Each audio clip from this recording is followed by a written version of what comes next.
Chapter 0001, Mingjun. Early morning, Xintian Continent. Amidst a mountain range situated between the Baiwei Kingdom and the Jiang Kingdom, Mingjun emerged from his dwelling, scooping a handful of water from a nearby water tank to sprinkle over the vegetable garden, casually plucking some greens in the process. Before long, the enticing aroma of food wafted through the air, and Mingjun sat at the table with a bowl of vegetable porridge, adding another stroke to the multitude of Zheng characters adorning the walls. Damn it, has it really been 3 whole years? When will this end? His expression darkened as he gazed at the walls filled with the character Zheng.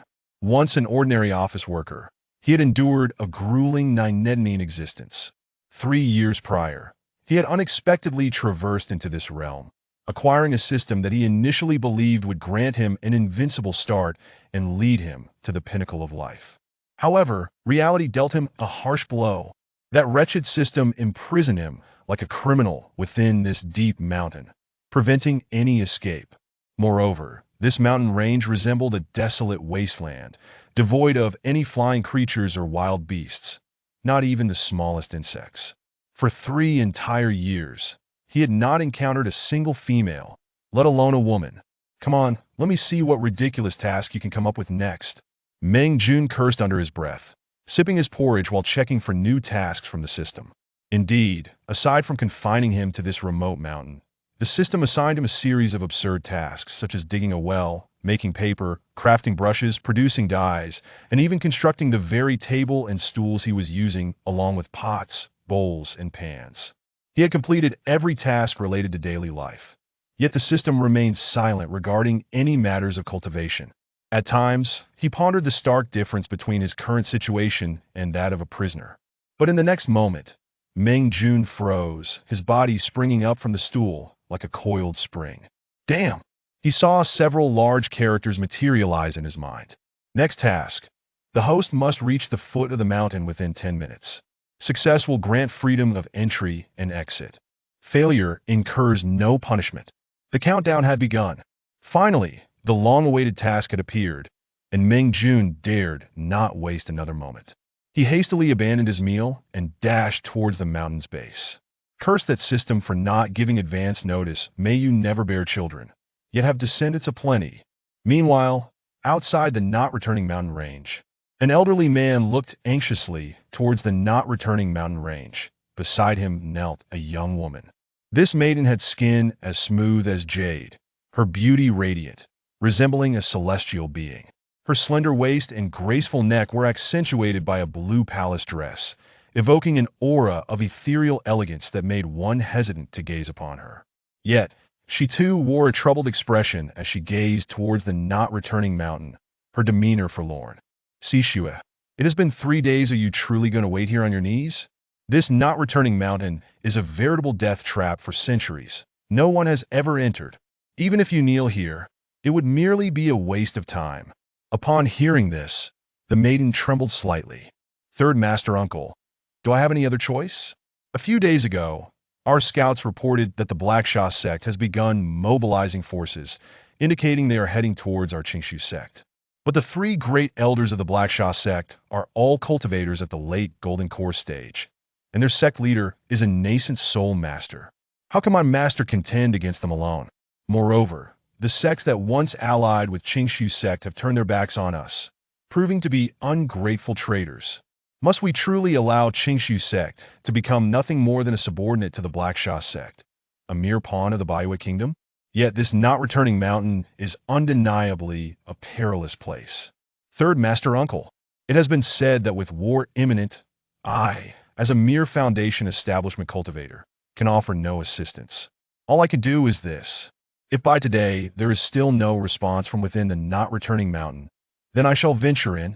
Even if I meet my demise, it is better than doing nothing at all. Upon hearing this, the elder fell silent.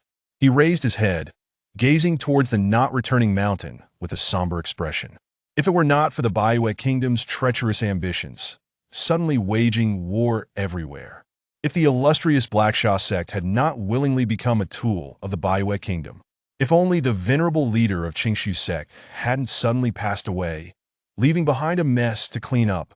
Today, how could Han Sishue, who had just recently entered the mid-foundation establishment stage, be compelled to come to this treacherous place for a nebulous legend? At this moment, merely standing at the outskirts of the not-returning mountain, he, a cultivator at the early golden core stage, felt a chill run down his spine. How could one venture inside? He feared that merely approaching would cause Sishue to be crushed into fragments by the terrifying Xianhuang energy. Just then, the sun rose to the mountain peak. Gazing at the brilliantly radiant sun, Han Sishue could not help but let out a bitter smile before standing upright. Sishue, are you truly going to enter? The elder urged anxiously. There are no other options. Han Sishue turned her head, softly saying, Third Master Uncle, if I do not return, please convey to my master my gratitude for his nurturing. I shall repay him in my next life. Child you. The elder intended to dissuade her, but upon seeing the determination in Han Sishue's eyes, he found himself unable to utter a word. Very well. With a resigned sigh, he retrieved a yellowed, slightly crumpled talisman from his robe. Child, this unmoving mountain bell talisman was a fortuitous find during my travels. When activated, it can withstand the full force of a late golden core cultivator's attack. Although it is somewhat damaged now, it should still last for the duration of a joss stick. Third Master Uncle this. Han Sishue instinctively wanted to refuse. Child, accept it. With war looming, I cannot accompany you inside. This talisman may grant you precious time. Upon hearing this, Han Sishue fell silent for a moment, gently nodding. Without further ado, she stepped towards the not-returning mountain. Watching as her petite figure vanished, enveloped by the Xianhuang energy, the elder let out a helpless sigh. At the very moment Han Sishue was consumed by the Xianhuang energy, a resounding explosion echoed from afar. The elder stiffened, abruptly turning his gaze toward the source of the sound. That direction leads to the sect? Oh no! Could it be that the Black Sha sect has already arrived? His expression shifted dramatically as he quickly formed a seal and dashed toward the direction of the explosion. Meanwhile, within the not-returning mountain, open! Han Sishue took several steps forward, feeling the terrifying corrosive power of the surrounding Xianhuang energy. She swiftly shouted, activating the talisman gifted by the elder. However, mere seconds later, a flicker of horror crossed her eyes. No! How can this be? She witnessed the talisman, which was supposed to withstand the full force of a golden core cultivator's attack, immediately fracture under the onslaught of the Xianhuang energy. Countless streams of Xianhuang energy surged through the cracks, crashing toward her. How could a mere foundation establishment cultivator withstand such overwhelming power? The pale blue robe she wore was shredded in an instant, revealing large swathes of her fair skin. No! Tears fell from Han Sishue's beautiful eyes. It was not fear that gripped her, but regret. Had she known this place was so perilous, she would have returned to the sect and faced whatever fate awaited alongside her comrades. At that moment, just as despair clouded her eyes, Han Sishue suddenly recoiled in shock. From within the not-returning mountain, a figure emerged, striding through the terrifying Xianhuang energy as if traversing level ground. She possessed precious treasures, yet could not even breach the mountain's outer perimeter. And that person had emerged from the most terrifying, chaotic depths, seemingly with ease. Could it be that this individual was the powerful being she sought? Was the legend truly real? Han Sishue had no time to ponder further and called out urgently, Senior, please save me. After 3 years of silence, just as Meng Jun was about to break free from the not-returning mountain, he suddenly paused, instinctively slowing his steps. In the next moment, however, his expression changed dramatically. Due to this distraction, he had exceeded the time limit and failed to escape the not-returning mountain. Who the hell is it?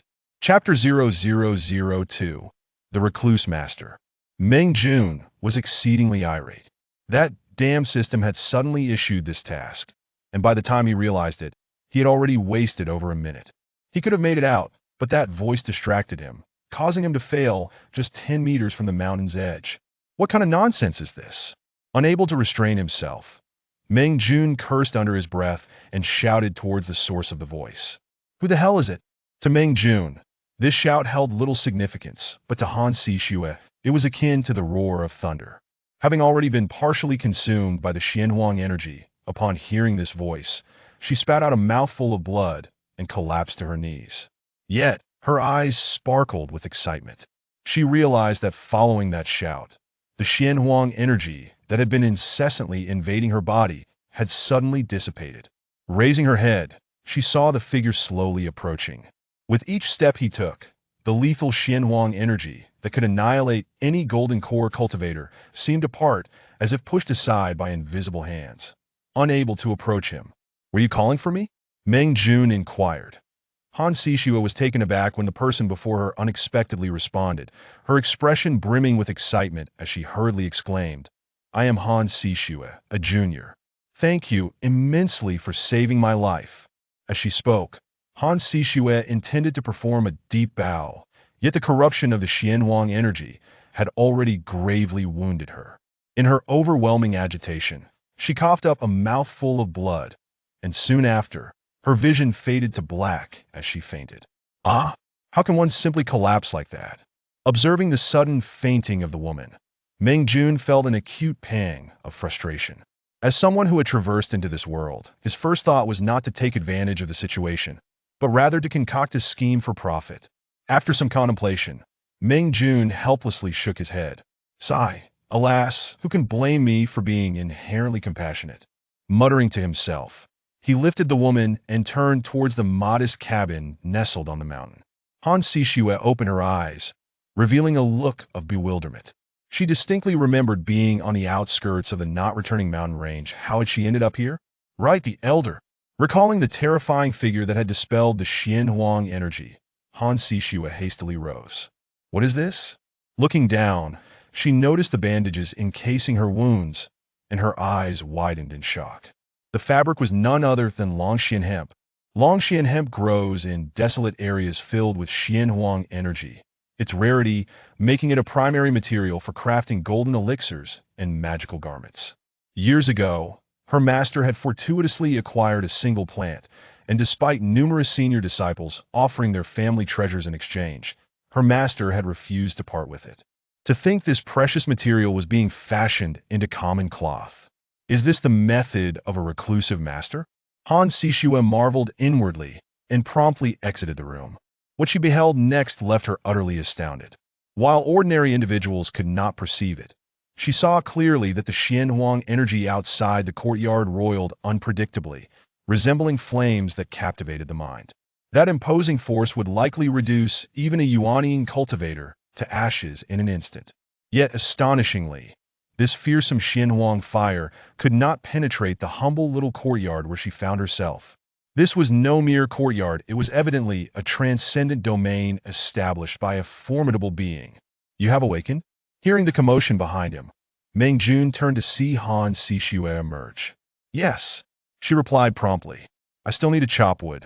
Please wait a moment, I have questions for you, Meng Jun stated, gesturing towards the bowl of kanji he had not finished on the table beside him. This place is remote, and I have little to offer in hospitality. If you do not mind, you may find something to eat. At that moment, Han Sishua was so overwhelmed that she dared not utter a word, quickly taking a seat at the nearby table. As she settled down, her gaze narrowed once more. The table and chairs appeared ordinary, yet upon sitting, a wave of tranquility washed over her, calming her previously tumultuous heart. The enticing aroma of food and medicinal herbs wafted into her nostrils. Looking down, she saw a bowl of medicinal cuisine laid out before her. What is this? Startled, Han Sishua quickly focused her energy to discern its qualities. She beheld the grains within the dish, plump and crystalline, resembling pearls and jade. Steam rose in swirling patterns, forming the shapes of dragons and phoenixes, shifting in myriad ways. Her heart racing, Han Sishua dared not ponder, swallowing the medicinal dish in hurried gulps. Under normal circumstances, she would not indulge so rudely, but this bowl of cuisine was clearly a rare treasure. She could not afford to worry about decorum. Gorging herself. What kind of medicinal dish is this? Not only is it delicious, but it has also completely healed my injuries in an instant. Han Sishua felt a refreshing sensation within her, a tingling warmth radiating from her wounds. The areas tainted by the Xianhuang energy began to mend. Suddenly, Han Sishua was struck by a realization. She felt a torrent of medicinal energy coursing through her meridians, swiftly nourishing her entire being, ultimately converging in her lower dantian. Foundation establishment mid-stage, latest stage, and then to perfection. Her aura surged dramatically, halting only when she reached the pinnacle of the golden core stage. Han Sishue gazed down at the remnants of the medicinal dish in her hand, unable to resist extending her tongue to lick the grains clean. Such a rare delicacy, even wasting a single grain would surely invite divine retribution. Sigh. Truly a person of misfortune, so easily stirred by a bowl of congee. Meng Jun observed as the woman lifted the bowl to lick its bottom, shaking his head in disbelief. Did you enjoy your meal? Meng Jun set down his axe and approached her. Though trapped within these mountains, he could certainly afford a hearty meal. Upon hearing this, Han Sishue quickly nodded. Given the rarity of the dish, she was eager for more.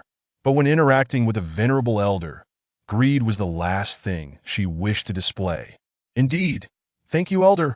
Han Sishue promptly rose and bowed respectfully once more. Seeing this, Meng Jun felt an acute annoyance. The etiquette in this world was overly elaborate. They had only just met, yet she had bowed several times already. Enough. I do not favor such formalities. Meng Jun waved his hand dismissively. Upon hearing this, Han Sishue immediately stood.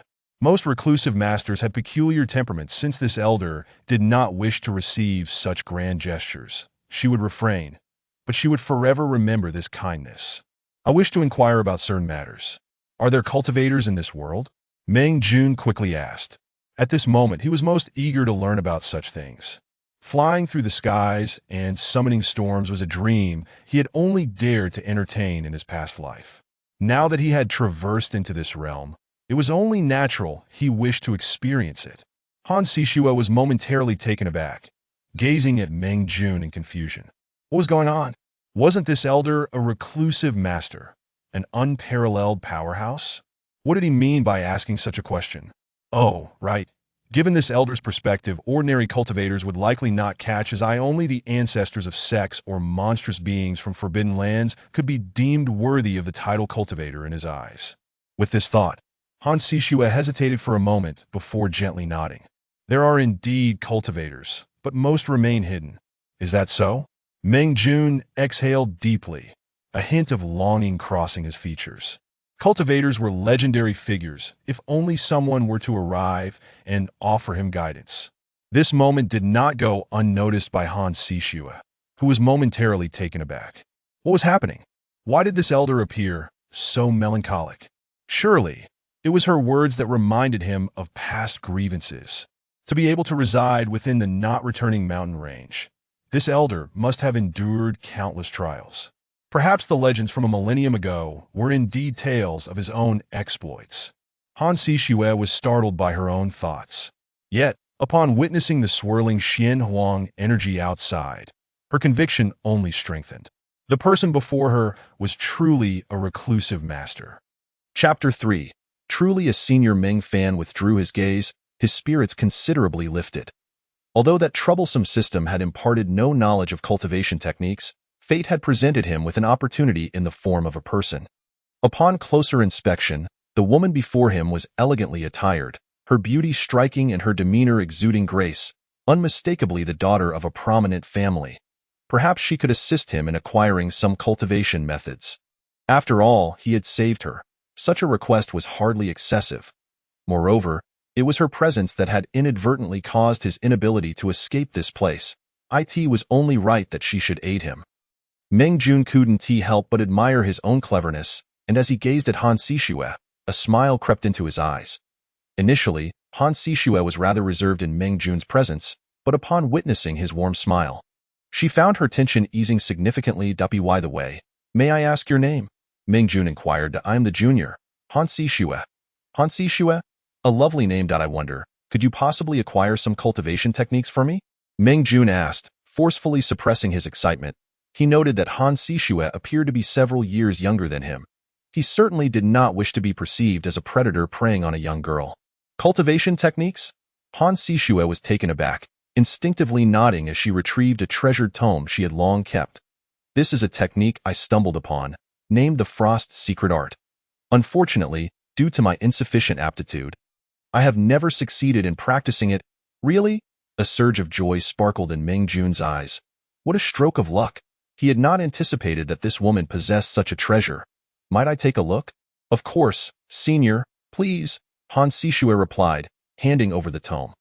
Once Meng Jun received the technique, he eagerly began to peruse its contents. Having been trapped in this secluded mountain for 3 years, he had become well acquainted with the language and script of this world. Reading with ease. So this is the method of cultivation? Meng Jun mused internally, instinctively beginning to cultivate according to the Frost's secret art. Curious about Meng Fan's sudden interest in cultivation, Han Sishue's eyes widened in disbelief. She witnessed waves of icy true energy emanating from Meng Jun, instantly freezing the mysterious yellow flames that flickered beyond the courtyard. It was well known that the mysterious yellow energy was an anomaly among the spiritual energies of the world. Even a late-stage nascent soul cultivator would require 1.5 years of refining with nascent flame to distill a single drop. Yet, in a mere instant, the frigid aura released by Meng Fan had frozen a vast expanse of mysterious yellow energy. Such a breathtaking display of prowess surpassed anything that the Frost's secret art could achieve. Not only had Meng Fan mastered this secret technique in an instant, but he had also further refined it. His strength was truly formidable. Yet, if Meng Fan's cultivation was so advanced, why would he exert effort to aid her in enhancing this technique? A cloud of doubt filled Han Sishue's mind as her gaze unconsciously swept over the bowls on the table. Suddenly, a thought struck her. Could it be that this senior was already aware of her predicament, and, not wishing to leave the mountains, had chosen to guide her through this method? With this idea in mind, and glancing at the now subdued Meng Fan, Han Sishue felt increasingly convinced of its validity. After all, how could there be such fortunate coincidences? This senior, Meng Jun, was evidently imparting the wisdom that seeking help from others could not compare to self-reliance. With this realization, Han Sishue stepped forward and knelt before Meng Fan. I am forever indebted to your great kindness, senior. Her sudden gesture startled Meng Jun. Was this girl unwell? Why was she kneeling again? Was it truly because he had brought her back for treatment? Even so, her gratitude seemed excessive. She had bowed multiple times already. Was she not weary? Cough, cough. It was merely a small effort on my part. No need to take it to heart, Meng Jun replied. Toyu, it may be a trifling matter, but to me, it is a tremendous favor. However, I must attend to other matters and cannot linger here. I wonder if I shall ever have the opportunity to repay your kindness in the future. For now, I offer my respects. Observing Han Sishue before him, Meng Fan shook his head in resignation. No wonder she had spoken so much. It appeared she was preparing to leave. He was not one to hold grudges or seek repayment for kindness, yet having such a stunning beauty remain was certainly a pleasant prospect, even if it was merely for aesthetic appreciation. However, if she wished to depart, he had no reason to impede her. At that moment, the voice of the system unexpectedly resonated in Meng Jun's ear. Do you permit this woman to come and go freely in the future? Meng Jun was taken aback, then nodded decisively. The failure of his previous task implied that he was still unable to leave this place. Having someone with the freedom to enter and exit was undoubtedly advantageous. You may return here anytime, Meng Jun declared. Upon hearing this, Han Sishue's head shot up, her eyes alight with joy. The person before her possessed terrifying strength and unfathomable depths. Being able to return here was indeed a stroke of fortune she had long desired. In truth, as a cultivator, had it not been for her sex obligations, she would have preferred to remain here indefinitely. Thank you, senior, Han Sishue exclaimed eagerly. Meng Jun nodded, waving his hand dismissively. He could tell that this woman had her own concerns and chose not to press further. With a sigh of relief, Han Sishue took another bow towards Meng Jun before turning to leave the courtyard. Just as she stepped outside, she recalled the terrifying mysterious yellow energy that filled the air. Even a late-stage nascent soul cultivator could be reduced to ashes in an instant. What is this?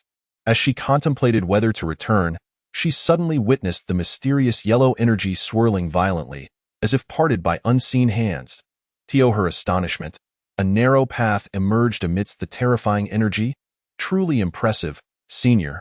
It seems that everything was within your calculations.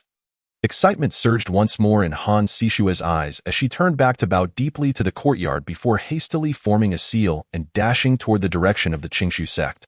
Indeed, a remarkable senior. Everything is under his control. Chapter 4. A piece of cloth 100 miles away from the Not Return Mountains, within the Qingshu sect. Ever since the news of the Haisha sect becoming the henchmen of the Baiyue kingdom spread, the entire Qingshu sect was engulfed in a profound sense of unease. As the sect closest to the Haisha sect, Qingshu sect was undoubtedly the strongest force in the vicinity. Whether it was to express loyalty to the Baiyue kingdom or to establish their own authority, the Qingshu sect was undoubtedly the prime target for the Haisha sect. Boom! With a thunderous explosion, the entire Qingshu sect seemed to tremble. The guarding disciples of the Qingshu sect were instantaneously met with a gruesome fate as a golden imprint, measuring dozens of feet across, crashed down upon the mountain gate with a resounding thud. In an instant, a cacophony of piercing alarm bells rang throughout the Qingshu sect. Bang, bang. The urgent sound of wooden clappers resonated through the skies above the Qingshu sect, reverberating ominously. At that moment, before the mountain gate of the Qingshu sect, the Haisha sect's second elder, Ma Tiankong, surveyed a gap emitting black smoke with a smile curling at the corners of his mouth. This breach had indeed been orchestrated by him. With his current cultivation at the late stage of the Golden Core, he had easily breached the dilapidated defensive array of the Qingshu sect. Just as the alarm sounded, the second elder of the Qingshu sect, Han Su, swiftly led a group of disciples out to confront the situation. Upon seeing the fallen disciples, his expression darkened. Ma Tiankong, what are you planning? Ha, Han Su, why feign ignorance? Ma Tiankong retorted, unfazed by Han Su's menacing glare. With a flick of his wrist, the golden imprint shrank and returned to his hand. Your Qingshu sect has reacted so swiftly. You must have already received the news. Indeed, I, the Haisha sect, have officially allied with the Baiyue kingdom and become subjects of its sovereign. Now, I come in the name of the Baiyue kingdom's ruler to bring peace to the Qingshu sect. Han Su's gaze darkened considerably upon hearing this. While they had anticipated that the Haisha sect would target the Qingshu sect, they had not expected their arrival to be so swift. With the sect leader still injured and the grand elder in seclusion, the burden of protecting the sect fell squarely upon his shoulders. You must be dreaming. Han Su retorted coldly. Do you think the people of the Qingshu sect would willingly become lackeys of the Baiyue kingdom? Let us not speak so harshly, Ma Tiankong replied indifferently. Your Qingshu sect does not possess a single nascent soul cultivator. Even if I, the Haisha sect, did not arrive today, others would have set their sights on you. Would they not? Furthermore, your sect leader's injuries have likely yet to heal. Am I right? Huh? Ha! Ma Tiankong suddenly laughed, a chilling laugh that caused Han Su's expression to shift dramatically. The sect leader's mysterious injury was a matter known only to a select few elders in the Qingshu sect. How could this Ma Tiankong be privy to such confidential information? Han Su's eyes narrowed, filled with indignation. It was you. Your Haisha sect is responsible for the sect leader's injury. The only way for the adversary to possess such secretive knowledge was if they were the culprits behind it. Indeed. As Ma Tiankong laughed heartily, he declared, who can blame your sect leader for being a useless fool, unable to withstand even a single strike from me? You, what do you mean by you? With a menacing expression, Ma Tiankong commanded, immediately deactivate the protective formation of your sect, surrender 30% of your mineral veins, and become a vassal of my Black Sha sect, or else the Qingshu sect shall be eradicated today. As he spoke, Ma Tiankong waved his hand, causing the golden seal to swell in the wind, an overwhelming aura of terror pressing down upon them. The expression of Han Su changed dramatically. The aura emanating from the seal was formidable, evidently refined by a nascent soul cultivator. The golden artifact in his possession paled in comparison, lacking even 1/10 of the might of that golden seal. At that moment, a furious roar echoed from afar. Ma Tiankong, how dare you? It was Yin Chang'e, the third elder of the Qingshu sect, arriving swiftly to join the ranks of his fellow disciples. Third elder, you have returned. The faces of the Qingshu sect disciples lit up with joy. With a golden core cultivator among them, their chances of survival had increased significantly. Yin Chang'e nodded grimly, showing no signs of elation. He understood his predicament. In the mid-golden core stage, even with the assistance of the second elder Han Su, they were no match for Ma Tiankong. An artifact refined by a nascent soul cultivator could elevate the opponent's combat prowess by at least 30%. Ah, another one has arrived. Ma Tiankong chuckled nonchalantly, shaking his head, but alas, what good will that do? Just another useless pawn. He then casually pointed, and the massive golden seal descended once more, resembling a small mountain. Ma Tiankong, you are pushing your luck. Seeing Ma Tiankong prepare to attack again, Yin Chang'e shouted furiously, and a flying sword shot forth from his sleeve. I shall join the fray. Han Su called out, raising his hand to unleash a torrent of blood clouds. The blood clouds combined with the flying sword, hurtling toward the golden seal with surprising momentum. The disciples of the Qing Su sect felt a glimmer of hope. Yet, upon witnessing their actions, Ma Tiankong suddenly burst into laughter. Ha ha ha, 2 inferior golden core artifacts are all you rely upon? Watch as I shatter this trash with ease. With a disdainful smile, Ma Tiankong unleashed a series of hand seals toward the golden seal, causing its descent to accelerate drastically until it collided with the 2 artifacts. A resounding boom echoed above, followed by a tempestuous wind that crashed down upon the protective formation of the Qing Su sect. The disciples watched in horror as ripples spread across the protective barrier. Had it not been for the formation, they would have likely suffered grievous injuries from that terrifying shockwave. The clash of golden core powers was far beyond what these juniors could bear. Though they remained unscathed, Yin Chang'e and Han Su were in dire straits. The flying sword beneath the golden seal shattered piece by piece, unable to withstand even a single blow. The flying sword was Yin Chang'e's life artifact. Its destruction left him gravely injured, blood spurting from his mouth. Han Su fared slightly better, but his blood clouds were also ripped apart, retreating in disarray. With one strike, both men were left powerless. Ha ha ha. The Qing Su sect is nothing but a farce. Upon hearing this, Yin Chang'e's face flushed crimson, and he coughed up another mouthful of blood. Without that artifact, how could you possibly contend with the 2 of us? Han Su seethed with resentment. It was one thing to rely on the advantage of artifacts to gain the upper hand, but to mock the Qing Su sect was utterly intolerable. Ha ha. Since ancient times, victors write history. There are no need for unnecessary words, Ma Tiankong replied with a faint smile, showing no signs of embarrassment, as he once again unleashed the golden seal master. The disciples of the Qing Su sect cried out in alarm, instinctively wanting to rush forward. Return at once, do not come out, Han Su shouted angrily. Neither he nor Yin Chang'e were a match for Ma Tiankong. The disciples in the foundation establishment stage would only be walking to their doom. No, the disciples of the Qing Su sect struggled to break free, provoking even more laughter from Ma Tiankong. Aha, what a touching scene. But alas, whether they come out or not, they are all destined to die today. With a maniacal laugh, the golden seal plummeted once more, resembling a colossal mountain. Both Han Su and Yin Chang'e's expressions darkened as they spat out a mouthful of essence blood, rising to defend themselves. However, even at their peak strength, they could not withstand the golden seal. How could they hope to resist it in their injured state? Like a mantis trying to stop a chariot, you shall perish. Ma Tiankong cackled, entirely dismissing the resistance of Han Su and Yin Chang'e. With this strike, he was confident it would obliterate the 2. But just then, a streak of light flashed by, halting the golden seal, which had been descending like a meteor. But Tiankong's smile froze, his expression one of shock as he stared at the object that had thwarted his artifact, utterly bewildered. To his astonishment, the thing that had stopped his golden seal was nothing more than a blood-stained scrap of cloth. Chapter 0005. All thanks to Senior Ming. Ma Tiankong's eyes brimmed with disbelief. He was well aware of the power of his golden seal. Even the leader of the Qing Su sect would be gravely injured by a sneak attack. Yet now, it had been stopped by a mere rag. How could this be possible? Who dares to thwart the affairs of my Black Sha sect? He bellowed, revealing the name of his sect. It is I. A delicate voice came from afar. The crowd turned, momentarily stunned.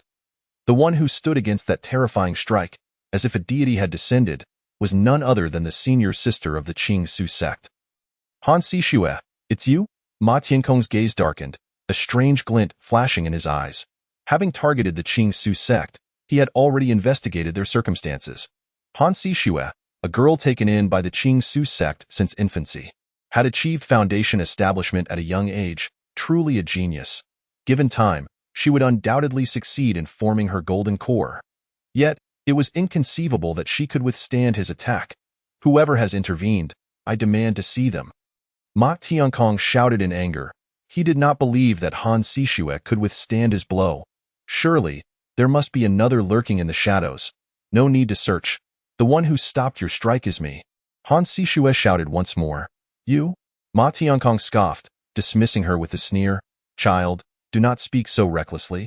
How could you possibly withstand my attack?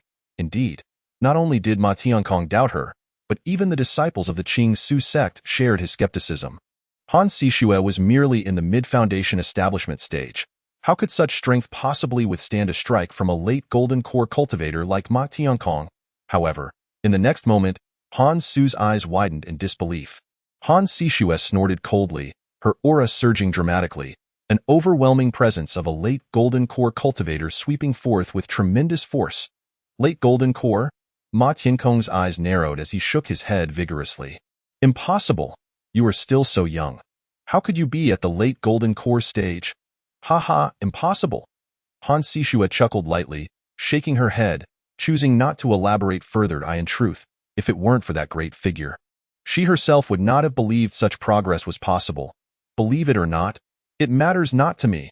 Ma Tiankong furrowed his brow, scanning with his spiritual sense, and finding nothing amiss, he bellowed. Stop with your tricks. I shall crush you.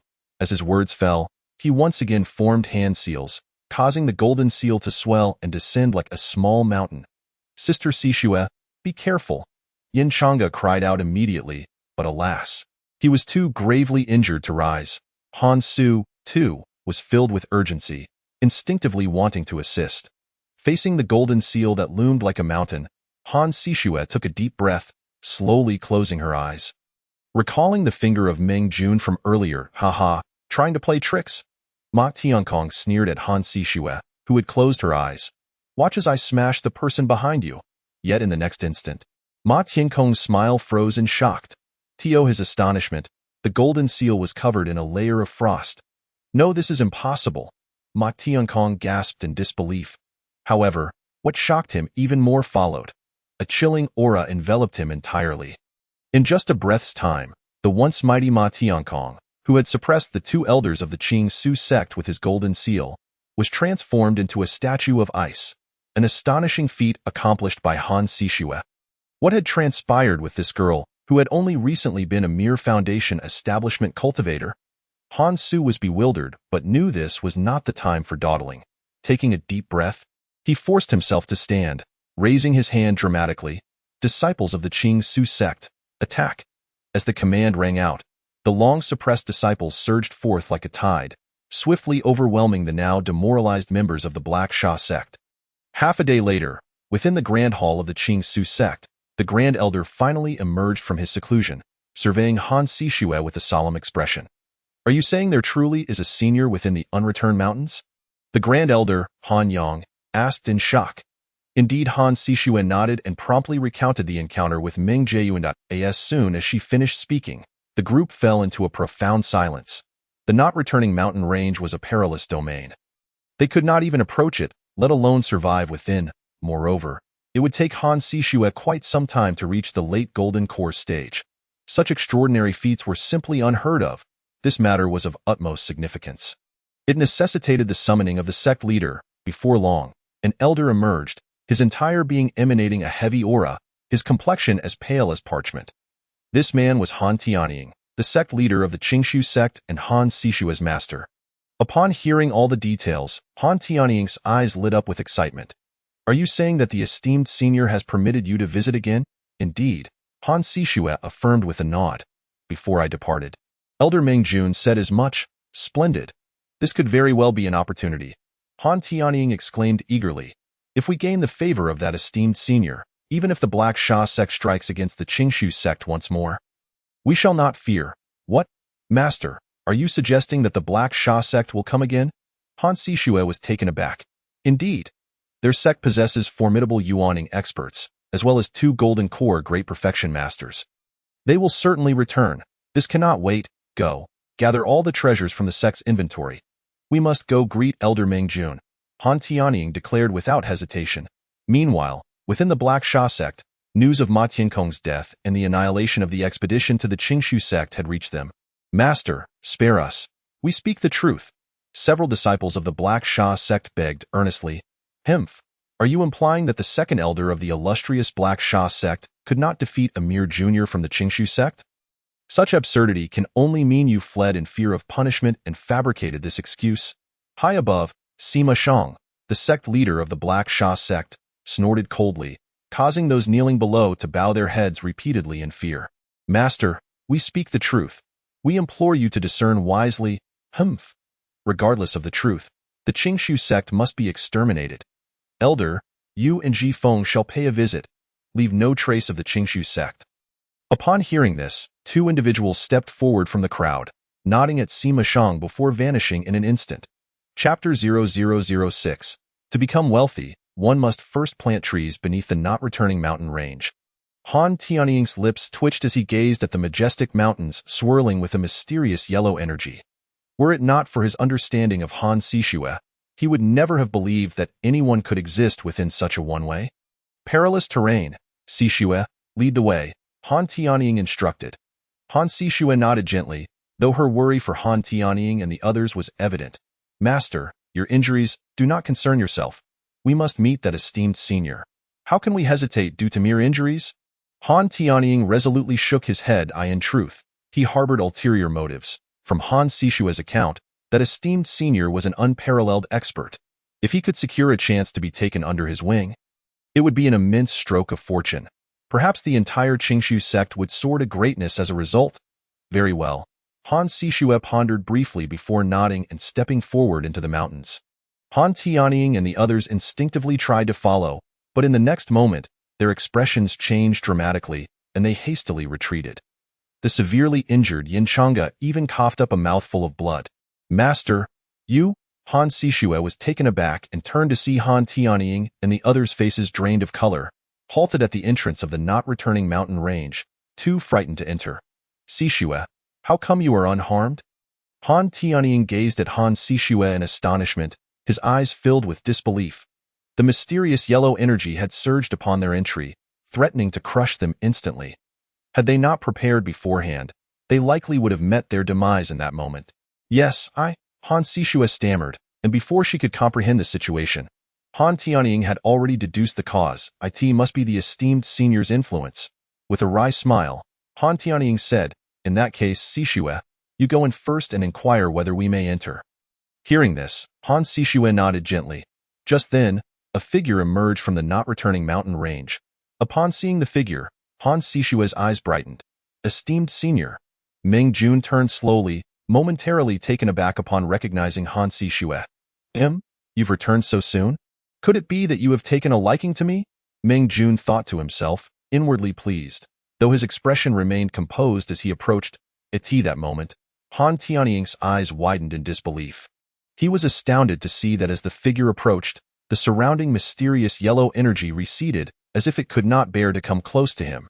Initially hesitant upon seeing Meng Jun's appearance, Han Tianying was now devoid of doubt. Who could traverse the mysterious yellow energy with such ease if not an extraordinary individual? As Meng Jun drew near, Han Sishue quickly bowed and said, I had originally intended to ascend the mountain to pay my respects, but I did not expect to encounter you here. Nothing much. I merely came to find my dog and chop some firewood. Meng Jun replied nonchalantly, Find a dog? Chop wood? Han Tianying and the others felt their lips twitch. Such words were often uttered by rustic villagers, yet who would dare venture into the not-returning mountain range for such trivial pursuits? Han Sishue, however, was already thoroughly impressed by Meng Jun's capabilities. She would have believed him if he claimed to be a celestial being. Esteemed senior, these four are my sex elders. Upon hearing of your exploits, they wish to pay their respects as well. Might we? Meng Jun had already noticed the group standing not far away. After a moment's thought, he nodded lightly. After all, he had not encountered many people in over 3 years. It would be beneficial to interact with individuals from the world outside. Perhaps when the time came for him to leave this mountain range, it would save him from taking unnecessary detours. In that case, let us go together, Meng Jun said. As soon as he spoke, Han Tianying felt the mysterious yellow energy surge once more. Immediately, a path opened up before them. Hiss! Han Tianying and the others gasped in astonishment, nearly collapsing onto the ground. They had initially thought that Meng Jun was merely hiding away here, but it now seemed that the very existence of the not-returning mountain range was tied to him. Otherwise, how could a path appear simply at Meng Jun's command? "Thank you, esteemed senior." They expressed their gratitude swiftly, following Meng Jun into the not-returning mountain range. Before long, they arrived at Meng Jun's modest courtyard. "Make yourselves comfortable. I have matters to attend to," Meng Jun said casually. At that moment, Han Tianying and the others dared not disobey. They instinctively nodded, stealing cautious glances around the surroundings. "What's that?" Han Tianying asked. Noticing a water vat placed outside by Meng Jun, he hurriedly approached. Inside the vat, the spiritual energy was overwhelming, resembling celestial brew. "Unmistakable, this is a top-tier spiritual spring," Han Tianying exclaimed gravely. "What?" Upon hearing Han Tianying's words, Yin Chang'e gasped in shock and rushed over. "Dragon veins and spiritual springs are treasures of heaven and earth, the finest aids for cultivators. Our Qingshu sect once exhausted all resources to find a mere inferior spiritual spring. Yet today, we are witnessing a supreme spiritual spring." What was more astonishing was that this spiritual spring was casually placed in the courtyard. Not just that, Elder Hanyang squatted beside Meng Jun's vegetable garden and suddenly exclaimed, "Come and take a look." At his words, Han Tianying and the others hurriedly turned to look, only to be struck with awe once more. In the roughly 100-square-meter garden, they discovered that every plant was a top-tier spiritual herb. Their breaths quickened as they rushed over to confirm.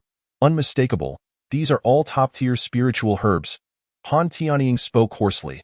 "Seeing others' fortunes can be quite disheartening. Our Qingshu sect possesses merely 2 top-tier spiritual herbs. Even then, we tend to them with utmost care, fearing any mishap. Yet here, top-tier spiritual herbs are treated as casually as cabbages." Realizing this, Han Tianying's breath quickened even more. To be honest, at that moment, he felt an overwhelming urge to steal a few spiritual herbs and flee. However, he knew he could not act on such impulses. Otherwise, the entire Qingshu sect would face ruin. Just then, they saw Meng Jun emerge holding a small sapling. He surveyed the area and then found a suitable spot to dig a hole. In just a few moments, he had dug a small pit about half a meter wide. He then placed the sapling into the hole, covered it with soil, compacted it, and watered it. The others were momentarily taken aback and instinctively asked, "Esteemed senior, what are you doing?" Meng Jun straightened up, wiped the fine sweat from his forehead and chuckled. "To become wealthy, one must first plant trees." Chapter 0007. Indeed, Senior Meng is extraordinary. Observing Meng Jun's casual demeanor, reminiscent of a neighborly youth, the group felt somewhat bewildered.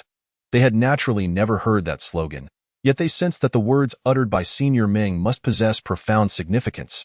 After a moment of contemplation, Han Tianying suddenly inquired, "Senior Meng, is there anything I can assist you with?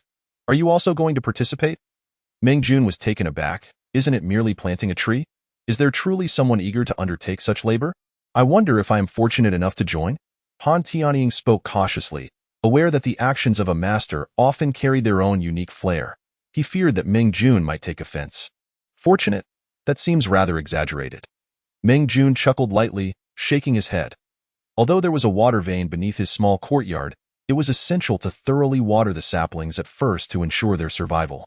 These individuals, clad in luxurious silks and satins, were undoubtedly from affluent families, seeking to experience the rustic charm of farm life.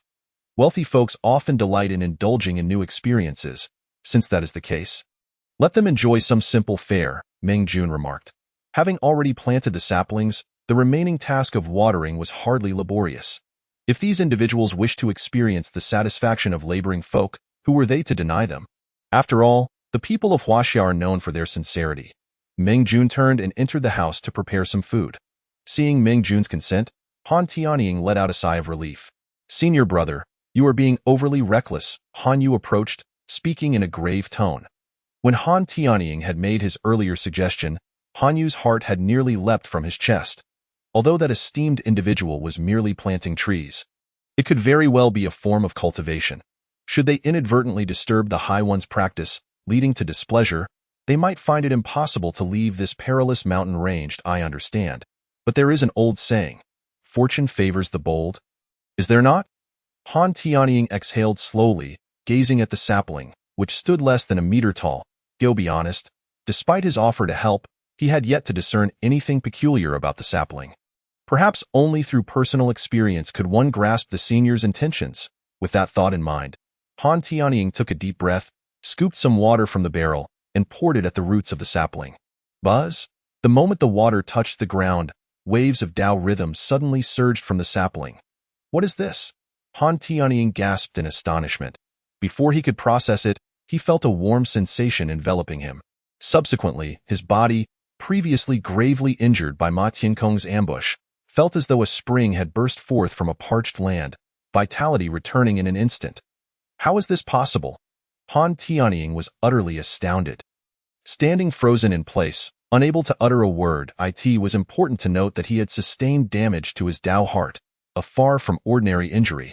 Yet now, in a mere moment, his Tao heart was being restored, and even fortified beyond its previous strength. Senior, Master Brother? Han Yu called gently, noticing Han Tianying's dazed state before him. Han Tianying exhaled sharply, turning with a wry smile. It seems we have greatly underestimated the methods of that esteemed individual. Han Yu exchanged a perplexed glance with Huan Xiu. You will understand once you try it yourselves, Han Tianying urged, stepping aside.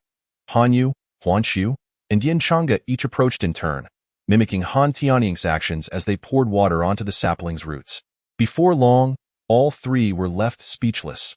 The Tao rhythm emanating from the sapling instantaneously healed their wounds and, more importantly, solidified their Tao hearts several-fold.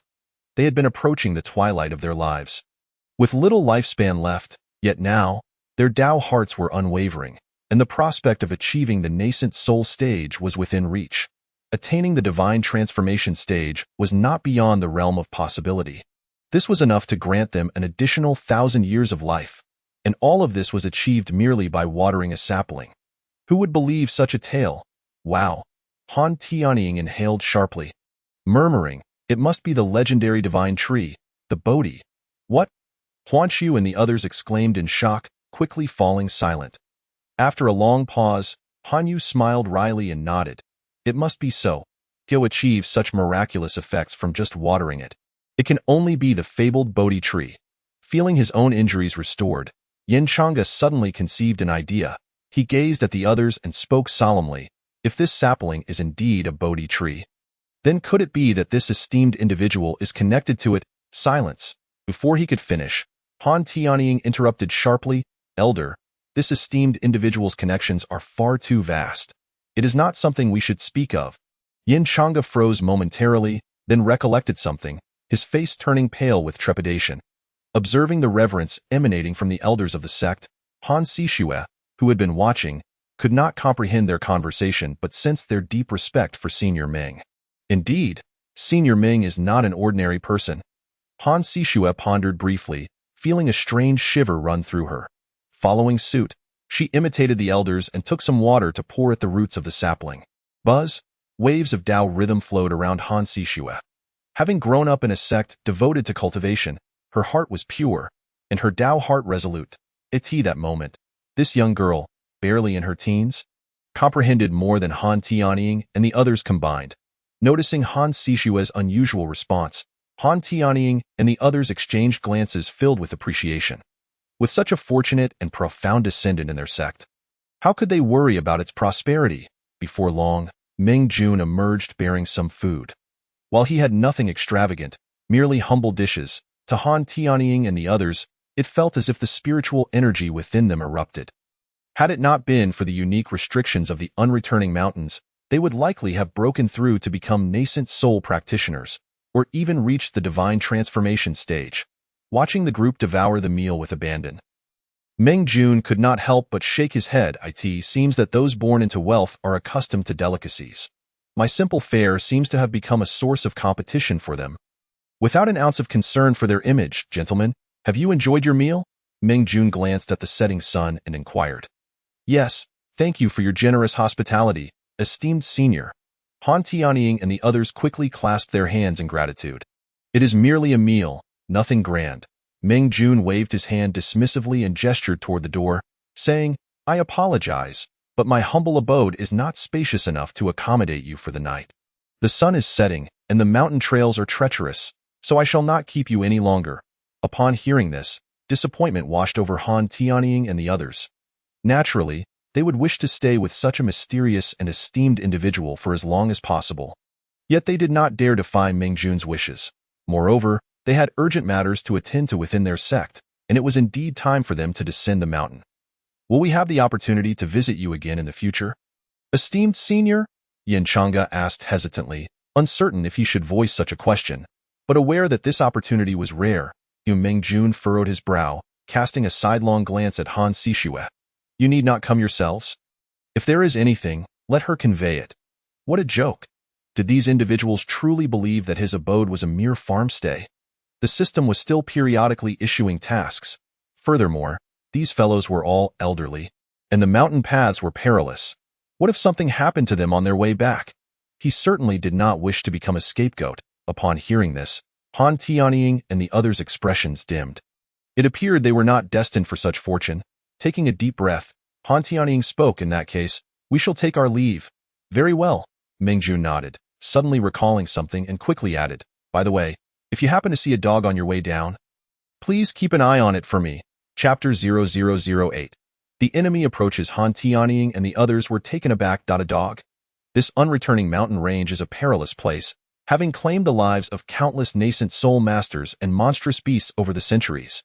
How could a dog possibly survive here? Yet, since it was Senior Ming who spoke, there must be some rationale behind his words. Understood.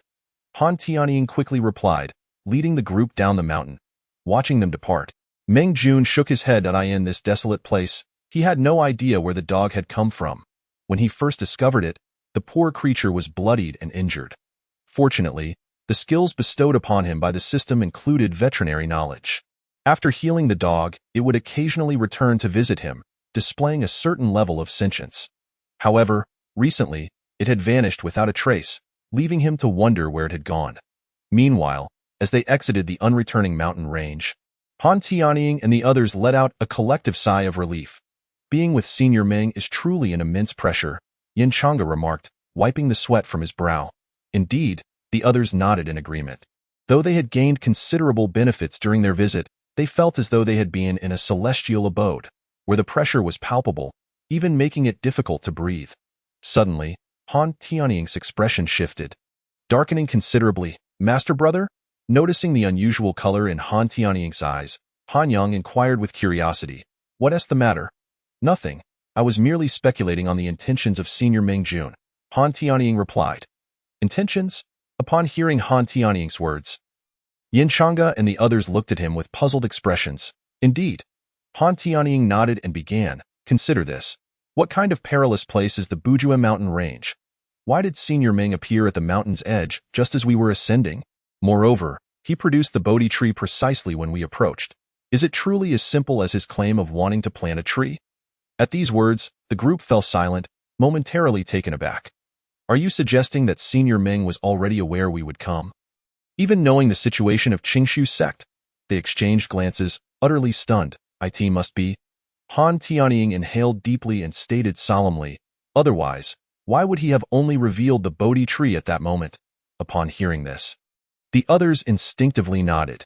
The sapling of the Bodhi tree is a sacred object. It is unlikely that one could find even a single specimen across the entire Xintian continent. If someone possessed it, why would they wait until now to showcase it? Yanchanga pondered for a moment before turning to Han Sishue beside him. "Sishue, what do you think?" Caught off guard by the sudden question, Han Sishue hesitated momentarily, yet, as she recalled Mingjun's figure, a flicker of something unusual appeared in her eyes. "I am uncertain," she began. "Senior Ming has always acted with a carefree spirit. Perhaps he genuinely wished to plant a tree at that time." At her words, Han Tianying and the others exchanged looks of astonishment. He merely wanted to plant a tree, and so he planted a Bodhi tree. Is that even feasible? Had this occurred prior to today, Han Tianying would have undoubtedly pointed an accusing finger and scolded them for speaking nonsense. Yet today, with Senior Ming involved, it might indeed be plausible. Regardless, Senior Ming has his own intentions. We should refrain from reckless speculation. Han Tianying concluded. As they spoke, the group arrived at the Qingshu sect. Stowing away the wind-riding charm, they descended before the mountain gate. Despite their status as elders of the sect, they could not simply soar through the gate. That would be a desecration of their own sect. Just then, they sensed a fleeting light before them, as a dozen beams of white light suddenly burst forth from the mountain gate of Qingshu sect, hurtling directly towards them. Although the assault was unexpected, its power was not formidable, merely equivalent to that of a mid-stage foundation establishment cultivator. For these masters of the great perfection of golden core, it posed no threat whatsoever. Yet, Yin Chang's eyes glinted with cold light as he swiftly waved his sleeve, channeling spiritual energy into an ice wall that effectively blocked the white light. Such a feeble attack did not even warrant the use of magical artifacts. However, after fending off the assault, a deeper chill settled in Yin Chang's gaze. Su Qi, Hebu, what are you doing? Yin Changa bellowed in anger, only to discover that the spells attacking them had originated from disciples of Qingshu sect. As his furious voice echoed, the ice wall shattered, transforming into a chilling wind that swept away two individuals clad in Qingshu sect robes from the corner. Have you lost your minds? Yin Changa exclaimed. The two emerged without any intention of defending themselves, instead preparing to launch another attack with a swift gesture. Elder San, no need for further discussion. This is the Soul Fear Curse, a tactic of the Haisha sect. Upon noticing the anomaly of the two disciples, Han Tianying spoke softly, then turned to survey the surroundings. Has that friend from Haisha sect arrived? Utilizing such methods against juniors is hardly honorable. Why not reveal yourself? A cackling laughter echoed from within Qingshu sect in response to Han Tianying's words. Moments later, two figures emerged from behind the grand gate, their faces adorned with mocking smiles. No wonder you are the sect leader of Qingshu. You can discern my Haisha sect soul fear curse at a glance. The great elder of Haisha sect, Jing Guang, and Ji Feng, the esteemed elder, stepped forward. Han Tianying's pupils constricted in surprise. Jian Guang had reached the great perfection of golden core, while Ji Feng was a formidable initial stage nascent soul cultivator. Prior to today, either of them alone would have been enough to suppress Qingshu sect completely, yet today, they both stood here. Had they already learned of Senior Ming's affairs? Hee, sect leader Han, how fortunate that you remember our names. Jian Guang chuckled lightly, his eyes suddenly turning cold. Regrettably, upon entering, the order has been given. After today, not a soul shall be spared from Qingshu sect. I advise you to depart. Upon hearing this, Han Tianying's eyes reflected a strange expression, yet he did not exhibit any fear. Had this been prior to today, their fate would indeed have been sealed. However, since returning from Senior Ming, their resolve had never been stronger, and their spiritual energy seemed inexhaustible. Go think that these two believed they could subdue 5 masters of the great perfection of golden core. My friend, do not speak so arrogantly. Be wary of your own tongue. Han Tianying retorted sharply, the pressure of his spiritual energy surging dramatically in an instant. An overwhelming wave of spiritual force radiated outward, echoing the might of the great perfection of golden core as it swept across all directions. Sensing a surge of energy that rivaled his own, Jing Guang was taken aback, disbelief flickering in his eyes. He pointed at Han Tianying, unable to suppress his astonishment. Your heart's wound has healed? Chapter 0009. Clash of Magic. The wound of the heart is the hardest to mend. In milder cases, one may never progress again, living in regret for a lifetime. In severe cases, the heart succumbs to demonic influence, leading to one's demise. Jian Guang never anticipated that Han Tianying's heart's wound would heal so swiftly. Did you not expect it? Han Tianying scoffed, stepping forward. Since his injury, he had endured much suffering. Even he had not anticipated such rapid recovery, much less an advancement. All this was thanks to Senior Ming, though he would never voice that. Attack! With Han Tianying's deep command, Han Xu, Han Yang, Yin Changge, and Han Sishua all stepped forward simultaneously. The pressure of their collective golden core great perfection surged forth, sweeping across the surroundings. 5 masters of golden core great perfection? Jian Guang's eyes widened in shock at the sight before him. 5 such cultivators were beyond what even the Haisha sect could muster. Especially Han Sishua. He had some understanding of this girl. She should merely be a mid-stage foundation establishment junior. How could she have grown to a level where she could contend with him in such a short span of time? Jing Guang? You think you can take down Qingshu sect so easily? Han Tianying chuckled, forming a hand seal that summoned a jet-black rope from his sleeve. The dark cord twisted and coiled like a serpent, swiftly reaching Jin Guang. A mere trick. Despite being astounded by the strength of Qingshu sect, Jin Guang remained unfazed. As the black rope approached, he shimmered with golden light, his form becoming indistinct. Suddenly, he vanished, reappearing in different positions as golden light filled the air, creating the illusion of multiple Jin Guang. Humph! Yin Chang'e scoffed, swiftly conjuring his own spell. The sky darkened as icy winds converged, sending down ice pillars that rained down upon all of Jin Guang's projections. Boom, boom, boom. A series of explosive sounds erupted as the ice pillars, as thick as a human thigh, crashed to the ground, creating deep craters. The ground resembled a forest of ice pillars. Yet, Yin Chang'e's expression remained grim. Despite his wide-ranging magical assault, it inflicted almost no damage on Jin Guang. Hee, my golden light protects me. Do you think your trivial spells can break through? Jin Guang laughed arrogantly, intensifying his hand seals. Instantly, the golden phantom surged forward, charging directly at Han Tianying and the others. Humph! You think mere phantoms can defeat us? You are far too arrogant. Han Yang retorted coldly, his robe swirling as he unleashed a surge of azure light from his sleeve. Shattering the golden phantoms, in an instant, both sides exchanged blows, with neither able to gain the upper hand. Hee, Jin Guang, it seems we've tested each other enough. You must understand that it's impossible for you two to contend with all 5 of us simultaneously. Correct? Why not retreat and allow us to coexist peacefully? Han Tianying stood with his hands clasped behind his back, speaking with an air of indifference, though he harbored ulterior motives. They had gained immense benefits from Senior Meng. If they could retreat and enter seclusion, they would soon break through. At that point, Qingshu sect would boast several additional nascent soul cultivators, rendering them unafraid, even if the entire Haisha sect came. You think you can escape easily? Coexisting peacefully? You are overestimating yourselves. The previously silent Zhifeng suddenly spoke, leaving Han Tianying and the others momentarily stunned.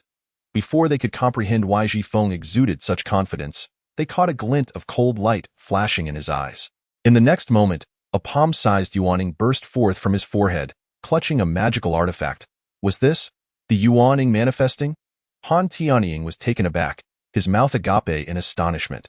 The manifestation of the Yuaning was a technique exclusive to cultivators at the Yuaning stage or above. Just the mere existence of this condition hinted at its formidable power.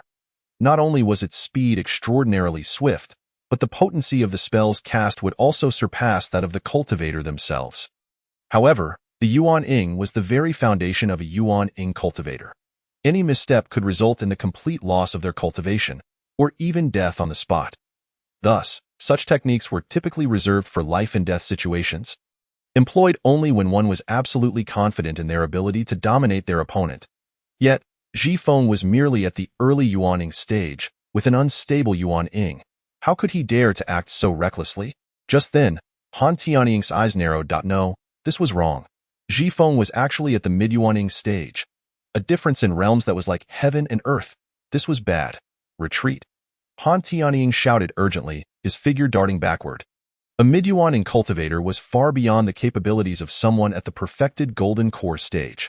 The 5 of them could only hope to withstand the assault with their utmost effort to gain a sliver of survival. Han Yang, Huan Xiu, and the others quickly recognized the gravity of the situation, hastily pulling out their life-saving artifacts to shield themselves. Yin Chang'e's face darkened. His own life artifact had been shattered by Ma Tiankong, leaving him with no choice but to form a defensive hand seal. Han Sishue, however, remained remarkably composed. Having only recently attained the golden core stage, her realm was not yet stable, let alone possessing any magical artifacts. Yet, she had managed to acquire some cloth from Jiangcheng for bandaging wounds. Although she had not fully refined this cloth, she was confident it would be no inferior to artifacts of the golden core stage. After all, she had previously used this cloth to withstand Ma Tiankong's golden seal head-on.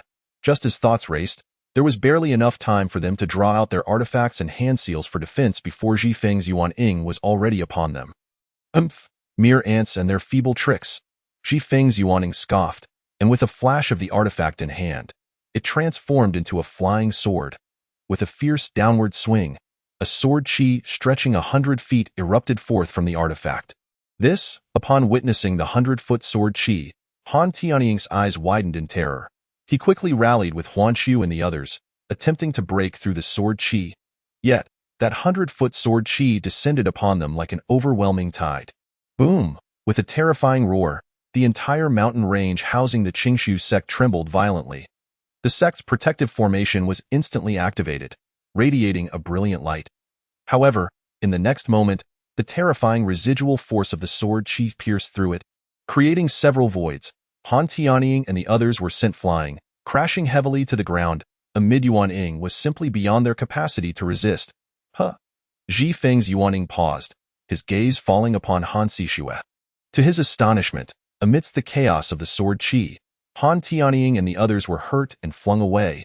Yet this young, beautiful junior remained unscathed. How could this be possible? He hesitated momentarily, then noticed the cloth tightly clutched in Han Sishue's hand. His eyes narrowing in sudden realization. That is, cloth. Ji Feng was momentarily taken aback, but soon his eyes gleamed with wild joy. A treasure, a true treasure. With his discerning eye, he could immediately recognize the extraordinary nature of that item. In the next moment, an insatiable greed erupted from Ji Feng's gaze. Chapter 0010. The dog of Senior Meng. Han Tianying and the others struggled to their feet, their lips stained with blood. They had barely managed to fend off that last blow, but it had already left them injured. How could they withstand another? It was evident they could not. No matter what, they had to protect the girl. Sishue, Yinchanga swiftly made a decision, addressing the others. Upon hearing his words, the others nodded in agreement. Indeed, they had to protect Han Sishue at all costs. This girl was fated to have a connection with Senior Meng, and as long as she survived, the Qingshu sect would surely thrive. Thus, they all resolved that they could sacrifice themselves, even the entire Qingshu sect, if necessary. Sishue, hurry and flee to find Senior Meng, Huanshu declared decisively. As his words fell, the four of them instinctively stepped forward, forming a protective barrier around Han Sishue. Master, uncle. Han Sishue opened her mouth, shaking her head vigorously. No time for nonsense. This is an order. Do you not even heed your master's words? Han Tianying bellowed, preparing to charge at Ji Feng and his group. At this moment, they understood that only by fighting desperately could they offer Han Sishue a glimmer of hope. They were prepared to face death. A singular thought surged through the minds of the four. But just then, an unexpected bark echoed from the nearby woods. Before Han Tianying and the others could react, a fierce wind whipped through the trees, revealing a dark, gaping void. The void resembled the abyss of the underworld, instantly devouring everything in its vicinity. Moreover, a strange force emanated from the black hole, swiftly enveloping Ji Feng. Who dares to cause trouble? Ji Feng sneered, his eyes flashing coldly as he summoned a magical artifact, a primitive long sword that had been cradled by him and his Yuanying. The sword was crystalline and adorned with intricate carvings. Clearly a treasured possession nurtured over many years. However, the moment the artifact was released, it lost its spirit, dimming in brilliance, and was promptly swallowed by the black hole. How could this be? Fear flickered in Ji Feng's eyes. Before he could react, the eerie pull of the void ensnared him, dragging him toward the black abyss. No? Ji Feng screamed in terror, his earlier composure shattered. He instinctively formed a hand seal, attempting to detach his Yuanying. Yet, in the next moment, he was horrified to discover his Yuanying was trapped within his flesh, unable to escape. Ji Feng instinctively glanced at the golden light figure, wanting to shout for help. However, it was futile. In an instant, his body vanished into the inky blackness of the void. What? Han Tianying and the others gaped, their expressions frozen in shock, resembling a comedic tableau. Yet they had no idea what expression to wear. That was a mid-Yuan cultivator, a being capable of striding across the entire Xintian continent. And just like that, he perished? Han Tianying and the others exchanged glances, quickly turning their attention to the shrinking black hole. Soon, they beheld a dog, less than half a meter long, standing amidst the bare rocks, its entire body a vibrant yellow. A dog?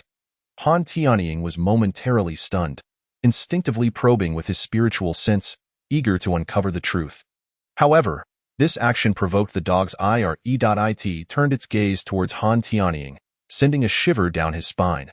That was no ordinary dog. It was an ancient mythical beast, an absolute demonic king. Just a single glance made Han Tianying feel as though he was being thoroughly scrutinized. His very soul at risk of being devoured by that gaze. How terrifying! Was that truly a look a dog could give? Han Tianying's heart raced, cold sweat pouring down his back. He regretted his impulsive actions.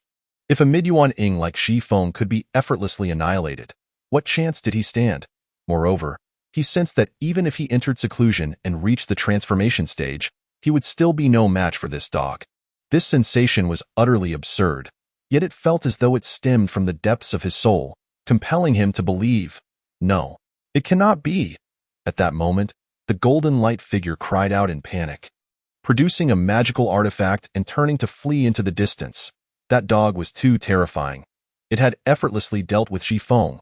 It was undoubtedly not a simple creature. Flee, I must escape. Otherwise, I will surely perish here today. The golden light figure vanished in a flash, covering dozens of miles in an instant, his speed leaving Han Tianying and the others dumbfounded. Yet, the dog's eyes revealed a hint of disdain as it raised its paw. In the next moment, a disturbance rippled through the space before the dog, as if unable to bear the weight of its paw's motion. This, Han Tianying and the others, lacking experience, could not comprehend the significance of the dog's gesture. The next second, a thunderous explosion echoed from afar, followed by a tempest that kicked up dust, soaring into the sky, obscuring the sun. The very ground trembled, and the already ravaged mountains collapsed entirely, presenting a scene reminiscent of the apocalypse. Han Tianying gaped, at a loss for words to describe his feelings. He sensed the tremors from over 1,000 miles away, yet the magnitude was such that even at that distance, the vibrations were palpable. What kind of cataclysm must have occurred at the epicenter? He could hardly bear to imagine. But where was that dog? Han Tianying abruptly turned his head, only to find the dog had approached Han Sishue. Sniffing the cloth she held in her hand, then, it turned and departed, in mere moments. It vanished from the sight of Han Tianying and the others. That direction was a thought flashed through Han Tianying's mind. Startling him. Go, let us investigate. Han Tianying turned his head and uttered a remark before hastily leading several individuals to the scene of the incident, which was 1,000 miles away. Immediately after, his lips twitched involuntarily as he vaguely recalled that this place was once a towering mountain. Resplendent in its beauty, however, at this moment, that once mighty peak had been forcefully thrust into the earth, leaving behind only the imprint of a dog's paw. Could such a feat truly be accomplished by a mere dog? Someone, gripped by terror, exclaimed, gazing at the enormous paw print, rendered speechless. With just a flick of its paw, such devastation had been wrought from afar. Such prowess would make even those at the divine transformation stage hesitate to claim they could achieve it. Moreover, and most crucially, they sensed the aura of Jin Guangshangren within this land, suggesting that he had not survived, meeting a fate of utter annihilation. Indeed, it was a dog. Han Tianying took a deep breath, turning his gaze toward the direction of the not-returning mountain range, murmuring softly, "But that is Senior Ming's dog." Upon hearing this, the others displayed expressions of understanding. Senior Ming's dog? Then it was only to be expected. Chapter 0011. A chicken. As night fell, the full moon ascended in the sky, casting its silvery light upon the undulating mountains. Ming Jun, seeking leisure, sat upon a rocking chair in the courtyard, gazing at the mountains shrouded in darkness, and could not help but sigh. Dew falls white tonight. The moon shines bright from my homeland. Indeed, there is a profound truth to that. Being in a foreign realm, it is impossible not to long for home. Especially since he had been trapped within these mountains for 3 long years, akin to being imprisoned.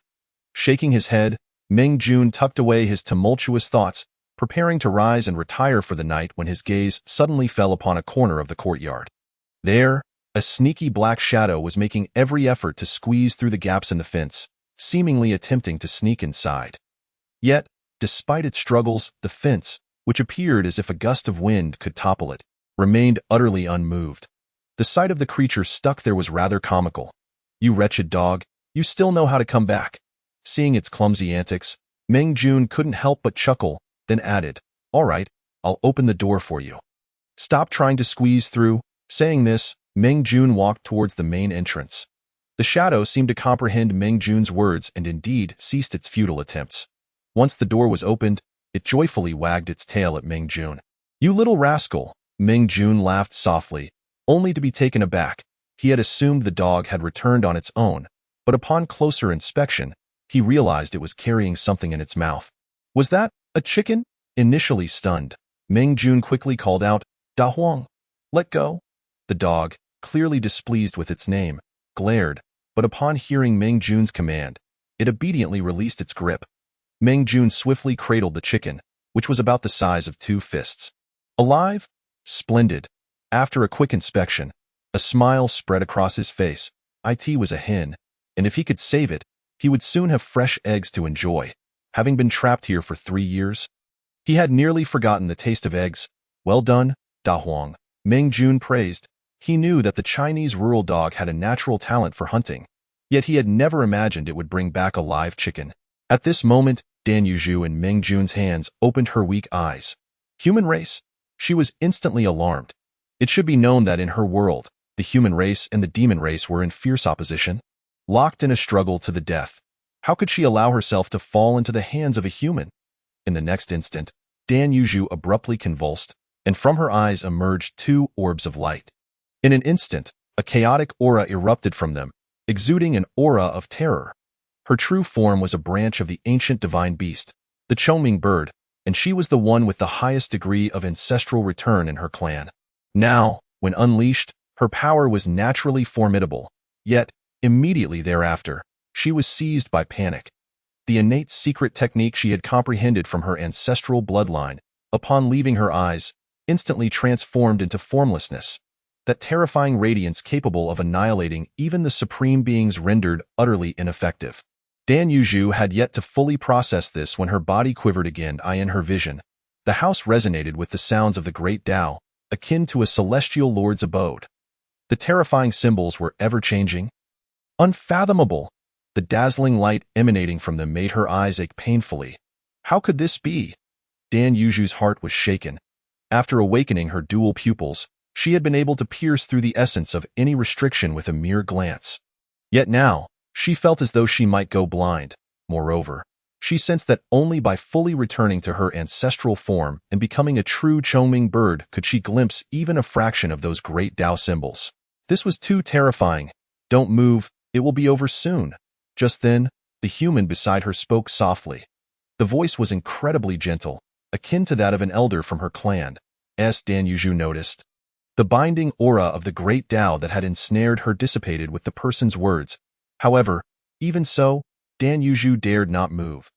This person was so formidable. Should she provoke him, she might very well be stewed alive. Dan Yuzhu thought cautiously. After a short while, once the treatment was complete, Meng Jun contentedly stroked the little chicken's head on the table, smiling. "It seems I need to find time to build a chicken coop soon," he softly remarked. Simultaneously, within the Black Sha sect, the sect leader, Sima Shang, sat cross-legged upon a mat. If anyone were present, they would undoubtedly mistake the meditating elder for a high monk from some temple rather than a bloodthirsty demon. At this moment, on the ground before Sima Shang lay 3 shattered plaques, upon which were inscribed the names of Ji Feng, Jianguang Shangren, and their companions. After a long period, Sima Shang slowly opened his eyes. Glancing at the fractured plaques without a trace of sorrow, however, his gaze tightened, appearing exceedingly perplexed. What changes could possibly be occurring within Qingshu sect? Sima Shang mused aloud, then suddenly broke into a light laugh. "Ah, well, it makes no difference to me." Saying this, Sima Shang abruptly raised his hand and pointed at the 3 broken jade plaques. Instantly, genuine azure smoke wafted from 2 of the plaques, gradually transforming into the forms of Jianguang Shangren and the others. Once these individuals materialized, they slowly opened their eyes, revealing expressions of confusion. "This, sect leader? Are we not dead?" Jianguang Shangren spoke, his face still bearing traces of lingering fear, clearly haunted by the memory of that previous claw strike. "Indeed, you are dead," Sima Shang replied lightly, "but by utilizing the life and death jade plaques you left behind in the sect, I can still awaken some residual souls." Upon hearing this, Jianguang Shangren's face brightened with joy. He had never reached the nascent soul stage, nor was he qualified for reincarnation through seizing another's body. However, If he could awaken some residual souls, transitioning to the path of the undead would also be a means of survival. Enough of idle chatter. What exactly transpired at Qingshu sect? Sima Shang inquired solemnly. Hearing this, Jiang Guangshangren and Ma Tiankong quickly recounted the events they had encountered outside Qingshu sect. Unfortunately, they were merely residual souls and had never even met Meng Jun, making it impossible for them to provide a clear account. After they finished speaking, Sima Shang furrowed his brow, shaking his head helplessly. Sect leader, thank you for your great kindness. Might I inquire if there are any soul-nurturing woods or similar artifacts available? My residual soul's cultivation is not high. I fear it cannot persist for long. Soul-nurturing wood. What need do I have for such things? Sima Shang questioned. If there is no soul-nurturing wood, any other soul-nurturing artifacts will suffice. Jiang Guangshangren's words were cut short by Sima Shang. I awakened you, but I have no intention of rescuing you, sect leader. You? Jiang Guangshangren was instantly taken aback, seeing Sima Shang's increasingly sinister expression, and panic surged within him. Great Elder, Second Elder, I am still short 2 souls for my 1,000 souls fans' 18 main souls. Would you be willing? Jiang Guangshangren's eyes widened in disbelief, unable to fathom that Sima Shang would go to such lengths to collect his residual souls with such intentions. Willing? How could anyone possibly agree? He cried out in terror, turning and bolting towards the chamber's exit. Heh, trying to escape. A hint of disdain flickered in Sima Shang's eyes as he coldly snorted. And in the next instant, a pitch-black artifact shot forth, unfurling a massive sailcloth that directly swept towards Jiang Guangshangren's residual soul. No. A piercing scream echoed from within the chamber, followed by an eerie silence. Chapter 0012. Declaration of War. The following day, at dawn, Sima Shang emerged from the grand hall of the Black Sha sect, a chilling smile gracing his lips. After a night of refinement, Jiang Guangshangren and Ma Tiankong's lingering souls had been completely absorbed, becoming one of the 18 main souls of his artifact. The 1,000 souls FAN.TO have 18 late-stage golden core souls as the main entities of an artifact was enough to astonish the world. He even felt confident that, should he encounter a fully realized nascent soul elder, he would still be able to contend with them. However, Sima Shang's expression suddenly darkened as he looked down at the broken jade plaque in his hand. Last night, he employed secret arts to forcibly gather the restless spirits of Jin Guang and others. The other two posed no issue, yet the spirit of Ji Feng remained elusive. This peculiar occurrence could only suggest one possibility. Ji Feng had met with a fate of disintegration. His soul scattered to ashes, but how could this be? Ji Feng was a cultivator at the mid-stage of the nascent soul realm. Even he could not confidently suppress a single entity. How could such a formidable being exist within the ranks of the Qing Su sect? It seems a visit to the Qing Su sect is in order. With a murmured thought, Sima Shang stepped forward, his figure instantly transforming into a fleeting shadow, vanishing within the confines of the He Sha sect. Meanwhile, on the fringes of the Bayou Kingdom, the landscape had grown considerably lively since the sudden purge initiated by the kingdom's ruler a year ago, targeting the cultivation sects within its borders. Those seeking refuge from the chaos, alongside the disciples of destroyed sects, had converged upon this remote location, resulting in a veritable melange of characters. At the very heart of this tumultuous area lay a small town named He.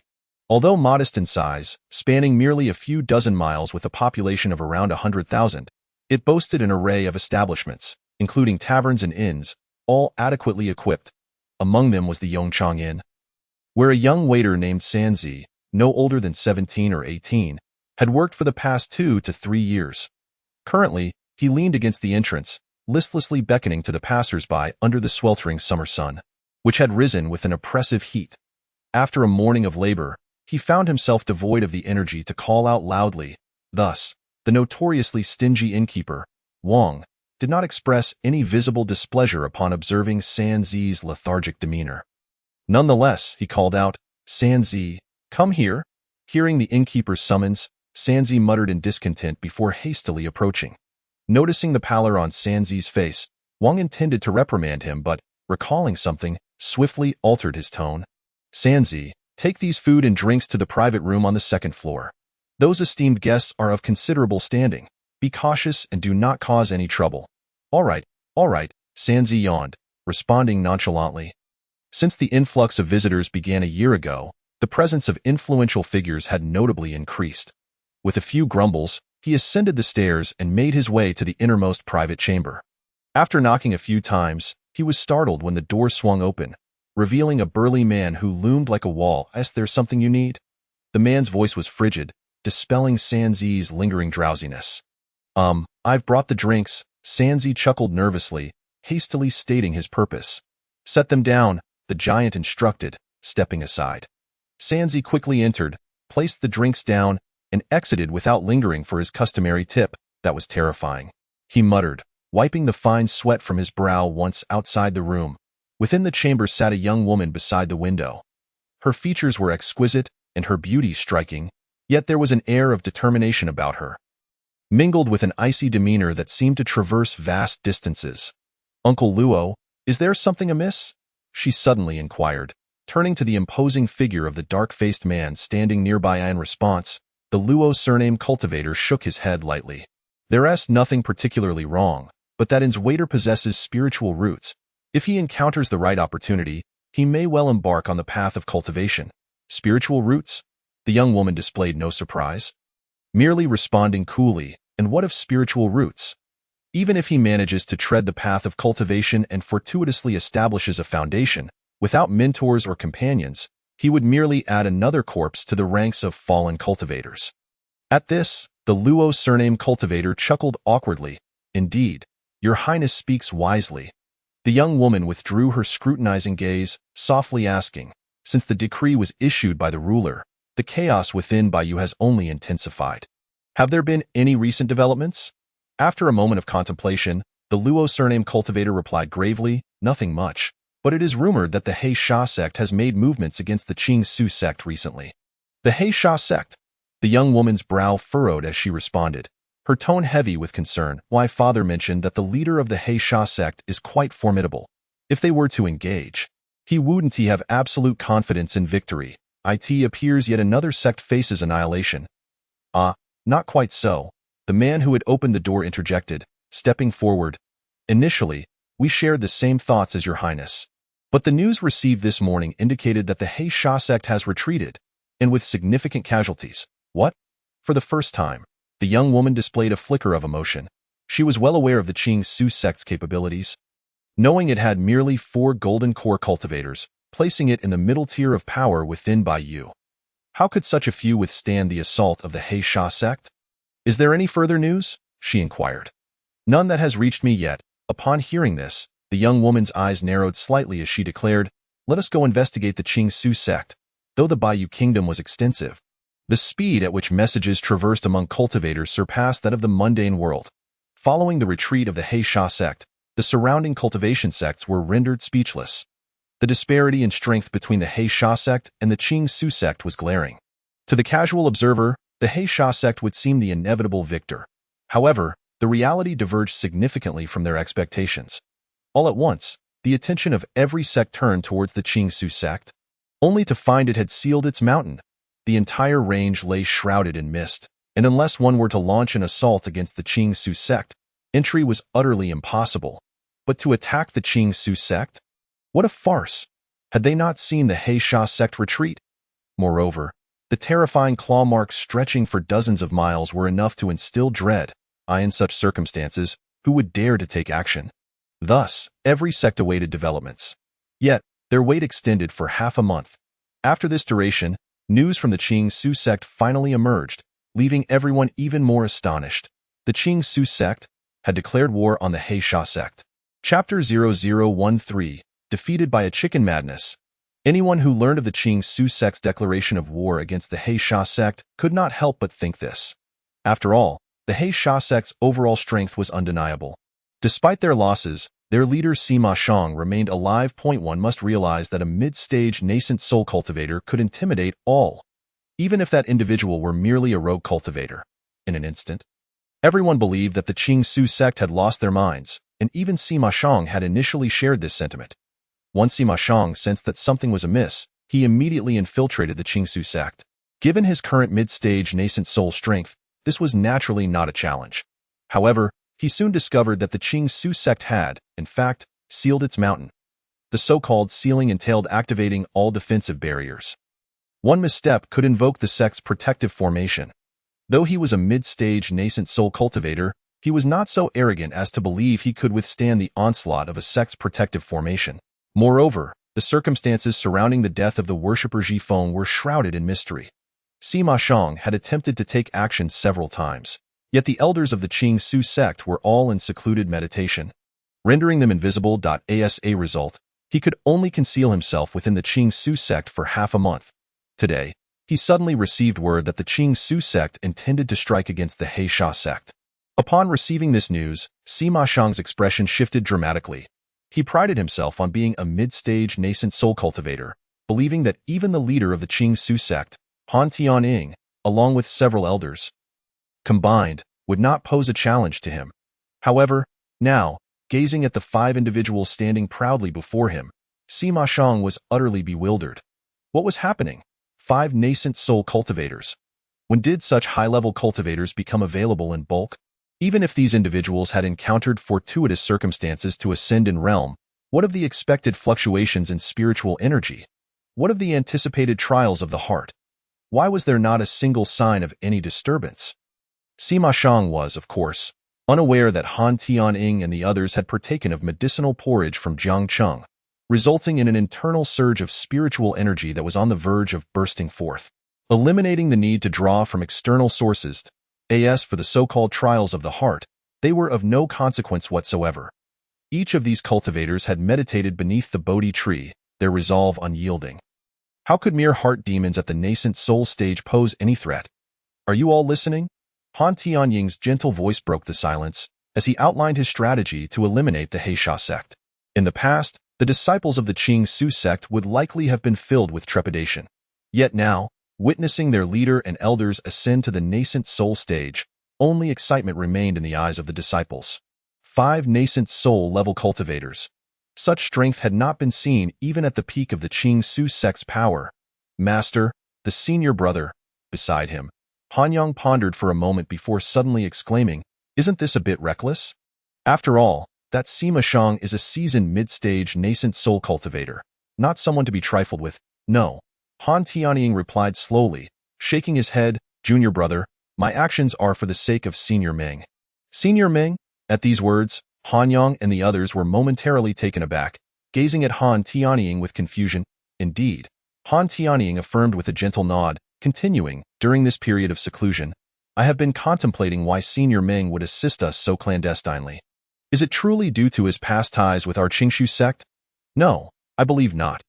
Han Tianying elaborated. With Senior Meng's cultivation, he has long transcended worldly concerns. Even if there were past connections with our Qingshu sect, he would likely have merely bestowed some spiritual elixirs or magical artifacts to resolve any lingering karma. Yet, Senior Meng has not done so. Instead, he has quietly bolstered our strength. This clearly indicates that Senior Meng must have ulterior motives. And regardless of what those motives may be, we must disrupt the current situation to facilitate his plans. Upon hearing this, Hanyang and the others gaped in astonishment, momentarily dumbfounded. They had previously speculated about Meng Jun's intentions, but had never considered it to such an extent. Now, upon hearing Han Tianying's words, they were drenched in cold sweat. What kind of intricate scheme was at play, targeting even a mid-stage nascent soul cultivator? They could hardly fathom. After a moment of contemplation, Hanyang cautiously remarked, "Master, this is ultimately just your conjecture. What if this is not Senior Meng's intent?" While Hanyang's words were phrased delicately, Han Tianying understood him well, chuckling lightly, "I have considered that possibility as well. Thus, I am taking the girl Sushue to seek out Senior Meng, firstly to express our gratitude, and secondly to gauge his intentions.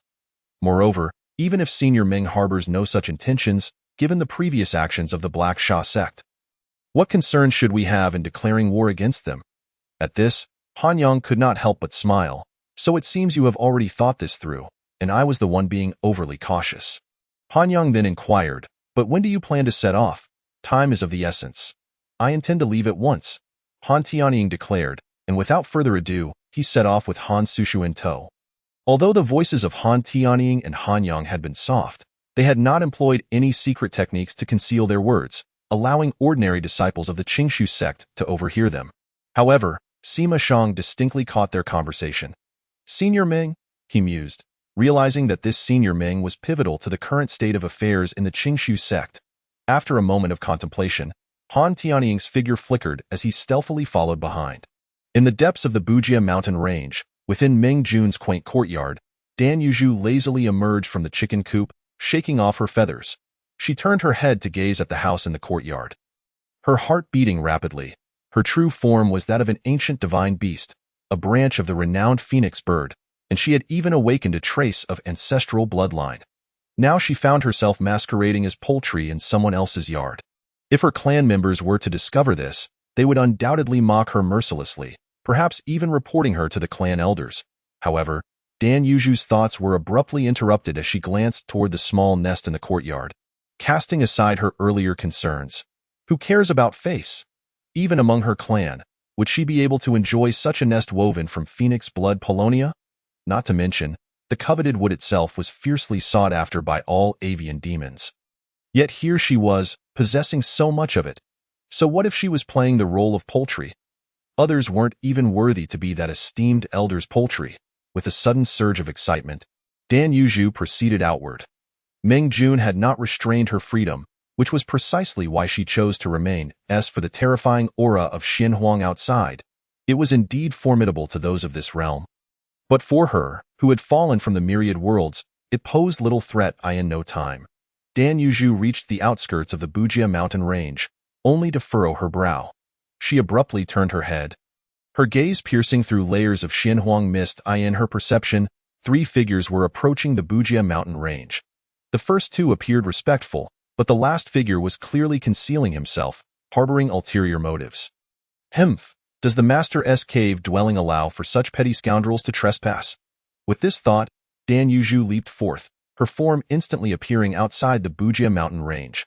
Han Tianying and Han Sushue, who were walking in front, were momentarily taken aback, their expressions frozen in disbelief.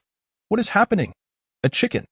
A chicken has emerged from the Bujia mountain range, and it seems unscathed.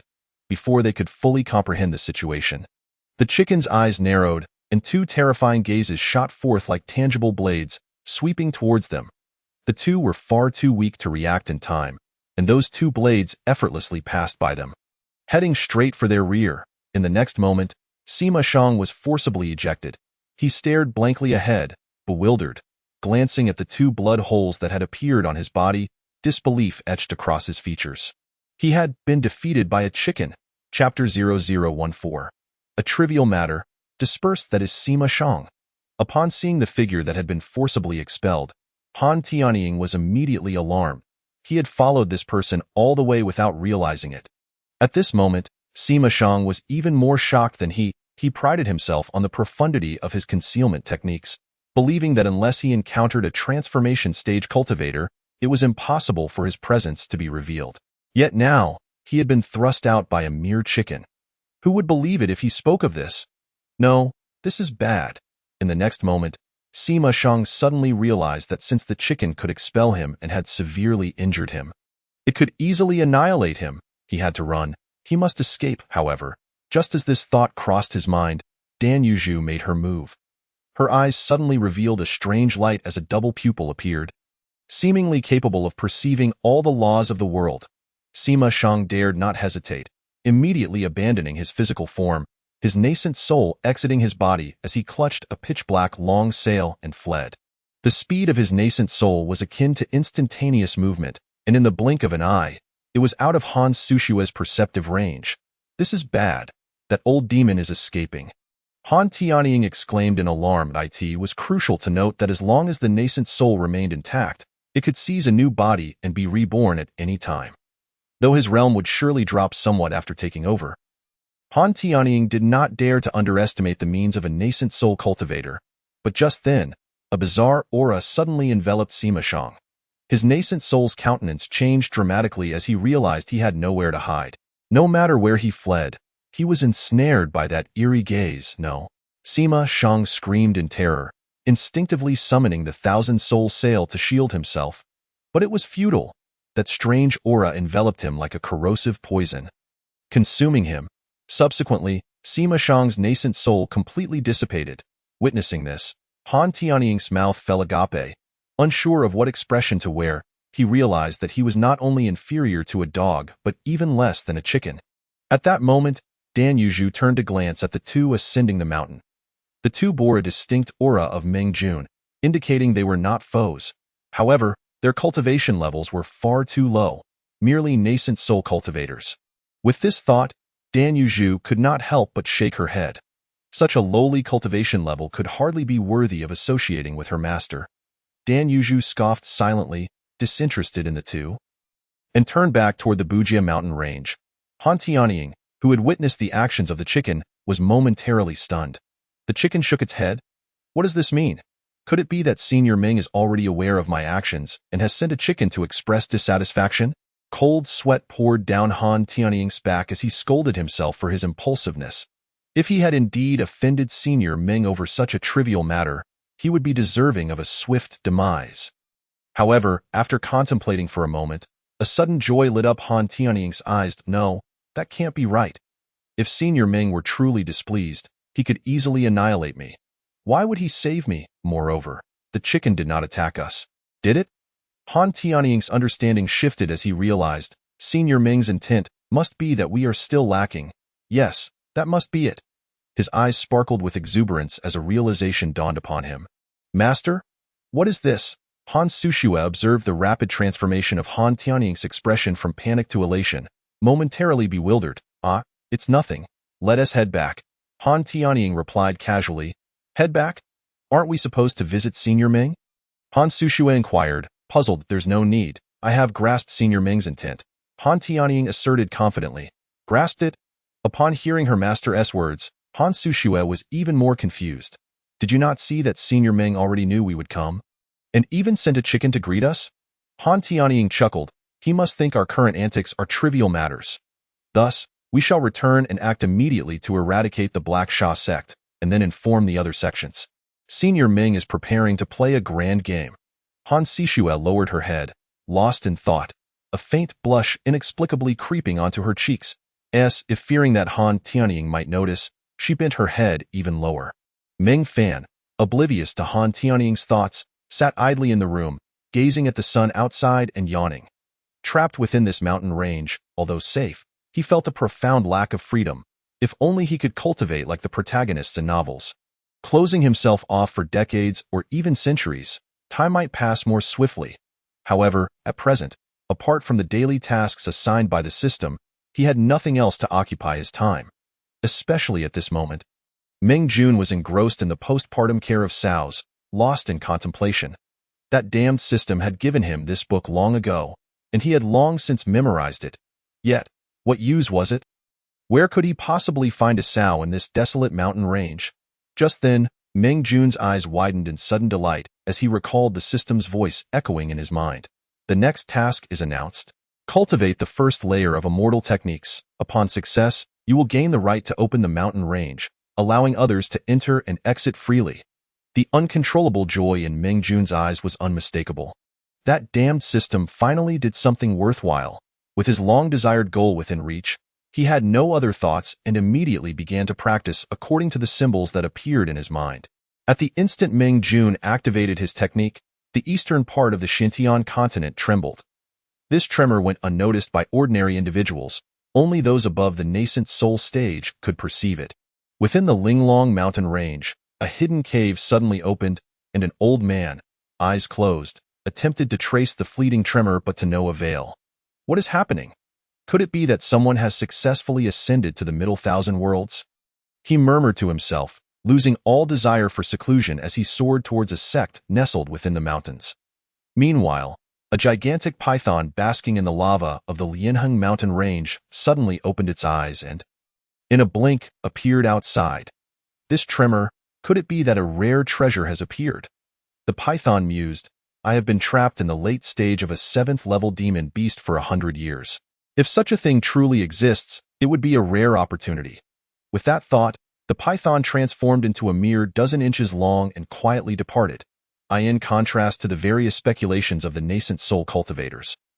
A few individuals at the Qingshu sect, not far from the unreturning mountain range, felt the tremor more acutely. The members of Huanshu instinctively rushed out of the main hall, gazing intently in the direction of the disturbance. However, When they realized it originated from the unreturning mountain range, their expressions returned to normal. Han Tianying chuckled lightly and remarked, "It's nothing. It must be Ming's cultivation. Just a trivial matter. You may disperse." Chapter 0015. Visitors from the royal family 3 days later. In the early morning, Meng Jun slowly opened his eyes, revealing a hint of joy. After 3 days of cultivation, he felt he had made significant progress and had likely taken his first step as a cultivator. He felt refreshed after practicing this technique. Meng Jun sensed a profound transformation within himself. However, what abilities did he possess now? As this thought crossed his mind, he turned to look at the large yellow dog and the chicken in the courtyard. He then gently raised his hand, and a surge of energy shot forth from his fingertips in the courtyard. Dan Yunju had fully adapted to her life among the poultry, but she found the large yellow dog particularly irksome. Although her rapid recovery and this opportunity were closely tied to this creature, she couldn't help but feel a surge of annoyance at the memory of that day when the dog had dragged her over, leaving her drenched in drool. However, after more than half a month of cohabitation, Dan Yunju was astonished to discover that she could not discern the true form of the large yellow dog. Knowing that she had awakened the innate talent of her ancient divine beast lineage, the Zaming bird, she opened her second pupil, capable of reshaping mountains and seas and transforming the sun and moon. Yet, she could not see through the dog.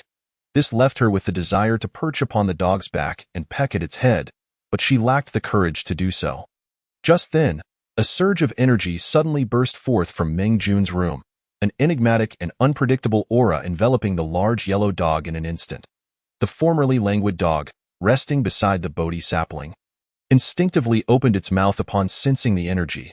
The next moment, Dan Yunju felt as though the world had shifted dramatically, as if she were reliving the moment of creation.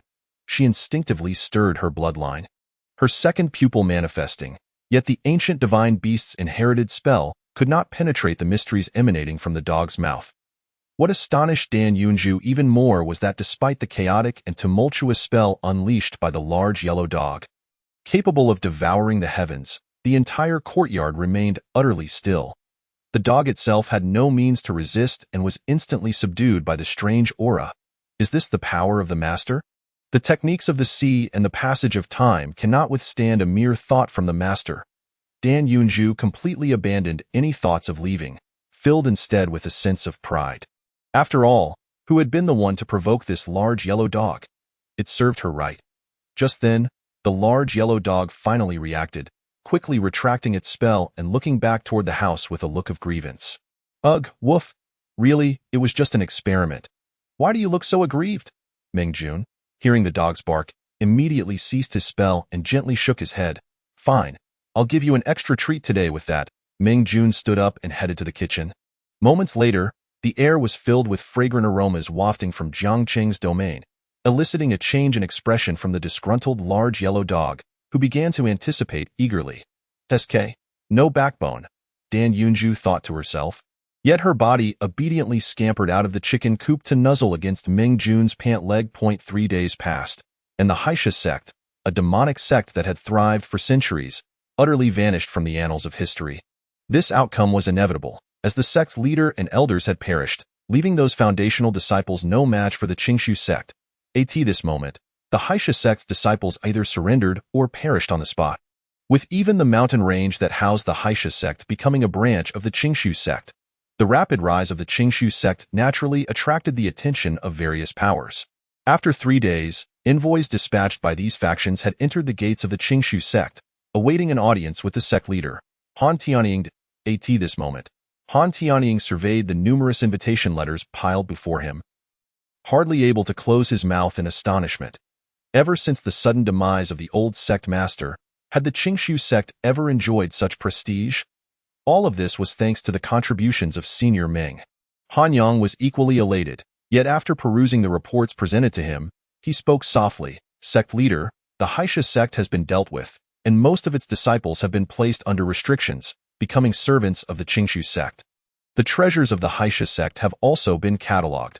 However, how should we handle the 1,000 souls flag held by Sima Shang? This item is inherently evil. Should we destroy it?" Upon hearing this, Han Tianying paused momentarily before glancing at Han Sishue. "Sishue, what do you think?" Although he was the sect leader, at this moment, Han Sishue was the individual closest to Senior Ming. It was only reasonable to seek her opinion. Moreover, he had intentions of entrusting the Qingshu sect to Han Sishue. Han Sishue had not anticipated being asked for her input so suddenly. However, after a moment of contemplation, she replied, I believe that since the core disciples of the Haisha sect have been eradicated, if further bloodshed occurs, it may displease Senior Ming. The current approach is quite satisfactory. Of course, if we propose a reward mechanism, allowing them to earn their freedom from servitude by contributing to the Qingshu sect, it would yield even better results. As for the treasures of the Haisha sect, as the sect leader, you should discuss and make the decision with the elders. Pausing briefly, Han Sishue continued, regarding this nascent soul artifact. She hesitated for a moment, then added, artifacts themselves are morally neutral. It depends on how one chooses to use them. Therefore, my suggestion is to keep it. Upon hearing this, Han Tianying nodded gently. His thoughts aligned closely with hers, and even more refined. Elder, let us proceed as Sishue suggests. With this decision made, Han Yang had no objections and nodded in agreement. Just then, a disciple rushed into the grand hall in a flurry. Sect leader. Elder, more visitors have come to pay their respects, the disciple exclaimed hurriedly. What are you panicking about? Han Yang chided, unable to suppress a frown at the disciple's flustered demeanor. Haven't there been enough visitors these past few days? Lead them to the guest quarters to rest. No, it's not that, the disciple replied hastily. This time, the visitors are different. They are members of the royal family from the Baiyue kingdom. At this revelation, Han Tianying and Han Yang exchanged glances, their brows furrowing in unison. Members of the Baiyue royal family? What could they want? Over the course of the past year, the 100 Kingdom has waged numerous battles, gradually annexing over a dozen cultivation sections. The Haisha sect, which has targeted the Qingshu sect, is but one of the kingdom's minions. Now that the Haisha sect has been vanquished, the Qingshu sect stands in a position of great power. At this moment, the royal family of the 100 Kingdom has made its appearance, leaving one to ponder their true intentions. Could it be that they are here to assert their dominance? Han Tianying felt a surge of confusion within him and spoke solemnly, Please, do come in. Chapter 0016. The Anomaly. Before long, a strikingly beautiful young lady, exuding an air of confidence, entered the grand hall accompanied by two middle-aged attendants. Upon catching sight of her, Han Tianying's gaze narrowed sharply. The young lady possessed a restrained aura and a serene demeanor.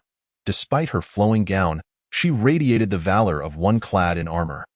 A quick sweep of his spiritual sense revealed that her cultivation had already reached the late stage of the Golden Core realm. Such an impressive achievement at her age was no mere coincidence. Moreover, the two elderly men accompanying her were beyond his comprehension, indicating their cultivation was at the nascent soul stage, and likely superior to his own.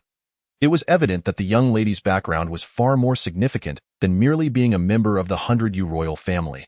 As Han Tianying and his companions scrutinized the young lady, she too was observing the three of them.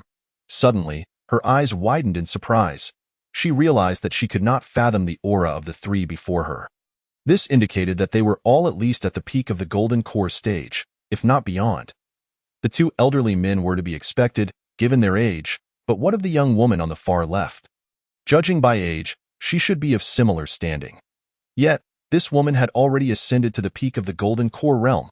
She had always prided herself on being a genius, having encountered numerous individuals during her travels. Confident that she would not be easily surpassed by others in the 100 Kingdom and surrounding sections, however, the stark difference in realms compelled her to regard the woman before her with newfound respect. Fortunately, the young lady composed herself after a brief moment and, with a graceful gesture, spoke softly, I am Zhua Junling, daughter of the Lingyang Marquis of the 100 Kingdom, here to pay my respects to the sect master of Qingshu. Upon hearing her title, Han Tianying's heart tightened. He was well aware of the Lingyang Marquis' formidable reputation. One of the three great warlords of the 100 Kingdom, a master at the peak of the nascent soul realm, rumored to be but a step away from transcendence. Decades ago, he had single-handedly eradicated all the beasts inhabiting a mountain range ruled by two demon kings, earning the favor of the kingdom's sovereign and being granted the title of Marquis. Although the Lingyang Marquis had not been as active as the other two warlords in recent years, his influence remained undiminished. What surprised Han Tianying even more was that not only was the Marquis himself a prodigy, But his daughter was also an exceptional talent, achieving the late stage of the Golden Core realm at such a young age. Would she not soon become a second Lingyang Marquis? Han Tianying's expression shifted dramatically. After a moment, he exhaled a breath of relief. Thankfully, his own disciple, Tianxue, had encountered Senior Ming. Though her talent might not match that of Zhuo Junling, her future accomplishments would surely surpass hers. Ah, it is an honor to welcome the princess. Please forgive my lack of courtesy, Han Tianying said with a light chuckle, though his tone lacked genuine warmth. Given the 100 Kingdom's current expansion, the Qingshu sect had become one of their targets. He refrained from striking down Zhuo Junling outright, considering the Marquis' disinterest in worldly affairs. What brings the princess to our humble abode? Han Tianying inquired coolly. Zhuo Junling could discern the chill in his words, but chose not to take offense. Instead, her gaze fell upon Han Tianxue, who had remained silent. Your sister is quite the beauty. I wonder if she might offer me some guidance? Startled, Han Tianxue had not anticipated that a young lady would so boldly propose a duel. Unfortunately, she had already attained the nascent soul stage, and battling a practitioner of the late Golden Core realm would be somewhat unfair. Just as Han Tianxue was about to decline, Zhuo Junling made her move. With a swift twist of her waist, she vanished from sight, only to reappear with a long sword in hand, its intricate patterns shimmering with spiritual energy. More astonishingly, she was now mere paces away from Han Tianxue. Her speed was akin to that of a specter. Han Tianying's gaze sharpened, astonishment flooding his heart. He had not anticipated that the Lingyang Marquis would impart his most profound technique, the flowing light phantom, to his daughter. Nor had he imagined that Zhuo Junling would master it to such an extent at such a young age. However, Han Tianying maintained his composure, revealing no signs of concern. What did speed matter? To Han Tianxue, who had already entered the nascent soul realm, she posed no real threat. With a light laugh, Han Tianxue waved her hand, causing spiritual energy to coalesce into a spiritual serpent that slithered towards Zhuo Junling. Was this the pressure of the nascent soul realm? Zhuo Junling was taken aback by the oppressive aura that enveloped her. She had suspected that her opponent's strength surpassed her own, but had not anticipated such a terrifying disparity. A nascent soul master at such a young age. Could her opponent possibly be an old monster who had undergone a soul transfer? Zhuo Junling withdrew, her expression a mixture of complexity and resignation. As the daughter of the Lingyang Marquis and a princess of the 100 Kingdom, she had been nurtured with elixirs and surrounded by mentors since childhood, achieving the late Golden Core stage by the age of 16, a true prodigy. Yet, in comparison to the enchanting woman before her, she felt utterly dwarfed. The wave of defeat washed over her. Zhuo Junling forced a bitter smile, realizing that continuing this contest was futile. Engaging a nascent soul master in combat was a folly she had no intention of pursuing. She had not anticipated that her sister would already be a practitioner of the nascent soul stage. It seemed she had been overly presumptuous. Zhuo Junling sheathed her sword and hurriedly offered her apologies. Before Han Tianxue could respond, Han Tianying interjected, his voice laced with displeasure. Princess, even if your father is the Lingyang Marquis, you should not act so recklessly within the great hall of my Qingshu sect. Do you truly believe we are but soft persimmons to be squeezed at your whim? Be mindful that the relationship between the 100 Kingdom and my Qingshu sect is quite delicate. Should I choose to strike you down now, none would dare speak against it. Han Tianying's tone was laced with a palpable sense of menace, instantly alerting the two elders behind Zhuo Junling. Their expressions hardened as they positioned themselves protectively beside her, their nascent soul energy flaring to life, no longer concealing their formidable cultivation. However, before they could act, Zhuo Junling raised her hand, instructing, Uncle Luo, Uncle Hua. Hold your ground. Turning her attention to Han Tianying, she said, Sect Master Han, I acknowledge my previous transgression. I hope you will overlook it, considering I am but a junior. Upon hearing Zhuo Junling's apology, Han Tianying's demeanor softened slightly. He had merely sought to save face. After all, as a nascent soul practitioner with nearly 2 centuries of experience, it would be unreasonable to hold a grudge against a mere junior. Princess Xue, please clarify your intentions. Otherwise, I may have to ask you to leave. Rest assured, Sect Master, I have not come without purpose. My sudden arrival is indeed to discuss an important matter with the esteemed elder. Zhuo Junling began to articulate her purpose for visiting when suddenly, the ground trembled violently. No, it was not just the ground. the entire space seemed to shudder. Spiritual energy spiraled wildly, fierce winds surged forth. It felt as though this realm was on the brink of a monumental transformation. Inside the grand hall, the occupants were taken aback, rushing towards the exit eye in the distance. A pillar of light shot skyward.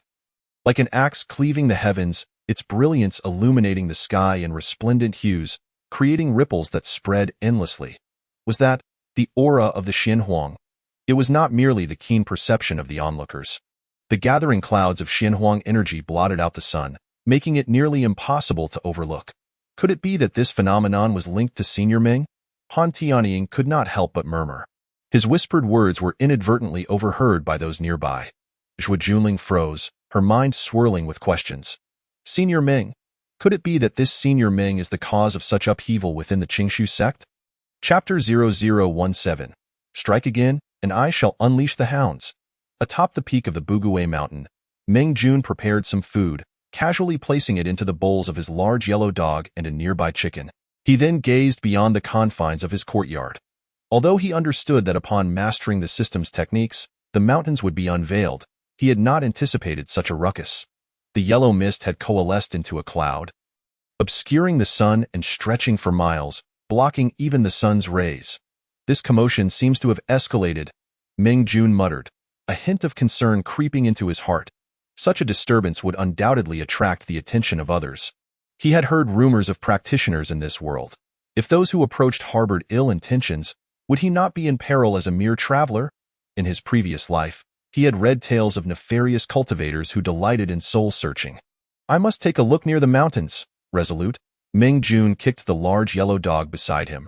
Come, let us venture out and see. At the foot of the mountain, Han Tianying and his companions gazed in horror at the suddenly rising and converging aura of Xianhuang above the clouds, their mouths agape in disbelief. What kind of divine power could possibly draw forth the Xianhuang energy that permeated the entire mountain range? Hiss! Han Tianying sharply inhaled a breath of cold air and could not help but exclaim. Indeed, the cultivation of Elder Ming is beyond our comprehension. Beside him, Zhuo Junling's eyes flickered with intrigue. Once again, it was that Elder Ming. Could it be that the current phenomenon was connected to him? It seemed that perhaps this Elder Ming could indeed assist me with that matter. After much contemplation, Zhuo Junling suddenly turned to Han Zhengzhu and inquired, Might I ask who this Elder Ming is? Is there a chance for me to meet him? Upon hearing this, Han Tianying was taken aback. This woman wishes to meet Elder Ming? How could that be permissible? It was not that he was petty or feared that Meng Jun would bestow his favors upon another, but rather that this woman was undeniably from the Baiyue kingdom. Although her father, Duke Lingyang, did not involve himself in worldly affairs and showed no interest in the conflicts of Baiyue kingdom, the connection was undeniable. How could this woman possibly align herself with the Qingshu sect? If he were to take her there privately and offend Elder Ming, would he not be inviting trouble upon himself? This would be quite difficult. Elder Ming. Just as Han Tianying was about to refuse, his expression suddenly darkened. He swiftly turned to the distance and spotted several figures appearing from the far horizon. Could it be them? The Luo surname cultivator beside Zhuo Junling tightened his gaze, his demeanor growing considerably more serious. What is this? Do you recognize them, Uncle Luo? To some extent, the Luo surname cultivator sighed and replied, The gentleman in the blue robe is the leader of the Qingluo sect, Daoist Yiqing. The old man on the far left, adorned in fiery red patterns, is one of the strongest loose cultivators of the Baiyue kingdom, known as the Fire Old Monster. Both of them are formidable figures at the late stage of the nascent soul realm. As for the others, they are also well-known nascent soul cultivators from various states. I did not expect to see them here. It is likely related to the tremor 3 days ago. As he spoke, the figures in the distance flickered and soon stood before the crowd. Oh? So it is the subordinates of Duke Lingyang. I thought that fellow could move faster than us. Daoist Yiqing chuckled lightly, revealing the identities of the Luo surname cultivator and his companions, before turning his attention to Han Tianying and the others. These 3 fellows seem unfamiliar. Might I inquire where they have trained? At this moment, Han Tianying's face was exceedingly grim. The Qingluo sect, like the Haisha sect, had long become a tool of the Baiyue kingdom, and only recently had they eradicated another sect. Moreover, the leader of the Qingluo sect, Daoist Yiqing, was a far more terrifying figure than Sima Shang of the Haisha sect. Despite his scholarly appearance, He was a ruthless killer, known for his mercilessness that exceeded even Sima Shang. Han Tianying's expression darkened, and he remained silent, but the Luo surname cultivator showed no such restraint. He chuckled and pointed at Han Tianying and Han Sishue, saying, "These three are friends of the Qingshu sect. Surely you have heard their names in recent days." The Qingshu sect? Upon hearing the Luo surname cultivator's introduction, Daoist Yiqing and the others were immediately taken aback. They had heard much about the Qingshu sect over the past few days. Not only standing firm against the onslaught of the Haisha sect, but also managing to eradicate it in just a few days. Now, a previously unremarkable small sect had presented 3 nascent soul cultivators. Such a sudden change must surely harbor some secrets. Instantly, the gazes of those present turned suspiciously towards Han Sishue and the others. All present were nascent soul cultivators. If they charged at once, there would be no escape for the 3. I had originally intended to ascend the mountain for a visit, but who would have thought I would encounter Han Zhongzhu here? What a coincidence. The notoriously fiery-tempered fire-old monster chuckled, his gaze lingering peculiarly on Han Sishue for a while before continuing. This young friend has achieved the nascent soul stage at such a tender age. There must be some unique method behind it. This old man has been stuck at the late stage of nascent soul for quite some time. I wonder if you might have any insights to share? At these words, Han Tianying's expression shifted dramatically. To inquire about guidance was merely a pretext to uncover the secret behind the Qingshu sect's sudden rise. However, concerning Elder Meng, how could he divulge such information casually? You flatter me. Senior, my disciple is merely fortunate, and truly possesses nothing to instruct you on. Han Tianying quickly clasped his hands in respectful denial. Yet, the old monster of fire showed no appreciation for his humble demeanor. "Am I speaking to you?" he barked. "Get lost." With a fierce shout, the fire-old monster swept his sleeve, unleashing the terrifying might of a late-stage, nascent soul cultivator that ruthlessly struck Han Tianying. Despite Han Tianying having gained considerable benefits from Meng Jun, his foundation was still shallow, lacking any clever means of defense, and he was sent flying in an instant. "You!" Han Xiang saw that the old man had struck without provocation and immediately shouted, "Fire-old monster, you are bullying too much. What's wrong with bullying you?" The fire-old monster snorted coldly and took a step towards Han Tianying. "Once I capture Han Tianying, the rest of you will surely submit to revealing the secrets behind the Qingshu sect's sudden changes." However, they were already at the edge of the unreturning mountain, and with that step, he found himself deep within its confines. In the next moment, the fire-old monster's expression changed dramatically. "This is a restriction?" He was horrified to discover that although the Xian Huang aura had vanished, the entire unreturning mountain still lay under a terrifying restriction. As a nascent soul cultivator, upon entering this mountain, he found himself utterly unable to mobilize his spiritual energy. Rendered as powerless as a mere mortal, the fire-old monster's mind was shaken, and he began to feel uneasy. Fortunately, he noticed that Han Sishue and Daoist Yiqing, who were pursuing him, also found themselves similarly unable to manipulate their spiritual energy, which relieved him somewhat. It seemed that the tremor from 3 days prior was indeed connected to this unreturning mountain. Daoist Qingya chuckled lightly, turning to engage in conversation with the Luo surname cultivator, appearing as if he had no intention of making a move. "Humph, hypocrite!" The fire-old monster coldly huffed, inwardly cursing Daoist Yiqing. He knew that fellow's nature. Once he made a move, he would be even more ruthless than himself. However, for now, he was uninterested in such matters and resolved to uncover the secret behind the Qingshu sect's sudden changes first. With this thought in mind, the fire-old monster slowly turned and charged towards Han Tianying. Han Tianying's expression shifted dramatically. Although he could not use his spiritual energy here, how could his frail body possibly withstand the resilient physique of the fire-old monster, who had been nourished by spiritual energy for a century? He hastily raised his hand to defend, but in an instant, he found himself at a disadvantage. Han Sishua's expression changed, and she instinctively wanted to intervene.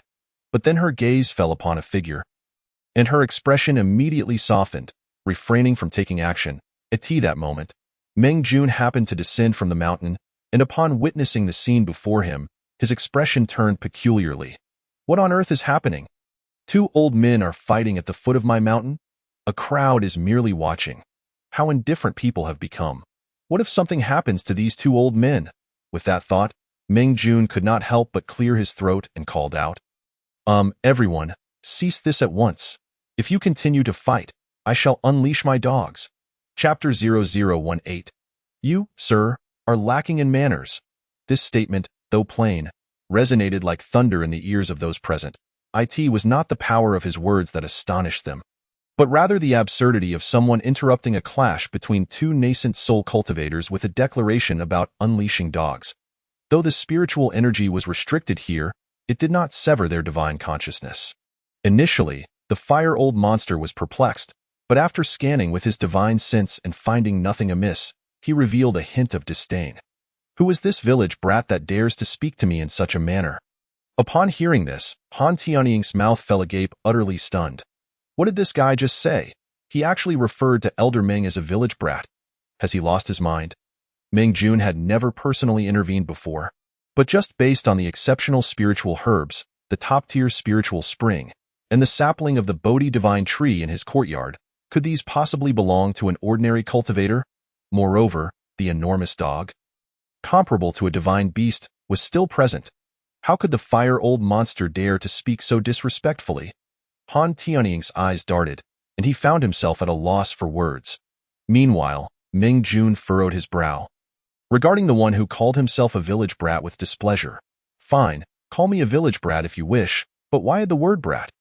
At a height of 1.80 meters, am I really a brat? Having intended to mediate the conflict, he was concerned that these individuals, lacking even basic medical coverage, might sustain injuries. Instead, he found himself insulted. Impolite, he muttered under his breath, shaking his head before continuing, if you wish to fight, do so a little further away from me. I must warn you in advance, if you aim to pull any tricks here, you shall find no opportunity. Upon hearing this, the onlookers, save for those from the Qingshu sect, wore peculiar expressions. Was he out of his mind to speak to a late-stage nascent soul cultivator in such a manner? Even if he were a junior of a transformation stage cultivator. Such arrogance was unwarranted. Unbeknownst to them, Han Tianying and the others shared the same sentiment. Tio dare speak to Elder Meng in such a way. These individuals must surely be insane. Han Tianying shook his head and quickly withdrew to Han Sishua's side. Since Meng Jun had spoken and forbade them from making a move, then today, even if he were to perish here, he could no longer act. However, Han Tianying's actions went unnoticed by others, who assumed he was aware he was no match for the old monster of the fire. Yet, Zhuo Junling, who had been attentively observing the movements of the Qingshu sect, noticed everything. Upon seeing the young man, the expressions of those present immediately turned considerably more respectful. Could it be that this person was the esteemed Meng they spoke of? Judging by his appearance, he appeared to be in his 20s. Was he yet another old monster who had preserved his youthful visage? In an instant, Zhuo Junling's thoughts began to wander wildly. The old monster of the fire, seeing that Meng Jun was ignoring him, felt a surge of dissatisfaction. A character devoid of spiritual energy must surely be some junior of a Yuan cultivator without any spiritual roots. How dare such a person speak to him in such a manner? I am asking you a question. Did you hear me? Go fetch your elder. I have no words for a child like you. Upon hearing this, Meng Jun's face grew even darker. Why were the old men in this world so insufferable? Calling him a child repeatedly. How annoying! Meng Jun immediately kicked the large yellow dog at his side. De Huang, bite him! The moment he spoke, Meng Jun realized there were so many people present. It wouldn't he be good if that old fool actually got bitten, so he quickly added in a hushed tone, just scare him a bit, don't actually hurt him. The large yellow dog couldn't help but roll its eyes, feeling utterly speechless. With a single mouthful, it could swallow the sun and moon, move mountains and part seas. Yet now, it was being asked to merely scare a mere ant at the Yuaning stage. How absurd! Nonetheless, it dared not disobey Meng Jun's command and immediately suppressed all its might, letting out a light bark. Woof! The large yellow dog did its utmost to restrain itself, but the gap between it and these people was simply too vast. Even a light bark was beyond what these individuals could withstand. Everyone present felt as though a thunderclap had erupted within their souls, in a daze. It was as if an ancient beast had shattered the void, obscuring the heavens and crushing down upon them like a mountain. It was utterly unresistible. The crowd gasped in shock, and by the time they regained their senses, their minds were in turmoil. Such a fearsome beast could only be resisted by a cultivator at the transformation stage. However, how could such a terrifying beast appear here? Was there something in this place that warranted the attention of such a formidable cultivator? Or could it be that the anomalies in this area were simply the doing of this great cultivator? In that moment, the crowd was overwhelmed with thoughts, but could not fathom even a fraction of the situation before them. Only the members of the Qingshu sect maintained expressions of knowing all too well. Zhuo Junling wiped the blood from the corner of her mouth and swallowed a pill to regulate her breathing before lifting her head once more. Among those present, she was the weakest. But she understood that the ancient beast had shown mercy. Otherwise, everyone would have perished here without exception. Perhaps the matter she was aware of could truly be resolved by this person. With that thought, Zhuo Junling let out a breath, suddenly stepping forward. I, the younger generation Zhuo Junling, pay my respects to the esteemed elder. Though it may be presumptuous, I have a matter to discuss and wonder if I might speak with the elder privately. Upon hearing this, Han Tianying was taken aback. What? You wish to speak privately with Senior Ming? That cannot be. This girl is from the Baiyue Kingdom. What if Senior Ming takes offense? What would happen to my sect? Yet before he could voice his concerns, Ming Jun had already nodded. You wish to come over? That is fine. Ming Jun cast a glance and noted another beauty among them. Although he harbored no inappropriate thoughts, it was still quite pleasant to interact with a beautiful woman. Moreover, having just made contact with the outside world, the more acquaintances he had, the better. Since you wish to come, then all of you come along. Ming Jun spoke again. He dared not genuinely be alone with a beautiful woman. What if a scandal arose? Besides, these old men seemed to relish gossip. Even if there were no scandal, he did not wish to be the subject of their whispers. Upon hearing this, the expressions of the others brightened significantly. The ancient beast beside this individual possessed such formidable power. The person themselves must be even more mysterious. To connect with such a powerful being was an opportunity that even Yuan and cultivators could only dream of. Then we shall intrude. The Qingye Taoist and the others quickly chimed in, their faces alight with joy. However, as Ming Jun turned around, he shot a glance at the old monster of the fire and couldn't help but shake his head. By the way, you need not come along. You, sir, have no manners. Upon hearing this, everyone was momentarily stunned, turning to look at the old monster of the fire with a glimmer of schadenfreude in their eyes. Such an opportunity had been lost to him due to a few careless words. Surely, at this moment, that old monster was close to tears. Chapter 0019. Could it not be a little more peaceful? The old monster of the fire's face flushed an array of colors, feeling as if his face was on fire. Having traversed the Baiyue Kingdom for so long, he had never lost face in such a manner. Yet at this moment, he dared not utter another word, standing awkwardly in silence. The expressions of the others were peculiar, their disdain unmistakable. As a rogue cultivator, the old monster of the fire had relied on his cleverness and cunning to reach the late Yuaning stage. Yet he never expected to stumble, offending such a hidden master in the span of a few words. Let us go, the Yiqing Taoist said, promptly leading the others up the mountain. They had little friendship with the old monster of the fire and naturally would not speak up for him. However, a flicker of inexplicable emotion crossed Han Tianying's eyes. After a long moment, he sighed and hurriedly followed. Perhaps overwhelmed by Ming Jun's prowess, no one spoke on the way up. Yet, as they ventured deeper into the Bugu mountain range, the looks they cast towards Ming Jun grew increasingly filled with awe.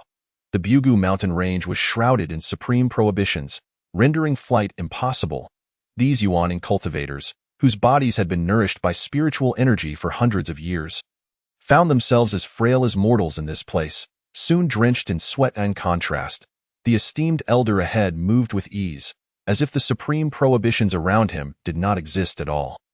Had they not been present themselves, they would scarcely believe it. At that moment, Ming Jun, walking at the front, glanced back at the group behind him and shook his head helplessly. These old men, how can they not climb a mountain? With a bit of sarcasm, Ming Jun instinctively slowed his pace. As a result, their ascent took more than twice as long. Here we are, my home is right here. Feel free to find a place to rest. I will prepare some tea for you, Ming Jun said casually, turning to enter the house. Upon hearing this, the others hurriedly followed him into the courtyard. What is that? Yiqing Taoist's expression suddenly changed. Unable to resist approaching the vegetable garden Ming Jun had cultivated, No doubt about it. This is top-grade spiritual medicine, he exclaimed instinctively, drawing the attention of those around him, and soon their expressions shifted in unison. Such a multitude of spiritual herbs casually planted together. Surely, even if they pooled all their collections, it would not compare. Moreover, look at this water tank, a Luo surnamed cultivator murmured. The group turned their heads again and saw that the water tank was suffused with a glowing aura, emanating an abundance of spiritual energy. It was indeed a top-grade spiritual spring. This? The crowd exchanged glances, momentarily at a loss for words. Each of them had encountered top-grade spiritual springs before. Who among them would not immediately treasure it? Fearing contamination? How could one so brazenly display it in a courtyard? Han Tianying and the others wore complex expressions, falling into silence. In truth, when they first entered this small courtyard, they had not been much stronger than these people. However, upon seeing the sapling of the Bodhi divine tree, Han Tianying was once again astonished. He beheld that the sapling of the Bodhi divine tree had grown to over a person's height in just over half a month. Its branches flourishing and leaves abundant, no longer the bare sight it had been when first planted.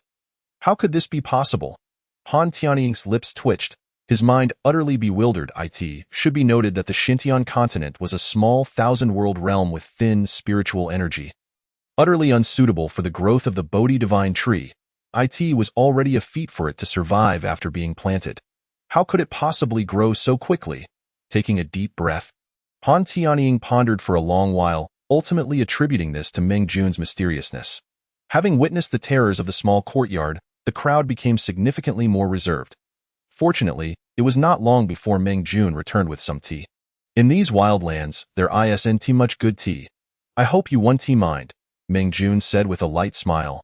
The crowd quickly waved their hands, offering a few compliments, yet their hearts grew increasingly uneasy. What could be the reason for such a significant figure suddenly inviting them to his residence? Meng Jun did not allow them to dwell on these thoughts for long, chuckling lightly. Hee, I have lived in seclusion in the mountains for many years, unaware of the happenings outside. Your attire does not seem to hail from the same place. May I ask if there are any major events occurring outside? Upon hearing this, the crowd was momentarily taken aback. Major events? In the Xintian continent, there were rarely any occurrences, yet in the vicinity of the Bugu mountain range, the only events that could be termed major would be the sudden actions of the Baiwei kingdom's monarch to eliminate the surrounding cultivation sects. Wouldn't it? In an instant, the gaze of the crowd fell upon Yiqing Daoran and Zhuo Junling. Among these two individuals, the former had already allied with the Baiwei kingdom, becoming its henchman, while the latter was an outright member of the Baiwei kingdom. At that moment, Yiqing Daoran's expression changed dramatically, and a sense of dread enveloped his heart. What was happening? Had this eminent figure, known for his silence, suddenly inquired about the major events surrounding them? Could it be that he was dissatisfied with the actions of the monarch of Baiwei kingdom? As this thought crossed his mind, Yiqing Daoran couldn't help but glance at Han Tianying and the others, feeling that this notion was only amplifying within him. It must be so. Without a doubt, the matters concerning Qing Su's sect were a warning from this eminent figure. Surely, the monarch of Baiwei kingdom had committed numerous atrocities, provoking the ire of this high-ranking individual. Realizing this, Yiqing Daoran's complexion shifted, and he hastily rose to his feet, saying, "Predecessor, it was my fault earlier. Upon my return, I shall immediately sever ties with Baiwei and refrain from involving myself in their warfare." This declaration startled those around him. After all, the Baiwei kingdom was currently at the zenith of its power. Having absorbed no fewer than 10 sects, to extricate oneself from Baiwei kingdom at this juncture was akin to positioning oneself as an adversary. It could very well provoke the monarch's displeasure, potentially leading to a decree for the eradication of Qing Su's sect. However, the crowd exchanged glances with Meng Jun and silently nodded. With such an eminent figure intervening, it seemed entirely reasonable for Yiqing Daoran to make this choice. They too shared this sentiment. With such a high-ranking individual involved, the downfall of Baiwei kingdom appeared inevitable. It was in their best interest to distance themselves from it as swiftly as possible.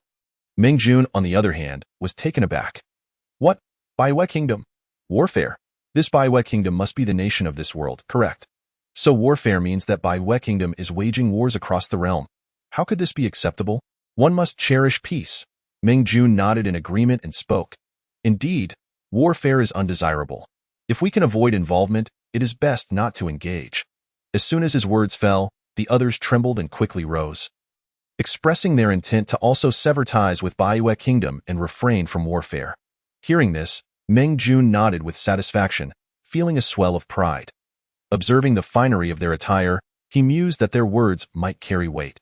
If he could avert a war with just a few utterances, that would indeed be a tremendous merit. Seeing Meng Jun display a benevolent demeanor without a trace of displeasure, the crowd collectively sighed in relief. Zhuo Junling, however, harbored a glint of intelligence in her eyes. Despite her father being a noble of Baiyue Kingdom, he had always shunned involvement in worldly conflicts, rendering the matter of warfare rather inconsequential to her. Moreover, she had other matters for which she sought the assistance of this venerable predecessor. With this in mind, Zhuo Junling promptly stood and addressed Meng Jun. "Predecessor Meng, I have a matter to discuss." Yet before she could finish, Meng Jun raised his hand, saying, "Enough, you need not speak further." "I understand." At that moment, Meng Jun surveyed the individuals he had brought back, a wave of discomfort washing over him. He had assumed they were merely affluent individuals, yet it turned out they were all denizens of a nation embroiled in warfare, and certainly not of the common folk. How could the people of this world be so? Could they not aspire for greater peace? At the foot of the mountain, upon exiting the Bugue mountain range, the group felt an immediate lightness in their bodies. Turning to gaze at the Bugue mountain, which was gradually disappearing into the encroaching night, a sense of trepidation surged within them. Who would have thought that within such a desolate place, there resided a figure of such terrifying prowess? "Esteemed colleagues, I have matters to attend to, so I shall take my leave." Upon exiting the mountains, Yiqing Daoren promptly declared, departing without offering the others a moment for pleasantries. The remaining Yuan and cultivators exchanged glances, silently retreating a few steps, signaling their intent to leave as well. These ancient beings certainly moved with great speed. Zhuo Junling watched as the figures of the Yuan and cultivators receded into the distance. Her heart brimming with unspoken thoughts, she was acutely aware of their intentions.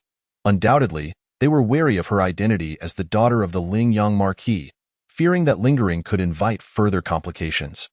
After all, they had clearly expressed their desire to disengage from Baiyue Kingdom. "Esteemed colleagues, we too have matters to attend to within our sect, so we shall take our leave." Han Tianing similarly spoke.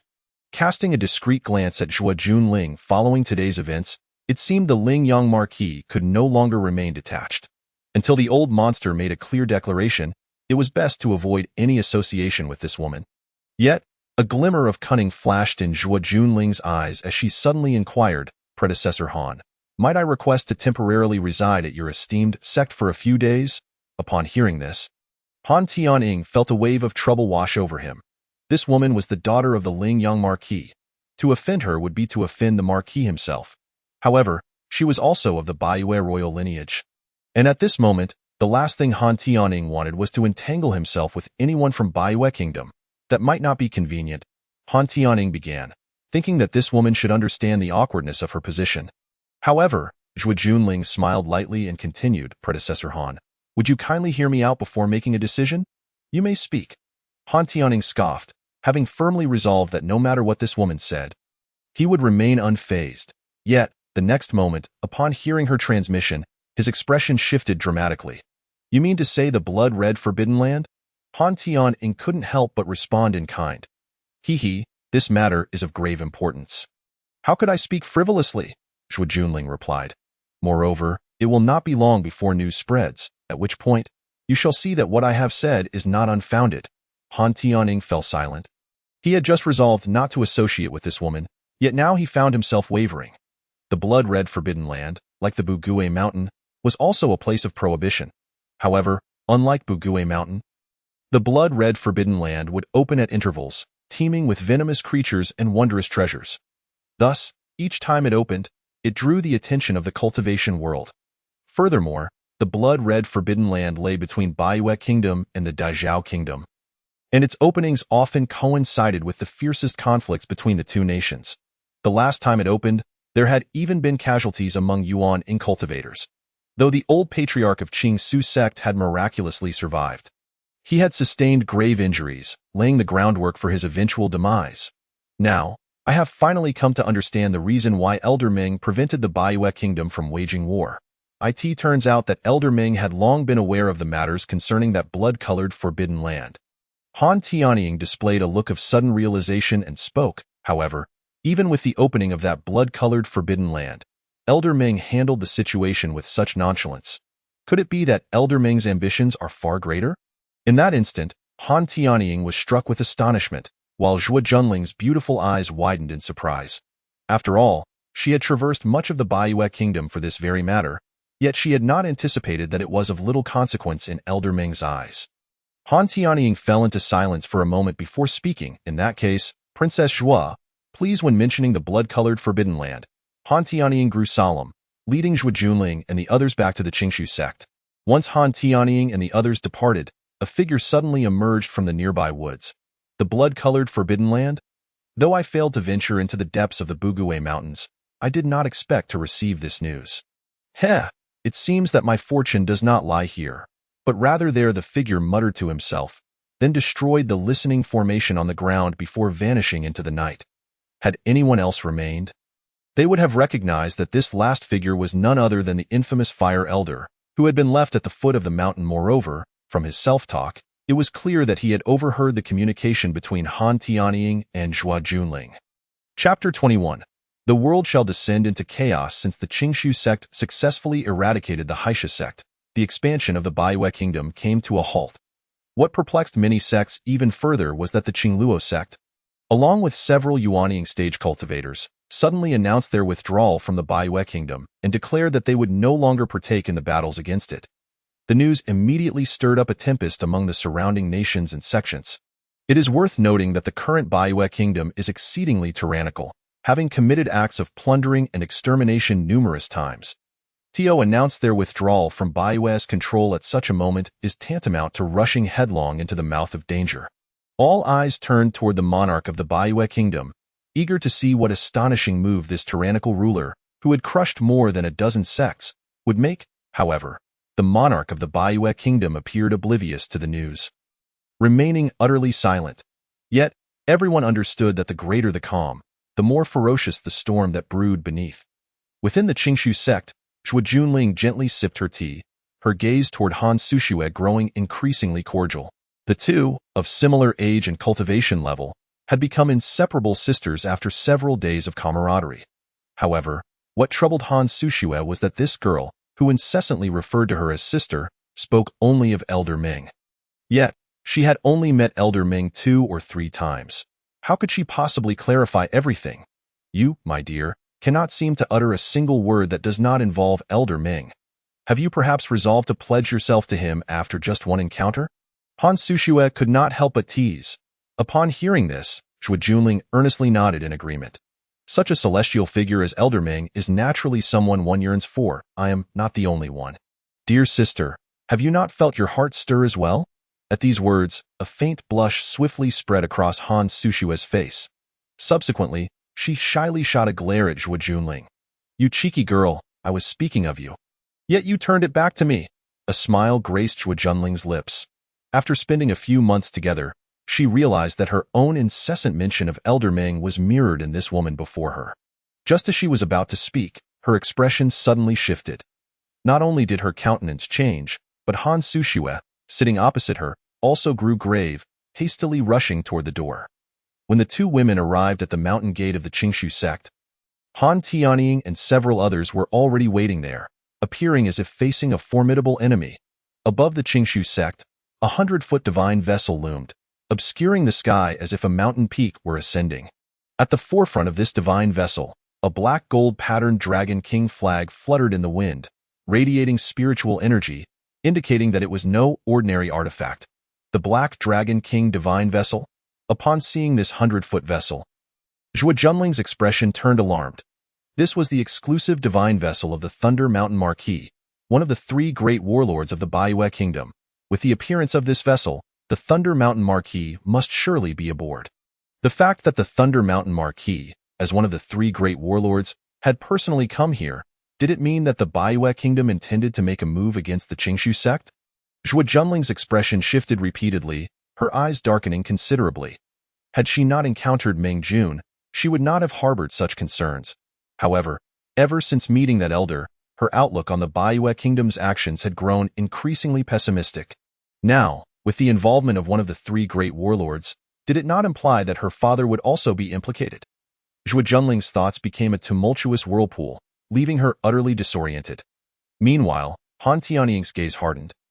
And with a sudden leap, he rose into the air, calling out loudly, with such a magnificent flying vessel appearing. It must be that the Thunder Mountain Marquis has come personally. Why not reveal yourself for a meeting? As soon as his voice fell, a thunderous roar erupted from the Black Dragon King divine vessel. How audacious! Our Marquis is not someone you can simply summon at will. Accompanying the sound of thunder, two figures soared down from above, hovering above the crowd, their gazes rife with disdain. Han Tianying's expression darkened, his eyes chilling. They had already come to their doorstep, yet the Thunder Mountain Marquis still did not show himself.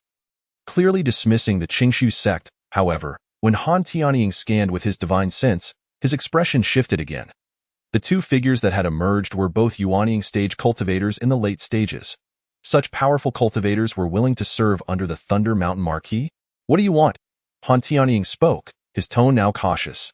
Even with Ming Fan's insights, only he and Han Sushue had reached the late Yuanying stage within the Qingshu sect, though Han Yang and the others had made some progress. They likely would not withstand the bombardment of the Black Dragon King divine vessel.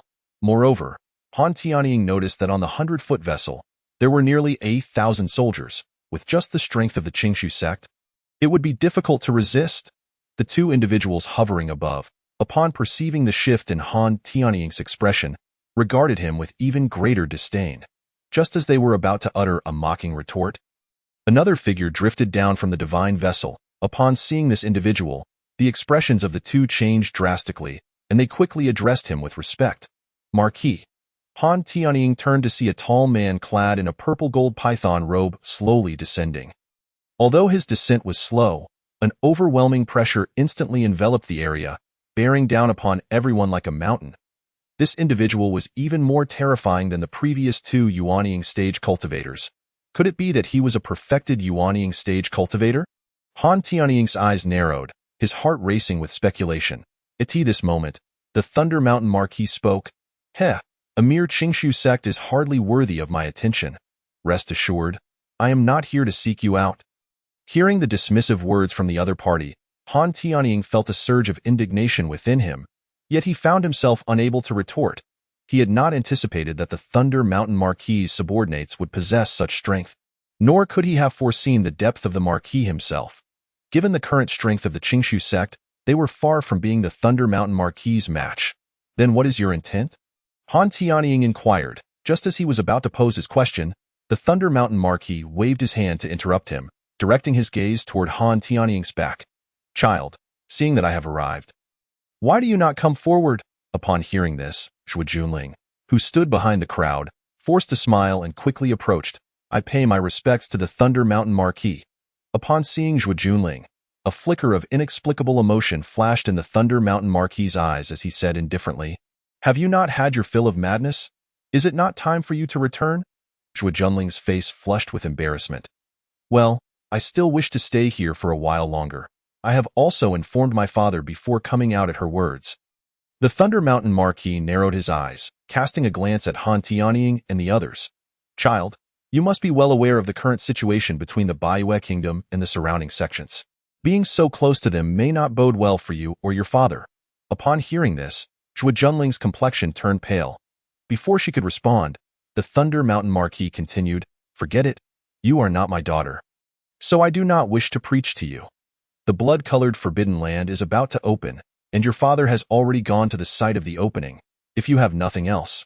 Hurry back to Lingyang Prefecture to avoid causing trouble for your father.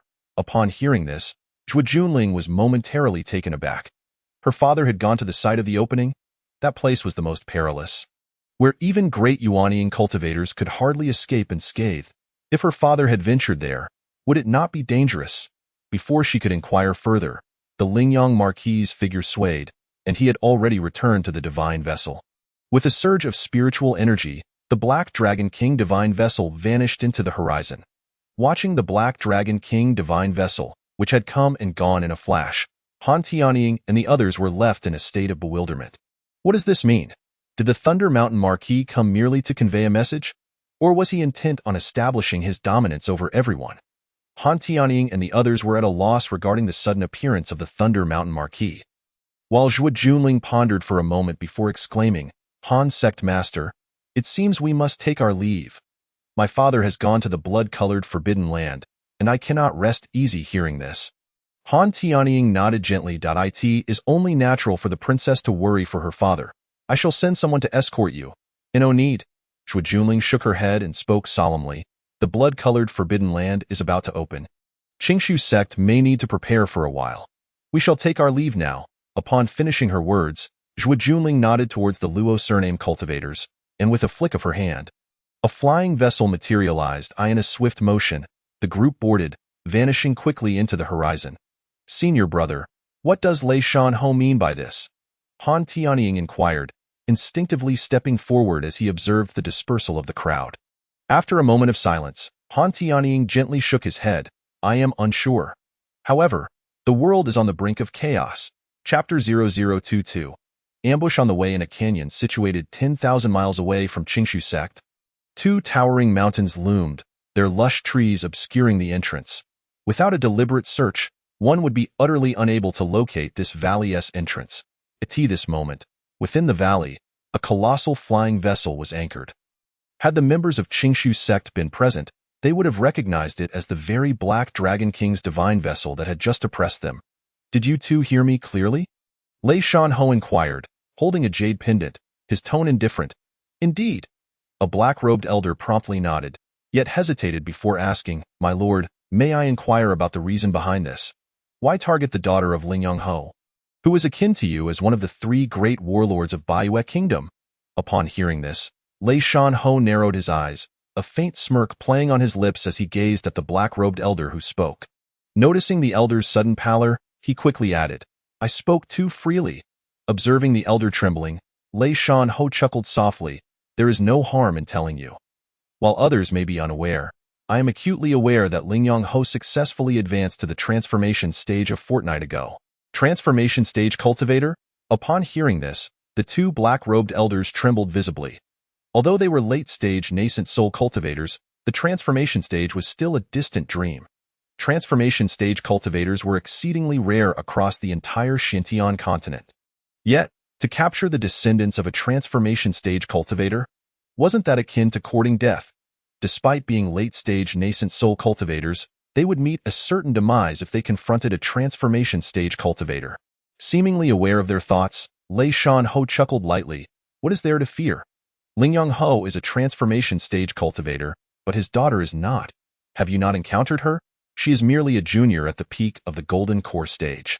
You two late-stage nascent soul cultivators should easily handle her. As for her companions, Luo Qi and Zhao Feng, they are not your match in the slightest. However, just to be safe, take this item with you." As he spoke, Lei Shan Ho tossed the jade pendant into their hands. "This pendant contains a trace of my divine consciousness, which will guide you to that girl, Zhuo Junling. Upon nearing her, activate the pendant immediately. It will trigger a restriction on her, rendering her unable to mobilize her spiritual energy." Upon hearing this, the two black-robed elders exhaled in relief. Capturing a girl who could not summon her spiritual energy would be a trivial task. As for Luo Qi and Zhao Feng, they regarded them with disdain. "We shall take our leave at once," they exclaimed in unison, soaring into the air. Watching their departing figures, a sinister smile crept upon Lei Shan Ho's lips. "Lingyang Ho, what does it matter if you have reached the transformation stage? As long as your daughter is in my grasp, you will have no choice but to submit." A day later, in Julong County, Zhuo Junling was engulfed by unease upon learning that her father had ventured to the site of the blood-colored Forbidden Lands, opening. In her anxiety, she journeyed tirelessly until she reached the edge of the neighboring prefecture. Unbeknownst to her, this very action left the two pursuing her in utter dismay. The two black-robed elders, tasked with capturing Zhuo Junling, dared not slacken their efforts. Yet, lacking a flying vessel, they were solely reliant on their own spiritual energy to keep pace. Without the jade pendant provided by Lei Shan Ho to guide them, they would have lost her long ago. "This wretched girl, if I catch her, I shall make her suffer greatly," the black-robed elder. In a fit of frustration, crushed a mid-grade spirit stone. Do not forget, that girl's father is a transformation stage cultivator. A burly man beside him cautioned. I was merely venting, the black-robed elder replied, his smile devoid of warmth. I have no desire to provoke a transformation stage monster. That is well. Let us hasten our pursuit. If this continues, they shall breach the opening site. The burly man replied expressionlessly, discarding the now depleted spirit stone and continuing onward. Hearing this, the elder nodded slightly and resumed their pursuit. Within the mountains of Julong County, Shui Junling, having consumed some elixirs, raised her head, her gaze icy. Your Highness, why the urgency? The Luo surname cultivator spoke solemnly. Our Lord has already attained the transformation stage. Who in this vast world can oppose him? Shui Junling shook her head, responding, I cannot explain why, but ever since encountering Lei Shan Ho, my heart has been in turmoil. As if something is about to transpire. Hearing this, the Luo surname cultivator nodded in understanding yet chose not to elaborate further.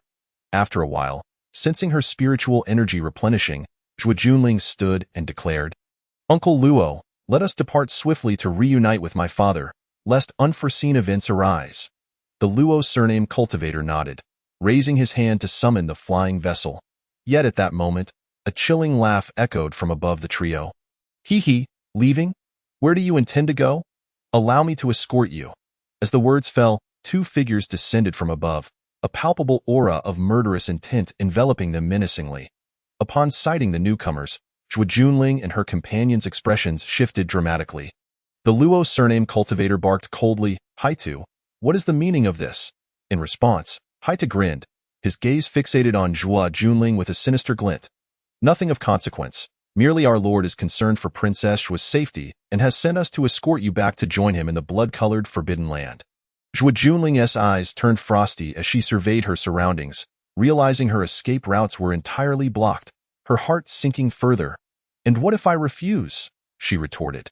Then you shall have no say in the matter. Haitu sneered, producing the jade pendant given to him by Lei Shan Ho and activating its mechanism with a decisive gesture. Shui Junling, who had been on high alert, was caught off guard. The next moment, her expression shifted drastically, and she could not help but cry out, Uncle Luo. Suddenly, a myriad of runic lights erupted from her body, swiftly sealing her limbs and meridians. This is Lei Shan Ho's sealing spell. Upon witnessing the runes enveloping Shui Junling, the Luo surname cultivator's heart filled with urgency and fury. He finally comprehended why Lei Shan Ho had unexpectedly visited Qingshu sect to meet with them. It was evidently to set his sights on Shui Junling. His eyes narrowed as he rapidly assessed the situation, his heart heavy with foreboding. Although the two pursuers were of similar cultivation level, with Shui Junling's spiritual energy sealed, engaging in battle here would be exceedingly disadvantageous. Realizing this, the Luo surname cultivator took a deep breath, unleashing a surge of spiritual energy. Old Zhao, quickly escort the princess away. With that, he charged forward, engaging Haitu and his companion in combat. Chapter 0023.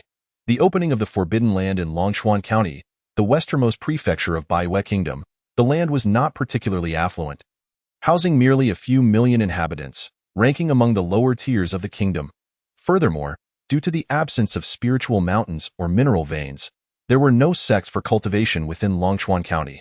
However, this did not diminish Longchuan's significance in the hearts of cultivators from the eastern realm of the Xintian continent. For here lay the infamous blood-colored Forbidden Land.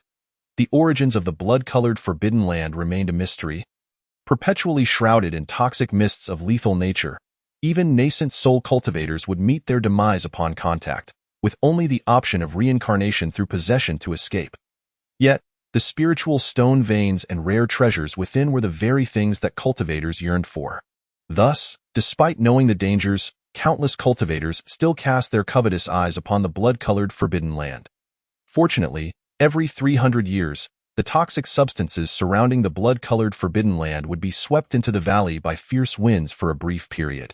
During this opportunity, cultivators could enter and seize what they desired. At that moment, at the opening site outside the blood-colored Forbidden Land, numerous sects had gathered, each establishing their presence. Even the reclusive nascent soul elders could no longer remain in seclusion. Traveling great distances to arrive. Above the sky, warships belonging to Baiwei Kingdom assembled, majestic and imposing, instilling fear in the hearts of those who beheld them. When the members of Qingshu's sect arrived, witnessing the throng of people, their expressions darkened considerably. Every time the blood-colored Forbidden Land opens, it heralds a bloody tempest. It seemed this occasion would be no different. Han Tianying spoke in a deep voice. Behind him, Han Yang, Han Su, and others instinctively nodded, displaying expressions of profound agreement. Han Sishue, however, scanned the multitude of cultivators with her beautiful eyes, revealing a look of perplexity. Sishue, what troubles you? Han Tianying inquired softly. It's nothing, she replied gently. I just find it rather strange that I haven't seen Sister Junling around. At her words, Han Tianying and the others turned their gaze upwards, all furrowing their brows. They observed that there were approximately 100 flying vessels above, yet conspicuously absent was the vessel of Lingyang Ho. It is indeed peculiar. Didn't Lei Shan Ho mention that Lingyang Ho had already arrived? Logically, as one of the 3 great warlords of the Baiwei Kingdom, Lingyang Ho should possess a dedicated flying vessel. Doubt and confusion washed over the group. Meanwhile, aboard the Black Dragon King's divine vessel belonging to Lei Shan Ho, the latter sat with a smile, toying with an exquisitely crafted teacup. Opposite him, Lingyang Ho wore a grim expression, his eyes seeming to blaze with fury. After a while, Lingyang Ho could no longer suppress his rage and spoke in a low voice. Lei Shan Ho, what is it that you truly desire?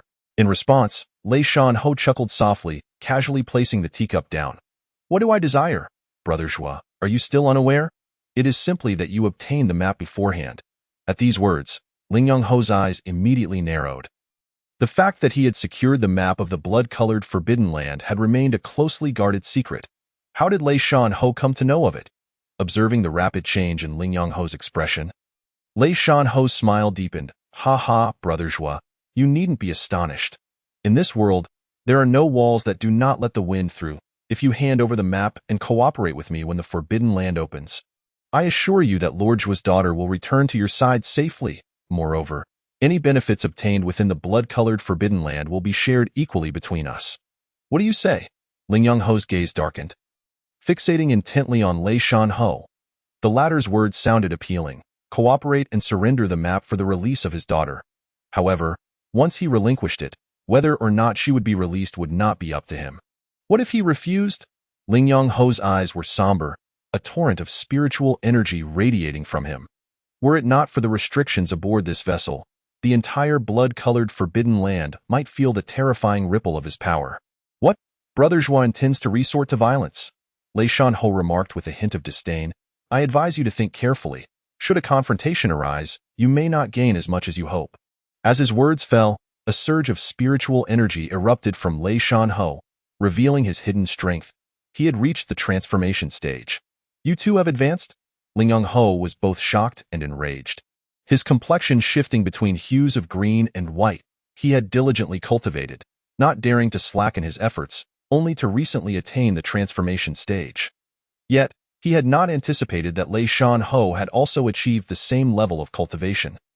And he had received no prior notice. How about it, Brother Zhua? Do you still plan to fight? Lei Shan Ho inquired coolly, a glimmer of cunning flashing in his eyes. Humph! Lingyang Ho snorted coldly, casting aside an object before turning to leave without a backward glance. Ha ha, wise of you to recognize your place, Lei Shan Ho remarked, accepting the map, glancing at it briefly before stowing it away in his storage pouch. The events unfolding aboard the flying vessel remained unknown to the others. At that moment, numerous cultivators were gathered at the site of the opening, their gazes fixated on the noxious miasma enveloping the blood-colored Forbidden Land. The Forbidden Land has opened. Suddenly, a voice cried out in astonishment. In the next moment, the ground trembled, and ominous clouds began to gather in the sky. Beneath the darkened heavens, a terrifying whirlwind abruptly formed, standing in the very center of the blood-colored Forbidden Land.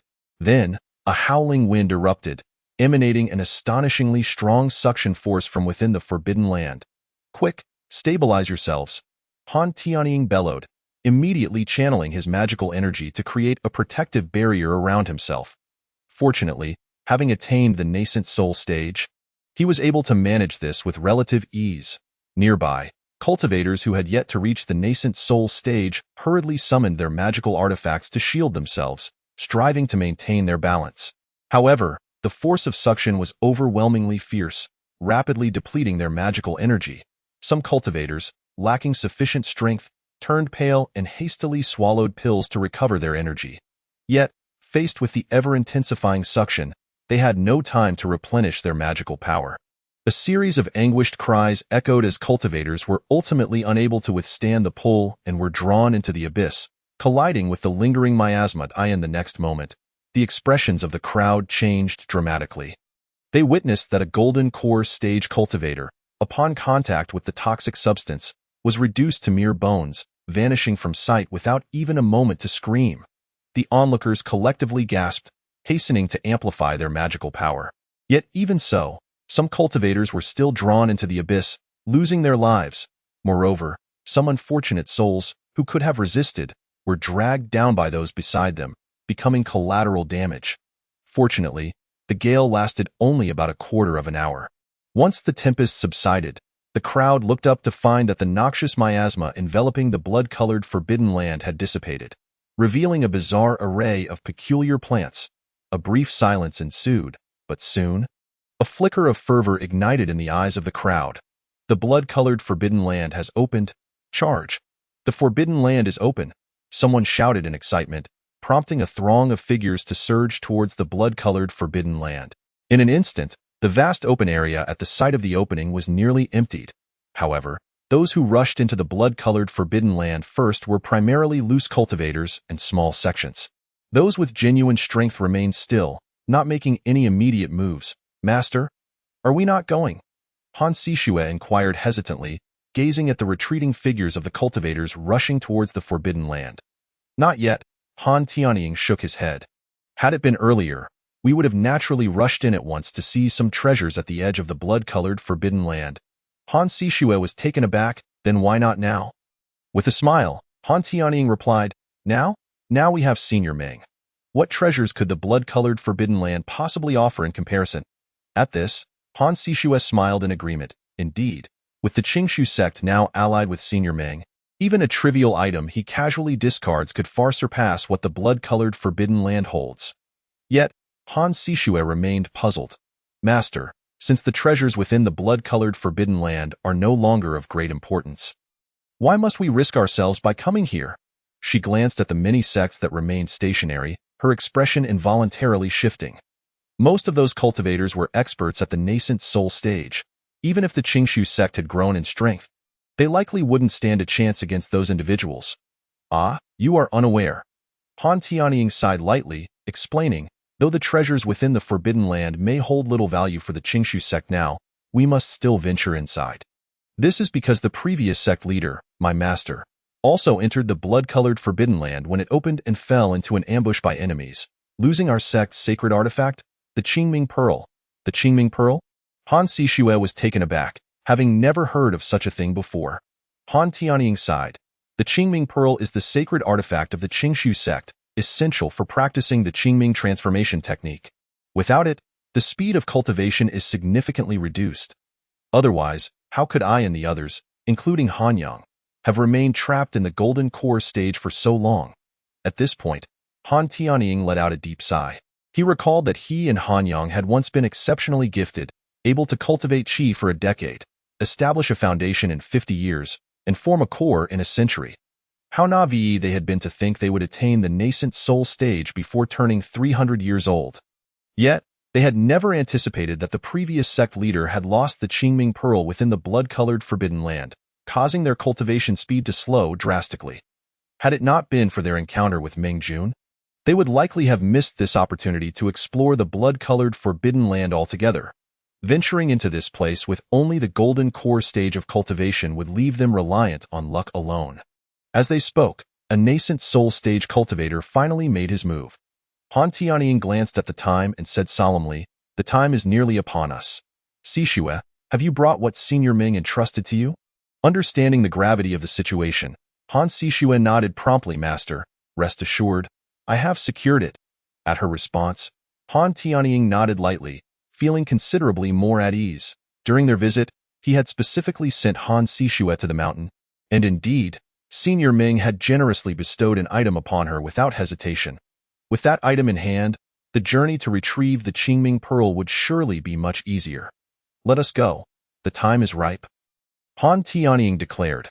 Han Yang and the others nodded gently, following Han Tianying as they rushed towards the blood-colored Forbidden Land.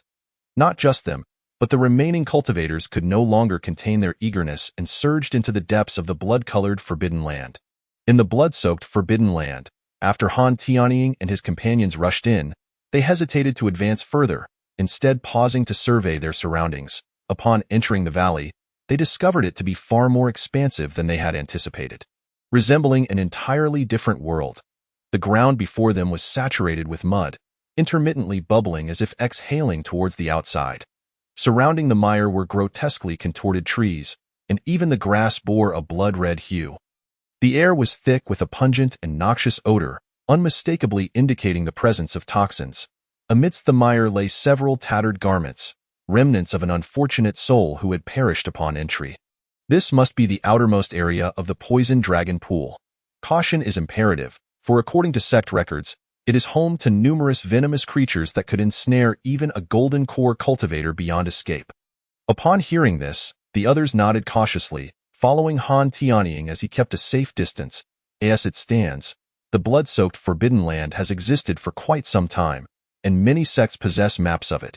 Unfortunately, the Forbidden Land opens only once every 300 years, and over such a long span, many areas have transformed from what was once recorded.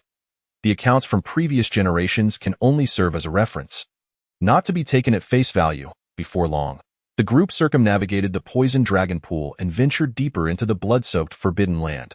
According to the former sect master, the place where he had been ambushed still lies in the central region.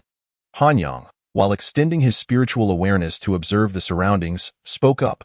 Yet, before long, his expression shifted to one of peculiar discomfort. It was just him. The faces of Han Sishue and the others also darkened significantly. Stop!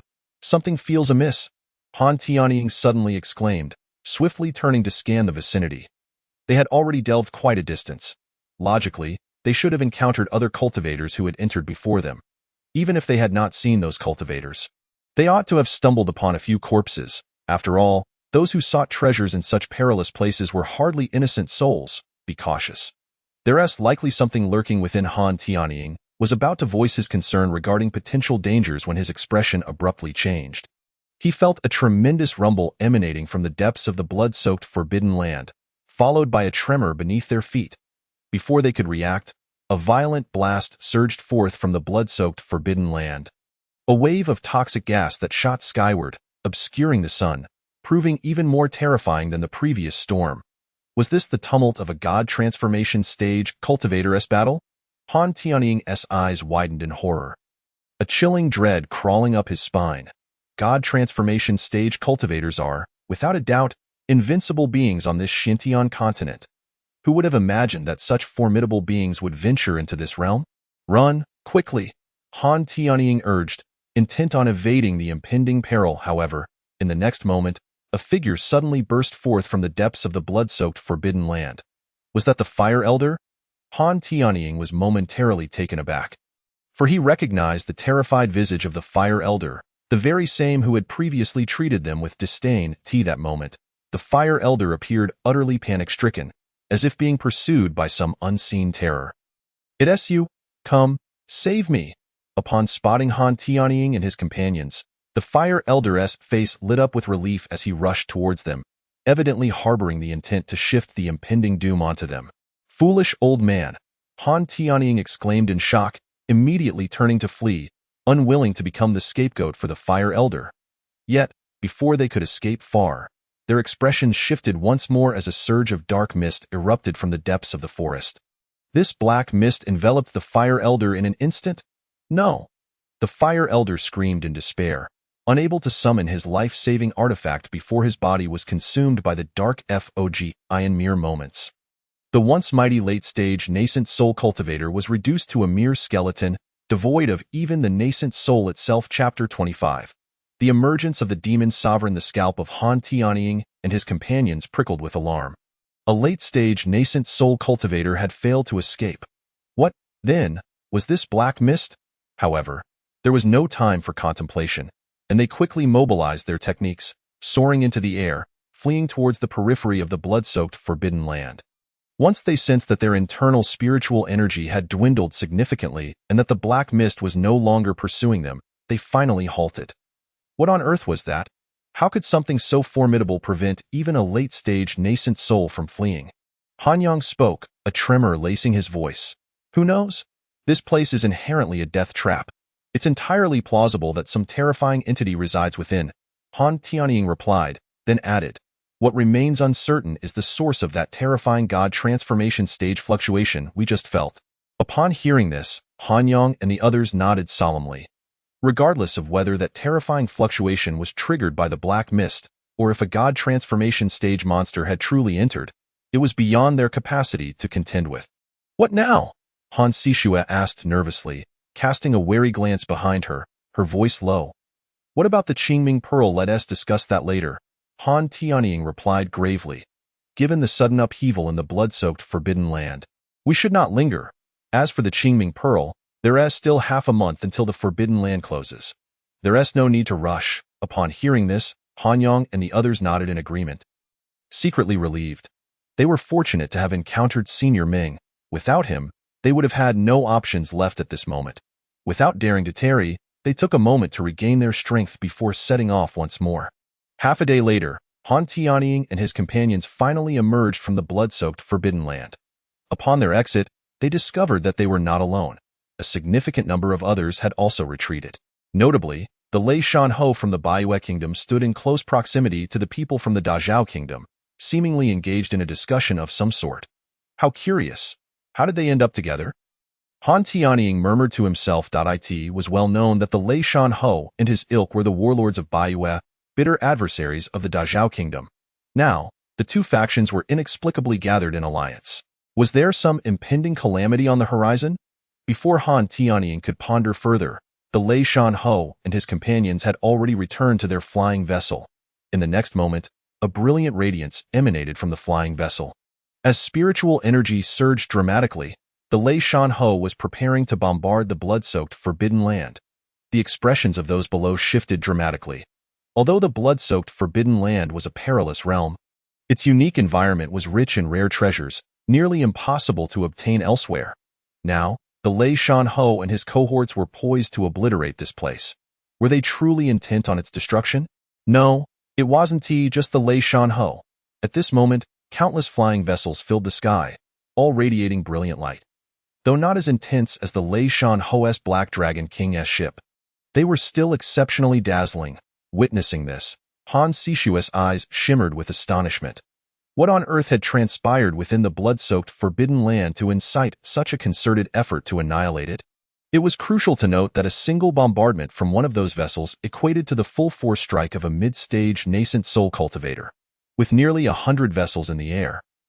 That represented the combined might of close to 100 nascent soul cultivators. The expenditure of spirit stones would surely reach into the millions. Before Han Sishue could further contemplate this, the energy contained within the flying vessels erupted. Boom! In an instant, a cacophony of explosions resounded as terrifying beams of light tore through the sky, converging at a singular point. Buzz! A resonating hum filled the air, causing the very heavens and earth to tremble. The barrage from nearly 100 flying vessels would surely spell doom for any god transformation stage cultivator caught in its path. Not good. Retreat. Han Tianying shouted, gazing at the terrifying radiance that threatened to eclipse even the sun. They would undoubtedly be swept up in the ensuing chaos. Indeed, many had already grasped the gravity of the situation, hastily retrieving their artifacts and attempting to flee into the distance. Under such a terrifying assault, even the slightest residual force could prove fatal. However, just as Han Tianying and the others had barely managed to flee a short distance, their expressions shifted once more. They witnessed the earth-shattering bombardment, which would have rendered even a god transformation stage cultivator helpless, striking the entrance of the blood-soaked forbidden land, only to come to an inexplicable halt.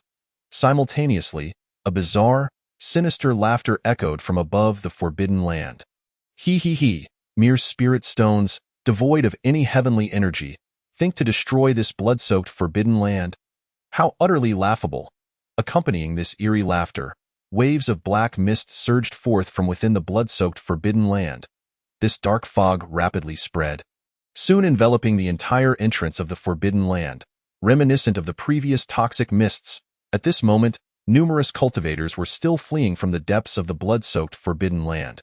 These were the ones who had ventured deep into its heart and were now emerging more slowly. "Friends outside, save me. I can acknowledge you as my master," one individual cried out in terror, exerting every ounce of strength to escape. Yet, in such a bizarre situation, who would dare to extend a helping hand? Within mere breaths, the entire valley was shrouded in black mist, and those cultivators who had not yet managed to escape, whether they were Foundation establishment or late-stage nascent soul cultivators, were all transformed into mere bones. Without exception, Han Sishua's eyes widened in horror, her breath quickening. She had discerned the truth. The terrifying black mist was indeed the very same they had encountered earlier. Thank heavens for my senior brother's decisiveness. Otherwise Han Yang could not finish his thought, merely thumping his chest, exclaiming in relief. Had they lingered even a moment longer inside, they too would have likely ended up like those unfortunate souls, reduced to nothing but bones. At this moment, after the black mist had consumed all the cultivators at the entrance, it abruptly receded. Shortly thereafter, the black mist dissipated, and the entrance returned to normalcy, save for a young man standing in place. His figure entirely cloaked in darkness, yet with a face as pale as snow, a faint smile gracing his lips. It seems luck is on my side. Upon my emergence, I have fortuitously encountered such a plethora of nourishing treasures." Upon hearing these words, the gathered cultivators were struck with both astonishment and fury, yet they found themselves at a loss regarding the origins of this young man and were unsure how to respond. Just then, 3 figures swiftly emerged, positioning themselves before the crowd. "Humph! You possess quite the audacity to treat us as mere fodder," thundered Lei Shan Ho, his expression dark and displeased. He had come here fully prepared, even going so far as to abduct the daughter of Ling Yang Ho, Zhuo Junling, yet he had not anticipated such a turn of events upon arrival. The young man had suddenly taken action in the central area, his power surpassing even his own. Were it not for the backing of Ling Yang Ho, he feared he might have indeed suffered a setback. "Oh? It is you? No wonder you managed to escape my subordinates. It turns out you are a cultivator of the transformation stage," Lei Shan Ho remarked, not displaying any signs of shock. The young man had already crossed blades with him, so it was not surprising that he could discern his strength with a mere phrase. However, Han Tianying, who had been observing the movements in the blood-colored forbidden area from a distance, was taken aback and found himself unable to believe his own words. That, Master? Chapter 0026. Transformation Retreat. Han Tianying's voice trembled, causing those around him to look on in astonishment.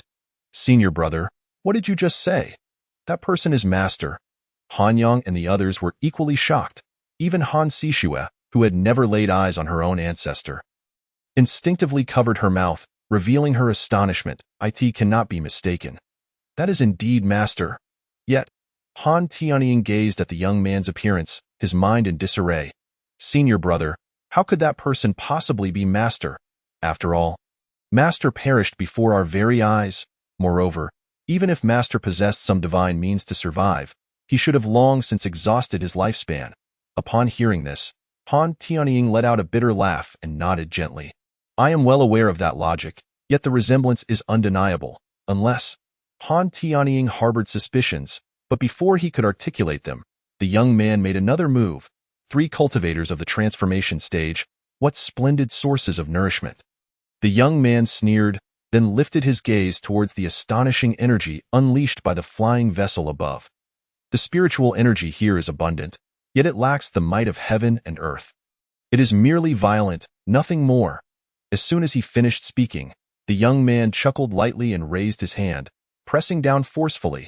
The next moment, a phantom handprint materialized amidst the brilliance. "Disperse," with the young man's soft command. The cataclysmic energy that could obliterate the heavens and extinguish the earth surged forth. It seemed as if the energy had found a breach, scattering in all directions, accompanied by a series of resounding explosions. All light instantaneously erupted, vanishing into thin air. It was as if the astonishing scene that had just unfolded had never existed at all. The crowd, witnessing this, initially sighed in relief, but their expressions rapidly shifted once more. If such terrifying power could be rendered null, did that not imply that the young man was even more formidable? Humph, there is no need for astonishment. Such a display of skill is hardly noteworthy for cultivators of the transformation stage. Would you not agree, my three fellow Taoists? Upon hearing this, the expressions of Lei Shan Ho and his companions darkened. Indeed, that bombardment would spell certain doom for cultivators beneath the transformation stage, yet for them. It was not a dead end, however. Even if they could mitigate it, it was utterly impossible to do so with the same ease as this fellow before them.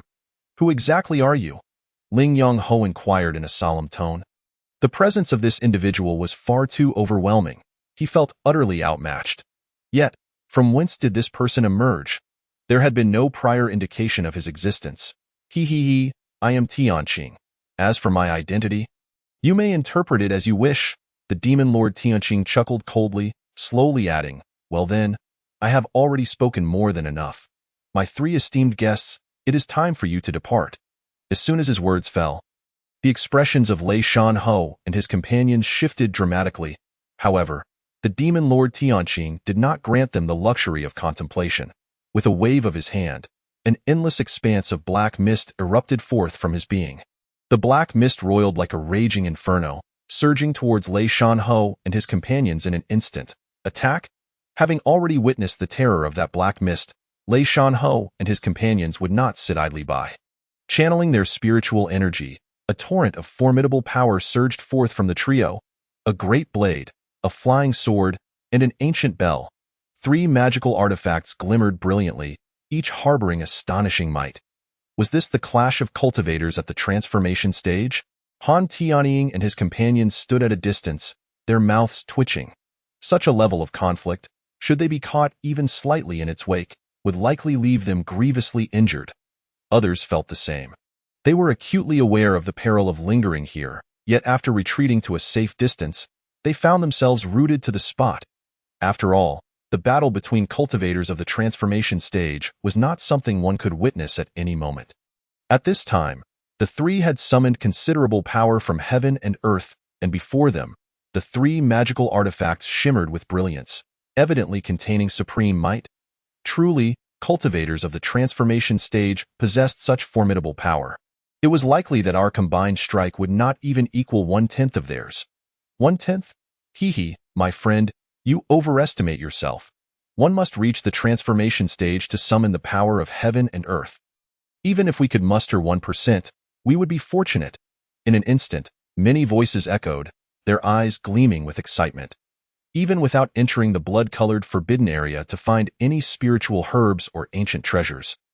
Witnessing three cultivators of the transformation stage directly channeling the power of heaven and earth was an immense boon.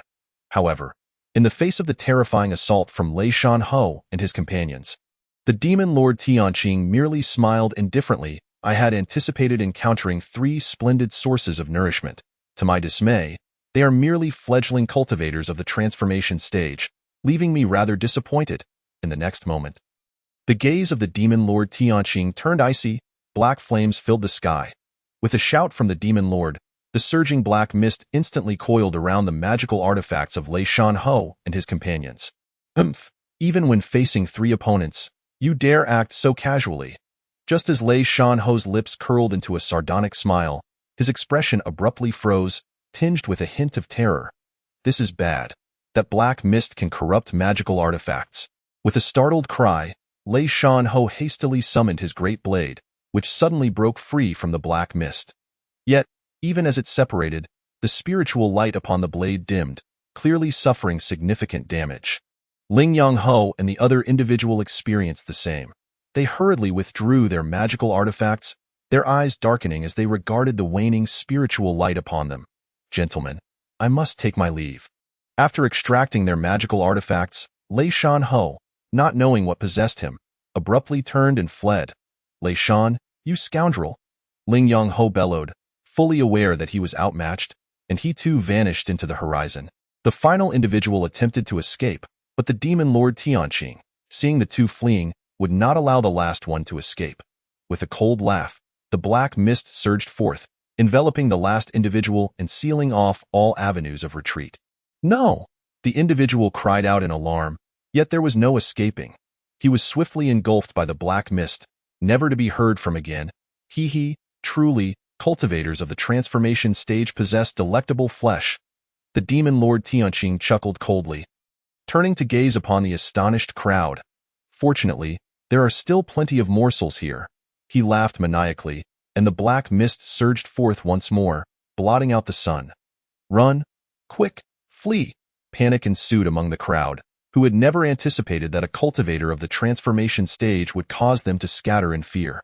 No! Cries of despair echoed as individuals who were touched by the black mist instantly disintegrated, turning to bone. Quick!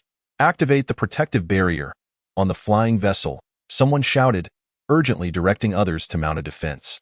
However, the black mist transformed into flames, igniting the vessel in an instant.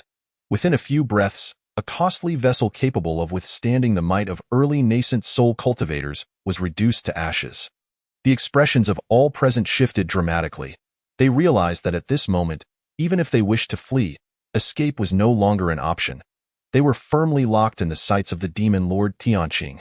The members of the Qingshu sect were, of course, not spared from this calamity. Despite having retreated a considerable distance earlier, the black mist had now caught up to them. Chapter 0027.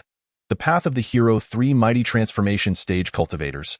Renowned across the land, yet in a mere instant, 2 fled and 1 perished.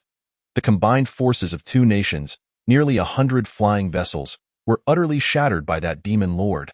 This was far too terrifying. Heavens, who will come to my aid? Whoever saves me shall receive all my wealth. I swear it without reservation. In an instant, anguished cries for help erupted all around. Yet, it was all in vain. Faced with the fearsome demon lord, they had no time to worry about anyone else as they scrambled for their own survival. With this flesh, I shall surely advance further. I will step into the supreme realm. Hearing the wails emanating from the black mist, the demon lord Tianqing showed no mercy. Just then, the demon lord Tianqing suddenly sensed a familiar fluctuation. How intriguing! With a light chuckle, the celestial demon of clarity swayed, and by the time he reappeared, he was already before the members of the Qingshu sect. The fluctuations emanating from you are somewhat familiar. Could it be that you are indeed from the Qingshu sect? Upon hearing this, the expressions of the Qingshu sect members changed dramatically. The celestial demon of clarity was indeed connected to their sect. Yes, Han Tianying spoke in a deep voice, though his heart quivered with trepidation. Since the appearance of the celestial demon of clarity, a massacre had ensued, claiming the lives of numerous nascent soul cultivators. His sudden inquiry sent a wave of fear through the Qingshu sect members. That is splendid. You shall serve as my slaves and live. Upon hearing this, the expressions of Han Sishue and the others shifted instantly. If they were to become slaves, why resist the invasion of the Baiyue kingdom?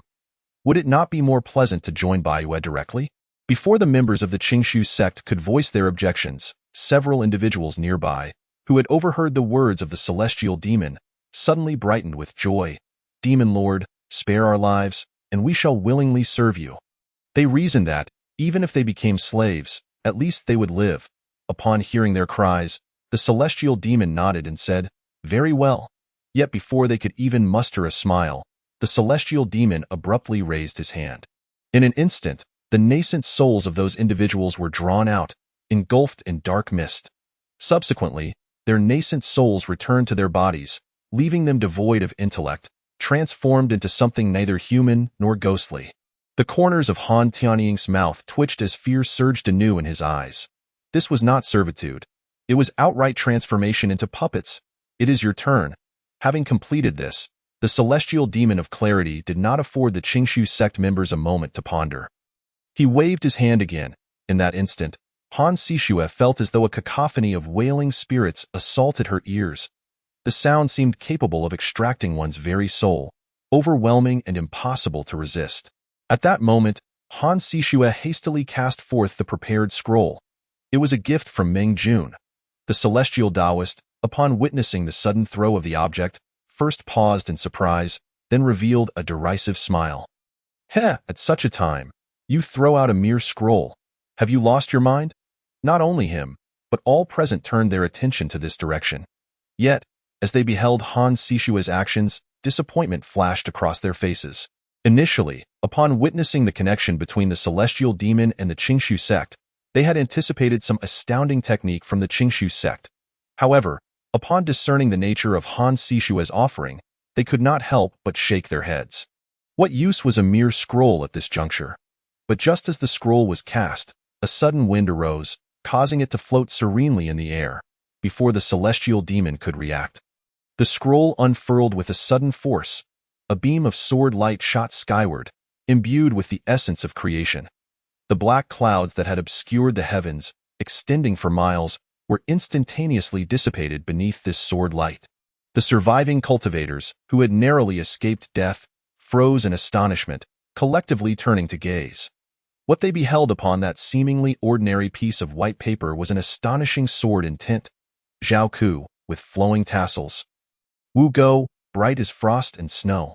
Silver saddle on a white horse, galloping like a meteor, 10 steps to slay a man, 1,000 miles without a trace.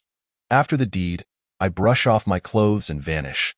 Concealing my name and form, a mere sheet of white paper, with a scant 100 words, seemed to bring forth the image of an unparalleled sword immortal, resonating with boundless Taoist rhythm. This is impossible.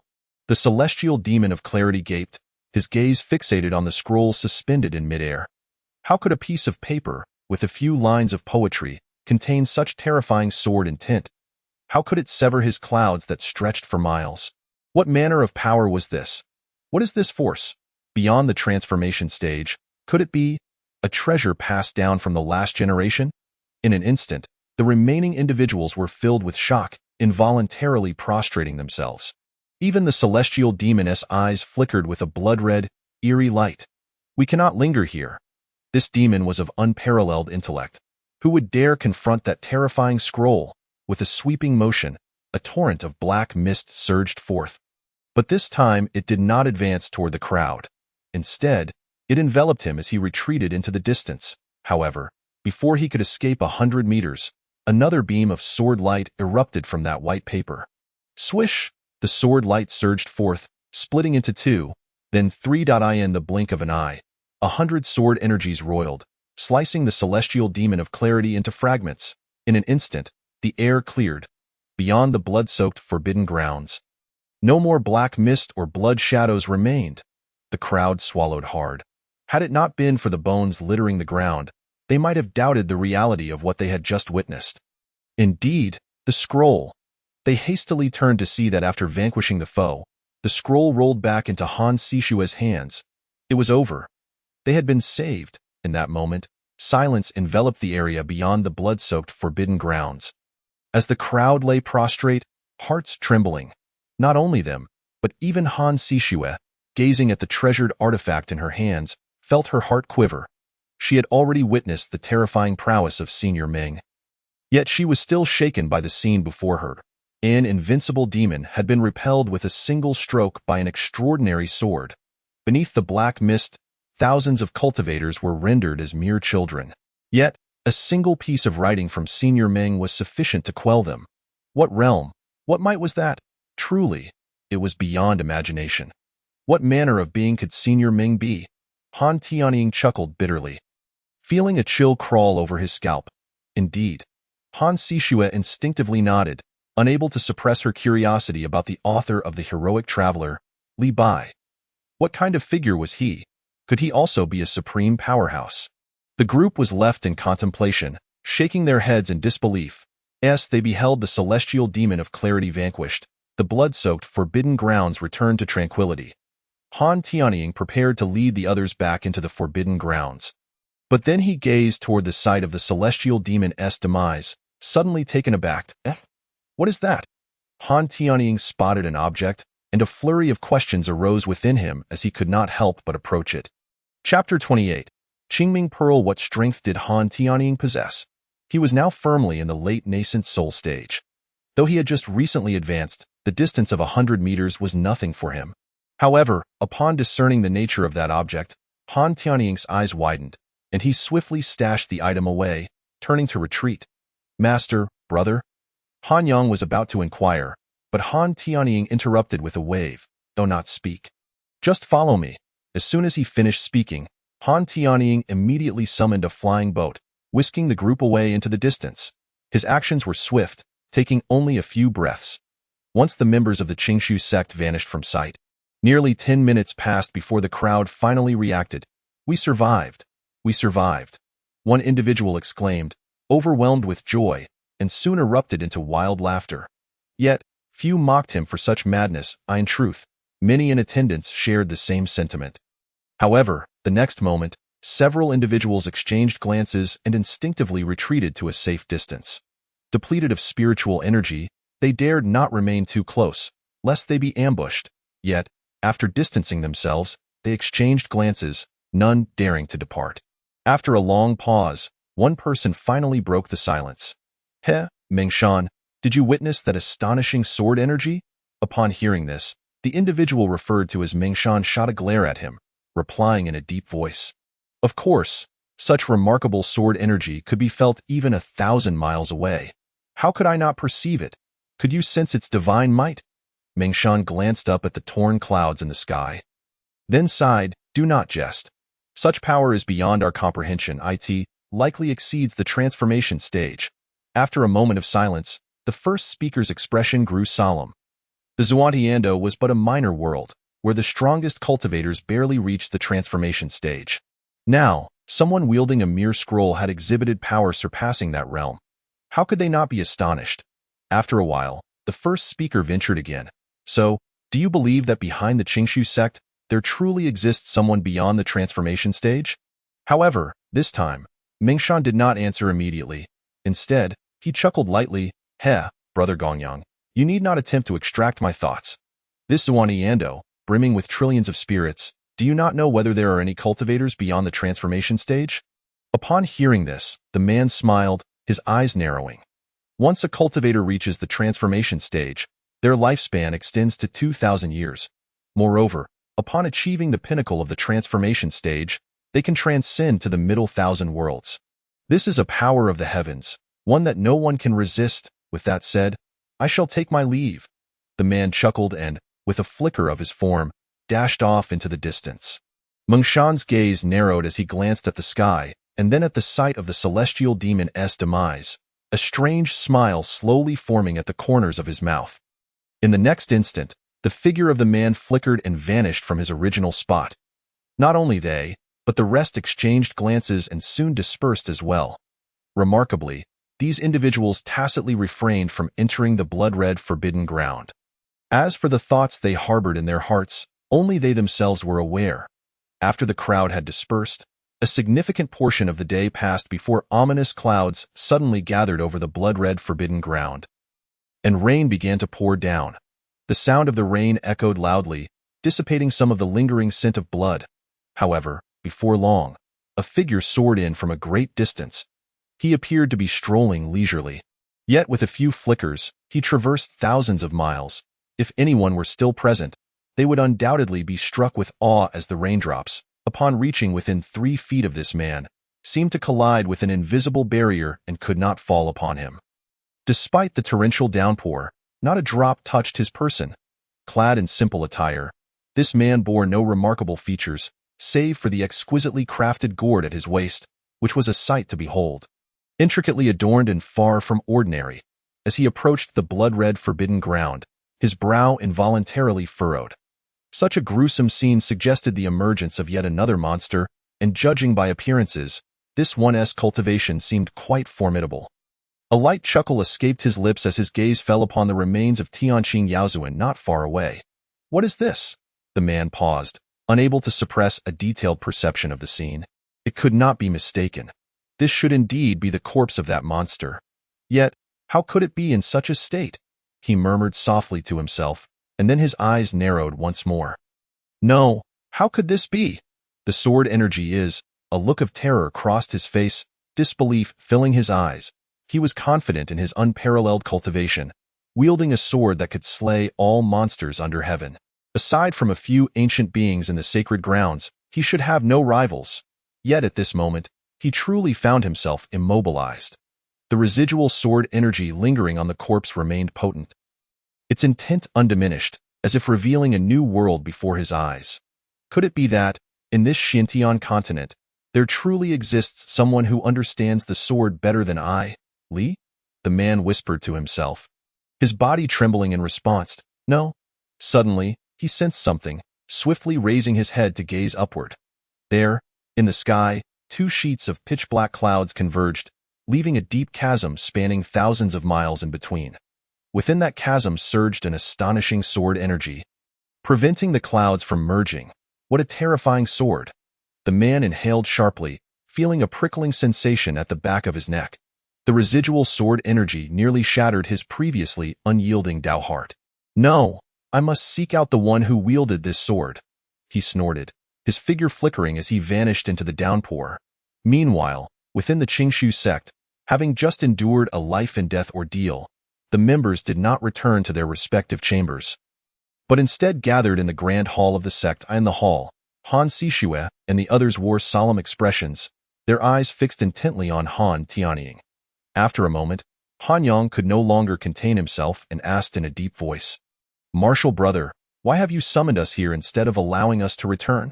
Hearing this, Han Tianying slowly lifted his head, revealing a faint smile of bitterness. He then extended his hand, revealing something he held within. The crowd hastily leaned in to see, only to find a jet-black pearl resting quietly in his palm. This pearl was pitch-black, adorned with crimson patterns, exuding an eerie aura, while Han Sishue felt it was merely a strange object. Huanshu, Hanyang, and Yin Chang'e sensed the fluctuations within their bodies, their eyes widening in realization. "Martial brother, could this be?" Han Tianying nodded slowly, looking at them as he gently spoke. "You are correct. This is the sacred object lost by our Qingshu sect. The Qingming Pearl." Chapter 29. Retrieve the pearl and its case. An eerie silence enveloped the grand hall. Hanyang, Huanshu, and the others exchanged glances, confusion evident in their eyes. How did the Qingming Pearl end up in Martial Brothers' possession? Yin Chang'e instinctively inquired, but his expression suddenly darkened as a realization struck him. He recalled that just before their return, Han Tianying had visited the corpse of Tianqing Yaozuan and had taken something. Observing the expressions of his disciples, Han Tianying ceased to keep them in suspense. "You are correct.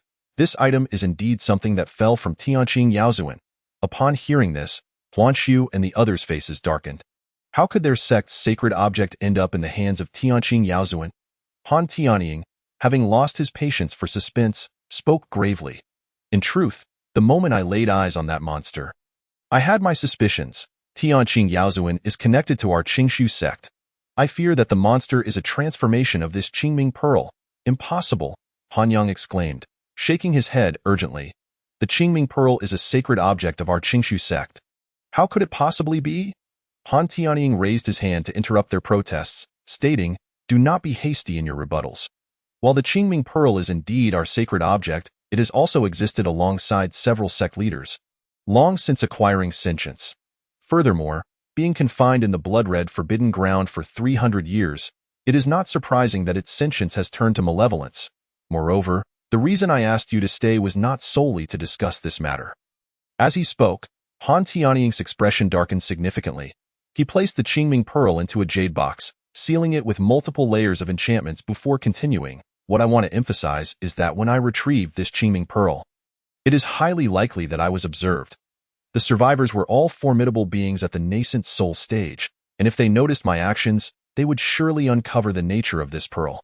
Outside the blood-red forbidden ground, as so many perished due to Tianqing Yaozuan's actions, should they discover that this object is connected to our Qingshu sect, they may unleash their wrath upon us." Furthermore, Han Tianying paused momentarily, his gaze landing on Han Sishue. Hanyang and the others' expressions grew even graver as they exchanged knowing glances. A common man is innocent. Possessing a treasure brings guilt. At that time, Han Sishue had drawn forth the treasured artifact belonging to Elder Ming, unleashing astonishing sword energy that had slain Tianqing Yaozuan. And this event had not gone unnoticed. It was likely that someone would harbor malicious thoughts. The hall fell into a profound silence. After a long pause, Han Sishue finally spoke softly, "Master, I believe you need not worry so much." Upon hearing this, Han Tianying was momentarily taken aback. "Need not worry? What do you mean by that?" Han Sishue smiled gently and replied, "Consider this. Why did Elder Ming choose to assist our Qingshu sect? And why did he so readily bestow such an incredible treasure upon us?" Hearing this, Han Tianying and the others fell silent, then exchanged wry smiles. Indeed, with Elder Ming's presence, what were they to fret about?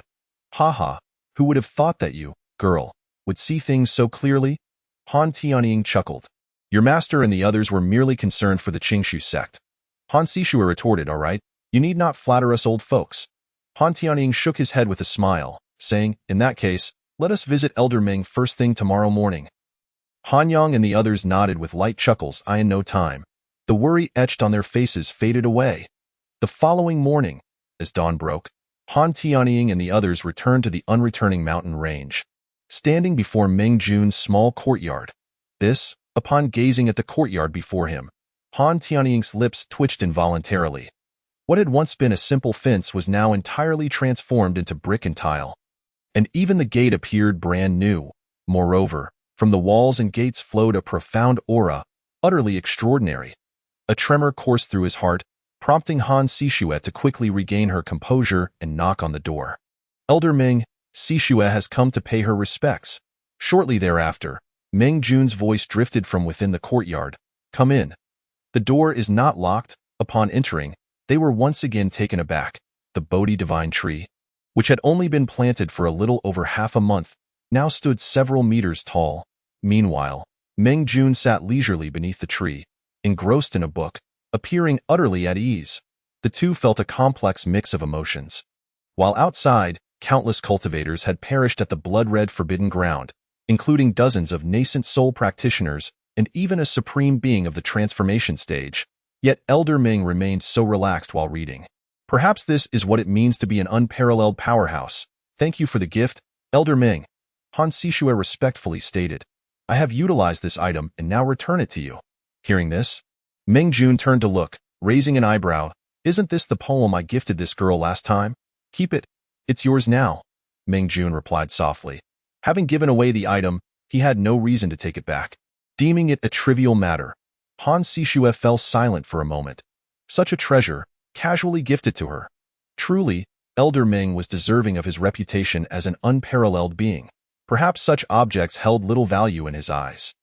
"Thank you for your generosity, Elder," Han Sishue quickly expressed, and then retrieved another item, saying, "Moreover, I have this item. I wonder if it might be of use to you." As she spoke, Han Sishue retrieved a jade box containing the Qingming pearl. Hearing her words, Ming Jun glanced over and casually took the jade box. However, upon opening it, disappointment instantly washed over his face. He had expected it to contain some extraordinary treasure, but it turned out to be merely a piece of jewelry. How mundane, moreover, it was of no use to him. While it was indeed beautiful, it was regrettably lacking in practical value. Ming Jun remarked softly at his words. The expressions of Han Sishue and Han Tianying grew complex. This was, after all, a sacred object passed down through the Clear Void sect for millennia, an artifact that had transformed into a malevolent entity capable of slaying beings at the god transformation stage.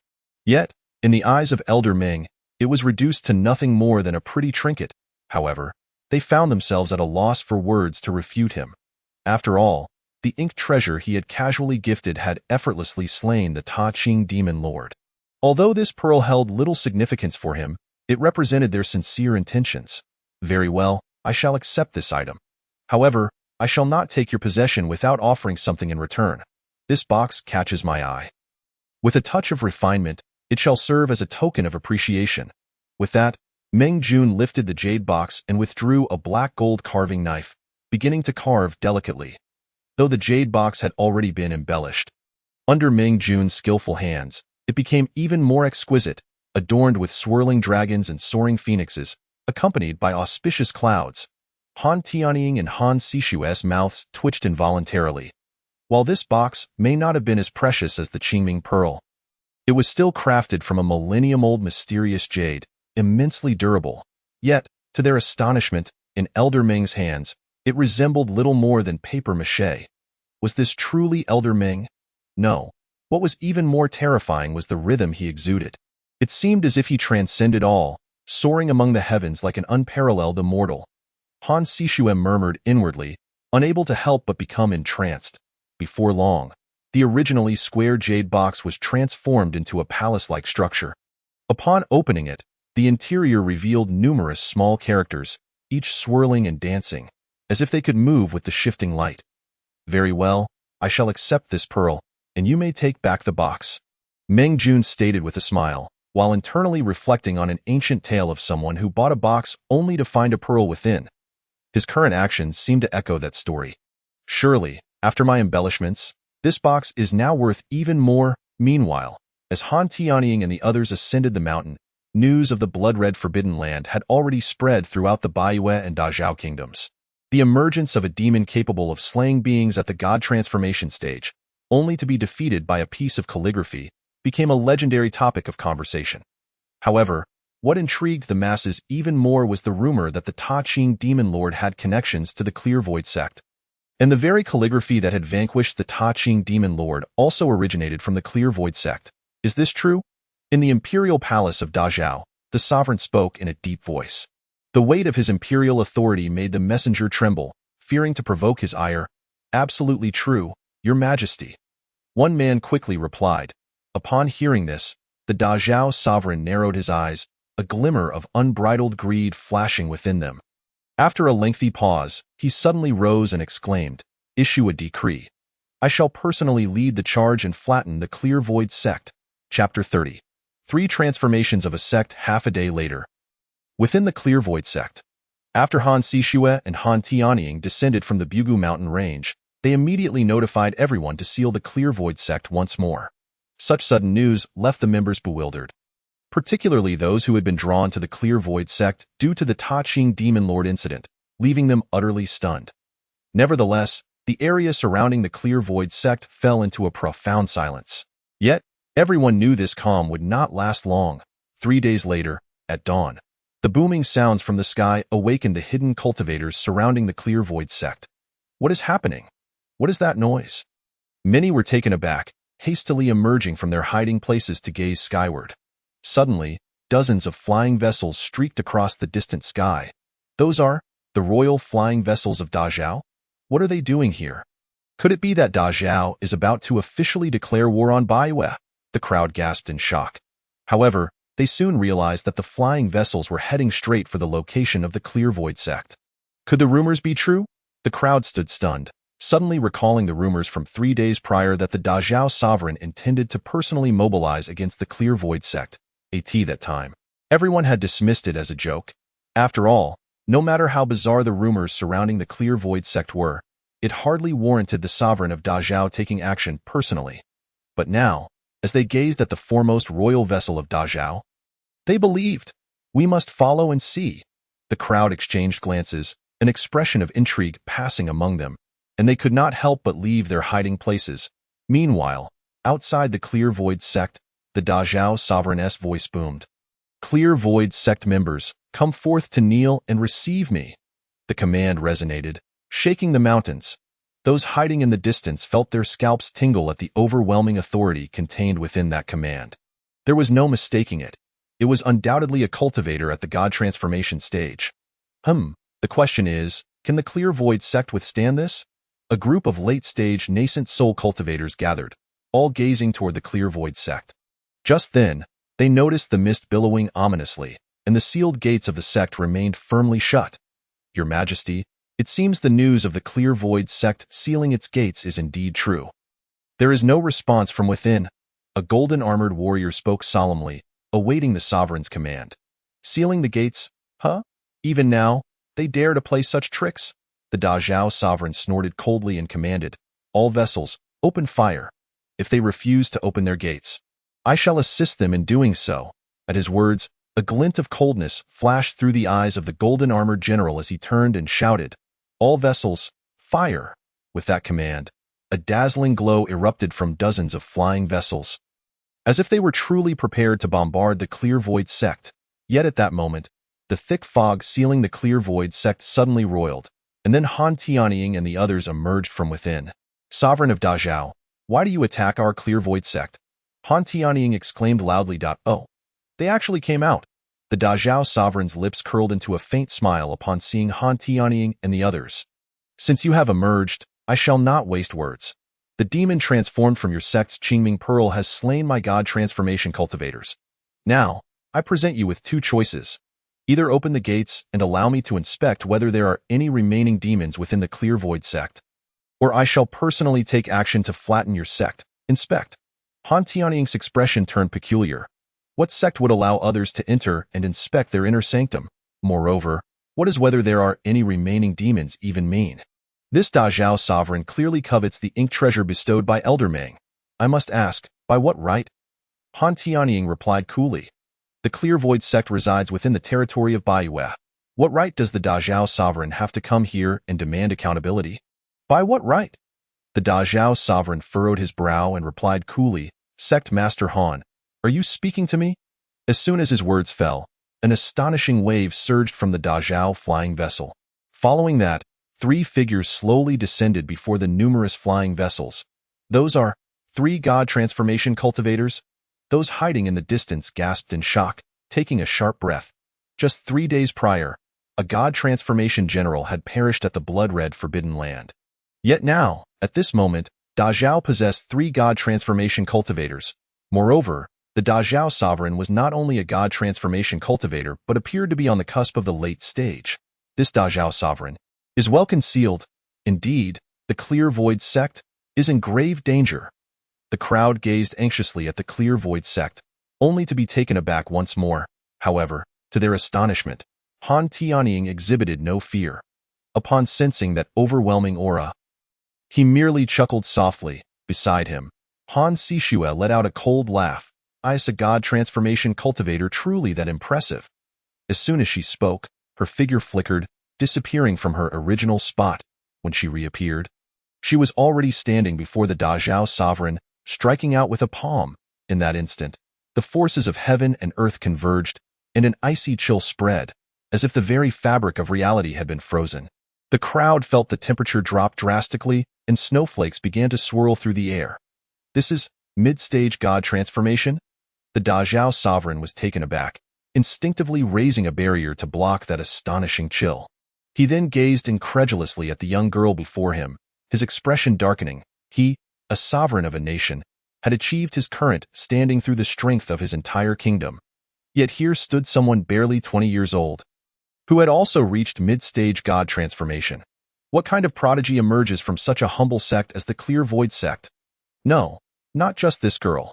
The Dazhao sovereign's gaze turned icy as he could not help but glance at the formidable auras emanating from Han Tianying and Yin Chang'e, indicating that both were also god transformation cultivators. In the far distance, a multitude sensed the fluctuations emanating from the 3 individuals of Qingshu sect, and their heads buzzed with bewilderment. What in the world is happening? Could it truly be the Qingshu sect?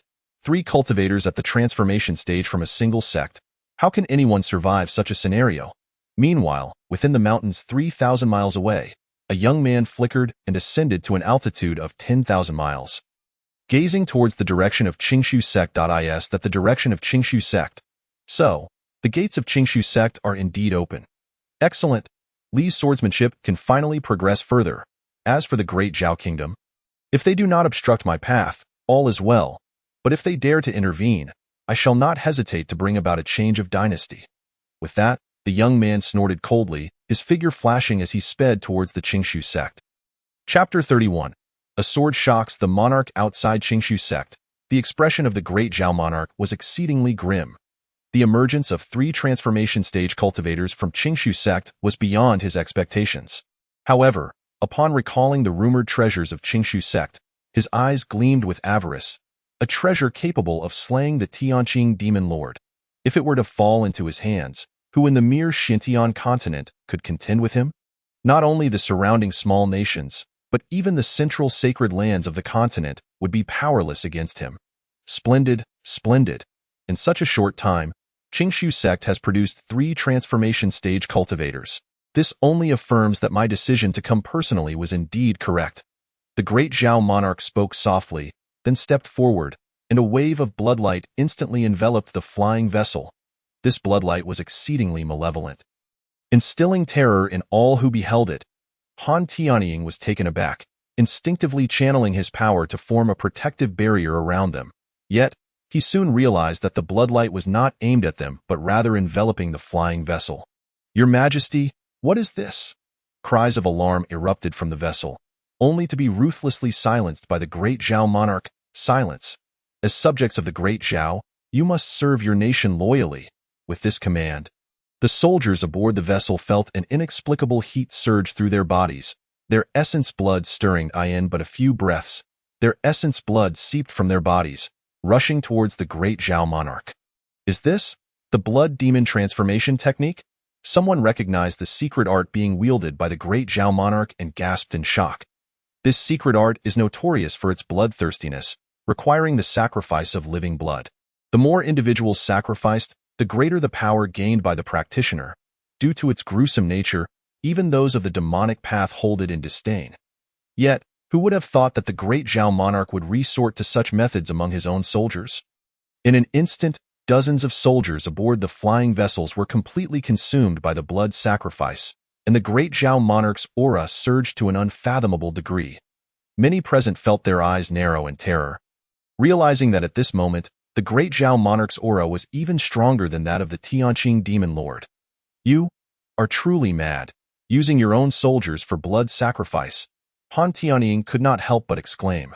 Having absorbed a plethora of essence blood, the power of the great Zhao monarch reached an unprecedented level, his mind clouded by the overwhelming blood energy, rendering him unable to contain his violent emotions as he laughed maniacally. "Heh, and what of it? Since time immemorial, the victor has taken all. As the monarch of the great Zhao, who dares to speak against me? One last time, will you open the gates or not?" Upon hearing this, Han Tianying's expression turned exceedingly grim. He had believed that with the scriptures from Elder Ming's Jade Box, their newly transformed transformation stage cultivators would be enough to intimidate the world. Yet, at this moment, they encountered such a madman. Must they still rely on the treasures bestowed by Elder Ming? Just then, a light laughter descended from the heavens. "I wish to inquire, if you do not open them, what will you do?" Accompanied by this light laughter, a beam of sword light descended abruptly, akin to the sun plummeting from the sky, bringing with it an endless resonance of swords. All present, particularly those who practiced swordsmanship, were momentarily stunned. They were horrified to discover that their own swords began to resonate in harmony with the sound of the sword. Who was this? Such astonishing swordsmanship! Could it be that he has attained the pinnacle of sword mastery? The crowd swallowed hard, their eyes wide with shock. "Who are you?" The great Zhao monarch, equally shaken by the sword's resonance, coldly inquired. In response, the newcomer merely smiled faintly, casting a glance at the great Zhao monarch and softly retorting, "A mere fool who relies on demonic arts to attain the transformation stage is unworthy of knowing my name. Begone." At this declaration, everyone was taken aback once more. They had felt the terrifying might of the great Zhao monarch firsthand. Yet, the newly appeared individual dared to speak so boldly to him. Who on earth is he?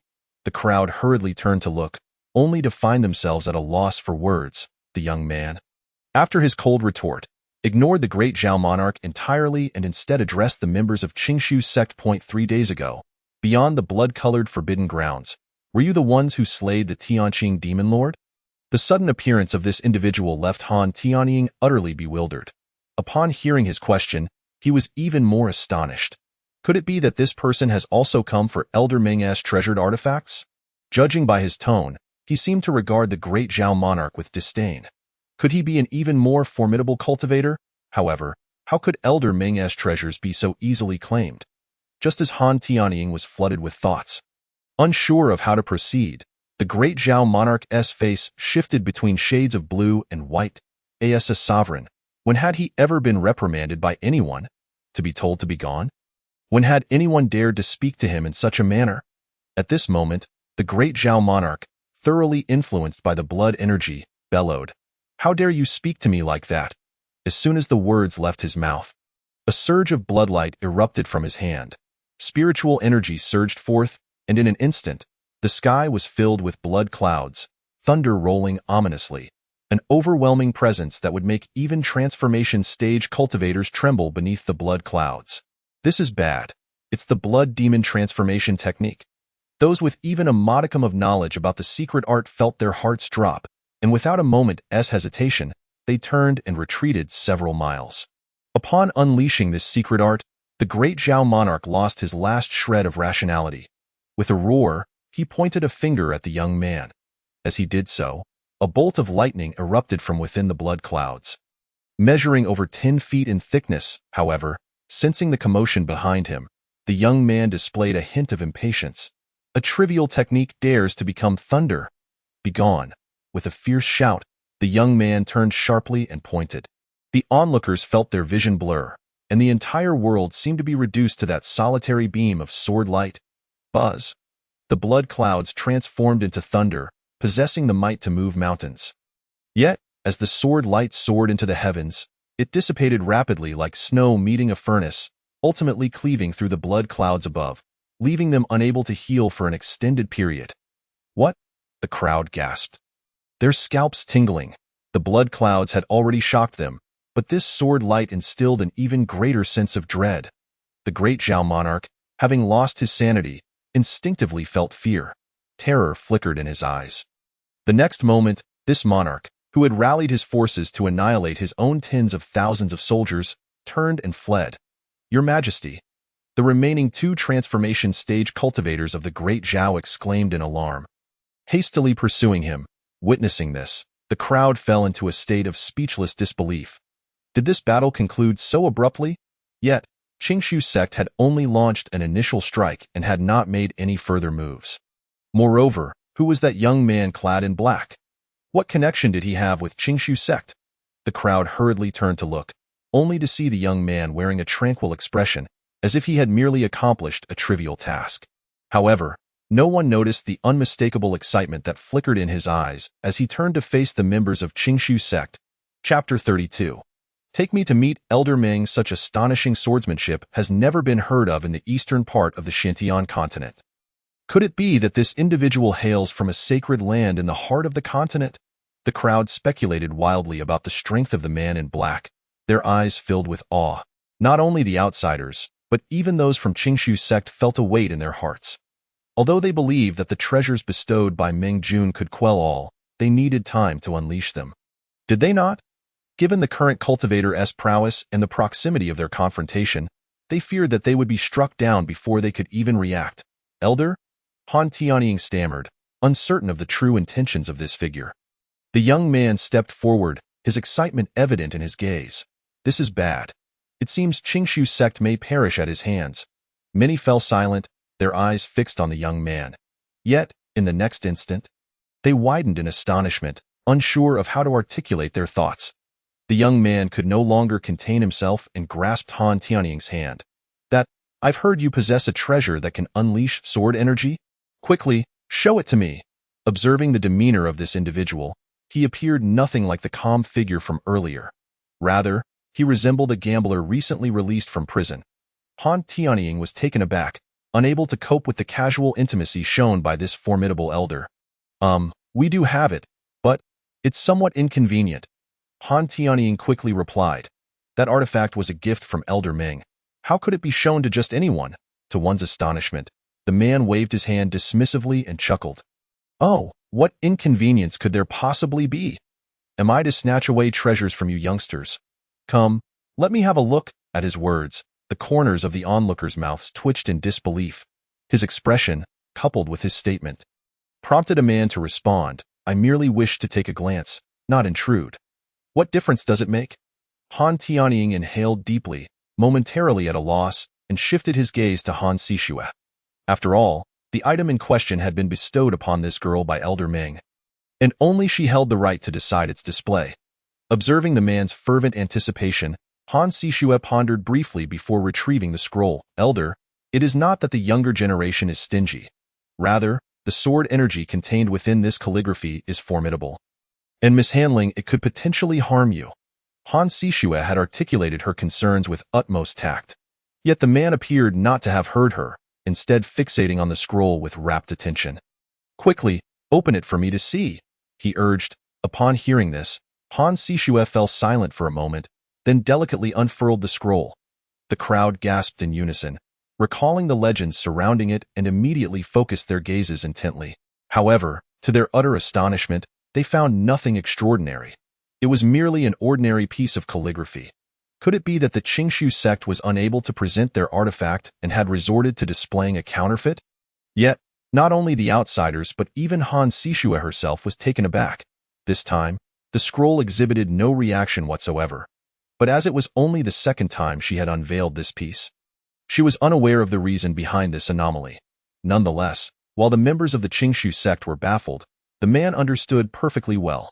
Reluctantly tearing his gaze away from the scroll, he noticed the puzzled expressions on the faces of the Qingshu sect members and softly explained. Treasures possess sentience and can sense external malevolence and ill intentions. Previously, it was able to vanquish the Tianqing Yaozuan, and this is likely the reason.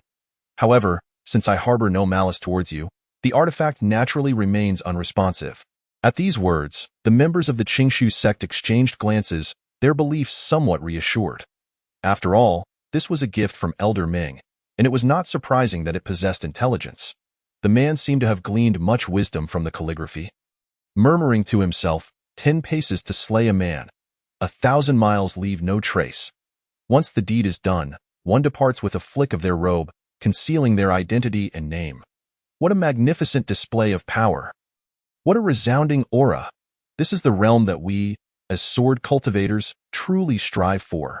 Who would have thought that after a millennium of sword cultivation, I would witness the true essence of swordsmanship in such a remote place? Although Li Changfeng murmured softly, he made no effort to conceal his voice with magic, and those around him heard him clearly. Li Changfeng? Such a familiar name. Indeed, it seemed quite recognizable. The old man mused that he must have heard it somewhere before. A few could not help but mutter to themselves. Suddenly, their eyes widened in realization as they recalled who he was. The sword cultivator from the Shigua, Li Changfeng. He began his sword training at 11, achieved mastery at 20, and entered the path of cultivation at 25. By the standards of cultivation, 25 was considered a late start. However, this individual was a prodigy, successfully establishing his foundation at a young age. Soon after, he achieved foundation completion at 50, formed a golden core at 80, and reached the nascent soul stage at 120, becoming the youngest nascent soul cultivator in a millennium. Throughout his life, he devoted himself solely to swordsmanship, neglecting all other spells. Yet, with his nascent soul early-stage cultivation, he was able to slay a 6th-level demon beast equivalent to the late nascent soul stage. The sword techniques he created are still practiced as foundational body training techniques in many sects to this day. Who could have imagined that after vanishing for centuries, he would reappear and, moreover, ascend to the transformation stage of a cultivator? Judging by that sword strike earlier, it was likely that his cultivation level surpassed the late transformation stage. Could it be that he had attained enlightenment and was on the verge of ascension? Speculation abounded among the crowd. Han Tianying's mouth fell agape. He had certainly heard of this illustrious figure, yet he never anticipated that the legendary individual would stand before him in such a fashion. At this moment, Li Changfeng had recovered from his shock, casting a lingering glance at the scroll before shaking his head. What a pity! What a pity! Elder, what do you mean by that? Han Tianying asked, his expression stern at the mention of pity. In his eyes, Elder Ming was a figure of reverence, untouchable. Even if this piece of calligraphy seemed trivial in Elder Ming's eyes, he would not allow anyone to speak lightly of it. Do not misunderstand, Li Changfeng hastily waved his hand. I lament my own lack of opportunity.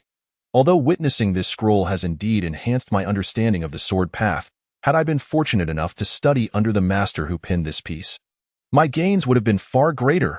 Li Changfeng spoke softly, his eyes brimming with regret in his mind. The creator of this calligraphy had likely long since ascended to the middle 1,000 worlds or passed away, rendering their meeting impossible. The members of the Qingshu sect nodded in agreement. If anyone dared to insult Elder Ming, they would fight to the death to preserve his honor.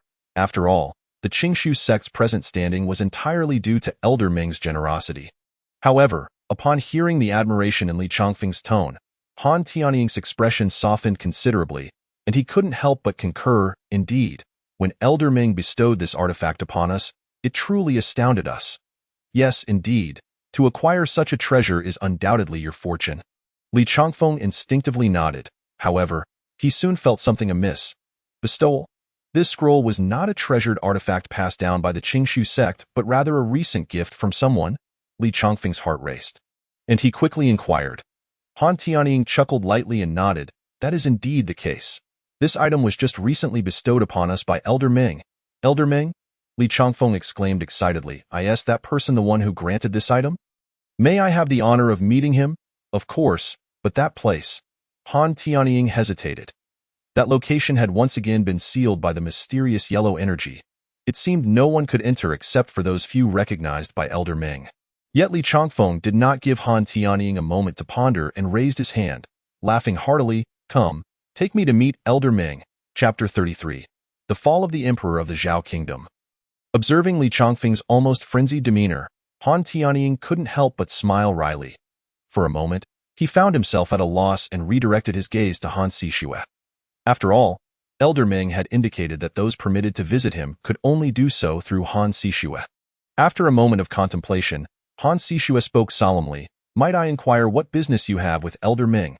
As a fellow swordsman, I, Li, naturally wish to pay my respects personally, he implored earnestly, gazing at Han Sishue with sincerity. Very well.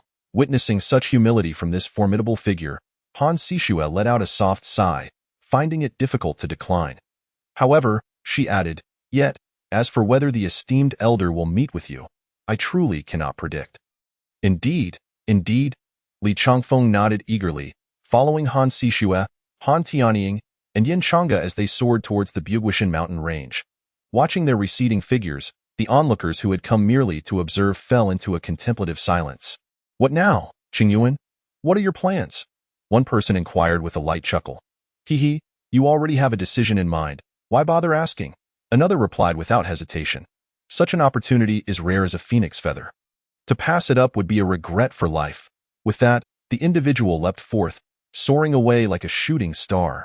Not only him, but every cultivator present, their eyes glinting with excitement, followed suit. Such an opportunity was too precious to let slip away.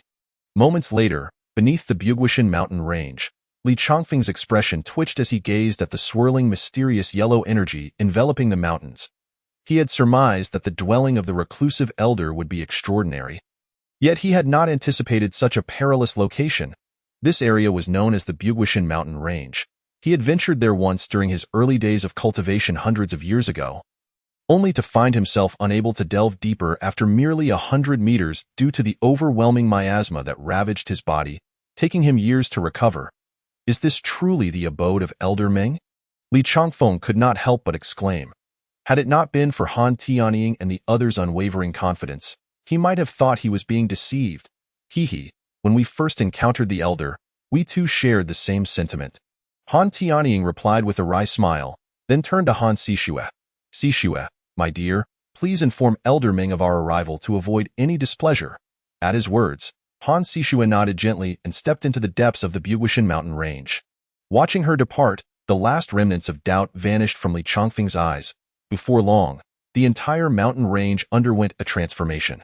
The dense, mysterious yellow energy appeared to be manipulated by unseen hands, parting to reveal a winding staircase. The staircase spiraled upwards, shrouded by the forest, resembling a gathering of peaks, instilling awe in all who beheld it. As Han Sishue descended the staircase, her gaze was filled with astonishment. During her last visit, there had been no such pathway, indicating that this staircase had been crafted by Elder Ming in just 3 days. May I ask if Senior Ming permits me to ascend the mountain for a visit? Li Changfeng inquired softly. Rest assured, Senior Ming has already granted permission, Han Sishue replied with a gentle nod. She then gazed into the distance and continued, not only for Senior Li, but also for those fellow cultivators over there.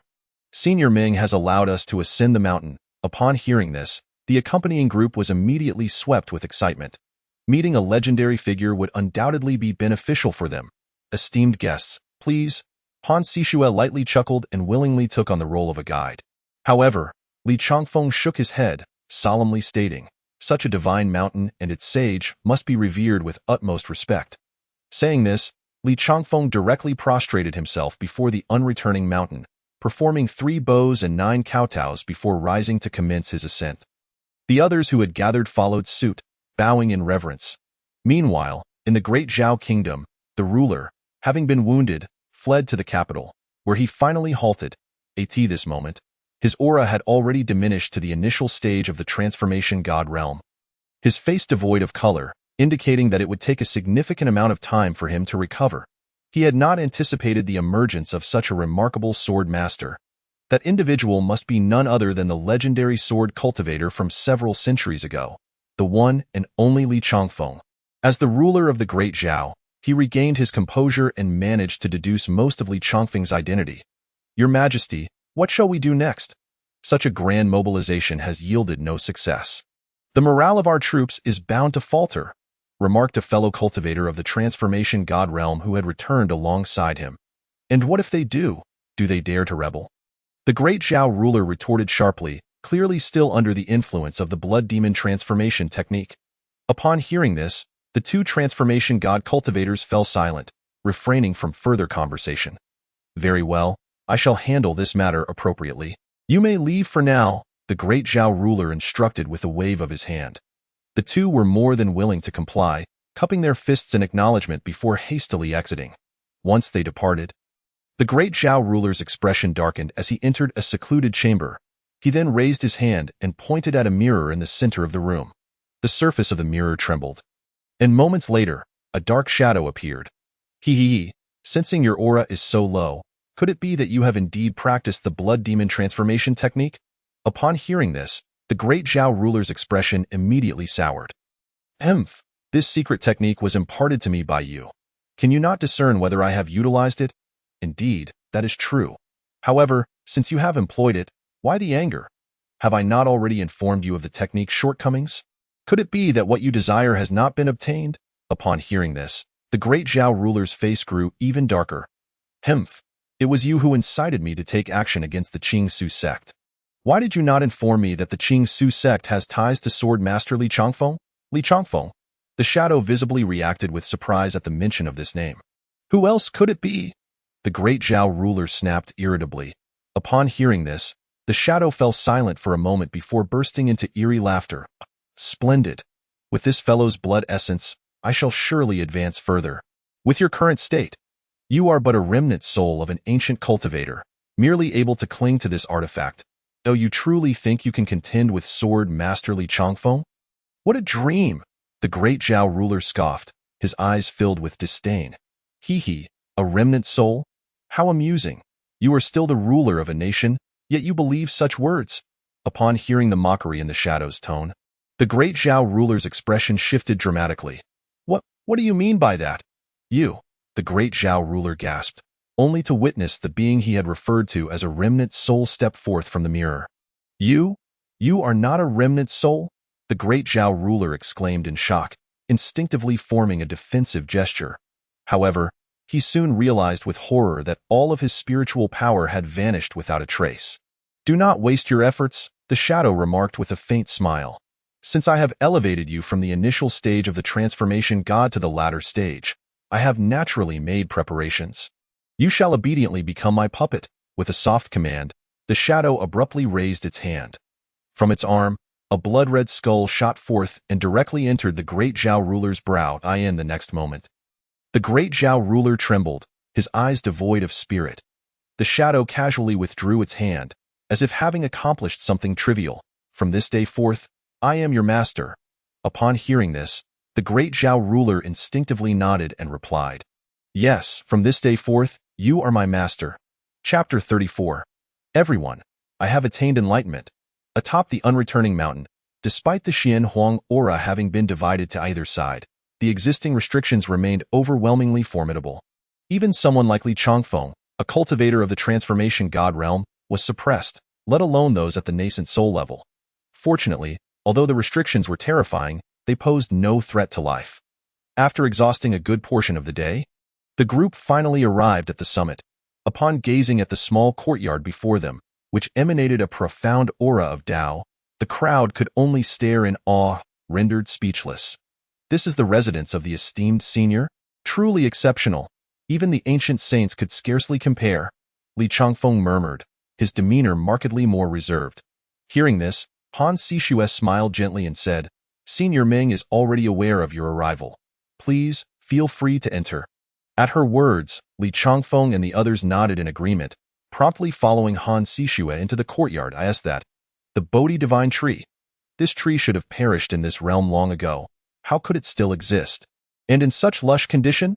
Upon entering the courtyard, Li Changfeng immediately spotted the towering Bodhi Divine Tree, unable to suppress a gasp of astonishment.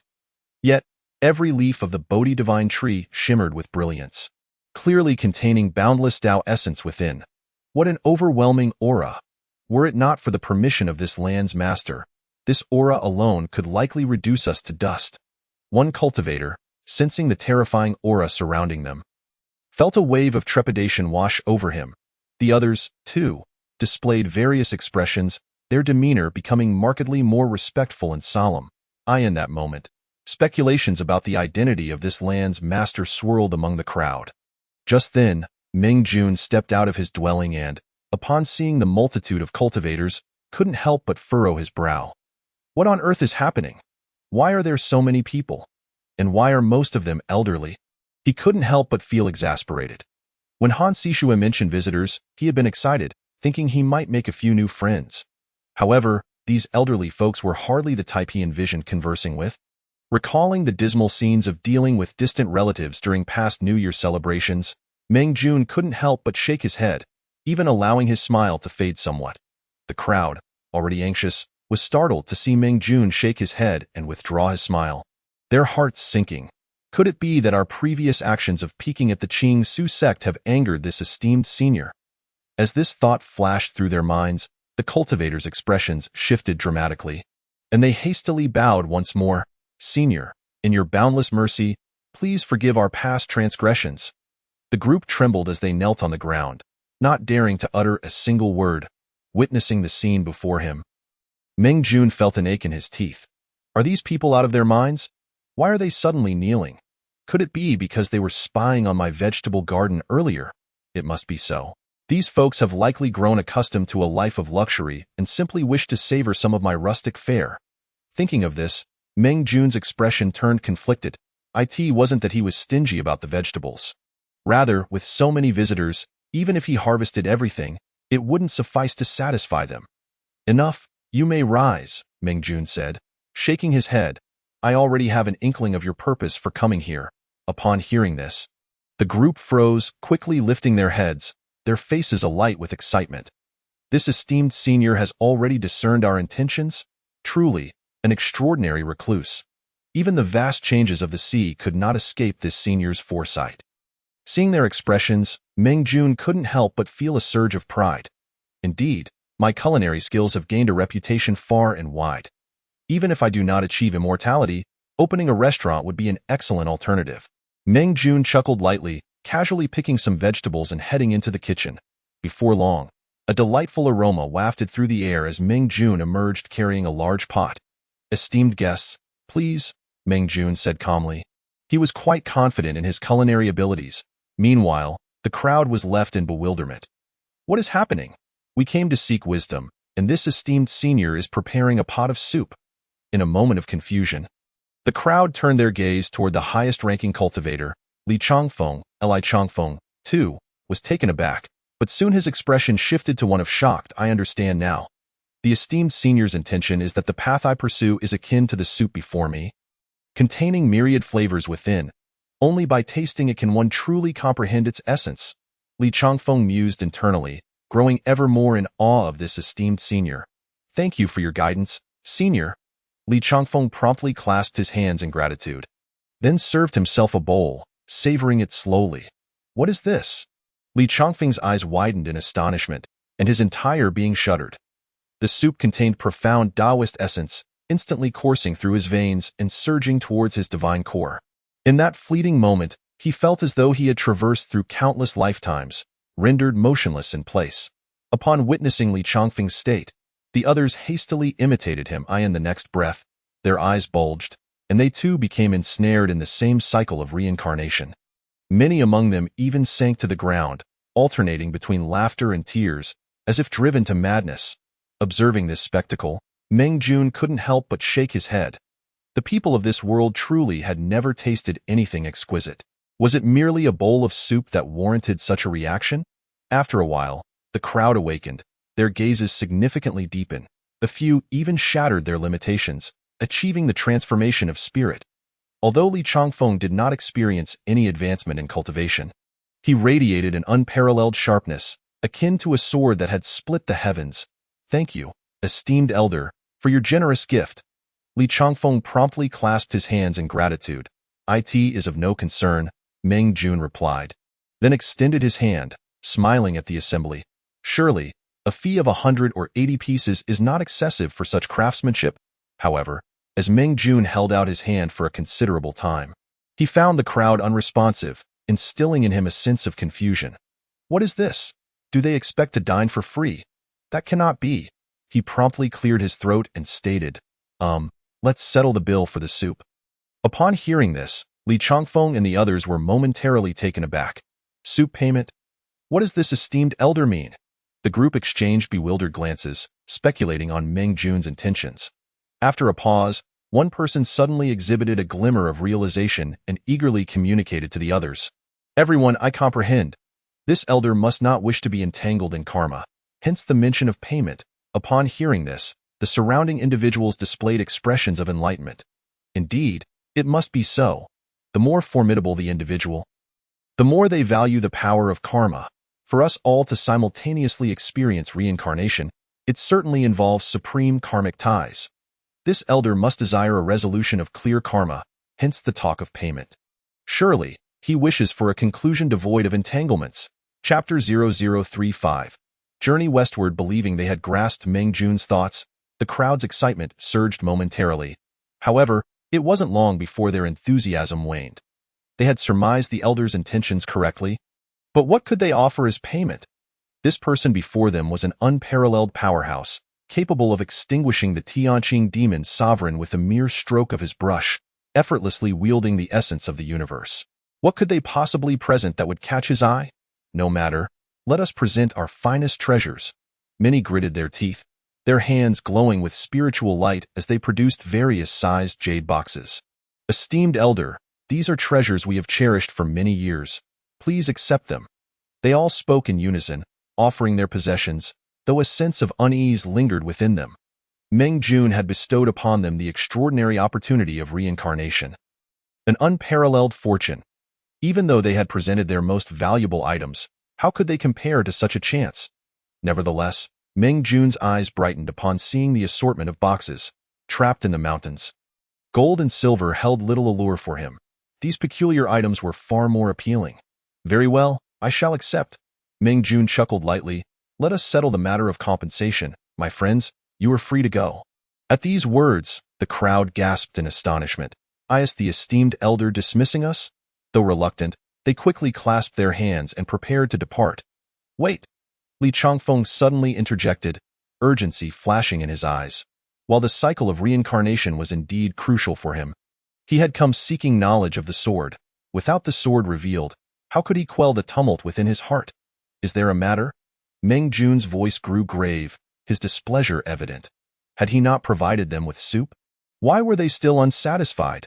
Observing Meng Jun's expression, Li Changfeng's heart skipped a beat, but his obsession with the sword compelled him to speak. Esteemed elder, I seek to inquire about one thing. What is a sword? Meng Jun was taken aback, casting a perplexed glance at Li Changfeng. Why pose such a question to me? I am no swordsman. Why do you ask about this? Meng Jun inquired, puzzled. I have had the fortune to glimpse your illustrious work, Xia Kexing, and my heart swells with emotion. Hence my question. Li Changfeng replied earnestly. This. Meng Jun regarded him with an incredulous expression. You could merely recite the poem. Why delve into the nature of the sword? How absurd. Have you not already seen it? The poem is right there. It is not as if you cannot read, Meng Jun thought to himself, bemused. Have I already seen it? Li Changfeng's eyes narrowed in confusion, his mind racing. What did it mean that he had already seen it? Or did the elder believe he should have seen it? Li Changfeng paused, instinctively looking back at Meng Jun. Oh no, this fellow is rather dim-witted, Meng Jun thought as he observed the perplexed expression on Li Changfeng's face. Unable to suppress his thoughts, he said, if you do not understand, head westward. When you behold what you must, it will become clear. Westward? Li Changfeng felt a sudden clarity but dared not press further. After all, the direction had been indicated. If he inquired further, it would be rather foolish. Esteemed elder, I shall proceed westward at once. Once I gain insight, I will return to pay my respects, Li Changfeng declared hastily. Meng Jun nodded lightly in acknowledgement. Watching Li Changfeng's retreating figure, Meng Jun couldn't help but shake his head. The illustrious poet Li Bai had traversed magnificent landscapes, and the mountains and rivers to the west bore a resemblance to Li Bai's homeland. I hope this fellow can find his enlightenment. Upon exiting the unreturning mountains, the crowd finally exhaled a sigh of relief. This esteemed elder is truly terrifying. I feel as though my entire being has been drenched in sweat. My heart nearly leapt from my chest. Indeed, I have only felt such a sensation when I was first seeking the immortals and the Tao. Many murmured softly, turning their gazes back toward the unreturning mountains. Their eyes filled with reverence. One cannot help but wonder, just how far has this remarkable individual ascended? Could it be they have attained the realm of void refinement?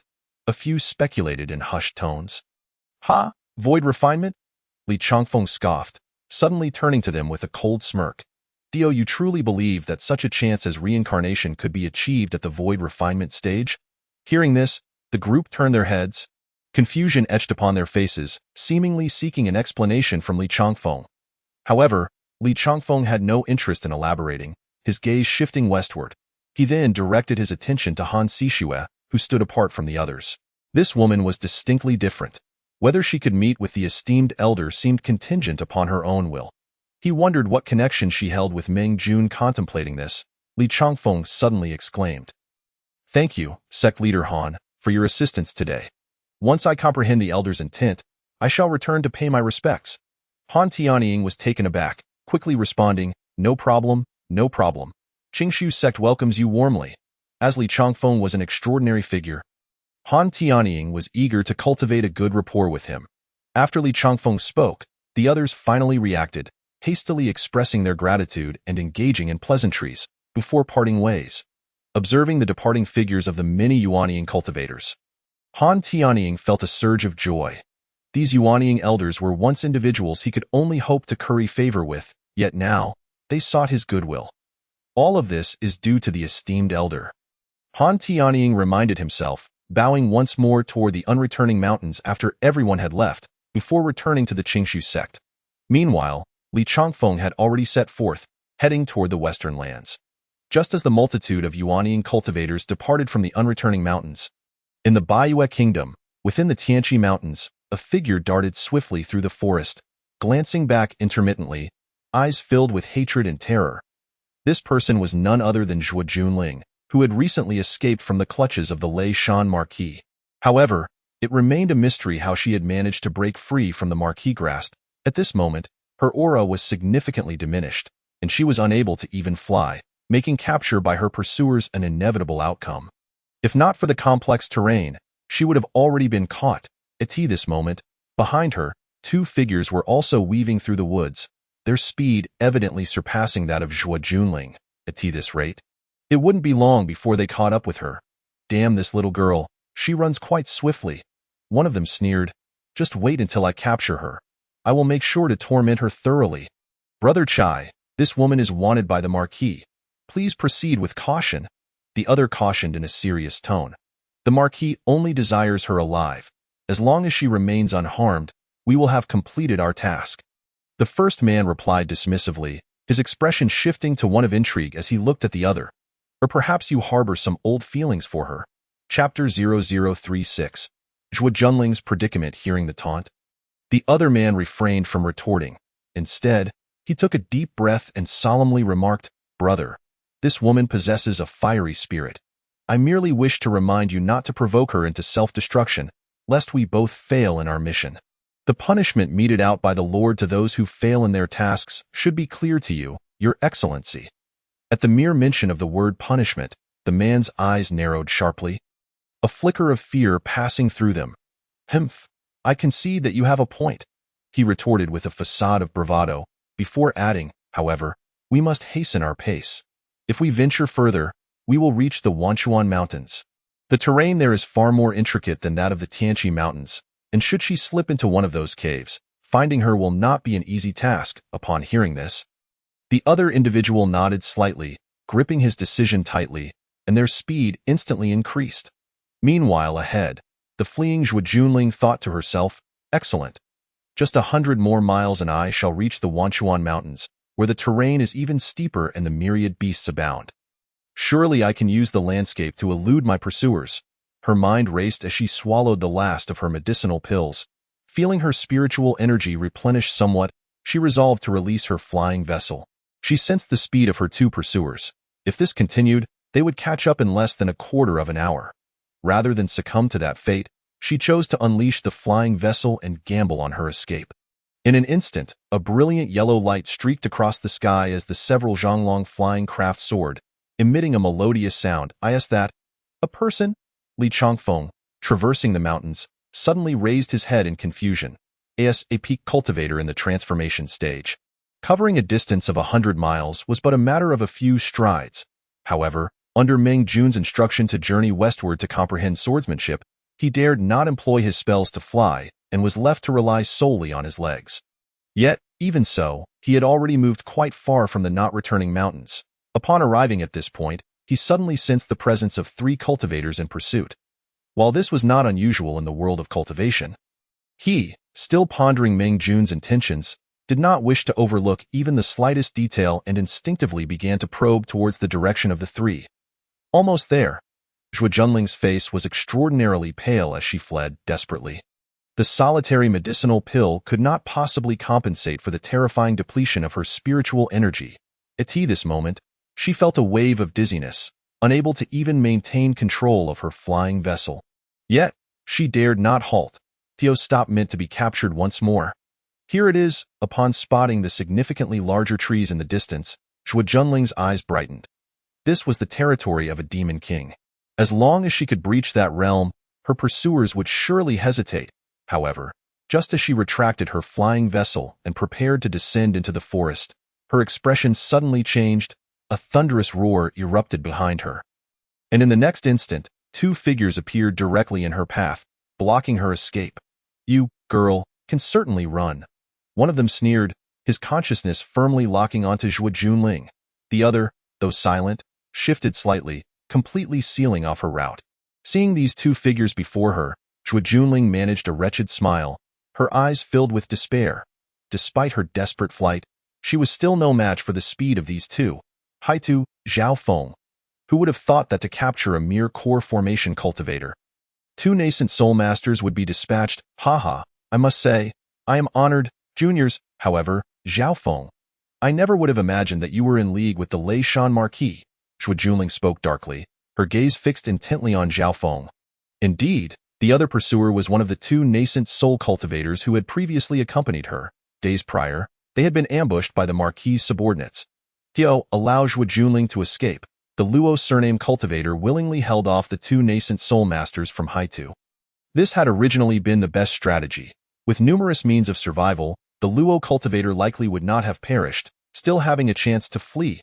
However, what no one anticipated was that at the moment the Luo cultivator engaged with Haitu and his companions, Zhao Feng, who was supposed to assist Zhuo Junling in her escape, suddenly betrayed her, launching a sneak attack from behind on the Luo cultivator. Caught completely off guard, the Luo cultivator fell victim to the ambush, ultimately self-destructing to create an opportunity for Zhuo Junling to flee. Regrettably, the 3 before her possessed extraordinary means of survival, having somehow survived the self-detonation of a nascent soul cultivator. "Princess, I am merely serving my own master," Zhao Feng said coolly, devoid of any remorse. "You speak nonsense." Zhuo Junling's eyes turned icy. "How has my Zhu family treated you? Do you not understand? All the cultivation resources my father possessed were shared with you. Otherwise, with your mediocre talent, how could you have advanced successfully to become a nascent soul master? To betray the Zhu family is one thing, but to even lay hands on my father, how can you bear it?" Zhuo Junling gritted her teeth, her eyes suddenly turning blood red. Not long ago, in a bid to rescue her, Ling Yongho had forcefully confronted Lei Shanho. Under Ling Yongho's prowess, even on Lei Shanho's territory, he should not have easily faltered. Yet, it was Zhao Feng who, knowing Ling Yongho's weaknesses, had revealed several of his vulnerabilities before taking action. Now, although she had managed to escape, her father's fate remained uncertain. All of this was due to this man, Zhao Feng. There is no point in further discussion, princess. Do not resist, Zhao Feng said calmly. Otherwise, my subordinate will take action. Enough, Zhao. I understand your lingering feelings for the past. Allow me to handle this, Haita coldly chuckled, stepping forward and instantly appearing before Zhuo Junling. Raising his hand, he summoned a massive hand of spiritual energy, reaching out toward her. Zhuo Junling's eyes darkened as she hurriedly raised her hand to retaliate.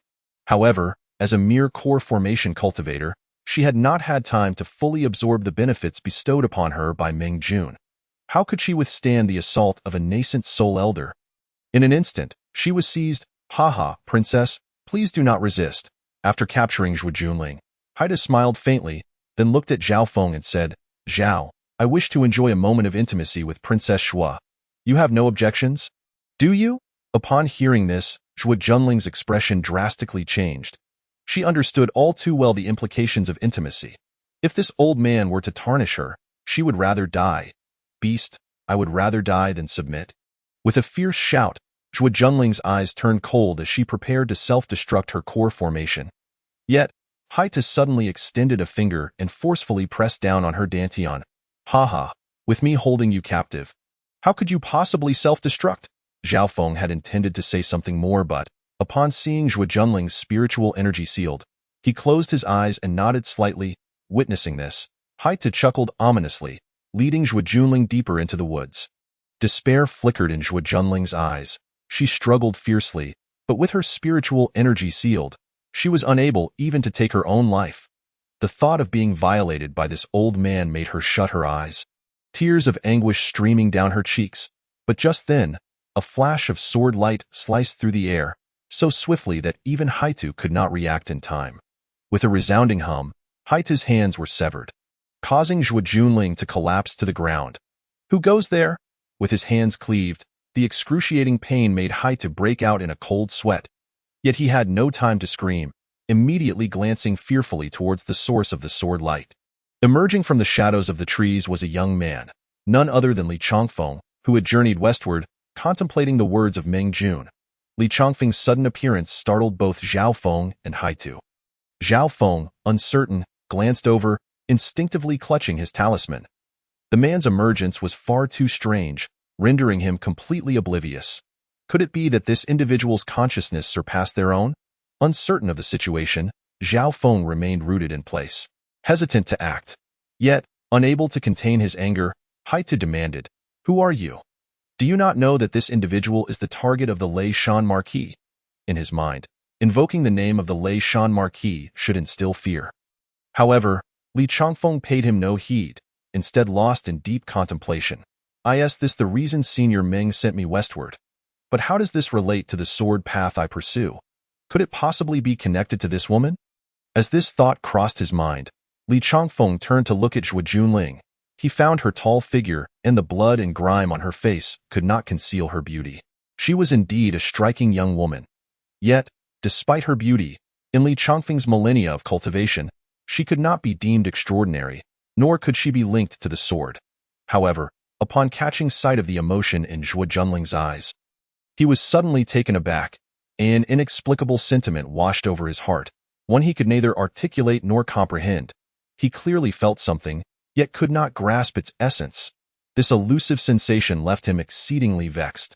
Haitu swallowed the rebirth elixir for severed limbs, and after his hands regrew, he cast a sullen glance at Li Chongfeng. He had summoned the Thunder Mountain Marquis, expecting that even if the latter did not immediately bow and apologize, he would at least turn and depart, no longer provoking this matter. To his astonishment, the individual before him completely ignored him. How infuriating! Who are you, exactly? Haida spoke coldly, gripping his innate magical artifact. The stranger's appearance was so peculiar that he felt compelled to exercise caution. Yet, as soon as his words fell, Li Chongfeng suddenly turned his head, fury flashing in his eyes, raising his hand to unleash a sword strike. This sword was incredibly fierce, akin to a rainbow piercing the sun.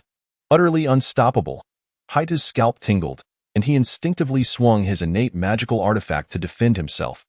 However, how could he withstand a sword strike fueled by Li Chongfeng's wrath? With a piercing sound, Haita's innate magical artifact provided no resistance whatsoever and was instantly shattered by the blow. Moreover, the sword severed Haita's head entirely, trapped within his own skull. His primordial spirit bore a look of sheer terror. It dawned on him that the individual before him was undoubtedly a transformation stage master. "Brother Zhao, save me!" Haita cried out in horror, but Zhao Feng's expression darkened as he turned to flee. "Damn it, I've followed this girl for years. How was I unaware that she had connections to a transformation stage cultivator?" Task failure meant he could not return to the Thunder Mountain Marquee. It seemed he had no choice but to seek another path. A contemplative look flickered in Zhao Feng's eyes as he swiftly traversed the clouds. Li Chongfeng, indifferent, withdrew his gaze, showing no intention of pursuing. Just a mere ant, not worth his effort. More importantly, he sought to comprehend the swordsmanship that Senior Meng Jun had spoken of. Meanwhile, Zhuo Junling, witnessing one pursuer ensnared and the other fleeing in disgrace, felt a surge of excitement. She knelt with a thud, bowing her head. "I, Zhuo Junling, humbly thank you for your great kindness, esteemed senior." "Rise, I did not come to save you," Li Chongfeng replied coolly, devoid of any sentimentality. Zhuo Junling fell silent for a moment, forcing a bitter smile as she stood, yet did not depart. What is the essence of the sword? What was Senior Meng Jun's purpose in journeying westward? Li Chongfeng's mind was consumed by this thought, and it took him a while to notice that the woman he had saved still lingered beside him. "Why do you not leave?" Li Chongfeng frowned. At his words, Zhuo Junling glanced at Haita's primordial spirit, a flicker of hatred in her eyes. However, she quickly averted her gaze, kneeling once more before Li Chongfeng, solemnly stating, "Esteemed senior, you have saved my life. By all rights, I should not dare to ask for more, and should instead offer myself in servitude to repay your great kindness. However, I harbor a deep vendetta, and with my current strength, I fear I will never achieve vengeance alone. I boldly beseech you to assist me once more, to escort me to the unreturning mountains. Should you grant this favor, once my vendetta is avenged, I shall willingly serve you as a slave." Toiling tirelessly in gratitude, Zhuo Junling bowed again, remaining prostrated. She understood that given her current predicament, she could never reach the unreturning mountains on her own. Her only recourse was to implore the individual before her for a path to follow. Initially, Li Chongfeng showed no change in expression. He found the request of a mere Golden Core Junior beneath his notice. Yet, upon hearing the words unreturning mountains, his gaze sharpened. "You mean, the unreturning mountains?" Li Chongfeng spoke gravely. "Then, do you know Senior Meng?" Upon hearing this, Zhuo Junling's eyes lit up with joy. "Yes, I have had the fortune to meet Senior Meng Jun and received some guidance," Zhuo Junling replied hastily. Indeed, it was Senior Meng. A glimmer of joy crossed Li Chongfeng's eyes. Since this girl had met Senior Meng, it was possible that the purpose behind Senior Meng's journey westward was her. "In that case, please tell me what you have encountered," Li Chongfeng urged. Zhuo Junling was taken aback, not daring to hesitate, and promptly recounted her experiences. Despite having cultivated for a millennium, Li Chongfeng's heart surged with indignation upon hearing how Zhuo Junling had been maliciously ensnared by Zhao Feng. As he turned his gaze towards Haitu, he found the man utterly loathsome, and instinctively raised his hand to crush Haita's primordial spirit. However, after making his move, Li Chongfeng was momentarily stunned. He suddenly looked down at his hands. Indeed, it was this, exactly this. A spark of excitement flickered in his eyes as he finally understood what he had previously been unable to grasp. So, this was the meaning of Senior Meng's teachings. The sword is the sovereign of all weapons. To cultivate the sword, one must first cultivate the heart. As a sword cultivator, one must wield the sword to traverse the world and eradicate injustice. No wonder I felt compelled to save this girl." Li Chongfeng suddenly felt an overwhelming impulse to laugh maniacally at the heavens. Who would have thought that the bottleneck in his swordsmanship, which had stagnated for centuries, would begin to loosen due to such a trivial matter? Senior Meng is indeed a transcendent being. He must have long discerned my ailment, prompting me to journey west. No, perhaps even more than that. He may have foreseen today's events. Otherwise, how could this girl have appeared here so fortuitously? Li Chongfeng lowered his gaze to Zhuo Junling's face, his eyes gleaming with intrigue. If everything were truly orchestrated by Senior Ming, he would naturally see it through to the end. Let us go, Li Changfeng suddenly declared. Zhuo Junling was taken aback, wiping away a tear as she looked at Li Changfeng in confusion. Esteemed senior, will you truly take me to Senior Ming? No, Li Changfeng replied with a slight smile, his palm clenching, causing spiritual energy to gather and transform into a long sword in his hand. I will take you to exact vengeance. Chapter 0038. The pin falls, stirring the storm and rain.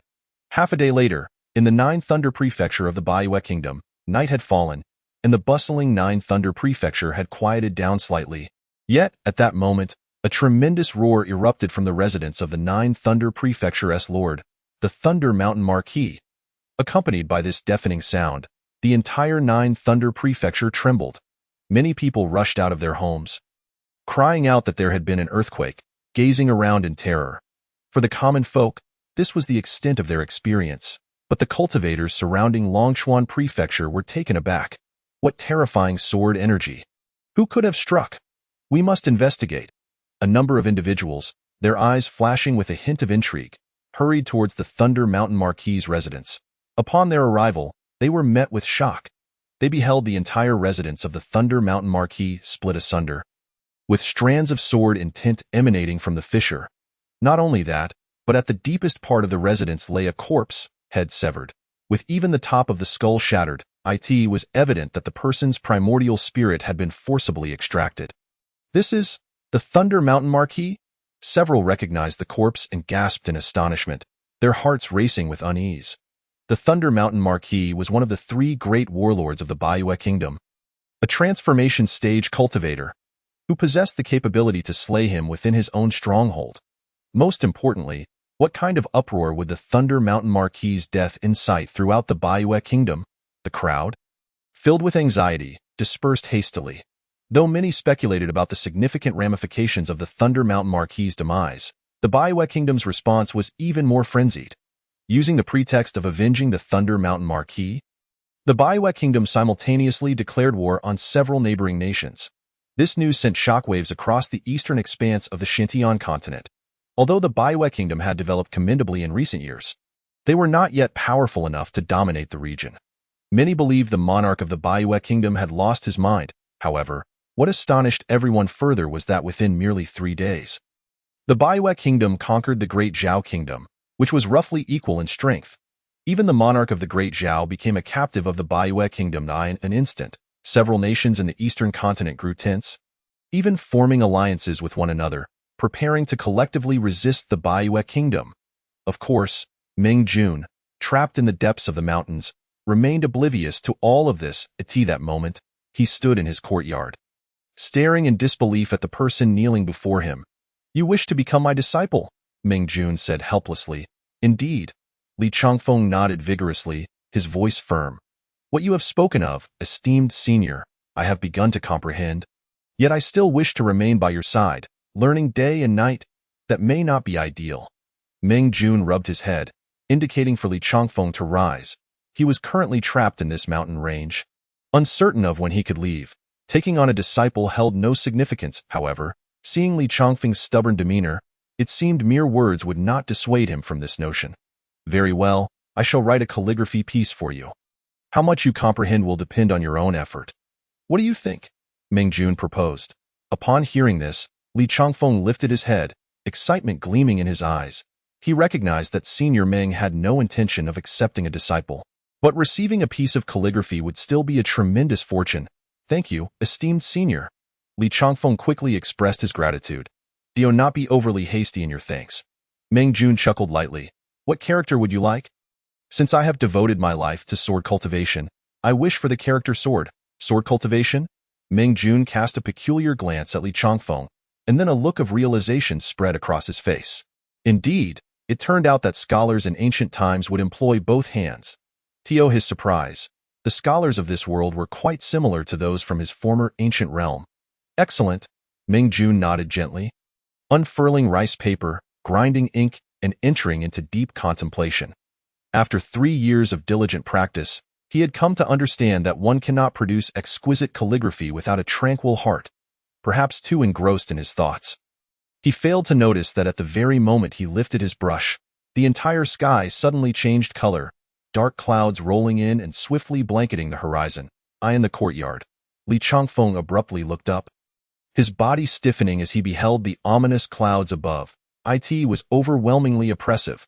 He felt as though his breath was becoming labored, his entire being tensed, as if a mountain of immeasurable weight bore down upon his heart. What did it matter if one was a cultivator? Under such tremendous pressure, one was as frail as a mortal. Li Changfeng even mused that had he not been in the non-returning mountains and within this small courtyard, even with his divine transformation, he would not have been able to stand. Is this the prowess of Senior Meng? Truly unfathomable and inscrutable, Li Changfeng reflected, his heart swelling with admiration. At that moment, Meng Jun began to move. The brush fell, the atmosphere within the courtyard transformed dramatically, a surge of energy erupted, instantly splitting the sky asunder, the previously clear expanse now irreparably torn apart. Not only that, this energy seemed capable of reaching the Moon Palace. And even from billions of miles away, one could feel it, sending a shiver through the heart. Central to the continent, there were no surrounding mountains, only towering peaks that reached the heavens, rich in spiritual energy. Here, the population was sparse, yet it was the coveted destination for all cultivators of the Xinjiang continent. Unfortunately, despite its abundant resources, they were firmly controlled by several sacred lands. At this moment, within the Dragon Source sacred land, located near the eastern part of the continent, an elder suddenly burst forth from his cave dwelling, turning his gaze toward the source of the energy. What a remarkable aura! Such terrifying power could only belong to a sword master. However, this force should exceed the limits of what the Xinjiang continent can withstand. Could it be that someone is ascending through the sword path? Upon this thought, the elder's eyes narrowed, and he swiftly produced a jade plate. The plate bore several flickering lights, yet there was no unusual movement. How strange!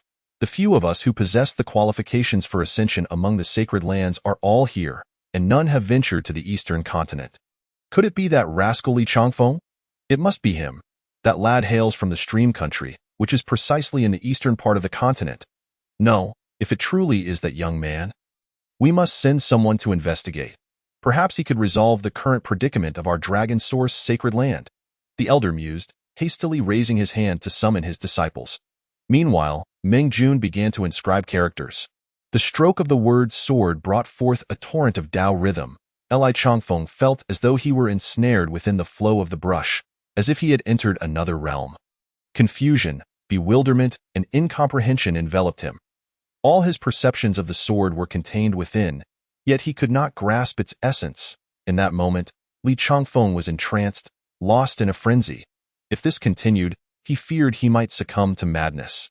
Just then, Meng Jun completed his writing and withdrew his brush. A rumble of thunder erupted in the sky, jolting Li Changfeng from his nebulous state of enlightenment. Subsequently, with a crash, it began to rain outside. Chapter 39. Blood Demon Spectre. The rain arrived abruptly and departed just as swiftly. After spending a night at Meng Jun's abode, Li Changfeng took his leave the following day. Zhuo Junling had initially intended to stay, but upon seeing Li Changfeng depart, she hurriedly bid farewell to Meng Jun as well. Observing Zhuo Junling's hurried retreat, Meng Jun could not help but reveal an expression of a bystander watching a spectacle. Having lived 2 lives, he could easily discern Zhuo Junling's intentions, a hero saving a damsel in distress, a match made in heaven, kindling passions, and uniting in matrimony, leading to a house full of children and grandchildren. However, that fellow Li Changfeng appeared to be quite the bookworm. He wondered if Li Changfeng could perceive Zhuo Junling's subtle affections. Perhaps he might need a little assistance in that regard. After all, he was a warm-hearted person, Meng Jun thought to himself with a sense of satisfaction, before shouldering his painting board and departing the courtyard. After months of arduous training, the time had finally come for assessment. The system task was to create a monumental landscape painting. The reward was enticing. Upon completion, the fog enveloping the mountains would dissipate. He needed to finish this quickly, for the perpetual haze was quite vexing. Muttering to himself, Meng Jun exited the courtyard. Completion? The master is indeed planning something. In the chicken coop, Dan Yunju watched Meng Jun's departing figure, muttering softly, "Foolish chicken." Suddenly, a voice of authority resonated.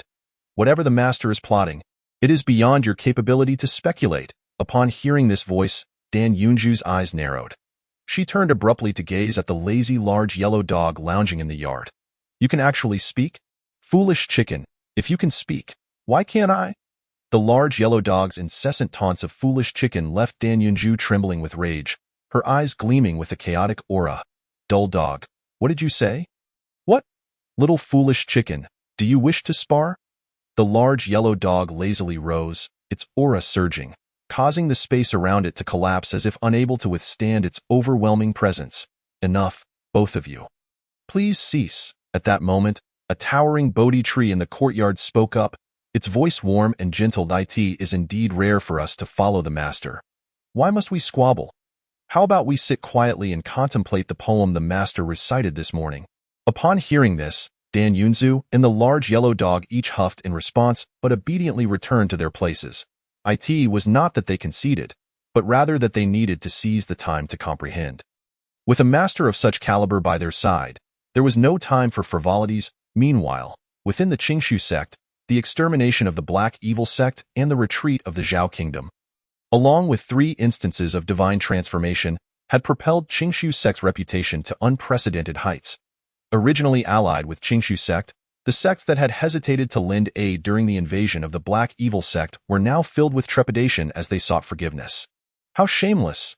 They did not come to our aid when we were in peril, yet now they seek to ingratiate themselves, Yin Chang'e exclaimed, disdain evident in his tone towards those individuals. Han Tianying smiled slightly, shaking his head. Let it be. If we were in their position, we might have made the same choice. Moreover, what we need to do now is gather significant information regarding the Xintian continent for Senior Ming. Do any of you have suggestions? Upon hearing this, Han Yang pondered for a moment before speaking solemnly. Senior Ming has previously extended his kindness to numerous nascent soul cultivators. Hence, those individuals should inform us of any developments in the Eastern continent. However, given Senior Ming's perspective, he likely would not confine himself to just the Eastern continent. What do you mean? Should we broaden our focus to other regions? Han Tianying frowned, stating, however, even if our Qingshu sects might has grown, acquiring news from other regions of the continent would be quite challenging. The Xintian continent is vast. Even divine transformation cultivators would require months of relentless travel to traverse it. Many areas are dominated by ferocious beasts, leaving little room for humans. Ha ha, brother. Do not forget, there are sacred lands in the center of the continent. Han Yang chuckled lightly. With our current standing, we are now qualified to establish contact with those sacred lands. Indeed. Han Tianying's eyes brightened. In the center of the continent, where sacred lands coexist, obtaining information from them would be far quicker than dispatching our own people to other regions. Just then, from outside the Qingshu sect, 2 resonant voices echoed into the skies. The Qingxian Venerable from the Taixin Sacred Land and the Ziming Venerable from the Mingchu Sacred Land have come to pay their respects. The members of the Qingshu sect were momentarily stunned, exchanging glances in surprise. Just as we mentioned the sacred lands in the central continent, to our astonishment, their representatives have arrived, and they are venerables. Quickly, let us receive them, Han Tianying urged. As they exited the grand hall, they beheld 2 elders clad in long robes approaching with measured steps, their auras as formidable and weighty as mountains. Han Daoist. I am Qingxian, here to congratulate your sect on repelling the formidable foe. The Qingxian Venerable spoke with a light smile, his demeanor devoid of arrogance. The other elder also smiled and clasped his hands, as if he did not hail from a sacred land at all. How could this be? 2 esteemed guests, please, come inside. Han Tianying quickly gestured, inviting the venerables into the grand hall. After a few pleasantries, the expression of the Qingxian Venerable grew solemn. Han Sect Master, I shall not beat around the bush. We have come specifically to pay our respects to that esteemed elder. Though he had anticipated this, Han Tianying furrowed his brow. Esteemed ones, it is not that I wish to obstruct you. It is simply that the elder in question is a recluse who does not favor being disturbed. I wonder, do you have matters to discuss that could be relayed by my junior disciple? Upon hearing this, the Qingxian Venerable turned his gaze to Han Xianzi. Ah, so this is the renowned Han Xianzi? At such a young age, already possessing divine transformation. No wonder you have caught the attention of that esteemed individual. He first offered a compliment, then gently shook his head, lamenting that the matters we discuss are far too significant to be conveyed by others. Very well, Qing Xian, please divulge everything to them. The esteemed Ziming spoke. Our presence here is due to the blood demon? The blood demon? Han Tianying was taken aback, a flicker of confusion crossing his eyes. Indeed, replied Ziming. There are many practitioners of demonic arts in the world, and you may find it difficult to grasp the gravity of my statement. However, observe this. As he spoke, Ziming raised his hand and a corpse materialized within the grand hall.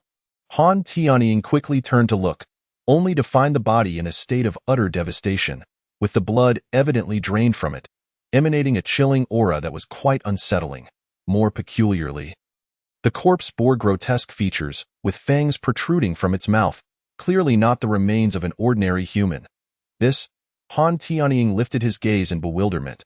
This is the corpse of a blood demon, Ziming said darkly. I once crossed paths with this individual many years ago, at which time he was still a normal human. Yet upon our next meeting, he had transformed into this abominable form, having slaughtered several villages to feast on the essence of living beings. There exists a rule among cultivators forbidding harm to mortals, yet this blood demon does not even spare livestock. Moreover, despite possessing only the initial stages of transformation, both Qing Xian and I were unable to capture him when we joined forces. He managed to escape. By the time we caught up with him again, he had already been completely drained of blood. Thus, we have reason to believe that there are even stronger blood demons lurking about. Upon his words, a profound silence enveloped the grand hall. If a blood demon at the initial stage of transformation can evade the combined might of Qing Xian and Ziming, what would happen if it were one at the mid or even late stages? Qing Xian spoke with deep concern. Even a handful of such blood demons could spell catastrophe for the continent, or even the entirety of the Xintian continent. Hence, upon hearing of a senior adept from your sect, we rushed here. The blood demon has yet to embark on widespread slaughter, but we fear that by the time such a scenario arises, there will be no one left capable of confronting him. Han Sishue and the others began to ponder. Initially, they believed that Elder Ming's target was the Tianqing demon sovereign within the blood-forbidden land. Yet now it seemed possible that the blood demon was indeed his true objective. Han Tianying spoke cautiously, turning to Han Sishue. Sishue, it is imperative that we consult Elder Ming regarding the blood demon situation. Therefore, you should take the two esteemed elders to visit him. It is possible that he is already aware of the danger. Han Sishue nodded gently, having long desired to seek out Ming Jun. Very well, I shall escort the two of you to pay our respects to Elder Ming, though whether he will grant you an audience depends on your fates. Chapter 0040. The Art of Painting Beyond the Unreturning Mountain Range. A grand flying vessel soared through the vast expanse of the sky as that the unreturning mountain range. It is indeed shrouded in the essence of Xian and Huang, just as the legends foretold. A true desolation, but does the ancestor intend to find someone within this wasteland? A young girl of 15 or 16 furrowed her brow, anxiously murmuring to herself. Behind her, a graceful woman in her 20s approached with a gentle tone. What is meant to be will come to pass. If misfortune is destined for us at Longyuan sacred land, it is unavoidable. You and I need only to do our best and not dwell in worry. Upon hearing the woman's words, the girl could not help but shake her head. While that may be true, Shi Huang's sister, how can we bear to watch our homeland suffer? You silly child. Shi Huang smiled indulgently, about to speak further when her expression suddenly changed. There is a disturbance ahead, Yuzhu. Retreat immediately. A sharp command escaped Shi Huang's lips. Her beautiful eyes filled with urgency. The girl named Yuzhu nodded, but before she could withdraw, the entire vessel shuddered violently. Their faces turned pale, and they quickly activated their protective barrier, glancing ahead in bewilderment. It must be noted that to successfully locate the person they sought, they were piloting the finest flying vessel. It was remarkably swift, rivaling the full-speed flight of a transformation stage cultivator, and the vessel itself was incredibly sturdy. Even a full-force strike from a transformation stage cultivator should not have caused such a violent tremor. As they looked ahead, their eyes widened in horror. They beheld the mountain range before them suddenly erupting with a dragon's roar. The air swirling violently, and the Tao's essence surging forth. Is that the essence of Xian and Huang? Shi Huang gasped, unable to contain her astonishment as she observed the chaotic essence swirling before her. They had long been aware that the unreturning mountain range was enveloped in this essence and had prepared for it. Yet at this moment, she realized her preparations were in vain. This essence was far more ferocious than she had anticipated, and in several places, it had already ignited into Xian and Huang flames. "This is untenable. We cannot approach," Shi Huang exclaimed, gazing at the precarious barrier. "We must withdraw. If this continues, the vessel will be destroyed." "No, wait," Yuzhu, who had been intently observing the scene ahead, suddenly spoke, a serious glint in her lively eyes. "Shi Huang's sister, look, the essence of Xian and Huang is converging in one direction." Hearing this, Shi Huang swiftly turned her gaze, only to see the entire mountain range seemingly caught in a vortex, the terrifying essence swirling relentlessly and ultimately converging into a single point. In a mere instant, the essence surrounding the vessel had vanished, revealing the full splendor of the unreturning mountain range. "Is this truly the unreturning mountain range?" Shi Huang murmured to herself, gazing at the undulating peaks. Her eyes shimmering with wonder. Such a breathtaking place rivals the regions occupied by several sacred lands in the heart of the continent. In fact, it may even surpass them. I never imagined such beauty existed in the eastern part of the continent. But what of the essence of Xian and Huang?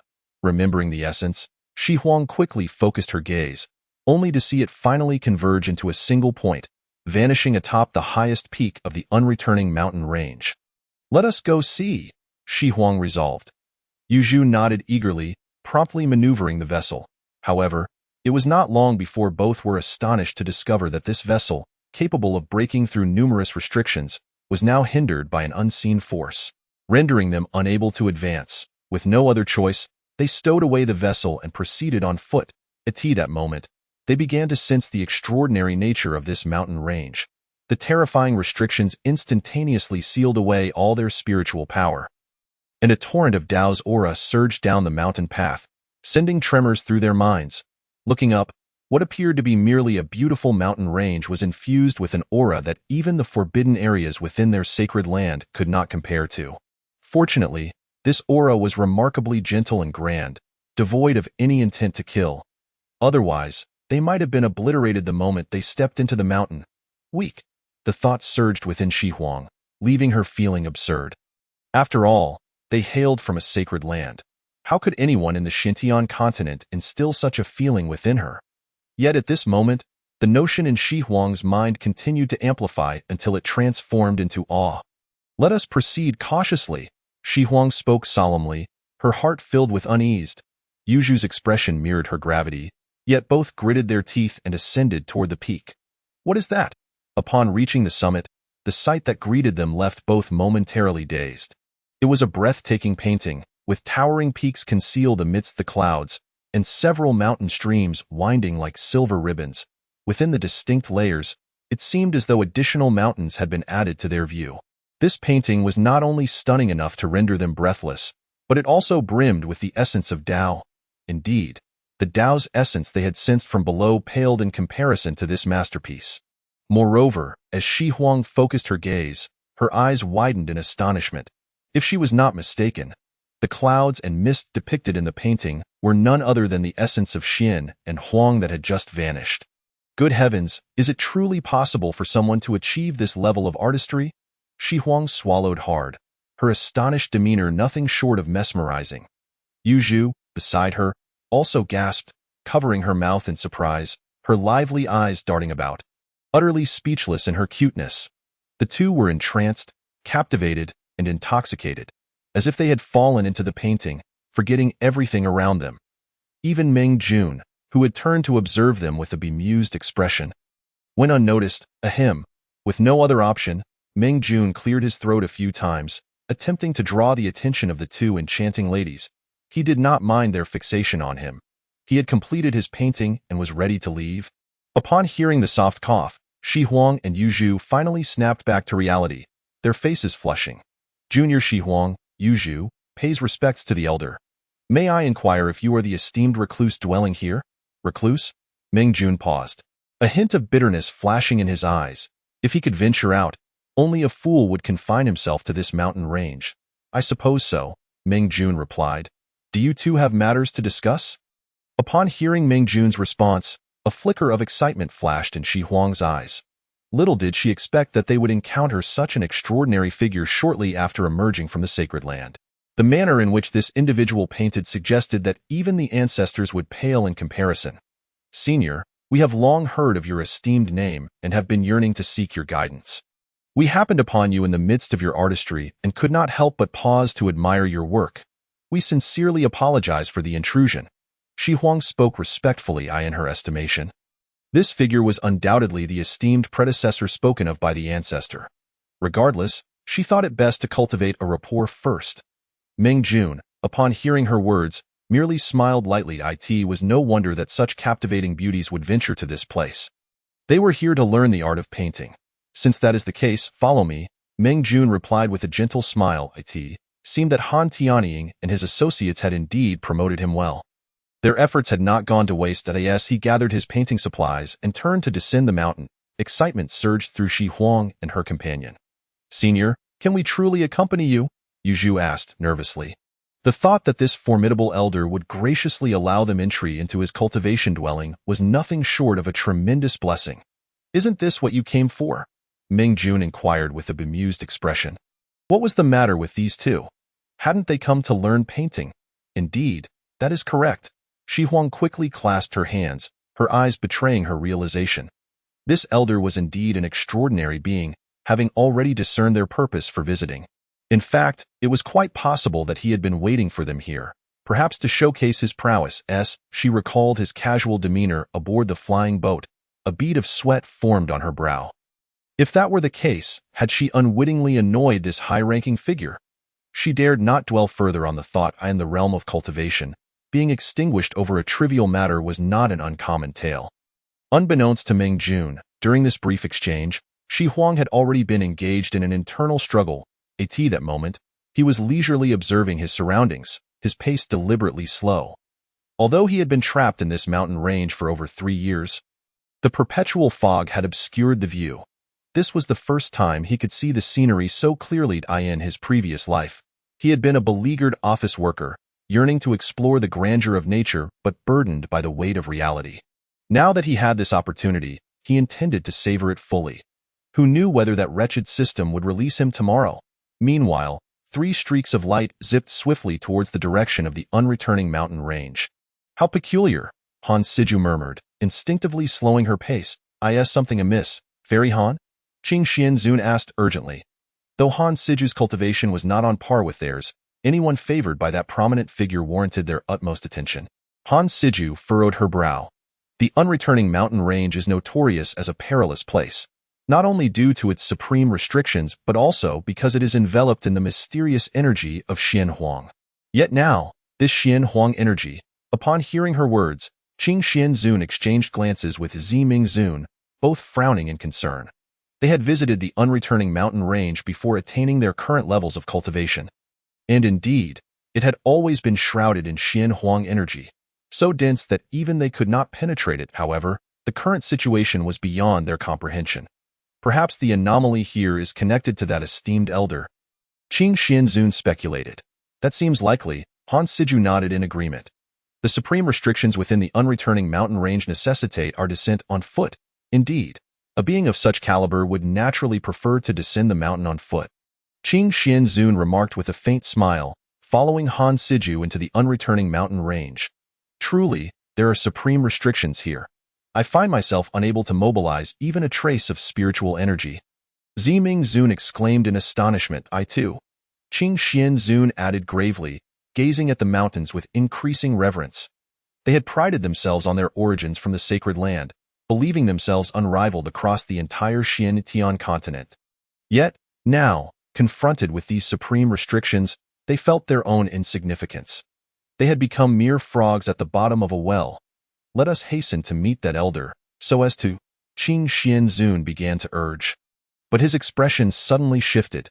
A chilling aura emanated from him, paralyzing his movements in an instant. Moments later, a shadow of blood erupted from his storage bag, turning to reveal a sinister smile. "Is that the blood demon?" Ziming Zun gasped in shock, instinctively preparing to strike. "That won't do. The restrictions here are too formidable. Our spiritual energies are sealed. rendering us incapable of action," Qing Xianzun replied, his expression darkening. He had never anticipated that the blood demon had not been eradicated and had managed to infiltrate the unreturning mountain range using their guidance. "What shall we do? Should we pursue?" Ziming Zun inquired anxiously. "That would be futile," Qing Xianzun replied with a bitter smile. "Our spiritual energy is bound by the restrictions. Look at the blood demon. In no time, it has already reached the mountain peak. We have underestimated this creature. It can exert the power of a late-stage transformation purely through its physical form. It was merely feigning death before." Upon hearing this, Ziming Zun's face paled dramatically. "There is no other option. We can only hope that the esteemed elder was prepared. Damn it. After a millennium of cultivation, I have been toyed with like a fool," Qing Xianzun declared darkly. Abruptly turning to Han Siju, "Fairy Han, please lead us quickly." Realizing the gravity of the situation, Han Siju nodded vigorously. At that moment, a shadow of blood darted through the forest, swiftly appearing before Meng Jun's humble abode. "Ha ha ha! Thanks to those two old geezers, I would have never discovered such a place." The shadow cackled. "I hear a great elder resides here. If I can obtain his blood, my master will surely be pleased." The shadow approached Meng Jun's residence with contempt, muttering, "Such an ordinary place, merely a dwelling for mortals, aside from the restrictions targeting spiritual energy." However, in the next instant, the disdain in its eyes transformed into sheer shock. "No, something is amiss. There is an overwhelming aura of death. I cannot approach."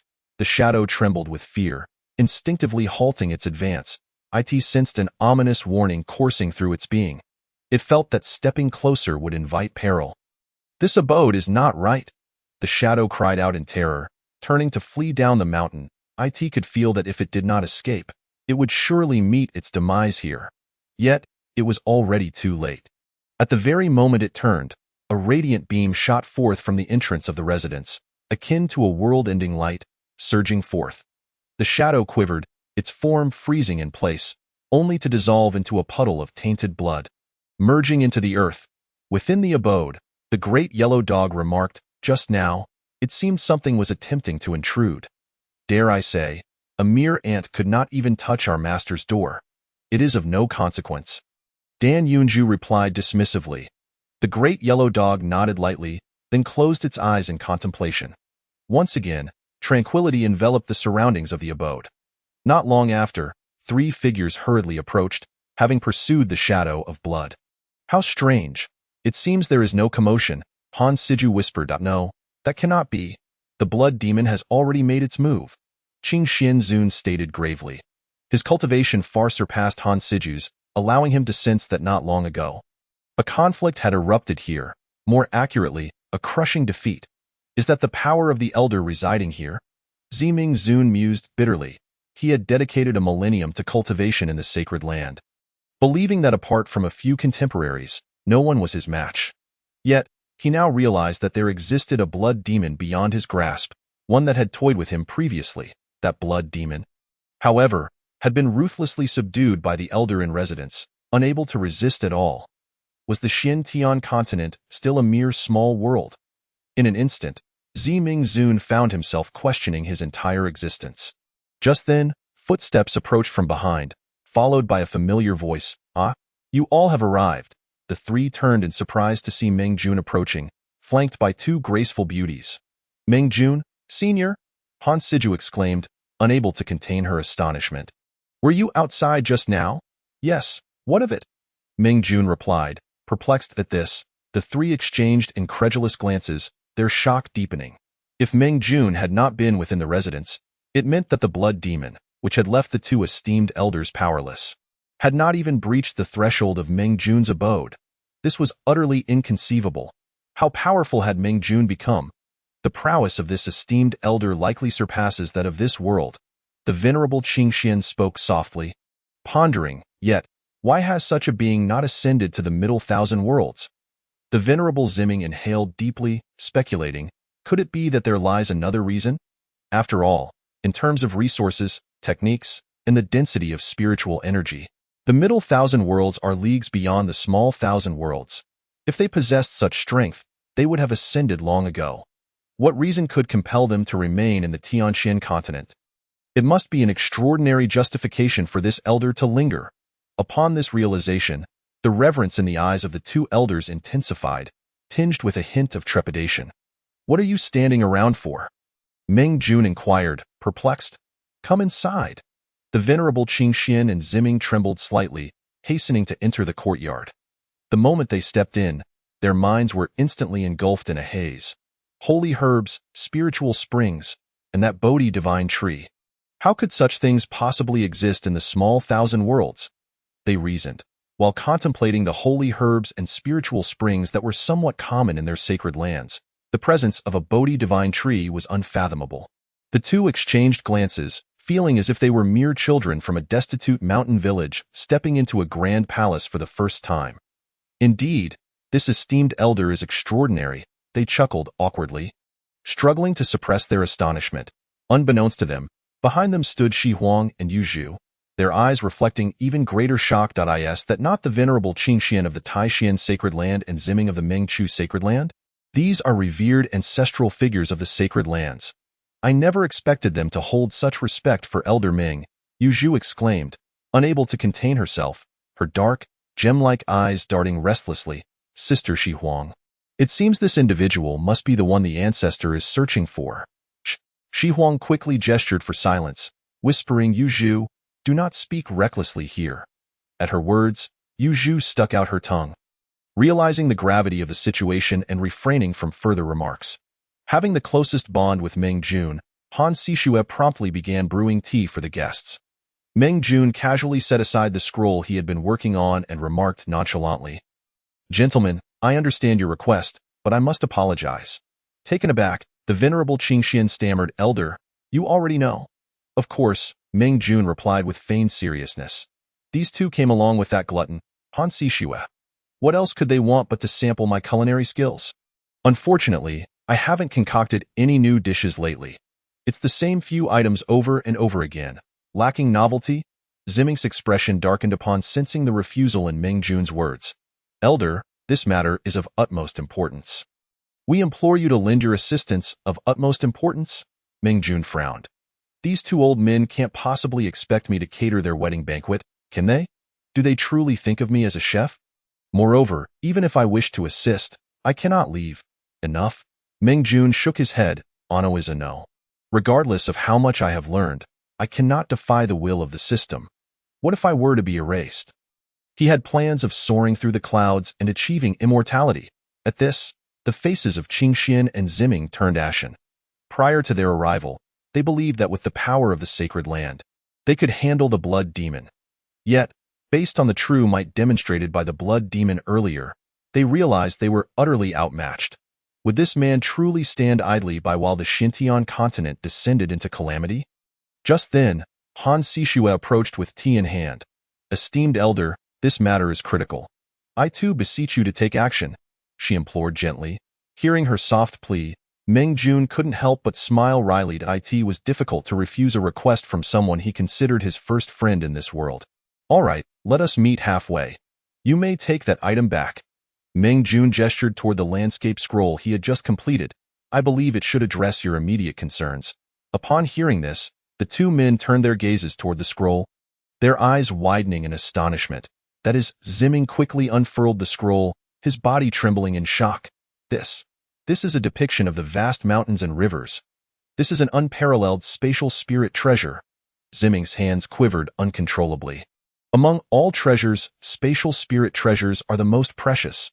The last time one appeared, it incited a war among the sacred lands, leading to the downfall of several quasi-sacred lands.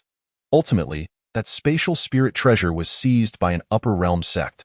To their astonishment, such a treasure still existed on the Xintian continent and was so casually bestowed upon them. Is this suitable?" Meng Jun chuckled, confidence gleaming in his eyes.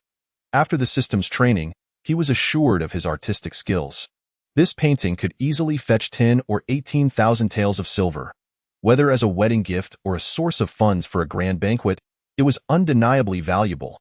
The venerable Qingxian hastily clasped his hands in gratitude, his eyes glimmering with excitement. Their Tai Xin sacred land was the very sect that had previously obtained a spatial spirit treasure, and he was well aware of its immense value. Meanwhile, Shi Huang and Yu Zhu gazed at him with envy. Having witnessed Meng Jun's artistry firsthand, they had assumed this treasure would be carefully guarded, yet now it was being so freely given away. This elder was indeed exceedingly generous. After Ziming and Qing Xian secured the scroll, feeling their wishes fulfilled, they quickly bowed and took their leave. This spirit treasure was too significant. They needed to return to deliberate its fate. A flicker of excitement crossed Shi Huang's eyes as she gently bit her lip. Seemingly resolute, she approached Meng Jun, saying, "Elder Meng, may I request to become your disciple and learn from you?" Shi Huang was utterly captivated by this esteemed elder. This individual was undoubtedly the one the ancestor sought. And perhaps he could resolve the crisis she faced. Even though she knew her sudden request might seem abrupt, she felt compelled to seize this opportunity. "Sister Shi Huang, Yu Zhu's large, dark eyes widened with shock and anxiety. They were already disciples of a sacred land. How could they take another as their master? Would this not disrupt their lineage? Moreover, was Shi Huang being too bold to make such a request of someone they had just met? Become a disciple. Meng Jun was momentarily taken aback. Having such a breathtaking beauty by his side was certainly desirable. However, he had no plans for accepting disciples at this moment, as he was uncertain when he would be able to leave. The system has issued a task. Retain these two. Damn that system. Meng Jun cursed inwardly, his expression one of exasperation. It seemed he had no choice but to keep them now. "I am not currently considering taking on disciples," he stated, meeting Shi Huang's somewhat despondent gaze. "However, I have expanded my space considerably and require assistance in managing it.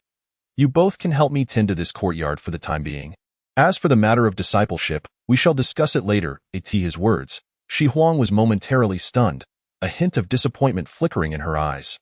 The fact that Elder Ming did not wish to take her as a disciple likely indicated her lack of talent and opportunity. She thought that being allowed to stay by his side would mean serving as a maid. Nevertheless, as long as she could be near this esteemed elder, there would always be opportunities. With this thought, Shi Huang's disappointment lessened somewhat, and she quickly stepped aside. However, Yu Zhu was taken aback. "Did the elder just say you both can help me manage this courtyard? You both?" She realized that not only was Shi Huang allowed to stay, but she was too. Her heart raced with unease as she looked at Meng Jun elder. "Did you mean that we are both to remain?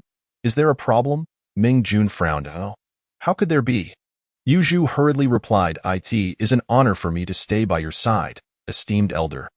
The prowess of this elder clearly surpassed that of the sacred land's ancestral figures. If word got out that he was accepting attendance, the entire Xintian continent would surely be shaken.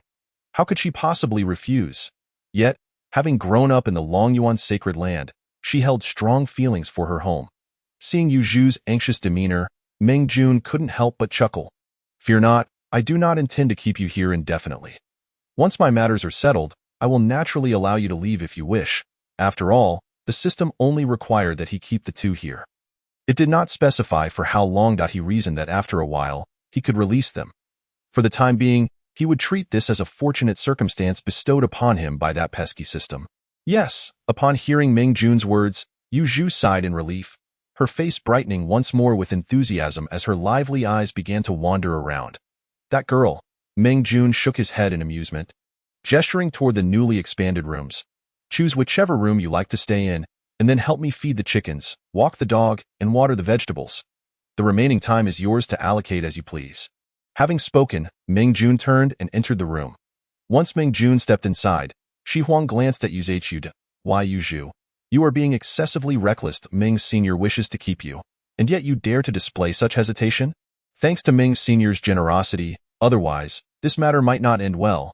But, Sister Shi Huang, Yu Zhu attempted to voice her thoughts but was abruptly interrupted by Shi Huang. "Why, Yu Zhu? Do you not realize that despite not having a partner, I have chosen to don this woman's attire?"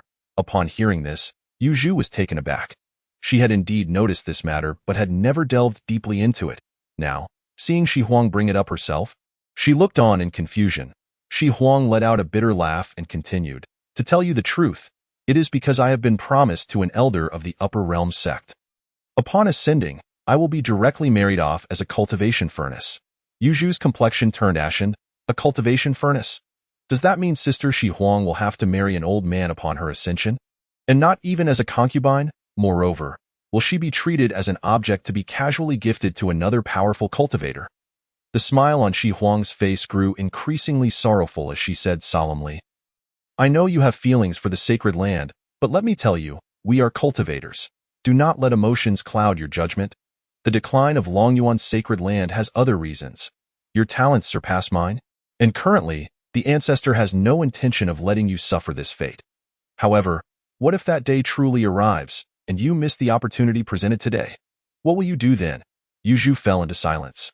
Shaking her head repeatedly, her innocent thoughts became disordered upon hearing Shi Huang's words. Shi Huang took a deep breath and said earnestly, therefore, we must seize this opportunity, as long as we remain by Meng Senior's side. Even if the ancestor intends to make things difficult for you, he would not have the courage to do so.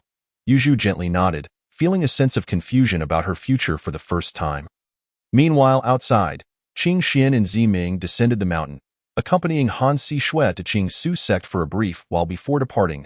I never expected that Senior had already anticipated our visit and even prepared the magical artifacts. Qing Xian said, excitement gleaming in his eyes, his heart ablaze. This spiritual treasure is far more powerful than the one that instigated the conflict in the sacred land. The capabilities of our senior are beyond what we can fathom. Zi Ming chuckled lightly, but then his tone shifted as he inquired, however, my friend, since this is a treasure, should we not discuss how to safeguard it? Ha! What is there to discuss? Qing Xian replied nonchalantly. This spiritual treasure shall be kept at Taishin's sacred land. If you require it, feel free to come and retrieve it at any time. Upon hearing this, Zi Ming shook his head vigorously. My friend, do not jest. Such a treasure should naturally be safeguarded by Meng Chu's sacred land, and I shall take it back. Qing Xian's eyes glimmered, but he remained silent. Such a precious spiritual treasure was not something he could let go of easily. Yet he understood that merely exchanging a few words would not suffice to persuade the old acquaintance to yield. Enough, my friend. No need to beat around the bush. How about this? We take turns safeguarding it. 1 month at a time. What say you? That is indeed a good idea. Zi Ming replied with a light chuckle. In that case, why not let my Meng Chu sacred land safeguard it first? This fellow would not yield an inch. Qing Xian silently cursed, preparing to negotiate further when his expression suddenly changed. A flash of spiritual light surged from his body, and a spiritual talisman shot out, heading straight for his forehead. Qing Xian did not attempt to stop it, as this talisman was a means he had left at Tai Xian's sacred land to notify him of significant events within the sect. However, moments later, his expression grew increasingly grim, culminating in barely contained fury. Damn it, Tai Xian's sacred land has been attacked by the blood demon. Qing Xian uttered darkly, my friend, do not jest. Tai Xian's sacred land is one of the mightiest sects among the major sacred lands. With no less than 5 divine transformation cultivators and formidable restrictions passed down from the upper realm. How could the blood demon possibly dare to attack there? Zi Ming shook his head repeatedly. Clearly displeased, however, before Qing Xian could argue further, a spiritual talisman erupted from Zi Ming's body as well. After inspecting the information conveyed by the talisman, Zi Ming's face turned equally pale. Qing Xian, my Meng Chu sacred land has also come under attack. Upon hearing this, Qing Xian's expression instantly darkened. He believed that Zi Ming was not joking. The 2 major sacred lands in the central continent could not simultaneously issue such news by coincidence. Quickly, let us return and investigate. Their gazes sharpened, and their figures blurred as they transformed into streaks of light, swiftly heading towards the city with a teleportation array. Simultaneously, in the central continent, this place was filled with countless mortals and served as a sacred ground for cultivators, far surpassing the scale and prosperity of other regions in the Xintian continent. However, although the spiritual energy here was abundant and resources plentiful, all resources were firmly controlled by the major sacred lands. Outsiders could only choose to affiliate themselves, becoming subordinates to survive in this realm. At this moment, in a city near Tai Xian's sacred land, nearly half of the inhabitants had succumbed to blood loss, their lifeblood absorbed into the blood cloud stretching hundreds of feet wide above. At the edge of the blood cloud, an elder with a distinguished appearance hovered in the air, his expression dark and somber. Who are you, to perpetrate such a massacre upon this city? This is far too cruel. The elder, an elder of Tai Xian's sect, had rushed over upon receiving the news. However, upon arrival, he discovered that half of the city's spiritual beings had already been sacrificed to the blood. He quickly attempted to intervene, only to realize that the blood figure's strength was unfathomable. He was no match. Jia. The blood figure, seeing that someone from Tai Xian's sacred land had arrived, not only showed no fear but instead cackled with delight. Finally, a worthy opponent has appeared. After draining your blood, my master should be even more pleased, master. Who are you? The elder exclaimed in terror, seemingly uncovering an extraordinary secret. Yet, the blood figure merely revealed a sinister smile, vanishing in an instant. A divine transformation cultivator. The elder's pupils contracted as he hastily retreated. But the next moment, he halted abruptly, a blood claw piercing through his chest from behind. His rare protective artifact failed to provide any defense. In no way! The elder screamed in horror, instinctively attempting to separate his nascent soul to escape. But the blood figure's mocking voice rang out as it reached out and seized the elder's nascent soul. In the midst of the elder's terrified cries, the blood figure devoured the nascent soul in mere moments. So delicious, I could devour several more. The blood figure licked its lips greedily, then turned its gaze towards the city below. Unfortunately, I must complete my master's task quickly. I can only come back next time. As it spoke, the blood figure waved its hands, causing the blood cloud above to plummet in an instant. Agonizing screams echoed throughout the city once more. After a while, several streaks of light rushed in from the distance. A group of nascent soul cultivators landed at the edge of the city, their expressions grim. Judging by their attire, they were disciples of Tai Xian's sacred land. Much like the elder who had come before. Brother Hua, this is already the 5th city. What on earth does that fellow intend to do? One exclaimed, his eyes filled with darkness. Although they were from the sacred land, they held little regard for these mortals. Yet the continuous slaughter of surrounding cities was a blatant affront to Tai Xian's sacred land. Moreover, the mass slaughter of so many civilians could not possibly be a mere coincidence. Enough with the chatter. Elder Qi has already gone ahead. Contact him immediately to confirm the situation. The rest of you, stand guard here. The leader, a cultivator of the Hua clan, commanded. Upon hearing this, the others nodded in agreement and hurriedly took out their communication devices to reach Elder Qi. However, their expressions darkened as they saw that the spiritual energy belonging to Elder Qi had dissipated. What is happening? Is it malfunctioning? One disciple murmured, bewildered. Brother, come and see this, someone suddenly exclaimed. The Hua clan cultivator rushed over, only to have his expression drastically change. Amidst the ruins, they found Elder Qi's lifeless body, devoid of any sound. How could this be? The Hua clan cultivator spoke grimly. At that moment, a streak of light darted across, revealing the figure of Qing Xian, who had hurried back upon hearing the news. Old ancestor. The disciples of Tai Xian's sacred land quickly bowed in respect. Rise, Qing Xian nodded, his gaze darkly fixed on the corpse below. Elder Qi was one of the late-stage divine transformation cultivators of Tai Xian's sacred land, possessing formidable strength, yet he had met with such an inexplicable demise here. Let us return to the mountain. Qing Xian declared grimly. Their long-held fears had finally come to fruition. There was more than one blood demon. Elder Qi met his demise at the hands of the blood demon. This matter can no longer be resolved solely by the Tai Xian sacred land. It necessitates a council with other sacred lands. Meanwhile, at the border of Zhengzhou, Li Changfeng expressionlessly retracted his long sword, still dripping with the inky black blood of his foe. Behind him, Zhuo Junling's visage bore the pallor of defeat. As if she had suffered a considerable shock, before them lay a village that should have housed nearly 1,000 souls. However, at this moment, it was utterly deserted, with corpses strewn across the ground. Just moments prior, they had merely been passing through, intending to rest their weary feet. Upon entering the village, a bizarre figure suddenly lunged at Zhuo Junling. The creature moved with astonishing speed, leaving Zhuo Junling utterly outmatched. Fortunately, Li Changfeng acted decisively, intercepting the monster and severing one of its arms. What a terrifying being! Zhuo Junling exclaimed, still shaken. Her gaze drawn to the severed limb on the ground. It appeared distinctly human yet was covered in scales. And the blood oozing from it carried a foul stench. Truly strange. That creature must be a practitioner of some peculiar technique. Li Changfeng remarked solemnly, years ago, I encountered an ancient cultivator's lair and read about similar entities within the ancient texts. What shall we do now? Zhuo Junling whispered. If that thing could escape from your sword, Li Gu, it surely cannot be benign. Indeed, Li Changfeng nodded grimly. Moreover, if I had not received certain advantages from Elder Meng, I fear I would not stand a chance against that creature either. What should we do? Zhuo Junling asked urgently. Shall we return to Elder Meng? No, Li Changfeng shook his head once more. Beyond this point lies Zhengzhou, which, although dominated by several sacred lands, still harbors a significant number of mortals.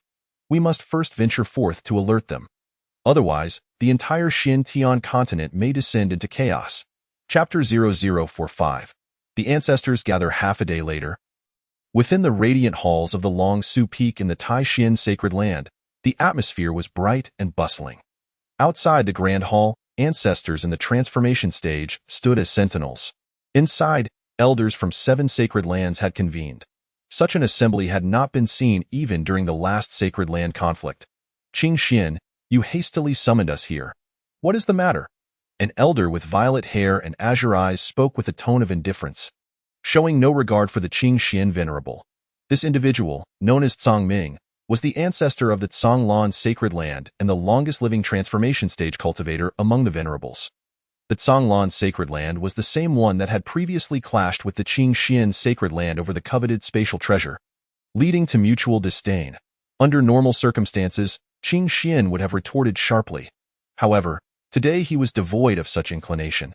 The Blood Eagle sacred land is farthest away. I fear Taoist Shuya may not arrive. Qing Xin sighed, raising his hand to reveal the mountain and river map bestowed by Meng Jun, which materialized instantly. What is this? A spatial treasure. The 7 elders present, being astute, immediately recognized the rarity of what Qing Xin had presented. In that instant, even these exalted beings, who had ascended to supreme status, exhibited a glimmer of greed in their eyes. The Taixin sacred land has grown rather idle of late, perhaps seeking to gauge its own strength? Song Ming remarked with a mocking smile, revealing no intention to conceal his ill will. Humph. The Taixin sacred land's prowess was already demonstrated during the last sacred land conflict, which you Tsanglan sacred land are all too familiar with. Qing Xin retorted defiantly. Moreover, I advise any of you against harboring ill intentions towards this treasure. It was granted by a peerless master, and both I and Ziming of the Mengchu sacred land have reached a consensus. This treasure shall be jointly guarded, and no one shall claim it for themselves or offer it up. Indeed, Ziming chimed in, affirming the claim. Upon hearing this, the eyes of the 7 elders flickered with varying expressions. Although the Taixin sacred land and the Mengchu sacred land enjoyed a cordial relationship, the matter of a spatial treasure was hardly a trivial agreement. Furthermore, what sort of unparalleled master could bestow such a rare artifact? Nonsense. While the assembly was rife with skepticism, Song Ming shook his head dismissively. I have practiced for 4 millennia and have never encountered such a blood demon. Is this not merely a fabricated excuse to prevent us from contending for the spatial treasure?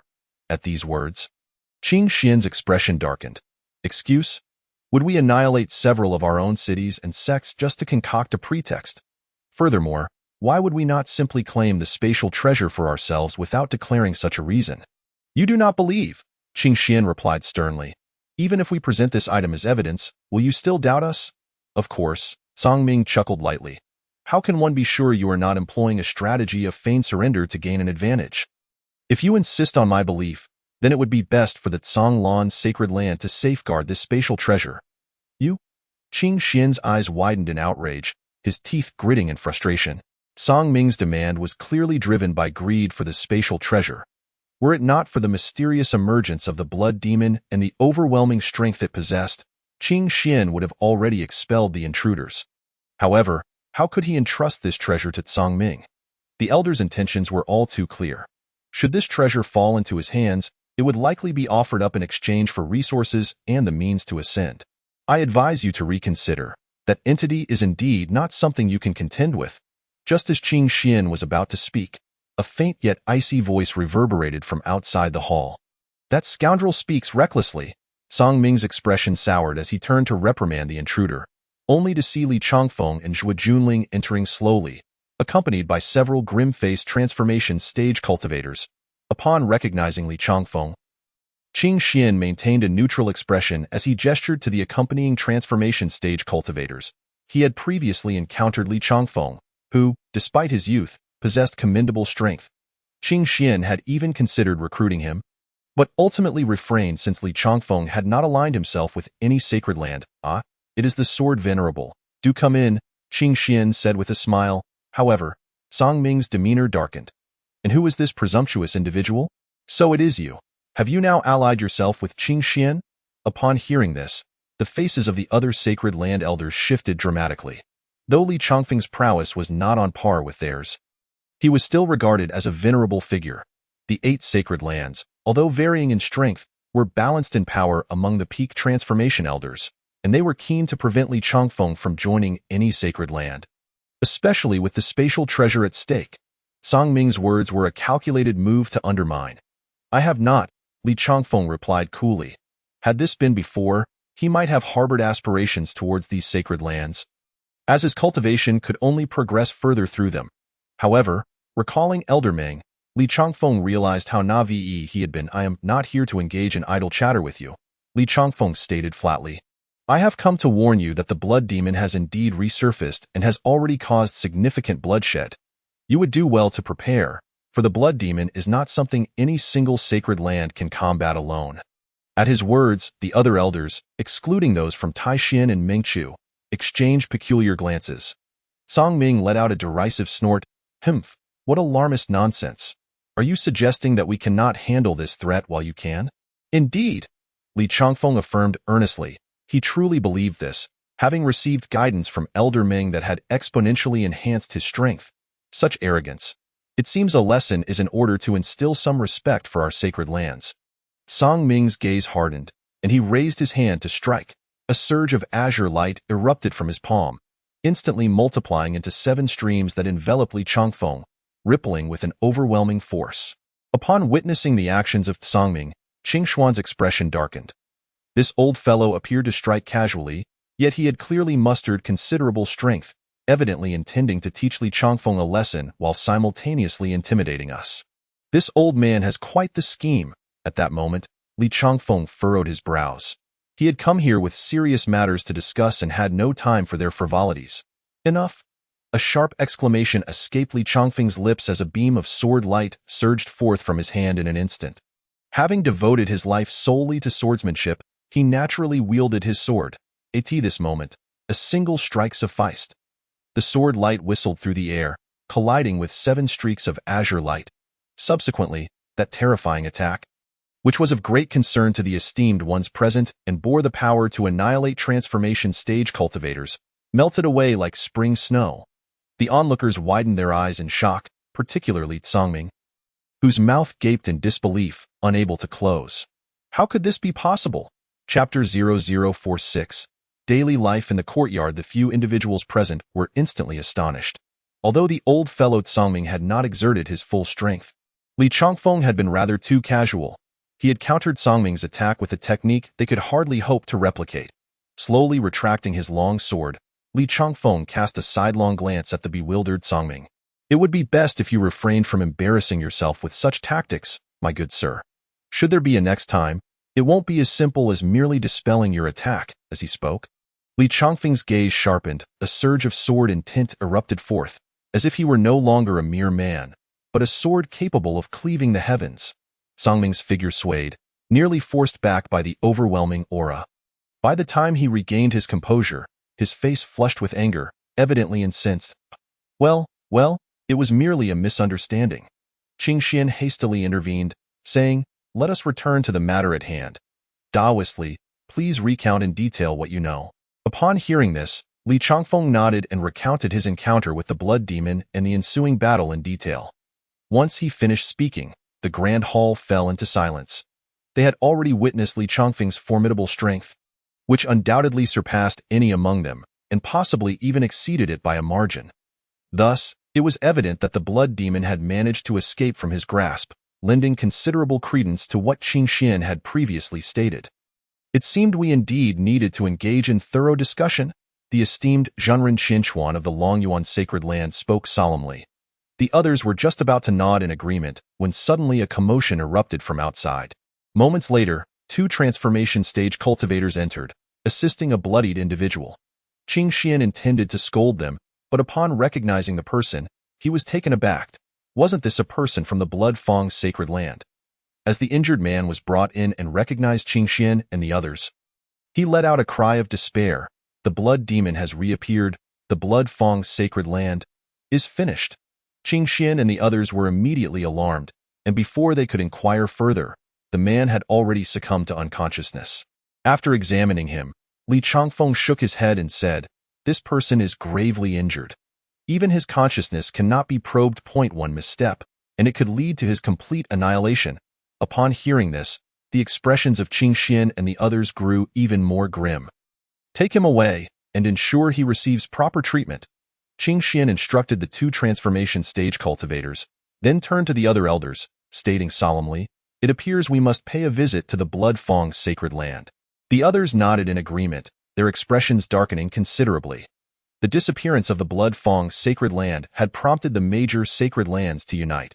Subsequently, survivors began fleeing to other cities and sects, and the name of the blood demon spread like wildfire. In no time, the entire continent was engulfed in fear and anxiety, particularly in the eastern regions. The ongoing conflict in the Baiyue Kingdom had already swept across several nations, affecting nearly 100 cities. The flames of war raged day and night. Moreover, neighboring nations discovered that the soldiers slain on the battlefield seemed to have been afflicted by some malevolent sorcery. Their blood entirely drained. The mere mention of the blood demon loomed over everyone's heads like a looming mountain. In such an atmosphere, news of the Baiyue Kingdom's lord being the blood demon emerged without warning. This sudden revelation provided nearby nations with a pretext for a united counterattack. Days later, a coalition army formed by 9 nations advanced towards Baiyue. At this moment, Meng Zhu exhaled a deep breath and slowly opened his eyes. Since leaving Shi Huang and Yu Zhu behind, he had enjoyed a measure of leisure, finally having time to practice the techniques bestowed by the system. However, the second tier of techniques proved far more challenging than the first, and he had yet to complete his training. Damn it. Is this the way of cultivating immortality? It's absolutely infuriating. Upon opening his eyes, Meng Jun couldn't help but mutter to himself. Meanwhile, in the small courtyard, Shi Huang fed the chickens, while Yu Zhu watered the plants. Tasks they had never before encountered had become second nature to them in just a few days. However, their emotions were quite complex.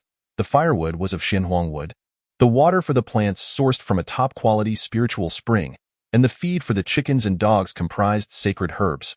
This lifestyle was far too extravagant. Yu Zhu gazed longingly at the precious spiritual spring, unable to suppress her salivation, her face flushed with heat. The thought of surreptitiously drinking the watering water made her feel utterly ashamed. "Yu Zhu, you aren't thinking of drinking the watering water again, are you?" Shi Huang teased as she noticed Yu Zhu's fixed gaze. "Shi Huang," Yu Zhu pouted in response to Shi Huang's teasing. These 2 girls, Meng Jun observed the picturesque scene outside the window and couldn't help but shake his head. No wonder ancient emperors favored the 3 palaces and 6 courtyards. Who could resist such temptation? Regaining his focus, Meng Jun rose from his bed to prepare a meal. Before long, 3 bowls of clear porridge and 2 small dishes were ready. "Time to eat," Meng Jun called out, setting the chopsticks in place. The 2 girls hurried over, gazing at the aromatic bowls, their mouths watering. They hailed from sacred lands and had reached the early stages of the nascent soul realm, already having transcended the need to eat. However, faced with dishes made from sacred herbs and porridge akin to elixirs, they found it impossible to resist. "Thank you, young master," Shi Huang said softly as she lowered her head to eat the porridge. The sweet, glutinous porridge slid smoothly across her palate, morphing into surging spiritual energy coursing through her meridians. Boom. The 2 felt a resounding roar within, followed by layer upon layer of shackles being shattered. Transformation stage. They exchanged excited glances, their eyes brimming with exhilaration. And no matter how talented the 2 were, it was impossible to leap across several small realms in such a short span. More importantly, the sacred herbs had cleansed their foundations, opening up limitless possibilities for their future. Yu Zhu finished her bowl in a few bites, looking eagerly at Meng Jun. "Young master, I would like another bowl." "Me too," Shi Huang echoed. her beautiful eyes pleadingly fixed on Meng Jun. "Oh dear, these two little girls have succumbed," the pecking Dan Yunju muttered helplessly. "You are no better. Your injuries have healed, yet you still linger here," the big yellow dog retorted. Dan Yunju seemed to be struck by a chord. Glaring back, "You silly dog, you're no different. Humph, I can still guard the master and protect the courtyard."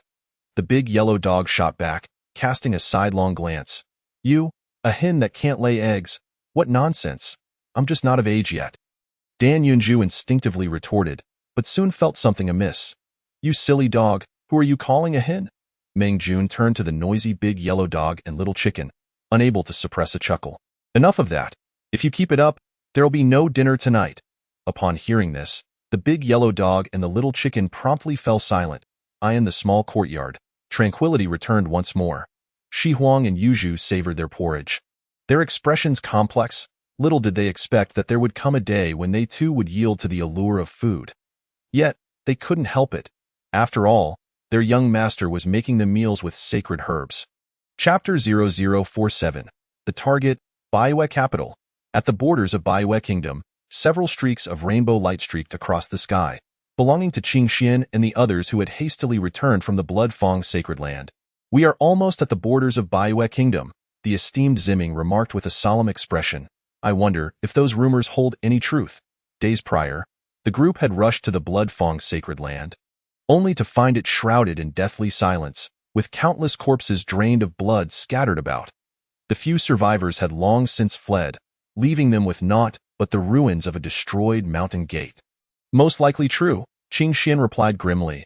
"Although the Blood Fong sacred land ranks lower among the 8 major sacred lands, it is still a significant domain, and its transformation stage cultivators are not fewer than those of other sacred lands. Moreover, if 2 transformation stage blood demons could launch an assault on our sacred land and completely annihilate the Blood Fong sacred land without any news leaking out, such strength could only belong to the rapidly rising Baiwei Kingdom." Upon hearing this, Songming scoffed disdainfully. "Heh, my dear Qing Xian, you might be overreacting. You must understand that even our prominent sacred lands could not annihilate the Blood Fong sacred land without any warning, let alone a mere small nation in the eastern part of the continent." Upon hearing the disdainful words of Songming, Qing Xian could not help but shake his head. "Brother Songming, what we face now is the blood demon that emerged a millennium ago. We can no longer view this through the lens of the past. Look at the Baiwei Kingdom.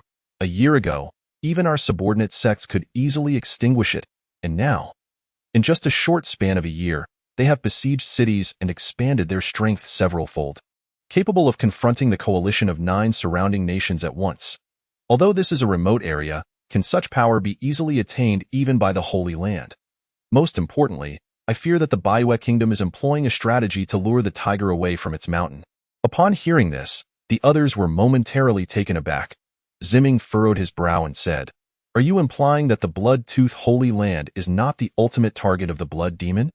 "Precisely," Qing Xian replied darkly. "Consider carefully what the blood demon craves most: blood. The Blood-Tooth Holy Land, while a sacred place, is situated in a sparsely populated area and pales in comparison to several nations in the eastern continent. Once the blood demon strikes at the already formed coalition of 9 nations, it may even spare not a single soldier from its own country." At this revelation, the faces of the ancient figures from the Holy Land turned ashen. If this were true, the ruler of the Baiwei Kingdom was exceedingly audacious to treat their Holy Land as mere pawns to toy with. As they spoke, they hastened toward the battlefield. A sweep of their divine consciousness revealed a grim scene. Within 1,000 miles, corpses lay strewn about, devoid of life. The stench of blood wafted up from the earth, discernible even from their lofty vantage point. "Have we arrived too late?" Ziyang, the venerable elder, spoke grimly, raising his hand to summon a figure from amidst the carnage. This individual was a cultivator of the nascent soul stage, his blood nearly drained, yet his nascent soul remained intact, apparently having employed some life-preserving means. "Which faction do you belong to?" Ziyang questioned sternly. However, the cultivator, gripped by fear from what horrors he had witnessed, could only scream in terror, completely devoid of reason. "Humph." Ziyang's gaze darkened as a sharp light shot from his eyes, probing into the cultivator's consciousness. Soon after, his expression grew even grimmer as he slowly released the nascent soul, saying, "We were right. The blood demon has indeed struck here. The armies of the 10 nations have been utterly annihilated." Upon hearing this, even these ancient beings, who had lived for millennia, could not help but change countenance. The armies of 10 nations numbered in the millions, with countless high-tier cultivators among them in just a single day. They had all been wiped out. What could the blood demon possibly want? To slaughter all the inhabitants of the Xintian continent. Qing Xian inhaled deeply, gazing into the distance, and declared with urgency, "Let us proceed to the imperial capital of the Baiyue Kingdom." In the imperial capital of the Baiyue Kingdom, once a bustling town with millions of inhabitants and over 100 cultivators above the core formation stage, the streets were now eerily silent. Shops stood open, yet the throngs of people were absent, and even the soldiers who should have been guarding the city walls had mysteriously vanished. It resembled a ghost town, hauntingly quiet. The only place that still bore signs of life was the royal palace at the heart of the capital. It was evening, and the palace was aglow with lights. Royal guards stood expressionless at their posts, seemingly oblivious to the world outside. Meanwhile, the rumored blood demon, the ruler of the Baiyue Kingdom, languished in the water prison beneath the palace. Tall and handsome, he stood silently, exuding a regal aura, yet the crimson glint in his eyes and the faint, enigmatic smile at the corners of his mouth rendered him eerily sinister. "Lin Yangho, have you made your decision?" he inquired. "If you submit to me, not only will you escape myriad sufferings, but you will also ascend to unparalleled power. Why cling to your obstinacy? Moreover, you must be aware that I could forcibly transform you into a blood demon. I simply refrain from employing such means out of respect for our past." The individual imprisoned in the water prison was none other than Lin Yangho, one of the 3 great warlords of the Baiyue Kingdom who had recently gone missing. Hearing this, Lin Yangho slowly lifted his head, his body drenched in blood, lips cracked, and pale face betraying the excruciating torment he had endured. Aha! Who would have thought that a dignified monarch would become a fiend that feeds on human blood? How ridiculous, how tragic, how lamentable! Alas, you have chosen to descend into depravity. Do not drag me down with you. I find it repugnant. With that, Lin Yangho closed his eyes, adopting an air of indifference towards the ruler of the Baiyue Kingdom. Stubborn to the end, the ruler's gaze hardened, as he seemed to lose the last vestige of patience. "If it weren't for that fool Lei Shan Ho meeting his demise, do you think I would leave this opportunity for you?" He sighed. "Enough talk. While a forced transformation may be less effective, it will suffice." As he spoke, the ruler raised a hand, and the water in the prison began to churn violently. A torrent of fresh blood surged forth from the depths, quickly saturating the chamber with a foul stench. The blood surged towards Lin Yangho, flooding his legs. Lin Yangho let out a piercing scream, feeling as if countless ants were gnawing at his skin, burrowing into his flesh. Even more terrifying was the blood-red haze that engulfed his vision, as bloodthirsty and frenzied thoughts began to invade his consciousness. "I will never submit, even in death," Lin Yangho roared. Knowing that once transformed, he would cease to be human. At this juncture, wishing for death will not be so easy. The ruler of the Baiyue Kingdom performed a series of hand seals, causing the blood within the prison to surge even more violently. Just then, the ruler's brow furrowed as he turned his gaze towards a particular direction, as if his vision could pierce through walls and traverse space. A sinister smile crept across his face. "Heh, those old fellows have arrived rather swiftly." Chapter 48. The 10 Absolute Demon-Slaying Array. Outside the royal palace of the Baiyue Kingdom, Qing Xian and his companions arrived with somber expressions. The imperial capital before them seemed to have descended into the realm of the dead. Eerily silent, on the city walls, a few guards stood, yet it was evident to those discerning eyes that these guards were mere puppets, ensnared by some forbidden technique. The stench of blood emanating from them confirmed that this was the doing of the ruler of the Baiyue Kingdom. Ziming spoke with a dark frown, his brows twitching in agitation. Clearly, he was infuriated by being toyed with repeatedly. In truth, the countenances of all present were grim. They had been tirelessly on the move these past few days, scarcely daring to pause, yet despite their efforts, they remained perpetually a step behind. How could these ancient beings of the Holy Land endure such indignation? "Let us capture that wretched creature," Songming declared, a murderous glint flickering in his eyes. He had always been a person who valued face. Otherwise, he would not have acted against Li Changfeng previously, At this moment, his pent-up frustration yearned for an outlet. However, before his words could fully leave his lips, a hearty laugh echoed from within the palace. He, no need to come in, esteemed guests. I shall welcome you personally. With that, a figure descended from the sky, appearing before the ancient figures of the Holy Land in mere moments. Clad in a blood-red dragon robe, he stood with hands clasped behind his back, his gaze half-lidded, a faint smile playing on his lips, exuding an aura so powerful it was almost overwhelming. Songming's expression darkened considerably. He sensed a deathly aura radiating from the ruler of the Baiyue kingdom. Indeed, it is you. Qingxian spoke coldly, instinctively summoning his life-bound artifact.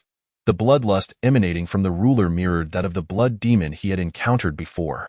Ziming and the others swiftly positioned themselves around the ruler, encircling him. Quite the impressive formation. The ruler of the Baiyue kingdom chuckled lightly, showing no regard for the ancient figures surrounding him. However, when his gaze landed on Li Changfeng, his brow furrowed. There is your aura on one of my subordinates. If I am not mistaken, you are the one who severed the arm of one of my blood generals, correct? Li Changfeng's expression remained unchanged as he replied coolly. And if so, what of it? Very well, the ruler of the Baiyue kingdom replied with a faint smile. Considering your strength, I shall grant you an opportunity. Submit to me, and you may live. You are far too arrogant. Songming's eyes gleamed coldly as he raised a hand, summoning a verdant jade seal that suddenly appeared above the ruler's head, expanding to a height of 100 feet. Dragons soared upon it as if they were real, their eyes emanating a murderous intent. The dragon capturing seal. I never expected that Songming would bring such a treasure. Ziming thought in astonishment, his gaze igniting with excitement. The dragon capturing seal was a transcendent artifact bestowed by the Kanglan sacred land, possessing unfathomable power. However, as soon as his thoughts took shape, he witnessed the ruler of the Baiyue kingdom merely raise a hand, and instantly, a surging tide of blood energy erupted from the ground, transforming into a colossal hand that thwarted the emerald jade sealed, a refining void-level artifact. Indeed, a remarkable item. Unfortunately, it holds little significance for me. With that, the ruler of Baiyue waved his hand. Whoosh, a sound of air being torn apart echoed. And the jade seal, now the size of 100 feet, was hurled towards the Tsongming elder. The expression of the Tsongming elder changed dramatically, utterly unprepared for the ease with which that individual had intercepted his attack. To make matters worse, the terrifying wind pressure generated by the returning jade seal rendered him utterly immobile. No. The Tsongming elder screamed in terror, and his entire form was obliterated into a mist of blood. A palm-sized primordial infant surged forth from the blood mist, its face a mask of feared. Oh, a primordial infant managed to escape. What an extraordinary artifact from the Kanglan sacred land. The ruler of Baiyue let out a cold laugh, raising a hand to grasp, and in an instant, a beam of blood light surged from the ground, hurtling towards the primordial infant of the Tsongming elder. The Tsongming elder was taken aback, desperately exerting all his strength to resist. Yet, with only his primordial infant remaining, his divine might had diminished to almost nothing. How could he withstand that blood light? Fortunately, just as the blood light was about to strike, a sword light suddenly appeared, narrowly rescuing the primordial infant of the Tsongming elder. The one who intervened was none other than Li Changfeng. The Tsongming elder could hardly fathom that it would be this person who saved him. Thank you. The Tsongming elder spoke hoarsely, and only those familiar with him would understand the difficulty behind his words. No need. Li Changfeng coldly replied, then turned to face the ruler of Baiyue, who emanated an eerie aura. At that moment, the ruler of Baiyue, witnessing that Li Changfeng had negated his attack, not only felt no anger but instead burst into laughter. Excellent, I am increasingly fond of you. I shall ensure that you kneel beneath my feet. With a fierce shout, the ruler of Baiyue forcefully pressed a seal with his hand, and immediately, 9 blood-red pillars of light erupted from various points within the palace, each several yards wide, soaring into the sky and firmly encircling Qingxian and the others. Within each blood-red pillar, there emerged a blood demon exuding a bizarre aura, their presence utterly terrifying. Blood demons? The group gasped, suddenly feeling as though they were facing a formidable foe. This is the 10 absolute demon suppression formation? After a careful assessment, The Qingxian elder trembled even more. The 10 Absolute Demon Suppression Formation was an ancient array devised by ancient cultivators, crafted from the blood of millions and the souls of divine transformation cultivators. Possessing the power to annihilate the heavens, it is said that the Wuju Sea to the west of the continent came into being after the explosion of the 10 Absolute Demon Suppression Formation 10,000 years ago. Quickly, take action, Ziyang and Qianchuan elders shouted in unison, unhesitatingly summoning their sect's refining void artifact, the Hongmeng Sacred Plate. With an angry roar, the Ziyang elder unleashed a jade plate that soared from his spiritual platform. Radiating divine light, dragon source umbrella, the Qianchuan elder lowered his voice, causing a treasured fan in his hand to swell against the wind, suddenly opening to unleash countless beams of divine light. In their desperate bid to eradicate the blood demons, the esteemed elders of various sacred lands brought forth their most treasured possessions. The others also quickly joined the fray, each showcasing their divine abilities. These individuals were all peak existences within the divine transformation realm. Their combined efforts equaled the might of dozens of divine transformation cultivators attacking in unison. Moreover, what they wielded were refining void artifacts, items that should not exist in this realm, effectively countering the onslaught of the 10 Absolute Demon Suppression Formation. However, the ruler of Baiyue merely chuckled coldly, then descended to the ground. Boom! Another blood-red pillar shot skyward, resonating with the others. Bang! The artifacts summoned by the crowd were instantly repelled. The force capable of obliterating the entire imperial capital was utterly impotent against the 10 Absolute Demon Suppression Formation. And within that blood light stood the ruler of Baiyue. He gazed at the blood light enveloping him, baring his teeth in a cruel and eerie smile. The 10 Absolute Demon Suppression Formation is complete. Chapter 0049. The map of mountains and rivers. 10 pillars of light soared into the sky, seemingly possessing the might to support the heavens. Yet, the expressions of Qingxian and the others grew increasingly grim. You madman! The 10 Absolute Demon Suppression Formation requires the sacrifice of divine transformation cultivator souls. In the face of Qingshuan's cold rebuke, the ruler of Baiyue merely sneered, unfazed. Ha ha ha, foolish. The 10 Absolute Demon Suppression Formation was designed by ancient cultivators to combat the demonic races in the integration stage. Deploying it in this lower realm naturally necessitates the sacrifice of divine transformation. However, if I employ 10 blood demons that transcend divine transformation to establish the formation, not only will the array's power surge exponentially, but there will be no requirement for any sacrifices. Gentlemen, please proceed. Accompanied by the ruler of Baiyue's fierce shout, the 10 blood-red pillars glimmered even more brilliantly. Echoes of demonic chants emerged from the pillars, reminiscent of countless wails from the wronged dead. The primordial infant of the Tsangming elder flickered, appearing at the edge of the 10 Absolute Demon Suppression Formation. Open! He roared, raising his hand to unleash the dragon-seizing seal. Boom! A tremendous sound erupted, causing the ground to tremble and dust to rise, as a fierce wind howled from the center of the explosion. Yet, the primordial infant of the Tsangming elder was filled with dread. For despite his strongest strike, he could not shake the 10 Absolute Demon Suppression Formation in the slightest. Heh, foolish. The ruler of Baiyue scoffed disdainfully, manipulating his fingers to fully activate the formation. Buzz, blood energy surged forth, encroaching upon the bodies of the crowd. The expressions of the group changed drastically, quickly summoning their respective artifacts to defend against the onslaught.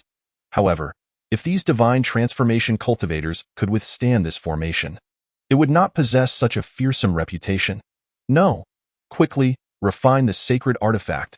If this continues, we shall all be consumed by this formation. An elder from a sacred land shouted angrily, a jade cauldron floating forth from his mouth. The cauldron was teeming with flying insects, birds, and beasts, with profound runes congregating at its apex, exuding an ineffable aura of mystery. When the jade cauldron appeared, the elder did not immediately use it to attack, but instead began to chant an obscure incantation. In mere moments, the incantation resonated with the jade cauldron. Subsequently, a phantom emerged from the cauldron. Upon witnessing this scene, Qingxian and the others were momentarily stunned. That is, a projection from the upper realm. They were not astonished by the projection's weakness, but rather its overwhelming strength. Anyone capable of descending from the upper realm as a projection must be at least a formidable figure in the integration stage. They had never anticipated that there would be such means hidden within the Fenggon's sacred land. This old fellow Feng has concealed himself well. Such methods were likely hidden away for seizing spatial treasures. Fortunately, it was revealed today. Otherwise, if he were to employ such means in the future, which sacred land could withstand it? The several elders exchanged cautious thoughts, secretly relieved. With the projection of a powerful being from the upper realm present, their safety was assured. At that moment, the phantom's eyelids quivered, slowly opening, its gaze like lightning sweeping over the scene below. Under that gaze, Qing Xian and the others trembled, as though their very souls were laid bare. Did I not say, unless there is a grave matter, do not awaken this remnant image? The phantom spoke lightly. Elder, save me! The Feng elder urgently cried out. The blood demons from the lower realm have re-emerged, seeking to instigate slaughter once more. Upon hearing this, the phantom slowly turned its head, observing the figures within the pillars of light, and spoke solemnly. Blood demons? No sooner had the words left his mouth than he stepped forward. Instantaneously appearing before the ruler of Baiyue, he raised a hand, and boundless winds and clouds surged forth, crashing toward the 10 pillars of light high in the sky above. A finger materialized, descending with tremendous force. The terrifying pressure instantly forced Qing Xian and the others to the ground. When a powerful being intervenes, even if it is merely a projection, they had no hope of standing. However, the ruler of Baiyue scoffed coldly. If your true form were to appear again, I might indeed be compelled to fear you. Yet, a mere projection dares to be so audacious. Saying this, the ruler of Baiyue flicked his hand, and blood light surged forth. In an instant, that finger, brimming with boundless might, was obliterated. The phantom's expression darkened, raising a hand to unleash supreme power once more. Once was sufficient for you to accede. Do you wish to come again? Begone! With a shout, the 10 absolute demon suppression formation activated swiftly. 10 beams of blood light surged forth simultaneously, hurtling toward the phantom. This formation, which had been designed 10,000 years ago to combat blood demons, was now being wielded by the blood demons themselves. After being struck by the blood light, the phantom could only withstand for a brief moment before dissipating entirely. Elder, the Feng elder exclaimed in alarm. Yet nothing could alter the outcome. It was over. Even the projection of a mighty being from the upper realm was no match for this individual. Could it be? We are truly destined to perish here? No, I refuse to die. I am destined for ascension. How can I perish here? One individual shouted recklessly, completely shedding the dignified image of a sacred land elder. Quickly, who still has means? Expedite their use. Another cried out, desperate enough to consider detonating the artifact in hand. They wailed and cried out, hoping for someone to take action. Qing Xian, quickly, the map of mountains and rivers. The Zimming elder shouted. However, upon hearing this, the others could only smile bitterly. If even the projection of a powerful being from the upper realm is no match, what can a mere spatial treasure achieve? One must understand that, regardless of how extraordinary the spatial treasures may be, they ultimately require a wielder's impetus to activate them. They are merely embodiments of peak practitioners. Even if they summon the spatial treasures, what potency could they truly unleash? Qing Xian silently cursed, hastily retrieving the map of mountains and rivers. The recent manifestation of the celestial projection had been so shocking that he had nearly forgotten this matter. Upon witnessing Qing Xuan's actions, the sovereign of Baiyue scoffed contemptuously. Spatial treasures. Indeed, they are remarkable artifacts. But once I eradicate you all, I shall gladly claim this item for myself. With that, the Baiyue sovereign raised a hand, and a surge of blood energy rushed toward Qing Xian. Qing Xuan's complexion turned pale, and he swiftly waved the scroll in his hand. Ha! A futile effort! The Baiyue sovereign sneered as the blood energy crashed violently against the scroll. Qing Xuan's face instantly paled, for the overwhelming force from the blood energy pierced through his chest and sent him hurtling away. However, the map of mountains and rivers oddly floated in midair, emanating a soft glow. This is, the Baiyue sovereign's gaze sharpened, and a sense of foreboding surged within him. Humph, let me see what a mere artifact can accomplish. With a furious roar, the Baiyue sovereign suddenly activated the 10 absolute demon extermination array. Instantly, The entire imperial capital was shrouded in bloodlight, a terrifying aura erupting forth. The ground cracked and buildings collapsed, presenting a scene reminiscent of the apocalypse. Yet, high above, a radiant rainbow suddenly appeared. From within that rainbow, the scroll slowly unfurled, revealing the undulating expanse of mountains and rivers. As the parchment gradually opened, the peaks rose and fell, a primal energy swirling forth, as if the primordial world were being resurrected. Is that a spiritual treasure? Qing Xian and the others gulped nervously, their bodies trembling incessantly. Fearful, insignificant, helpless. An array of emotions surged within their hearts. Even though they stood as the pinnacle of existence in the Xintian continent, under the might of that artifact, they could do nothing but prostrate themselves. Feigning indifference, "I fear you not," the Baiyu sovereign bellowed. Fully unleashing the 10 absolute demon extermination array. 10 beams of light instantaneously expanded, each reaching 100 feet in diameter. Billowing blood mist dispersed from them, swiftly coalescing into clouds. The entire imperial capital, indeed the entire eastern expanse of the continent, was enveloped in this sanguine haze. A tempest arose, accompanied by wails akin to the end of days. This madman, Qing Xian muttered darkly, his heart gripped by terror. If this 10 absolute demon extermination array were to fully erupt, the entire eastern region of the Xintian continent could very well be obliterated. Yet, at that moment, the scroll in the sky shimmered, and the mountains and rivers within seemed to awaken, drifting forth from the parchment. Those are mountains? The crowd looked up at the sky, where the peaks depicted in the scroll reflected across the heavens, stretching for miles. As they emerged, the blood clouds enveloping the sky instantly shattered and dissipated, leaving no trace behind. No? How can this be?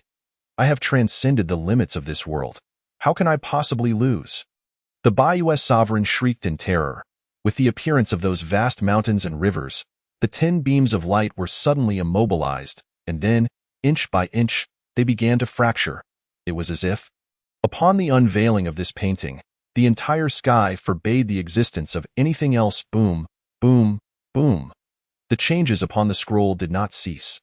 The mountains trembled as if they had taken on a physical form. The heavens erupted, and the sun and moon were shrouded in darkness. Above the eastern expanse of the continent, it was as if the great mountains had obscured all light. Countless beings trembled in fear, gazing at the continuously shifting sky, prostrating themselves on the ground. Silence. A word echoed down, accompanied by a dreamlike, ethereal voice from the heavens, blurring the lines between illusion and reality. Impossible. I am invincible. Invincible. The Baiyu sovereign gritted his teeth. Struggling to rise, he had absorbed the blood of millions to cultivate his demonic powers, reaching the pinnacle of the void refinement stage. Yet at this moment, he found himself unable to stand, only able to kneel upon the ground. Even his ruptured skin flowed with blood. No, he was engulfed in despair, yearning to lift his head. He wished to see what manner of existence had forced him into this position, who could compel him to bow before them with merely a painting. But he had no chance left as the word silence resonated. The vast mountains and rivers descended from the sky, pressing down upon the Baiyu sovereign. He prostrated himself beneath the terrifying weight of the Grand Tao's oppression, his body disintegrating rapidly, his very soul extinguished. Not only him, but the 9 blood demons he had summoned to form the 10 absolute demon extermination array were similarly obliterated. And all of this transpired in the blink of an eye. Had we won? Qing Xian stood agape, terror rendering him speechless. Just as the Baiyu sovereign and the blood demons disintegrated, the 10 absolute demon extermination array was destroyed, the vast mountains and rivers above swiftly dissipating into the formless void. The sky cleared, revealing an expansive azure. Were it not for the ruins of the Baiyu imperial palace and the remaining Yuanying leveled Songming sovereign, everything would seem like a dream. Only the scroll, which compelled them to kneel in reverence, rolled itself up and descended. At this moment, in the western region of the Xintian continent, within the 5 absolute sea, a figure sat cross-legged in the void, exuding an aura of malevolence. Suddenly, he opened his eyes, his form swaying precariously, almost plummeting from the sky. Cough, damn it, a mere small 1,000 worlds possesses such formidable power. Fortunately, I had prepared in advance, leaving behind a contingency plan. Otherwise, I would have truly met my end. This individual murmured softly to himself, then turned his gaze toward the sea below. Forget it. Though my main body has perished, a fragment of my consciousness still lingers, as long as I can absorb the ancient blood demon's demonic energy below. I shall swiftly restore myself to my former glory. With that, he descended into the ocean, vanishing without a trace. Of course, the events unfolding on the other side of the continent were unknown to Qing Xian and the others.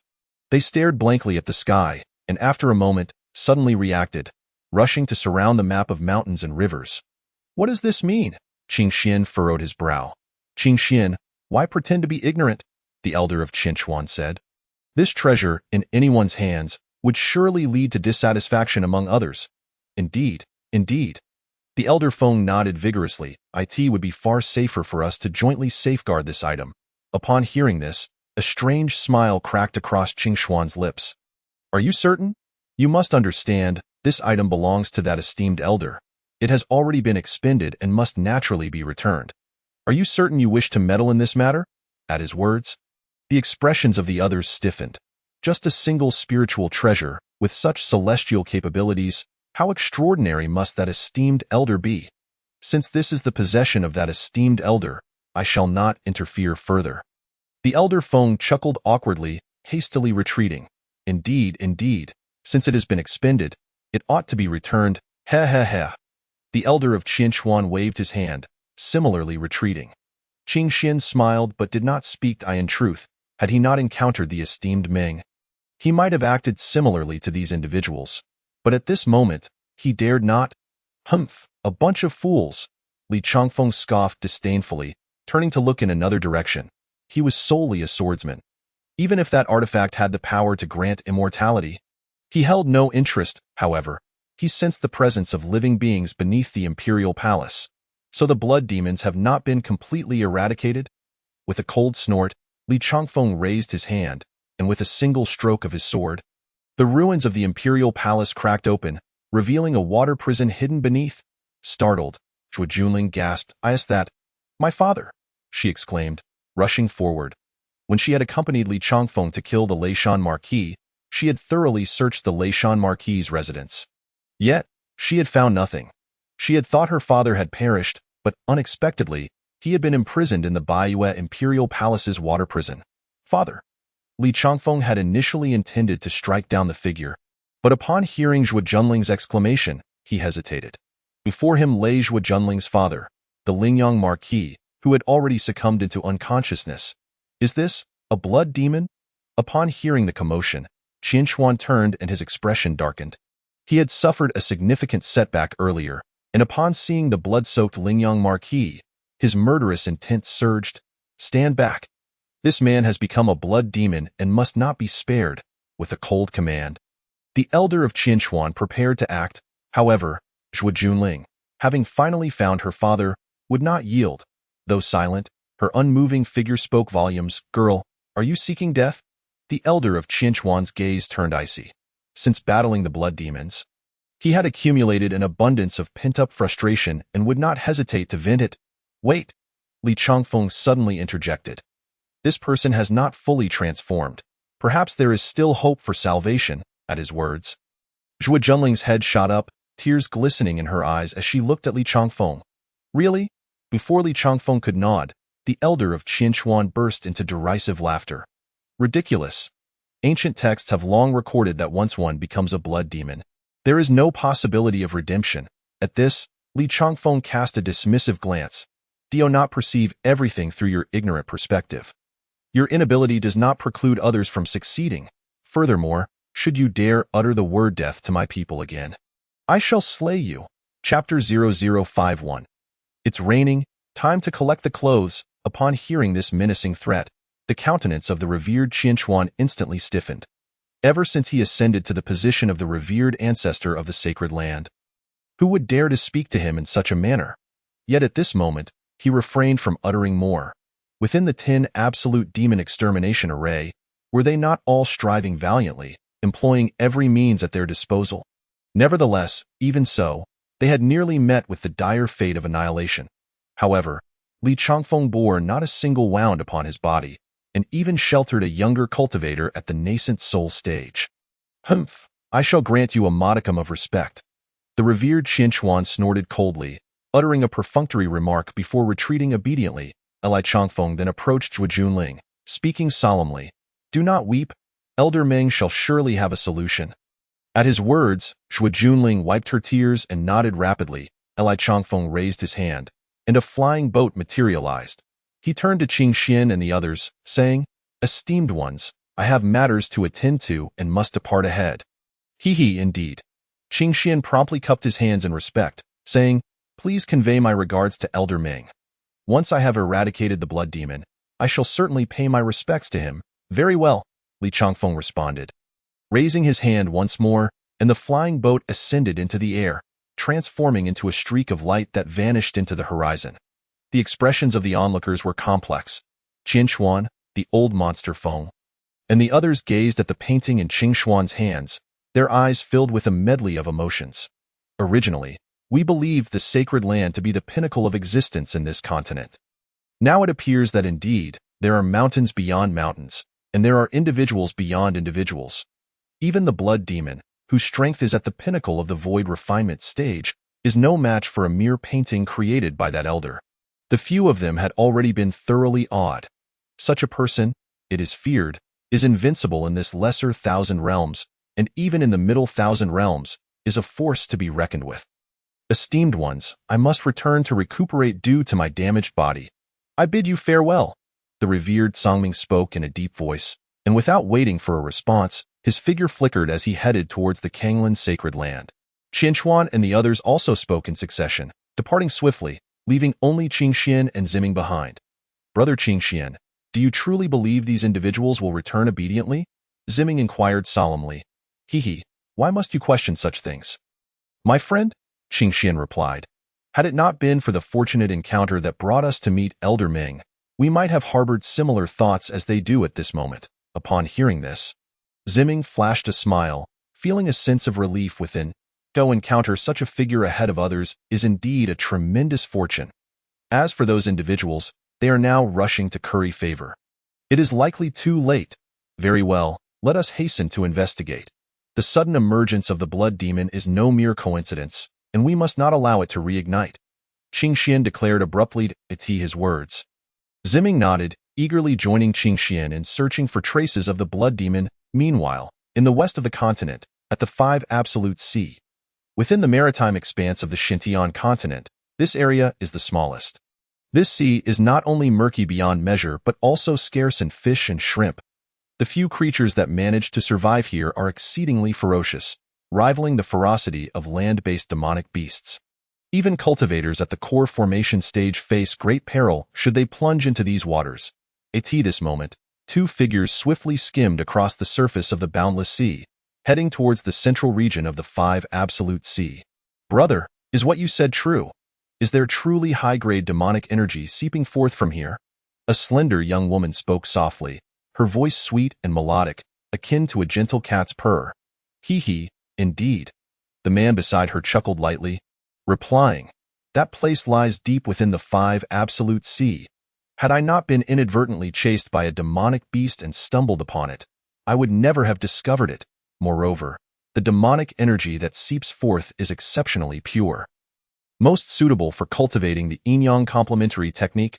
Upon hearing this, a flush of crimson graced the woman's cheeks, and her eyes sparkled with vitality. Before long, the two slowed their pace. They beheld a thick veil of black mist enveloping the sea, accompanied by a faint scent of blood. However, the surface of the sea was not tranquil. Instead, a vortex spanning several dozen feet was present, its depth unknown. The woman, puzzled, inquired, Brother, how could such a large vortex exist here? The man appeared equally perplexed. I am uncertain. It was clearly absent before. Perhaps a fissure has formed in the seabed. Regardless, the man, somewhat impatient, scanned the area with his spiritual sense, then displayed a look of delight. Pointing towards the distance, There, a reef. Let us go there. Upon hearing this, the woman cast a sidelong glance at the man, her eyes filled with playful charm. Yet she did not refuse. Instead, she leaned against the man, allowing him to carry her onto the reef, where they shed their garments. Such pure demonic energy. The woman felt the exquisite energy entering her body, her heart soaring as she hastily began to refine it. Yet, in the next moment, her expression turned pale. No, something is amiss. My cultivation.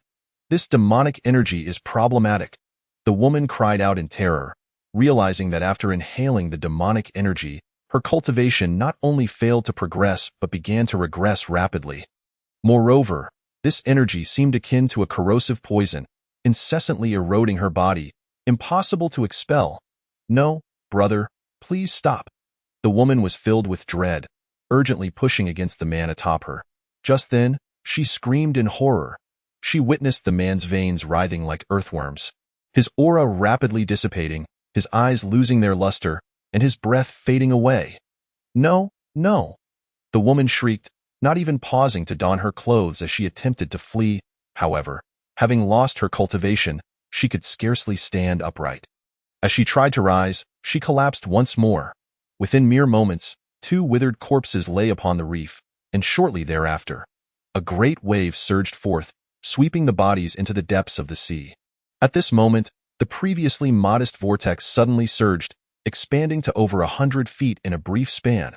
Above the vortex, dark clouds gathered, and relentless thunderbolts crashed down mercilessly. Spiritual energy converged from all directions.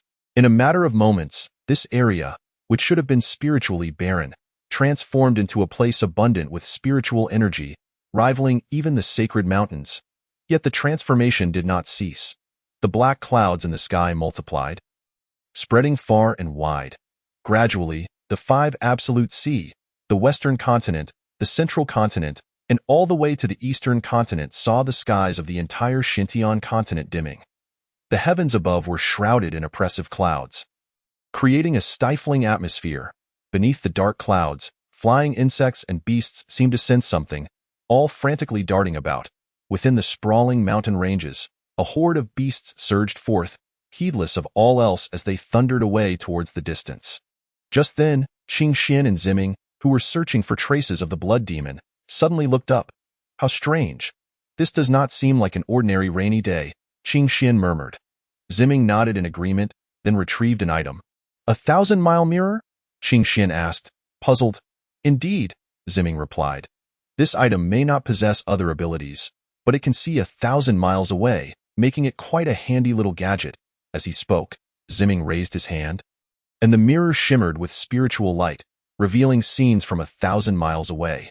Yet, a blanket of dark clouds obscured the view as far as the eye could see, mirroring the ominous skies directly above them.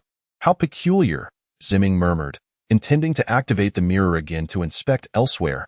However, in the next moment, a series of cracking sounds echoed. The 1,000-mile mirror shattered. No, this is ominous, Ziming exclaimed in shock, a wave of fear surging within him. Mirrors, jade, and similar artifacts possess wondrous uses. Their sudden and inexplicable shattering signifies something sinister. At this moment, Meng Jun gazed at the dark clouds rolling in from afar, shaking his head involuntarily. He then called out to Shi Huang and Yu Zhu in the courtyard. Thunder is rumbling. It's time to collect the clothes, Chapter 0052. A gift of meeting. Outside the courtyard, Shi Huang and Yu Zhu exchanged wry smiles upon hearing this. This small courtyard is shrouded in endless Tao rhythms, experiencing eternal spring, untouched by wind or rain. How could it possibly rain? Moreover, cultivators have long mastered purification techniques, remaining untainted by dust, and have never needed to wash their clothes. The words and actions of the young master are truly inscrutable. Shi Huang mused to herself, idly plucking the strings of her zither. After several days of cultivation under Meng Jun, Shi Huang's aura had grown increasingly ethereal, as she casually strummed the zither strings. An otherworldly ambience emerged. Moreover, her aura had amplified several-fold, and upon closer inspection, it was hardly inferior to that of the revered ancestors of the sacred land. Sister Shi Huang, I see that you are not merely trying to decipher the young master's words and actions, but rather seeking to understand his heart. Are you not? Yu Zhu teased softly beside her, breaking into a fit of giggles.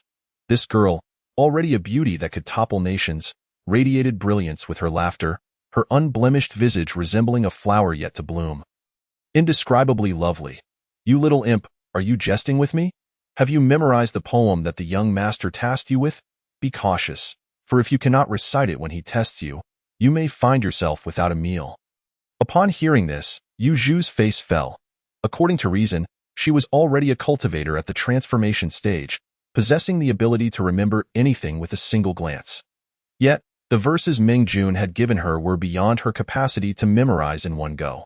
What great desert solitary smoke rises straight, the long river's setting sun rounds. What sudden spring breeze comes in the night, 1,000 trees and 10,000 trees blossom with pear flowers. She merely felt that the text flowed beautifully, infused with the essence of a grand thoroughfare, but it was only when she attempted to memorize it that she realized the extent of its difficulty. With a playful flick of her tongue, Yu Zhu quickly shook her head and began to recite it, unwilling to miss out on a meal crafted by the master's hand. Shi Huang smiled, unable to suppress a gentle shake of her head. The girl Yu Zhu was still young, her mind unsettled. Naturally, she would remember the things taught by the master at a slower pace. Once she matured, it would surely improve. Subsequently, Shi Huang absent-mindedly plucked the strings of the zither. Her bright and beautiful eyes occasionally resting on the figure in the room engrossed in reading, revealing a hint of enchantment. Suddenly, she recalled Yu Zhu's teasing remarks directed at her, a blush creeping onto her cheeks as if her innermost thoughts had been unveiled. Quickly lowering her head, she sought to play an ancient melody to mask her fluttering heart. At that moment, a commotion arose from outside. "Senior Meng, this junior Zhuo Junling seeks your assistance." Hearing the voice, Meng Jun, seated by the bedside, set down his scroll. Zhuo Junling? The name rang a bell.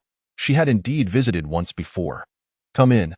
Prepare tea." The first command was directed outside, while the latter was meant for Shi Huang and Yu Zhu. Initially reluctant to have the two women remain, thinking it inconvenient, he now found it quite delightful. At the very least, many trivial matters need not be handled personally by him. Shi Huang and Yu Zhu promptly rose to prepare the tea, while Zhuo Junling and Li Changfeng hurriedly supported Ling Yangho as he entered. During this time, Ling Yangho had been battling the bloodthirsty urge within his mind and had not awakened, causing Zhuo Junling great distress. Fortunately, Li Changfeng skillfully navigated the flying vessel at remarkable speed. Otherwise, they might not have reached Meng Jun in time, and Ling Yangho would have completely succumbed to the blood demon transformation. This is. Meng Jun furrowed his brow, not expecting a wounded individual to arrive, especially one whose face was flushed with an unsettling crimson hue. Could it be some enigmatic ailment? "Senior, this is my father, harmed by a scoundrel, and now he has become like this. Only you can save him now." With that, Zhuo Junling knelt down, refusing to rise. "Only I can save him?"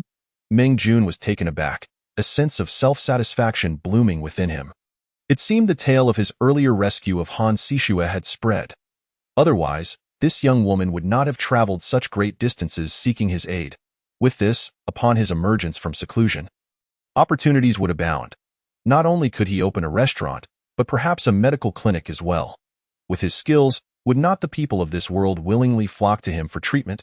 With this thought, Meng Jun revealed a benevolent smile. "Fear not, since you have come to me, I shall not stand idly by. Let us first carry him inside." Upon hearing this, Zhuo Junling quickly rose, frantically assisting in carrying Ling Yangho into the room. Meng Jun fetched a lamp and retrieved a needle case, glancing over it casually, already understanding the situation. It was merely a case of qi and blood disruption, with liver fire rising, nothing too serious. With clarity in mind, Meng Jun swiftly began to administer acupuncture, causing Zhuo Junling to gasp in alarm. Others may have been unaware, but she knew well that her father's cultivation was the King Kong Ming Wangju, a practice favoring physical enhancement. Once mastered, his physique was extraordinarily robust, rivaling that of a demon beast. Even artifacts from the nascent soul stage would struggle to leave a mark on his skin. Yet, to her astonishment, Meng Jun effortlessly pierced her father's skin with mere needles. However, recalling the identity of the individual before her, Zhuo Junling felt considerably more at ease. In just a few breaths, Ling Yangho's complexion improved, and the sinister aura around him dissipated like snow meeting a hot furnace. Li Changfeng's eyes sparkled with excitement. Secretly astonished, as a top-tier figure in the Xintian continent, he was naturally aware of many things. The transformation into a blood demon was irreversible, which was why cultivators from 10,000 years ago had gone to great lengths to set up the 10 absolute demon-slaying array to eliminate the blood demons. Yet, he never imagined that such a formidable issue would be so effortlessly resolved by Meng Jun in mere moments. All done, Meng Jun stated nonchalantly, "Rest assured, upon your return, you need only recuperate in peace. Within 3 days, he shall recover completely." "Thank you, Senior," Shui Junling exclaimed, preparing to kneel once more. "Enough. I am unaccustomed to being bowed to." "Rise," Meng Jun replied. As his words fell, Shui Junling felt an invisible force restraining her, preventing her from kneeling, and thus she complied. "Senior, this is a token for my recent endeavors. I hope you will accept it," Shui Junling said, while Li Changfeng also spoke up, presenting several exquisite boxes. These were naturally treasures belonging to the king of Baiyue. After his demise, his possessions had been hastily divided among Qing Xian and others. Upon hearing Li Changfeng was visiting Meng Jun, they eagerly offered their finest wares as a show of respect. Upon hearing this, Meng Jun's eyes lit up with delight. Having been trapped in the mountains, he was genuinely curious about these worldly treasures. That. The 9-dragon hairpin? Shi Huang, having finished brewing the tea, turned to gaze at the chilling hairpin within the first box, her eyes wide with astonishment. The 9-dragon hairpin was an artifact of ancient cultivators belonging to the 9-dragon fairy. The 9-dragon fairy, possessing a dragon-yang body, was a girl born in a boy's form. Such individuals, due to their yin-yang imbalance, rarely lived past the age of 20. However, the 9-dragon fairy defied fate, slaying 9 frost WIRMs to obtain their essence and breaking the fated curse of death at 20. Even crafting artifacts from the bones of the 9 WIRMs. Moreover, the foaming jade pendant was an artifact of the 9-dragon fairy's twin cultivation path, wielded by the Fengyang Zhenren, equally powerful as the 9-dragon hairpin. The mere presence of these 2 artifacts could incite a battle among sacred grounds, let alone the other assorted treasures accompanying them. Yet, Meng Jun's expression turned to one of disappointment. He had expected something more substantial. Instead, it was merely jewelry and trinkets. What use would a man have for such baubles? How mundane. He had not anticipated that Li Changfeng, a scholar, would indulge in such frivolities. Still, while these items appeared exquisitely crafted and surely held considerable value, he felt it inappropriate to simply take them. Meng Jun chuckled softly, stating, "These items hold little significance for me. I shall keep these too, but you may take the rest back." As he spoke, Meng Jun kept the 9-dragon hairpin and the foaming bracelet. Then he turned his gaze to Shi Huang and Yuzhu. "Having asked you to stay, I have not offered any meeting gifts. Let these 2 items serve as tokens of our first encounter." Shi Huang and Yuzhu were taken aback. Any one of these artifacts could serve as a treasured heirloom for a sacred ground. Tio simply gift them. Such a meeting gift was far too extravagant. Not only were Shi Huang and Yuzhu astonished, but even Li Changfeng was momentarily stunned.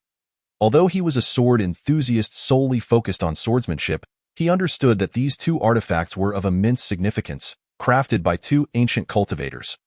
Otherwise, the king of Baiyue would not have treasured them so highly. Yet, to his surprise, they were so casually bestowed by Meng Jun. Was this not exceedingly generous? "What's the matter? Do you not appreciate them?" Meng Jun's voice was gentle. "Though these items may be somewhat ordinary, their craftsmanship is still commendable. No, it's just that they are too precious." Shi Huang stammered, hastily explaining. "Ha, merely trifles, nothing of consequence. If you like them, take them." Meng Jun chuckled lightly, then picked up the jade pendant intricately carved in the shape of a phoenix.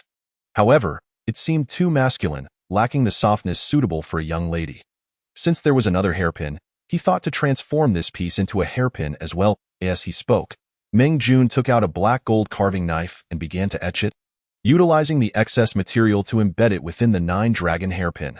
Those present felt the air crackle with energy as the 2 artifacts, already extraordinary, were elevated to an even higher level under Meng Jun's skilled hands. "Take them. It is not easy for you to be trapped in these remote mountains," Meng Jun said with a light smile.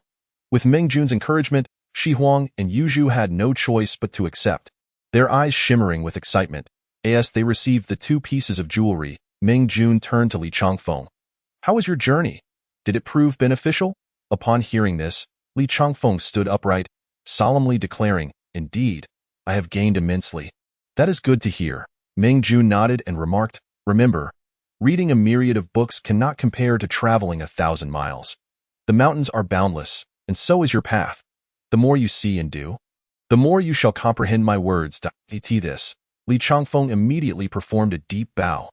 How could he fail to recognize that Meng Jun was imparting wisdom? This junior shall remember, Meng Jun displayed an expression of approval. Nodding gently, however, noticing Li Changfeng's demeanor, he asked, do you have any other inquiries? Li Changfeng was taken aback, then smiled wryly. It seemed nothing could escape Meng Jun's perception. Senior, have you noticed the dark clouds outside? Li Changfeng had already been a peak master among the transformation cultivators, revered as the sword master. With Meng Jun's guidance, it would not be an exaggeration to call him the foremost person in this realm. Naturally, he could sense the malevolent energy and the unusualness within the ominous clouds. Meng Jun turned his gaze outside. The dark clouds appeared ominous and somewhat unsettling, but was it not merely rain? What was there to make a fuss about? He realized that beyond the mountains he had not seen, perhaps in some low-lying areas, a sudden onslaught of heavy rain could indeed lead to flooding. Unexpectedly, this scholarly Li Changfeng harbored a heart that cared for the nation and its people. Quite commendable. He chuckled lightly, saying, once you venture out, inform those in need of assistance to seek refuge in these mountains. Upon hearing this, Li Changfeng was instantly filled with excitement. Senior Meng indeed had a plan. In the face of such celestial anomalies, it was but a trivial matter for him. The younger generation understood. Li Changfeng hastily cupped his hands in respect, exchanged a few pleasantries with Meng Jun, and then descended the mountain with Zhuo Junling and Ling Yanghe. Meanwhile, within the Qingshu sect, after bidding farewell to a group of guests, Han Sixue and others breathed a sigh of relief. Since the Baiyue Kingdom began its campaigns against other nations, the sects and lone cultivators residing within Baiyue had grown increasingly anxious. They feared that once the Baiyue Kingdom turned its attention to them, they would face only two fates, death or submission. Those who had received favors from Senior Meng were also eager to ascend the mountain to express their gratitude. However, Han Tianying was all too aware of their intentions. They simply wished to ascend once more and receive some blessings, did they not? Humph! A group of ungrateful individuals, returning empty-handed yet only thinking of personal gain. With a disdainful snort, Han Tianying remarked, Master, why be angry? Some news has indeed come through. Han Sixue chuckled softly, her eyes glancing outside, revealing a hint of worry. Having become a late-stage transformation cultivator, her spiritual sense was much sharper, allowing her to detect an unsettling anomaly within the dark clouds outside. Stirring unease in her heart. Just then, a loud shout erupted from outside. Taishan Holy Land, Qingxian. Long Yuan Holy Land, Qianchuan. Mengchu Holy Land, Ziming, have come to pay respects to Sect Master Han of Qingshu Sect. Upon hearing this, Han Tianying's expression changed drastically. The individuals were all ancient ancestors of the Holy Lands, having roamed the Xintian continent for over a millennium. By seniority, even if his master were still alive, he would merely be considered a junior. Yet, why had these reclusive old beings suddenly appeared here? Let us go and take a look. Han Tianying had just spoken when several piercing sounds cut through the air from outside. In the blink of an eye, before those outside could react, 6 figures had already burst into the grand hall. Such an action was exceedingly rude, rendering Han Tianying's expression rather grim. Fortunately, the intruding Qing Xian and others were aware of their impropriety and quickly cupped their hands in apology, saying, we are in urgent need of an audience with Senior Meng, as the matter concerns the safety of the entire Xintian continent. We hope Sect Master Han can forgive us. Han Tianying narrowed his eyes and nodded. Although the Qingshu sect had made significant progress owing to Senior Meng's benevolence, it still fell short compared to the Holy Lands. More importantly, he needed to ascertain these individuals' intentions. I shall not waste words.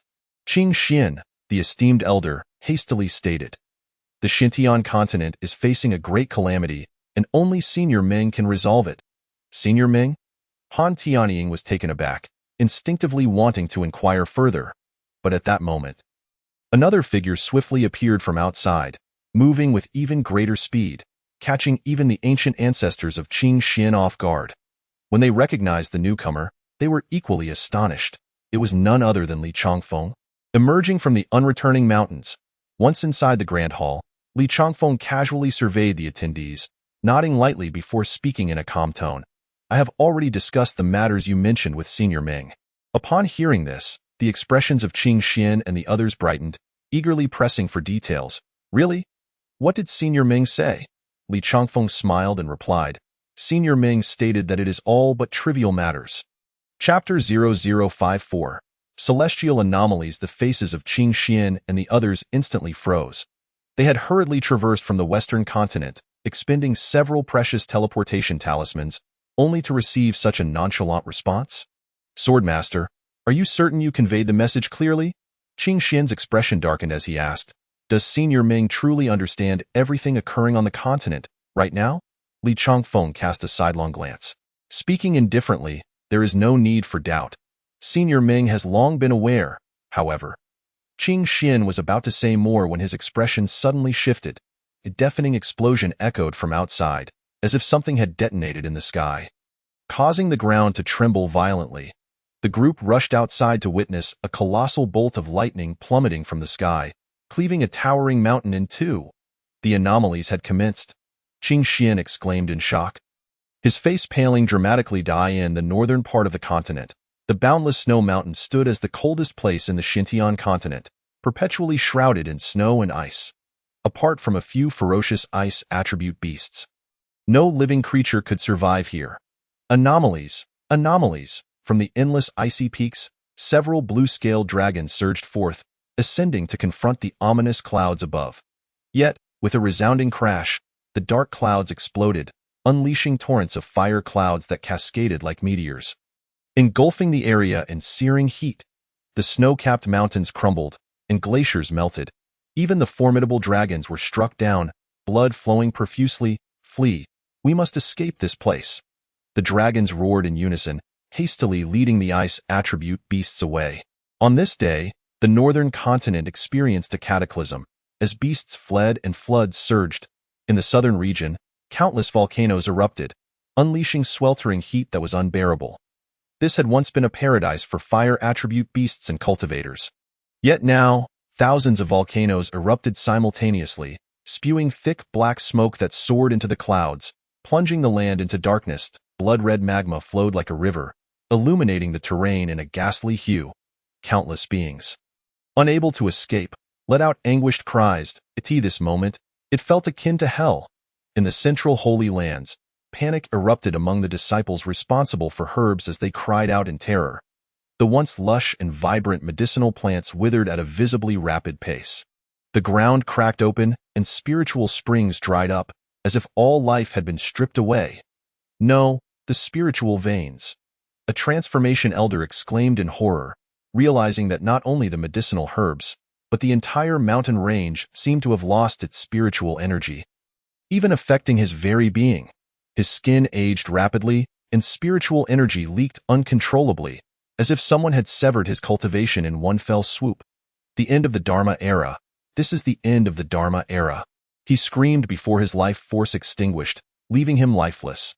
Similar occurrences transpired across the Xintian continent. For mortals, it was bearable, but for those who relied on spiritual energy to cultivate, it was akin to the apocalypse.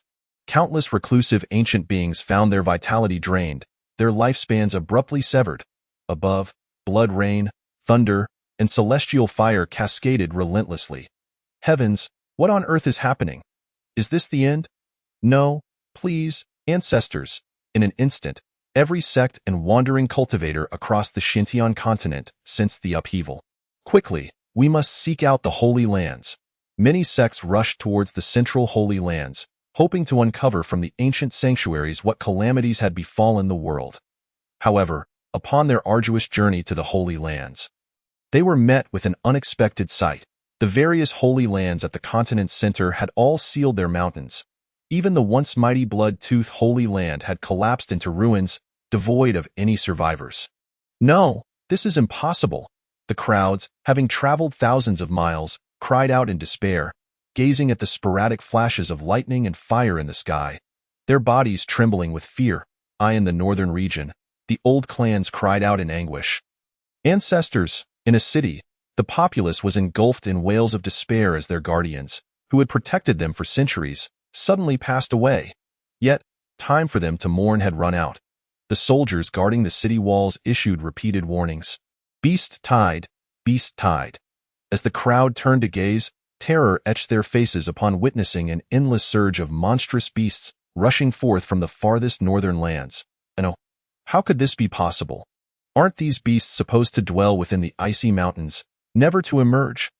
A cry of despair echoed, and soon the city was engulfed by an interminable tide of beasts. No. Where is our sanctuary? Similar cries resounded across the continent, a cacophony of dread. On this day, the Xintian continent seemed to face a cataclysmic disaster. The earth, the heavens, the deep seas, all were rife with strange phenomena.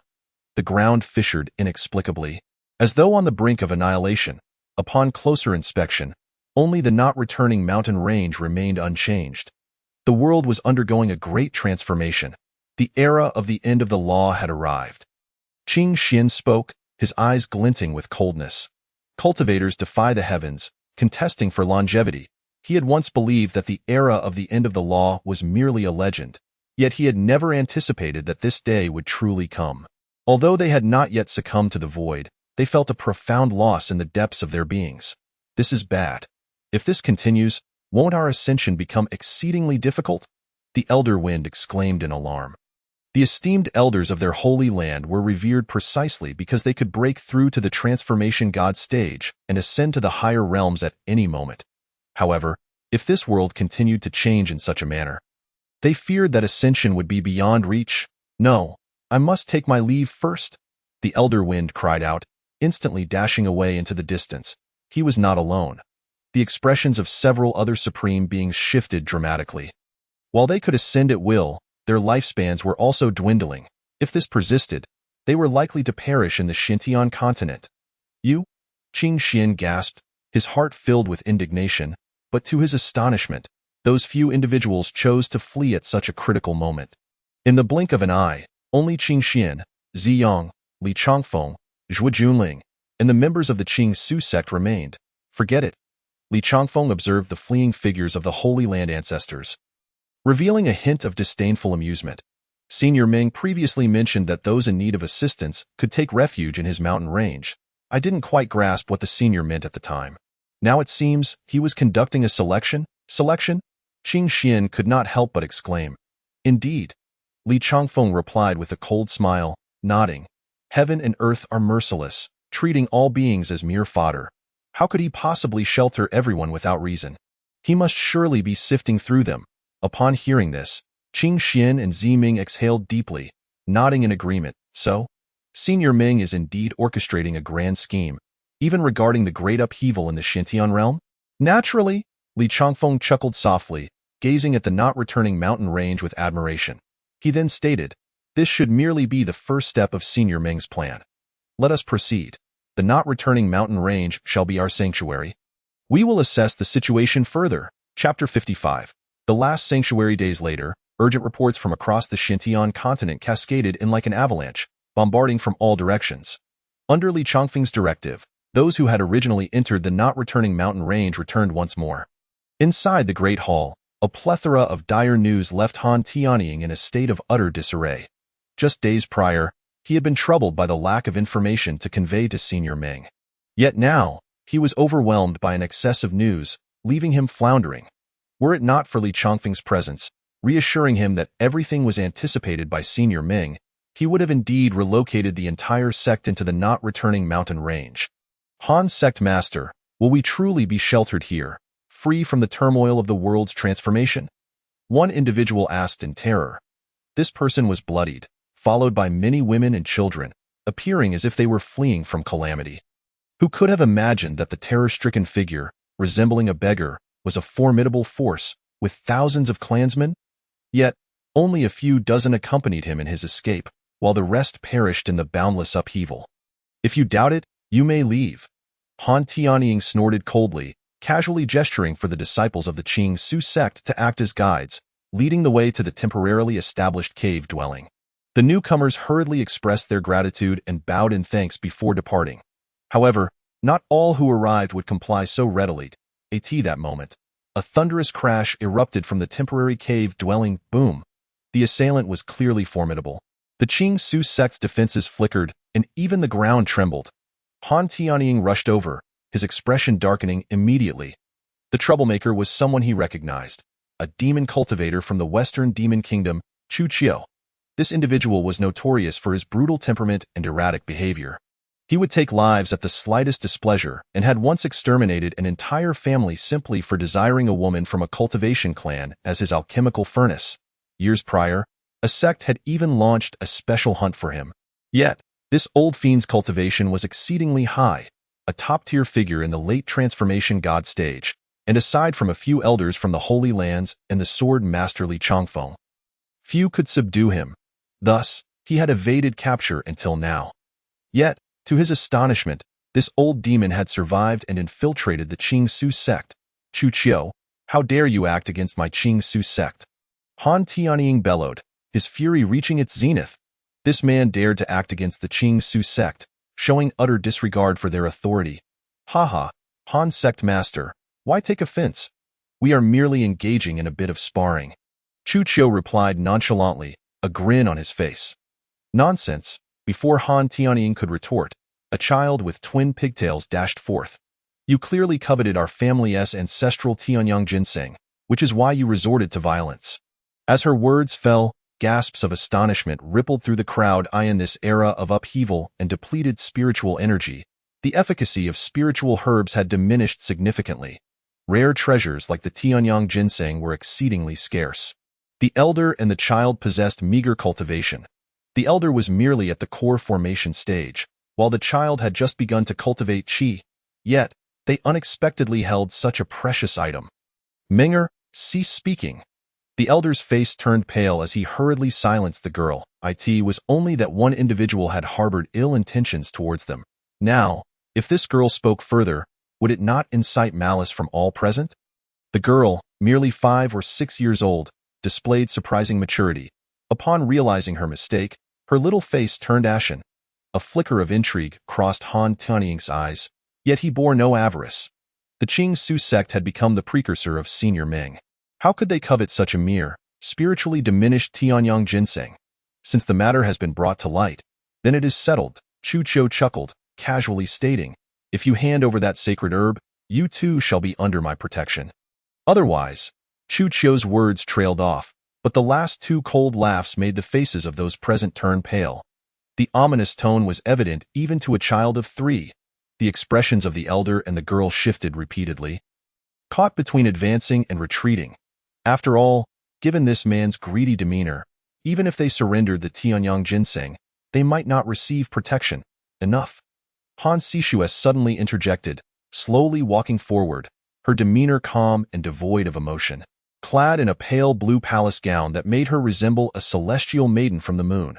To receive the protection of my Qing Su sect, one must abide by our rules here. All individuals, regardless of cultivation level, race, or age, shall be expelled immediately upon engaging in combat. With a sharp command, those who met Han Sishue's gaze felt a chill run down their spines. Yet, to their astonishment, the Qing Su sect had developed to such an extent that even its disciples wielded such authority. Yet Chu Qiu's expression darkened. With the sacred herb almost within his grasp, how could he allow anyone to obstruct him? What if I insist on obtaining that sacred herb? Chu Qiu sneered.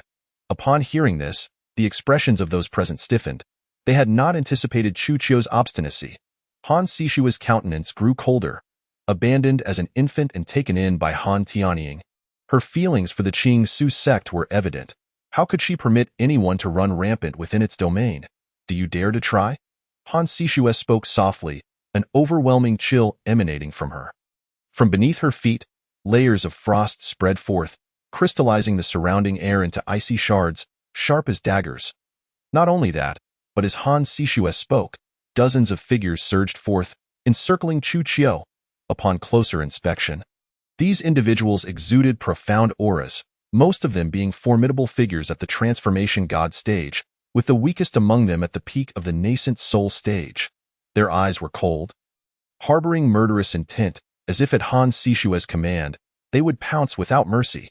Chu Qiu's expression stiffened, a flicker of apprehension crossing his gaze.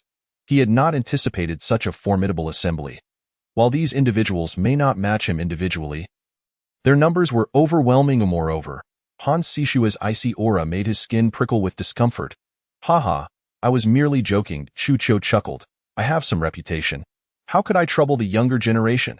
Chu Qiu let out a laugh and quickly retreated. Though his words were elegantly spoken, it was clear to all that he had capitulated. Han Sishue narrowed her eyes slightly, nodding her head as she reined in her cold aura. More and more people were fleeing from various regions of the continent. She had no intention of wasting her time on a particular individual. Make arrangements for these two to reside in the inner mountain, she instructed.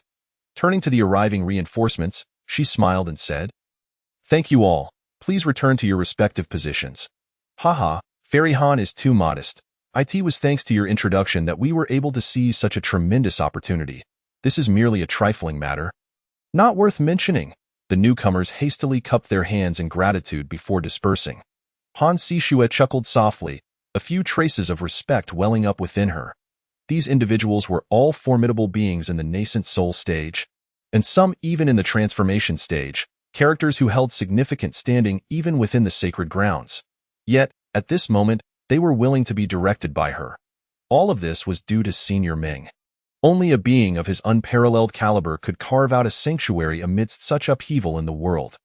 Everyone, please rest, but do adhere to the rules established by our Qingshu sect.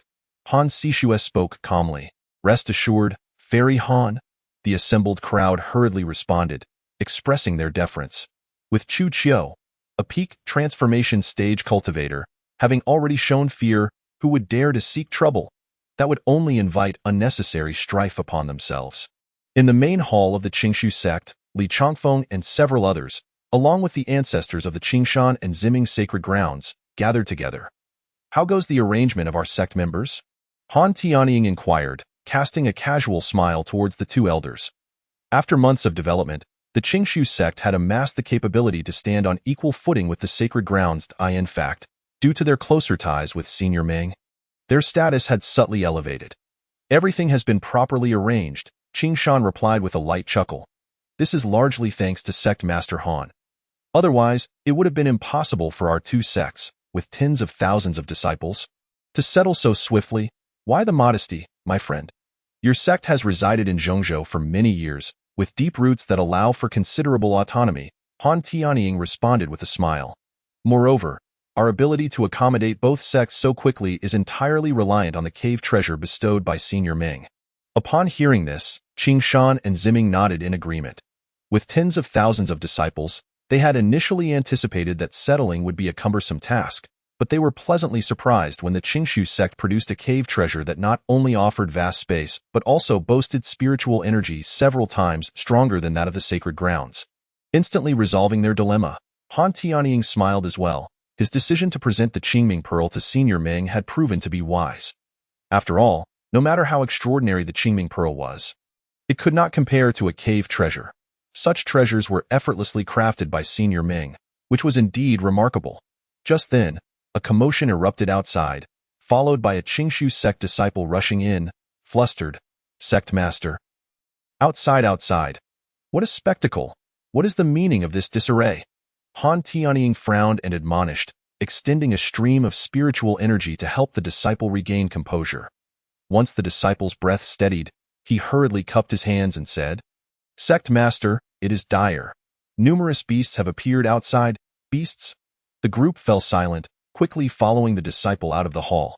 Scanning the surroundings with their spiritual sense, their expressions darkened. Outside the Qingshu sect's mountain range, beasts were swarming like a tide, numbering in the hundreds of thousands. The Frost Dragon clan from the extreme north. One cultivator who had survived in the extreme north recognized the azure scale dragons and paled. Not long ago, the Frost Dragons had unleashed a beast tide, obliterating several cities. What of that? Another cultivator exclaimed in terror, pointing at a massive black tiger on the ground. That is the ghost-patterned demon tiger from the Western Sea. They have decimated half of the lives in the Western Sea to survive. The names of various beasts were called out, causing the group's faces to grow increasingly grim. These beasts were sovereigns of their territories, seldom interacting with humanity. Particularly, dozens of aerial beasts loomed overhead, exuding an aura as formidable as mountains, their power rivaling that of the venerable ancestors of the sacred grounds. Were these beasts preparing to attack? A startled voice broke the tension, igniting a wave of panic. Despite the multitude of cultivators gathered, should the beasts go on a rampage, they would undoubtedly be unable to withstand the onslaught at that moment. Dozens of beasts suddenly transformed into human forms and descended from the sky. Whereas Sect Master Han of the Qingshu sect, we come seeking refuge, before their figures even touched the ground. A loud voice announced their arrival. Seeking refuge, Han Tianying and the others were bewildered by the beast's request. Yet, since they had spoken, Han Tianying felt compelled to respond, "I am he. May I inquire what you mean by seeking refuge?" Upon hearing this, a burly man clad in blue robes managed a wry smile. "You are aware of the upheaval in the world. Although our lifespans as beasts exceed those of humans, we still require a stable place to reside.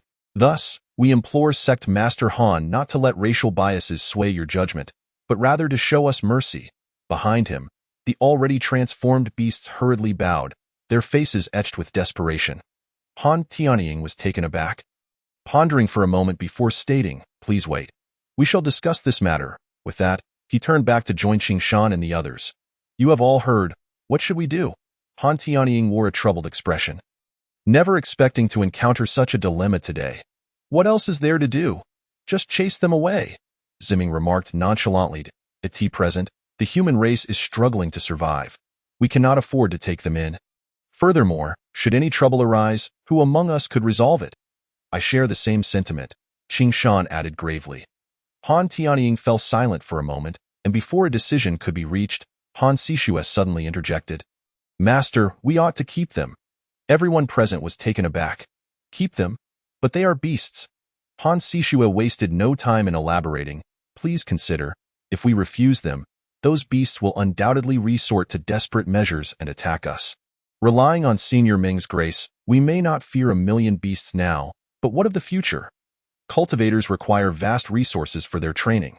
If the beasts were to be exterminated, the human race could find itself in dire straits." As she spoke, Han Sishue suddenly gazed towards the direction of the Bugue Mountains and continued, "Moreover, the upheaval is merely part of Senior Ming's grand design. What of those beasts?" At her words, the others fell silent, compelled to acknowledge the validity of her reasoning. Furthermore, considering their ties to Senior Ming, they needed to approach this matter with caution. Han Tianying lowered his head in contemplation before nodding lightly. "Indeed, that is a sound argument. I will make a decision with that."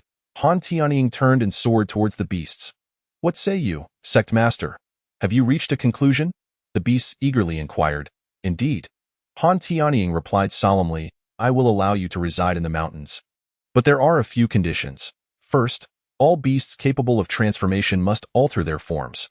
We do not yet know how many humans there are, and to accommodate them, we must conserve space. Second, as the world undergoes this upheaval, we have devised countermeasures, and you must also contribute. Third, during your stay with the Qingshu sect, beasts and humans alike must adhere to our established regulations. Should any of these conditions be unmet, I kindly ask you to seek alternative accommodations." After Han Tianying finished speaking, he gazed calmly at the transformed beasts, awaiting their response. He anticipated they would take some time to contemplate, yet to his surprise, as soon as he concluded, elation spread across the beasts' faces. "Is that all? Haha, this is too easy. We agree, however. We are curious as to where Sect Master intends to accommodate us." "Do not worry. I have already made preparations," Han Tianying replied with a smile. "The Tianqian Peak, Linghuan Peak, and Hengmo Peak of the Qingshu sect will be designated for the beast's habitation. The terrain there is intricate, surrounded by mountains and rivers, providing ample space for the beasts that dwell in the mountains and waters. As for the management of the beasts, I trust that you will not err in such a critical time." "Haha, naturally." One beast laughed heartily. "Our hierarchy is far more stringent than that of humans. Those who defy orders will only serve as fodder for others. That is satisfactory. Now, please proceed to make arrangements for your kin," Han Tianying said, cupping his hands and summoning several transformation stage cultivators to facilitate the beast settlement in the mountain peaks. Han Tianying's decision met with no objections from Qingshan and the others. This was indeed the best course of action. However, those who had previously occupied the three peaks expressed their discontent, as those peaks were the most spiritually rich locations within the Qingshu sect. Yet, as they were now dependent on others, they refrained from voicing their grievances, seeking only stability. However, one individual, upon hearing Han Tianying's arrangements, erupted in protest. What? You want me to vacate and make way for those beasts? On what grounds? Chu Qiu raised his voice amidst the crowd, inciting a wave of commotion. What are you looking at? Did I speak incorrectly? He pointed at Han Sishue, exclaiming, on what grounds do those monstrous beasts reside in the area rich with spiritual energy while we humans are forced to huddle together? Do you not see that in the eyes of your Qingshu sect, we are less than those beasts? Isn't that right? Chu Qiu bellowed, secretly employing a secret technique that amplified his voice, causing many to nod in unconscious agreement. A glint of malice flickered in his eyes as he deliberately stirred the crowd. His motives were not merely for a cave dwelling, but to avenge the humiliation inflicted upon him by Han Sishue. Han Sishue, possessing an astute intellect, could certainly perceive this. What do you propose? She asked coolly. Nothing much. Just let the beasts depart, and we shall return, Chu Qiu declared. Everyone, do you agree? As his words fell, a ripple of movement surged through the crowd, indicating that some were indeed swayed. Is that so? Han Sishue nodded lightly, yet her gaze turned icy in an instant. If that is the case, shall I assist you? With that, a formidable chill erupted from her hand, transforming into a sword of ice that whistled through the air. You help me. Upon hearing Han Sishue's words, Chu Qiu intended to sneer, but before he could utter another word, his surroundings blurred and the entire world was enveloped in ice and snow. Chapter 0057. The Stone of the World. Han Sishue's movements were too swift, her attack too fierce. Not a single person in the vicinity noticed the emergence of the ice sword. By the time they regained their senses, the formidable Chu Qiu, who had instilled fear in many sects and families, had been reduced to an ice sculpture. As the crowd turned to face Han Sishue, their expressions were filled with astonishment. Who could have imagined that this enchanting maiden, reminiscent of a celestial being, could be so decisive and merciless in her actions? I previously stated that to receive the protection of my Qingshu sect, one must adhere to our rules. Now, does anyone have any objections? The crowd's faces froze, and they hastily shook their heads. What a jest! In such circumstances, who would dare voice dissent? Very well, everyone, take a rest, Han Sishue said indifferently. Turning to return to the inner mountains of the Qingshu sect. In the distance, those who witnessed this scene, including Qing Xian, War Smiles. Ha, sect leader Han, the Qingshu sect has a promising successor, Qing Xian remarked. Ziming nodded in envy, adding, this girl is indeed favored by Elder Meng. Her methods are so astute, she hardly resembles someone in their 20s. Ha, do not overly praise her. My little disciple still requires further training.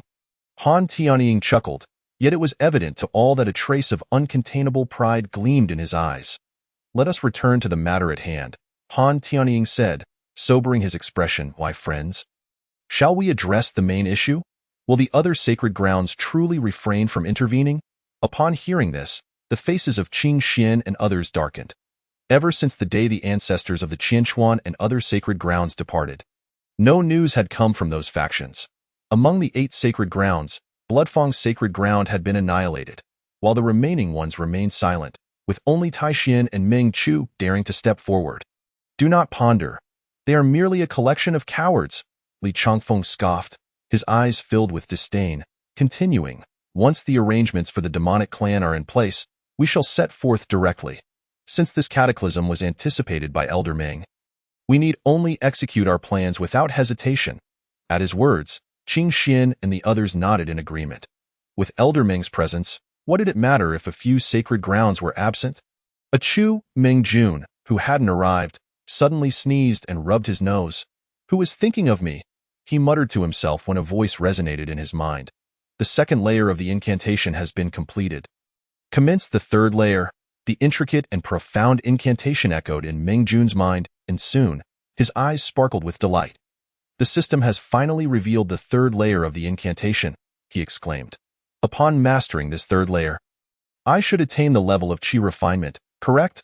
Overwhelmed with excitement, Mingjun quickly adopted a posture of 5 hearts directed towards the heavens, carefully contemplating the incantation. The Tao igniting, the slothful great yellow dog and Dan Yunju, lounging in the courtyard, were suddenly roused, turning sharply to gaze at Mingjun's room. They beheld that in Mingjun's chamber, the Tao was surging, starlight shimmering, as if countless stars were being born and vanishing within. Boom!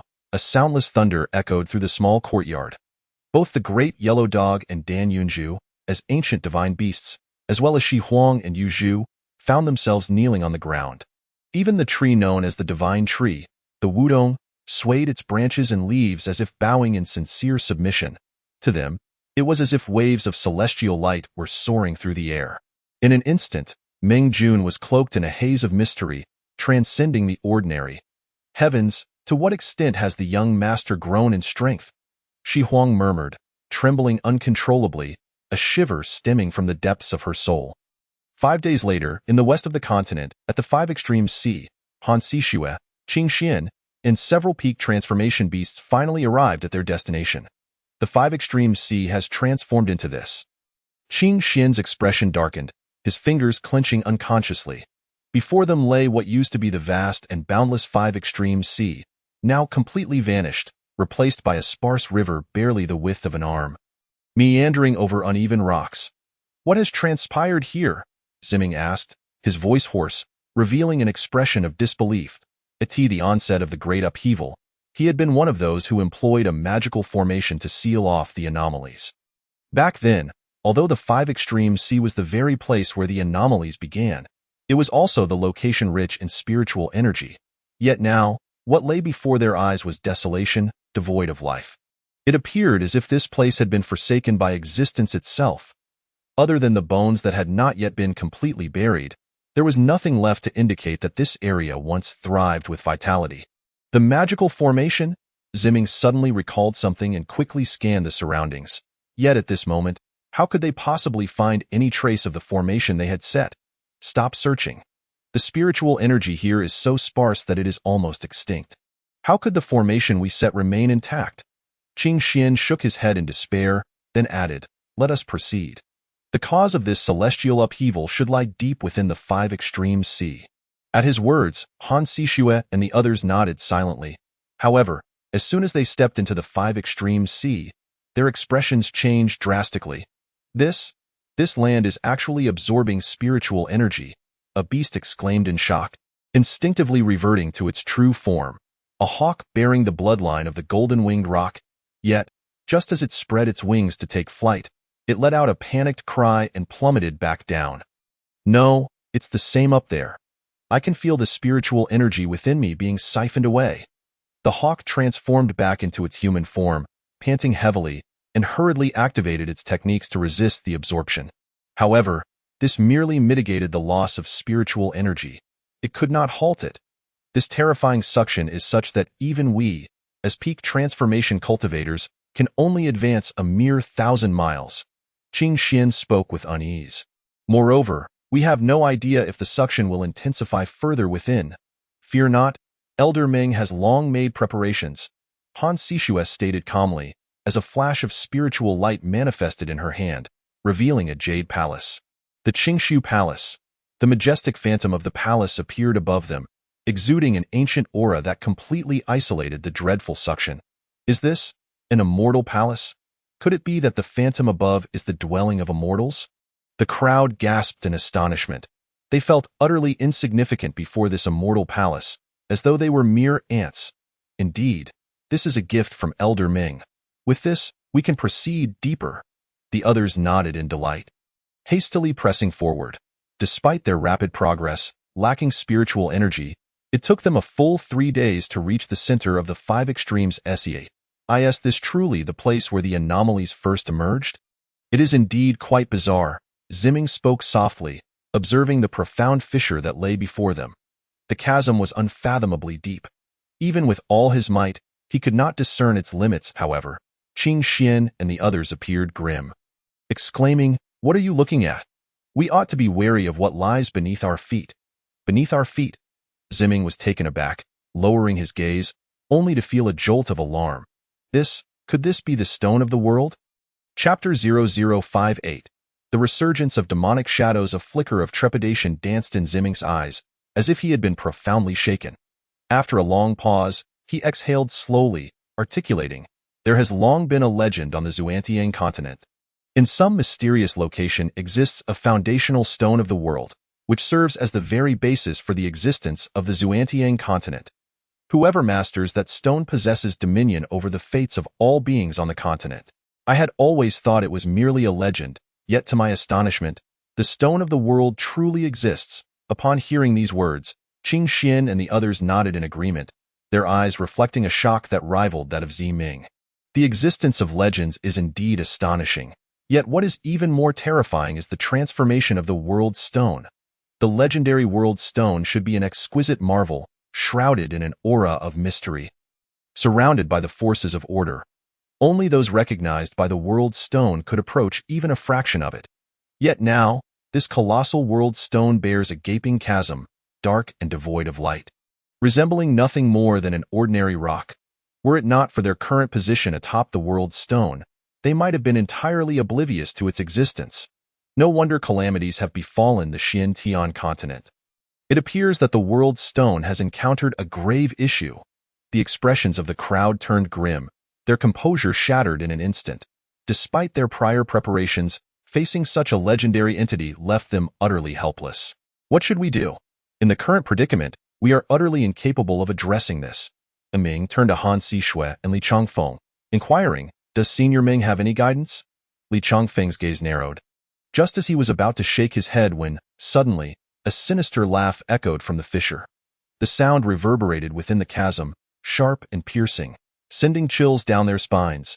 Qing Xian and the others felt their bodies stiffen, their hairs standing on end, as a profound sense of despair surged from within, uncontrollable. What is happening? Is there someone within the fissure of the world stone? Before anyone could react, a figure abruptly emerged from the rift, exuding an overwhelming stench of blood, akin to a mountain of corpses and a sea of blood. Ha ha ha, I have succeeded. Who would have thought that the ancient demon clan's place of demise would be the very hiding spot of the world stone? No wonder the ancient demon clan perished here. It must have been due to their discovery of the world stone, only to fall victim to ancient cultivators. And now, all of this has benefited me. I am indeed the child of destiny. The raucous laughter resonated, and the suffocating aura of blood and magic engulfed the crowd. This is Blood Demon? Qing Xian and Zi Ming gasped in astonishment. They had both participated in the battle at the capital of Baiyu Kingdom, and thus recognized the aura of the Blood Demon. However, wasn't the Blood Demon purportedly exterminated? They had scoured the continent to ensure its complete eradication. Yet at this moment, Han Tianying and Han Sishui were even more horrified. Whispering, "Zhao, the Lord of the Great Zhao Kingdom? The Lord of the Great Zhao Kingdom, is that truly him?"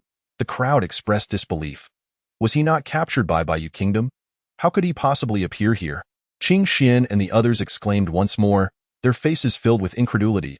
No, this person had previously attacked the Qing Su sect. I cannot be mistaken. Han Sishui spoke darkly. She had personally dealt with this individual. No, wait. Li Changfeng's eyes narrowed as he suddenly realized something, urgently stating, "This person is the Lord of Baiyu Kingdom."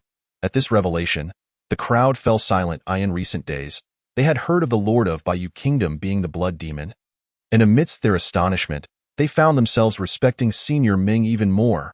But wasn't this individual supposed to have been slain, his essence and spirit obliterated? Oh, I did not expect anyone to recognize me.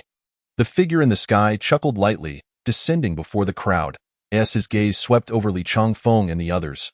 A bizarre smile flickered across his face. Hee, I did not expect to see a few old acquaintances. Are you here to congratulate me and pledge your allegiance? Dream on. The moment the Lord of Baiyu Kingdom finished speaking, Qing Xian and the others erupted in unison. As venerable ancestors of the sacred land, how could they ever submit to a blood demon? Upon hearing their response, the Lord of Baiyu Kingdom's smile gradually faded. I have declared that you shall submit. As his words fell, the Lord of Baiyu Kingdom's eyes darkened, and an incredibly terrifying aura surged forth, pressing down upon Han Sishui and the others. Boom. Deafening sound erupted, as the overwhelming pressure descended upon the crowd like a collapsing mountain. Their faces paled as they felt an immense force bearing down upon them, forcing them toward the ground. Roar. The sounds of beastly roars filled the air as several magical beasts reverted to their true forms, attempting to resist the terrifying pressure. Hee, a futile effort. The Lord of Baiyu Kingdom chuckled lightly, taking a deliberate step forward. Boom. Another resounding crash echoed, and the faces of those present changed drastically, their bodies uncontrollably toppling toward the ground. No, it cannot be. How can this individual possess such terrifying pressure? Refining void? No, this is far more formidable than ordinary refining void. Yet, once one reaches the refining void stage, shouldn't they be expelled by the world force within 7 days and ascend to the higher realms? The crowd gasped in shock, yet found themselves powerless to resist. The overwhelming pressure was simply too strong, far beyond their realm. This fellow has refined a portion of the world's stone. Only in this manner could his pressure penetrate the barrier of the Qingsu Palace. For not only does he rely on his exceptional cultivation, but he also wields a fragment of the rules of the Xiantian continent. Li Changfeng spoke grimly. Among those present, he possessed the highest cultivation and had comprehended the supreme sword intent. Yet even he could only muster a feeble resistance against this staggering pressure. Upon hearing this, the crowd's expressions shifted drastically. Heavens! If this individual has refined a portion of the world's stone, does that not mean he shall dominate the Xiantian continent? But how could the world's stone possibly acknowledge a blood demon? Has this world truly forsaken us? You are not mistaken. I have indeed refined a portion of the world's stone, the Lord of Bayou Kingdom sneered, proclaiming, "Do you know that the blood demon the ancient cultivators battled did not originate from this realm, but rather from a Middle Thousand world? Its arrival here was solely to seize the world's stone and transform the Xiantian continent into a habitat suitable for the demon clan. It failed, yet I have reaped the benefits. Now, submit to me, and I shall allow you to become my servants." As they gazed upon the Lord of Bayou Kingdom's malevolent visage, a chill gripped the hearts of the crowd. They never anticipated that this individual had not perished, and even more shockingly, that he had refined a portion of the world's stone. Were they truly to lose their lives here? Yet, they were unwilling to accept their fate. Just at that moment, a mocking chuckle escaped Han Si Shui's lips. As the master of the Qingsu Palace, she was subjected to far less pressure than the others, standing resiliently beneath the terrifying force. Her demeanor was defiant, like an untouchable goddess. "What are you laughing at?" the Lord of Bayou Kingdom demanded, his tone dark. "I laugh at your ignorance," Han Si Shui replied slowly, "with you at the helm. It is utterly impossible for us to submit." With that, Han Si Shui raised her hand, and the vast scroll of mountains and rivers soared into the air. Her cultivation time was still limited, and she was unaware of the extent of power that comes with refining the world's stone. Yet, she firmly believed that even if this individual fully refined the world's stone and became the ruler of this realm, he would still pale in comparison to Senior Ming by a factor of 10,000. As the scroll unfurled, the vast mountain ranges unfolded before them. Endless Tao rhythms were contained within, instantly dispelling the pressure emanating from the Lord of Bayou Kingdom. The eyes of the Lord of Bayou Kingdom widened in shock, as a tremor from the depths of his soul rendered his expression ghastly, leaving him unable to maintain composure. Although he was still alive, he could deeply feel the despair he had experienced when his true form was suppressed by this very scroll. I have already refined the world's stone. I fear nothing. I am the sovereign of this world," the Lord of Bayou Kingdom bellowed, his aura surging dramatically, seemingly crossing the threshold of refining void and advancing toward the harmonization stage. The power of the heavens and earth surged violently around his hands, far surpassing the limits of transformation and even refining void. He had pushed himself to the brink, unleashing an unprecedented level of might. Yet, this could not conceal the fear radiating from the depths of his being. Perhaps the Lord of Bayou Kingdom himself was unaware of the trembling that seized his body. "Die!"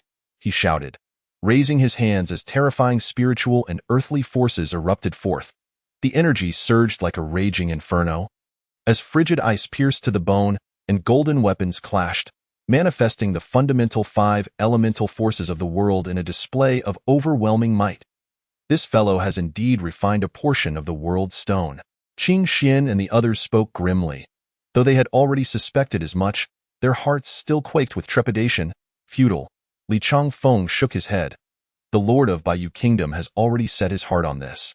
Even if he were to grasp the entirety of the world's stone, it would be of no use." Upon hearing this, Qing Xian and the others nodded gravely in agreement, eyeing the skies above. The scroll once again radiated with brilliant light, the phantom of the mountains swaying as though it were tangible. The attack launched from the Lord of Bayou Kingdom appeared as a monstrous wave, capable of rending space asunder. However, as that attack came into contact with the light emitted by the scroll, it dissipated into nothingness, as if snow met the warmth of spring. No, I refuse to believe it. Solar Flare Triple Strike. The sovereign of the Bayou Kingdom let out a furious roar, raising his hand to strike once more.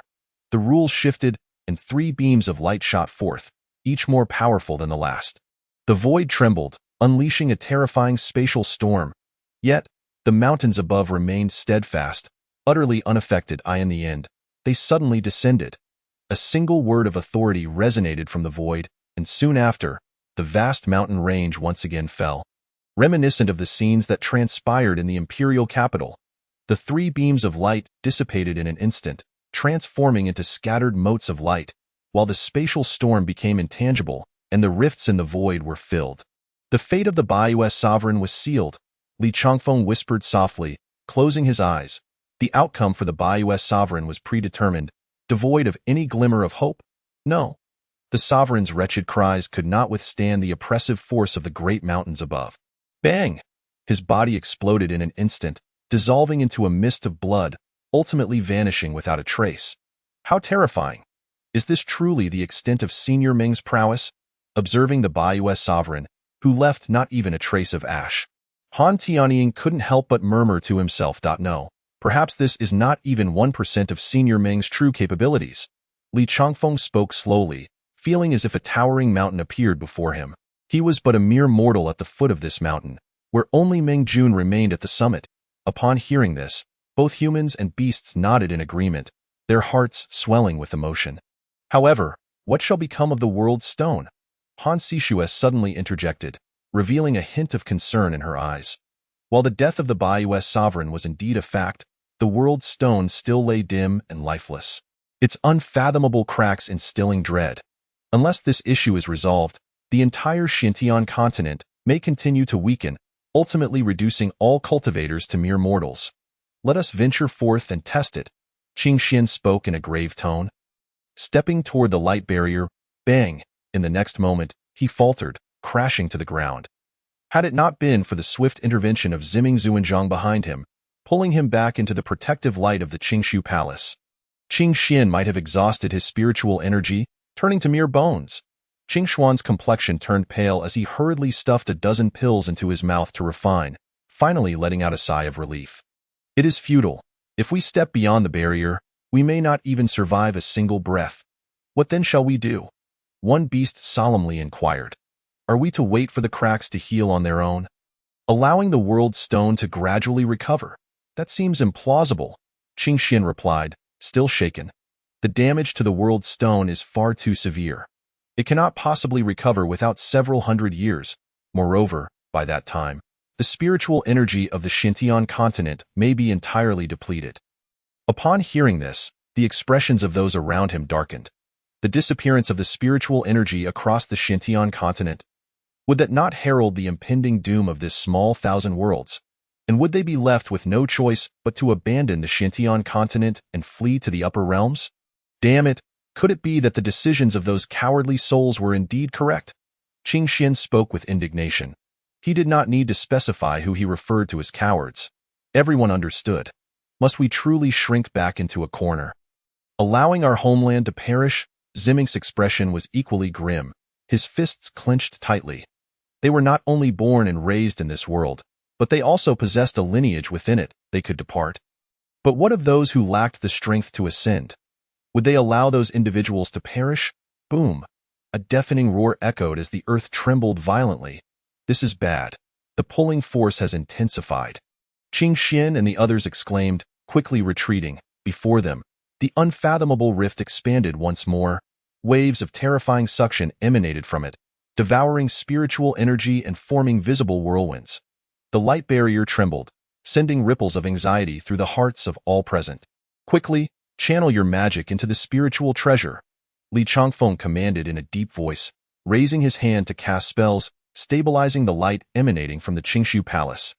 Though the cave heaven's spiritual treasure was miraculous, it was ultimately not a defensive artifact. At this moment, They were contending with the collapse of an entire small thousand worlds. Senior Ming, please tell me what I should do. Han Sishue clasped her hands together, fervently praying in her heart. Buzz! At that moment, the heavenly scroll above flickered with brilliance. A torrent of yellow energy descended in response. Is that the Qi of Xinhuang? The eyes of Han Tianying and the others, who had ventured into the unreturning mountains, widened in astonishment. The Qi of Xinhuang is an exceptionally unique form of heavenly energy, fraught with danger yet brimming with opportunity. A common person could benefit immensely from refining even a trace of it. However, if mishandled, the Qi of Xinhuang could corrode one's body like a toxic poison. Could this Qi of Xinhuang be what enveloped the unreturning mountains? Qing Xian and the others also exclaimed, recalling the Xinhuang Qi that had shrouded the unreturning mountains for days on end. Could it be that Senior Ming had anticipated the imminent rift in the world stone?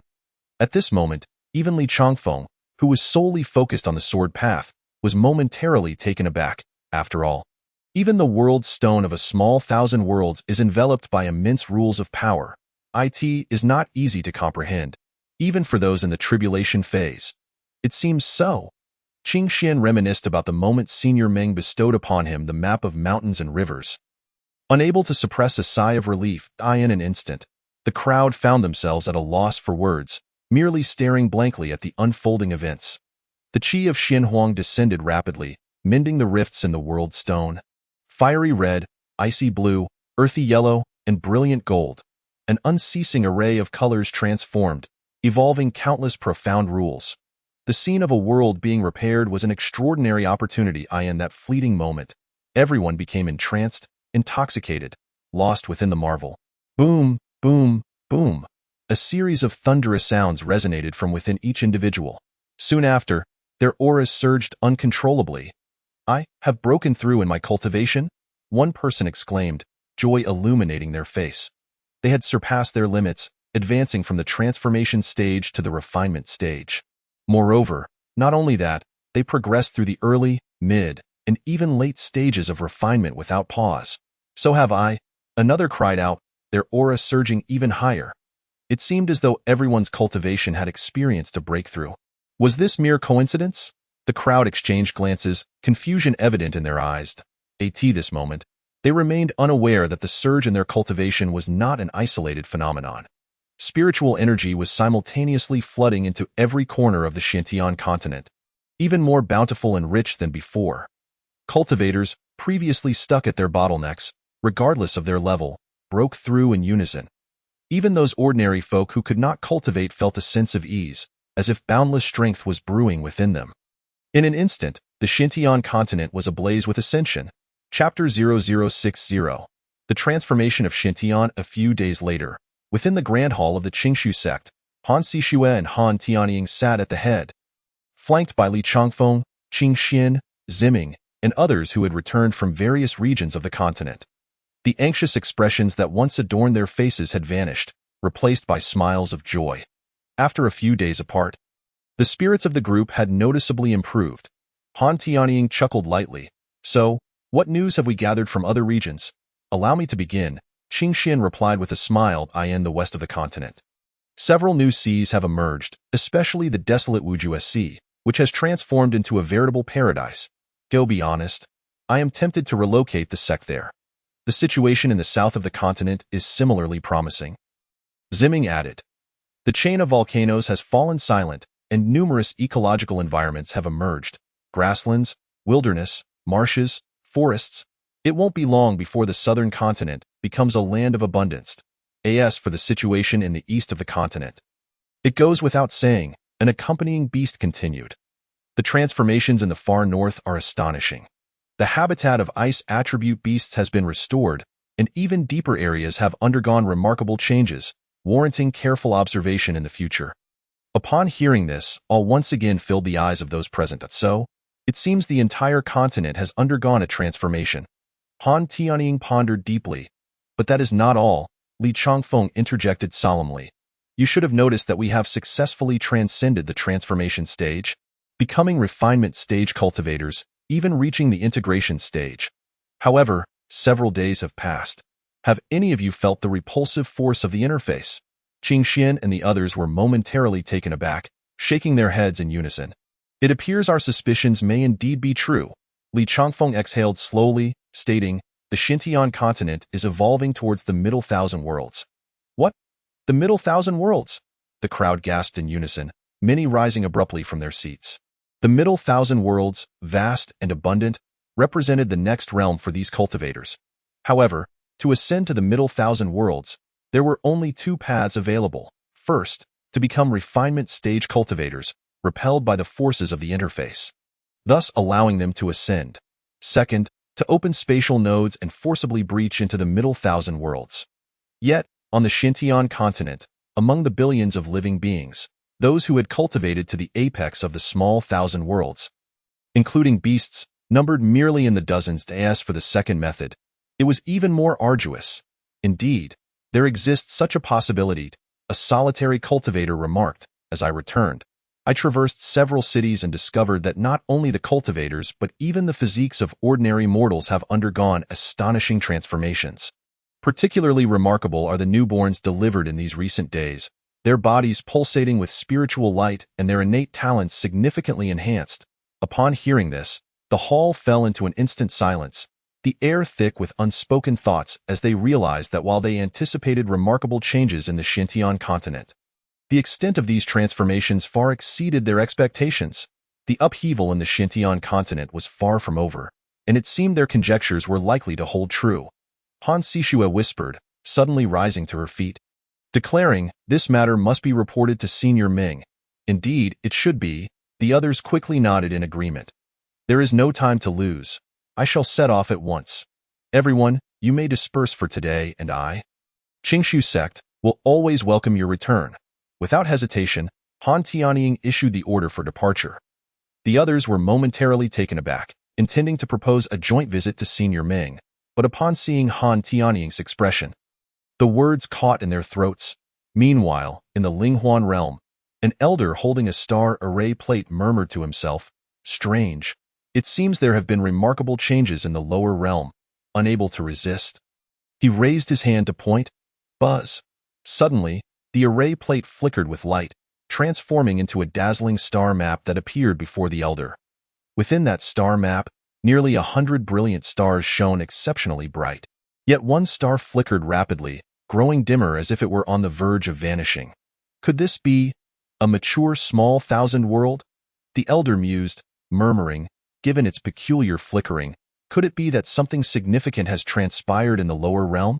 Come in, he commanded, and a disciple promptly entered from outside. Elder Chen. The newcomer clasped his hands in greeting. May I ask what orders you have? Fetch the records of the lower realm and ascertain which small thousand world that star represents. Elder Chen instructed. The disciple glanced up and replied, returning to the elder, that star is known as the Tianxian continent, and I happened to monitor the ascension platform there previously, so I possess some knowledge. Oh? Elder Chen raised an eyebrow, inquiring, have there been any recent anomalies? The disciple hurriedly responded, returning to the elder, a few days ago, the star suddenly dimmed significantly, as if it were about to collapse. However, unexpectedly, it has returned to normal in recent days. Hence I did not report it. I see, Elder Chen said nonchalantly, his eyes revealing a contemplative glint. Multiple anomalies appearing in succession is rather peculiar. Internally pondering, Elder Chen waved his hand, forming a seal as he meticulously observed using the power of the star array plate. Not long after, his eyes widened in astonishment. This is an astonishing transformation. No, this matter must be discussed with the sect master. Shortly thereafter, Elder Chen arrived at the secluded domain of the Kanglan sect's master. Before he could activate a communication talisman, a deep voice resonated from within. Is that Elder Chen? Please, come in. Startled, Elder Chen quickly entered to find Master Jin Lai of the Kanglan sect slowly opening his eyes. In an instant, his divine power surged forth, intertwining runes emanating an aura of supreme Dio. As he opened his eyes, his aura shifted from tranquility to dominance, his blood energy swirling like a true dragon, radiating outward from beneath his skin, causing the surrounding area to swell like a raging ocean, tumultuous and intense. What is it? Jin Lai spoke slowly. Elder Chen's body jolted momentarily before he promptly replied. Reporting to the sect master, I have detected astonishing changes occurring in a small thousand-world monitored by the Kanglan sect S-star array plate. It is merely a small thousand-world. What significance does it hold for reporting? Jinlai responded dismissively. The middle thousand worlds are vast and abundant, far beyond what a mere small thousand world can compare to. Just traversing the territory of the Kanglan sect without a teleportation array would take a cultivator several months to cover. The myriad of living beings there is beyond count. Sect Master, it cannot be conveyed in just a few words. Please take a look at the dimensional map I have recorded.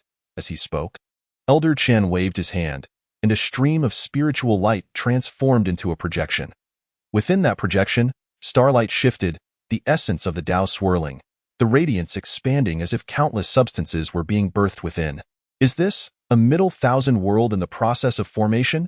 Jinlai's eyes flashed with astonishment, losing all previous indifference.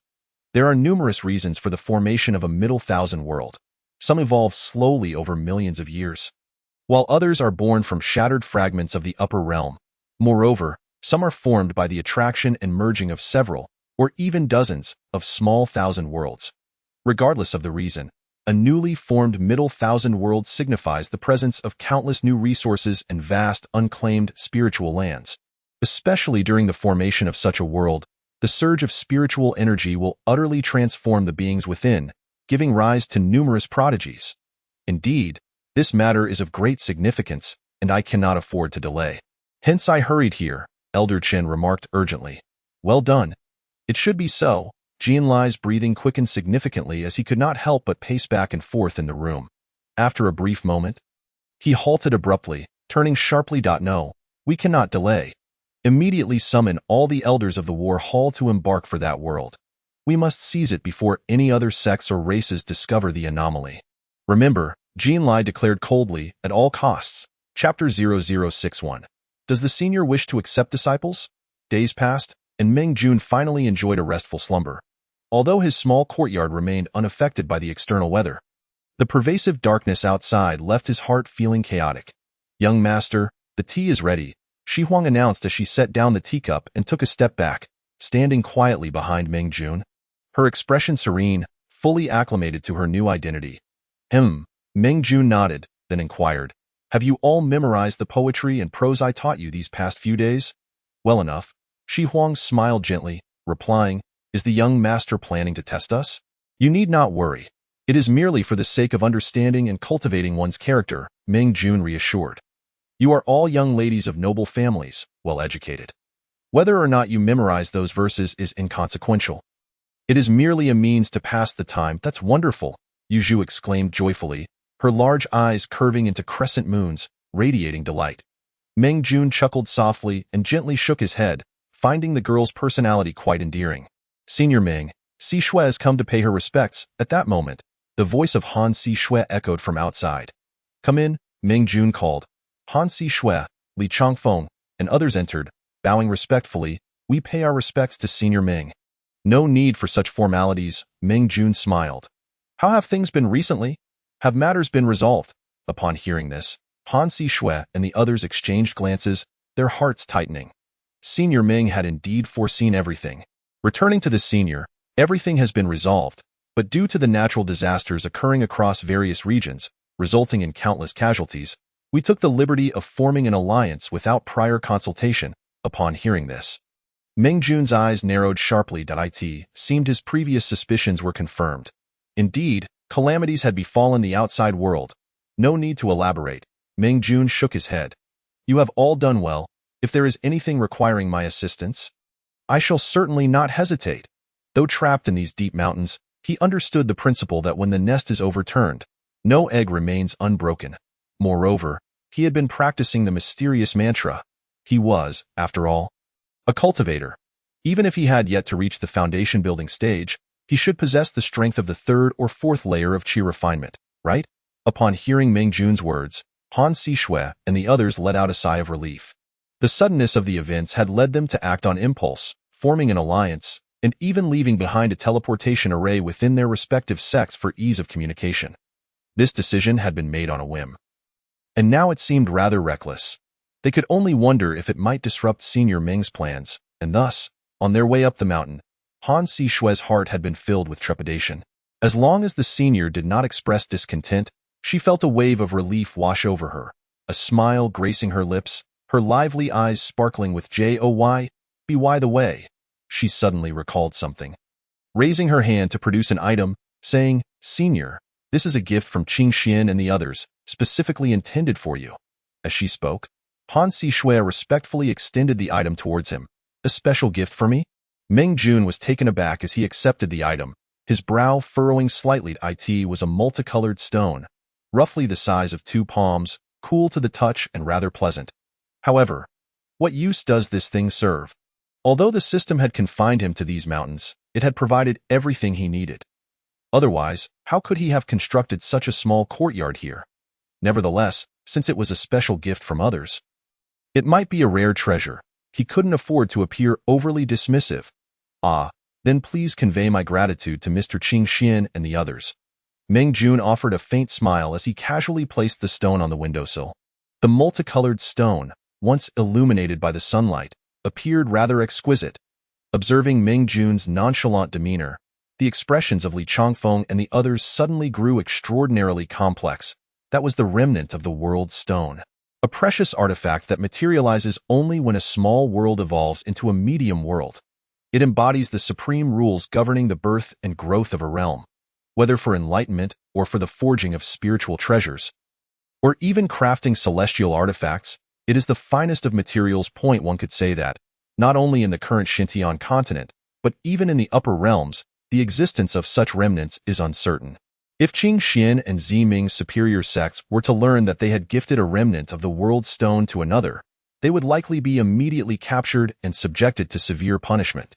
Yet, this precious item lay in Meng Jun's hands, so casually placed by the window, as if it were merely an ordinary ornament in the home of a wealthy family. Truly, Meng Jun lived up to his reputation. Just as Han Sishue and the others contemplated these thoughts, Meng Jun furrowed his brow, glancing at the stone on the windowsill. The gift from Qing Xian and the others sparked a thought within him. Having begun his cultivation, he considered himself a practitioner now. While he may not be significant at this moment, with the passage of time, his cultivation would inevitably advance. He had encountered numerous extraordinary tales. Cultivation demands vast resources. What if the system delayed his release, leaving him stranded in this secluded mountain? How could he procure resources? Observing the items gifted by Qing Xian, he realized he could enlist others to gather them for him. However, it seemed inappropriate to ask for help without cause, and given their lack of close ties, relying on them for assistance was ultimately not a sustainable solution. Noticing the shifting expressions on Meng Jun's face, Han Sishue offered thoughtfully, "Senior Meng, is there anything I can assist you with?" Meng Jun's heart stirred, and he nodded slowly, speaking, "Indeed, I have a matter at hand. Having resided in the mountains for so long, I wish to find a few disciples to inherit my minor arts." At his words, Han Sishue and Li Changfeng's eyes widened in astonishment. What was happening? Was Senior Meng truly considering taking on disciples? Chapter 0062. A great shock to the world. Han Sishue and the others instantly felt a surge of excitement. To be associated with someone of Meng Jun's caliber, who regarded the fluctuations of a small world with indifference, would be an unparalleled fortune. If the outside world were to learn that Senior Meng was indeed taking on disciples, it would undoubtedly cause a sensation throughout the continent. After all, following the changes in Xintian, who does not know of the extraordinary figure hidden within the non-returning mountains? Senior, are you truly going to accept disciples? Li Changfeng swallowed hard, his excitement palpable. Even though he had already reached the initial stages of integration, standing at the pinnacle of the Xintian continent, being able to cultivate by Senior Meng's side would still be an extraordinary opportunity. Indeed, the chaotic era has emerged, and one must take action, Meng Jun sighed, lifting his gaze to the boundless blue sky beyond the courtyard. What other choice did he have? Who could predict when that wretched system would release him? It was a difficult situation. Hearing this, Han Sishue and the others were momentarily taken aback. The chaotic era has emerged. One must take action. Could it be that another upheaval was imminent, and Senior Meng was preemptively seeking disciples to walk the world on his behalf? It must be so. Hearing this, Han Sishue and Li Changfeng felt a profound respect. This was what the gentleman spoke of. Dwelling in the heights of power brings concern for the people. while roaming the rivers and lakes brings concern for the ruler, does it not? Residing in the mountains, detached from worldly affairs, unperturbed by joy or sorrow, effortlessly grasping the changes of the world. This was the demeanor of a transcendent. A peerless master, Shi Huang, standing behind, gazed at Meng Jun with a complex expression in her beautiful eyes. The reason she had remained was indeed to escape her fate and to learn supreme arts. Yet now, she felt that simply being by the gentleman's side was enough. However, she wondered what kind of disciples Senior Meng wished to accept. Li Changfeng spoke solemnly. What kind of disciples are you seeking? His inquiry was naturally driven by his hope to become one of Meng Jun's disciples. What kind of disciples? Meng Jun pondered briefly before chuckling lightly. Nothing in particular. Just let it be as fate dictates. Upon hearing this, a bittersweet expression crossed Li Changfeng's face. Just let it be as fate dictates. Did that not imply that his fate had yet to align? Even Han Sixue beside him exhibited a similar expression. And when she glanced at Shi Huang and Yu Zhu, envy flickered in her eyes. One was gentle and captivating, while the other was lively and charming. Both were rare beauties of the mortal realm. Furthermore, they were able to remain by Senior Meng's side, day and night. But what about her? Senior Meng had shown no intention of keeping her. In an instant, the joy Han Sixue had felt over the past few days dissipated. Leaving only a pang of sorrow, she took a deep breath, quickly masking her emotional shift. Rest assured, Senior, we will spread the word of your intention to accept disciples across the entire continent. I believe the talents of the Xintian realm will eagerly vie for the opportunity. Upon hearing this, Meng Jun, who usually prided himself on being thick-skinned, felt a flush of embarrassment. This girl had far too much confidence in him. With his modest abilities, how could the talents of the entire continent be clamoring to come? Such exaggeration. Still the same sentiment. Let it be as fate dictates. Meng Jun replied with a chuckle. We shall heed your wishes, Senior. Han Sixue and the others promptly bowed in agreement. Then that shall suffice. Meng Jun nodded, smiling. Thank you. After Han Sixue and Li Changfeng departed, they returned directly to the Qingshu sect in the wake of great upheaval, the two great sacred lands of Taixin and Mengchu. Along with other sects relying on the Qingshu sect for survival, hastily constructed communication arrays amongst themselves. Upon returning, Han Sixue immediately utilized the communication array to convey Meng Jun's intentions. Is it true that Senior Meng is genuinely accepting disciples? Despite Han Sixue's clarity, the array was soon filled with the astonished exclamations of numerous ancestors. Indeed. Han Sixue nodded gravely, stating, This is the first directive from Senior Meng. I trust that you will not disappoint him. However, Senior Meng has also mentioned to let it be as fate dictates, so you need only to relay the message. Whether or not one is chosen depends on personal fortune. Do you all understand? In response, a wave of tense replies echoed within the communication array. Hearing this, a sly glint flickered in Han Sixue's eyes. Though these ancient figures had survived thanks to Senior Meng's protection, they would likely harbor their own interests regarding the matter of him accepting disciples. Without a bit of pressure, who knows what troubles might arise? This girl is increasingly embodying the demeanor of a sect leader. It seems my old bones can finally rest. After the communication array was closed, Han Tianying chuckled lightly from behind Han Sixue. Master, you know I have no interest in this. Han Sixue turned her head, replying coolly. Hearing this, the smile on Han Tianying's face faded considerably. Master knows that your heart has already gravitated towards Senior Meng. It is only the ties to the Qingshu sect that bind you here.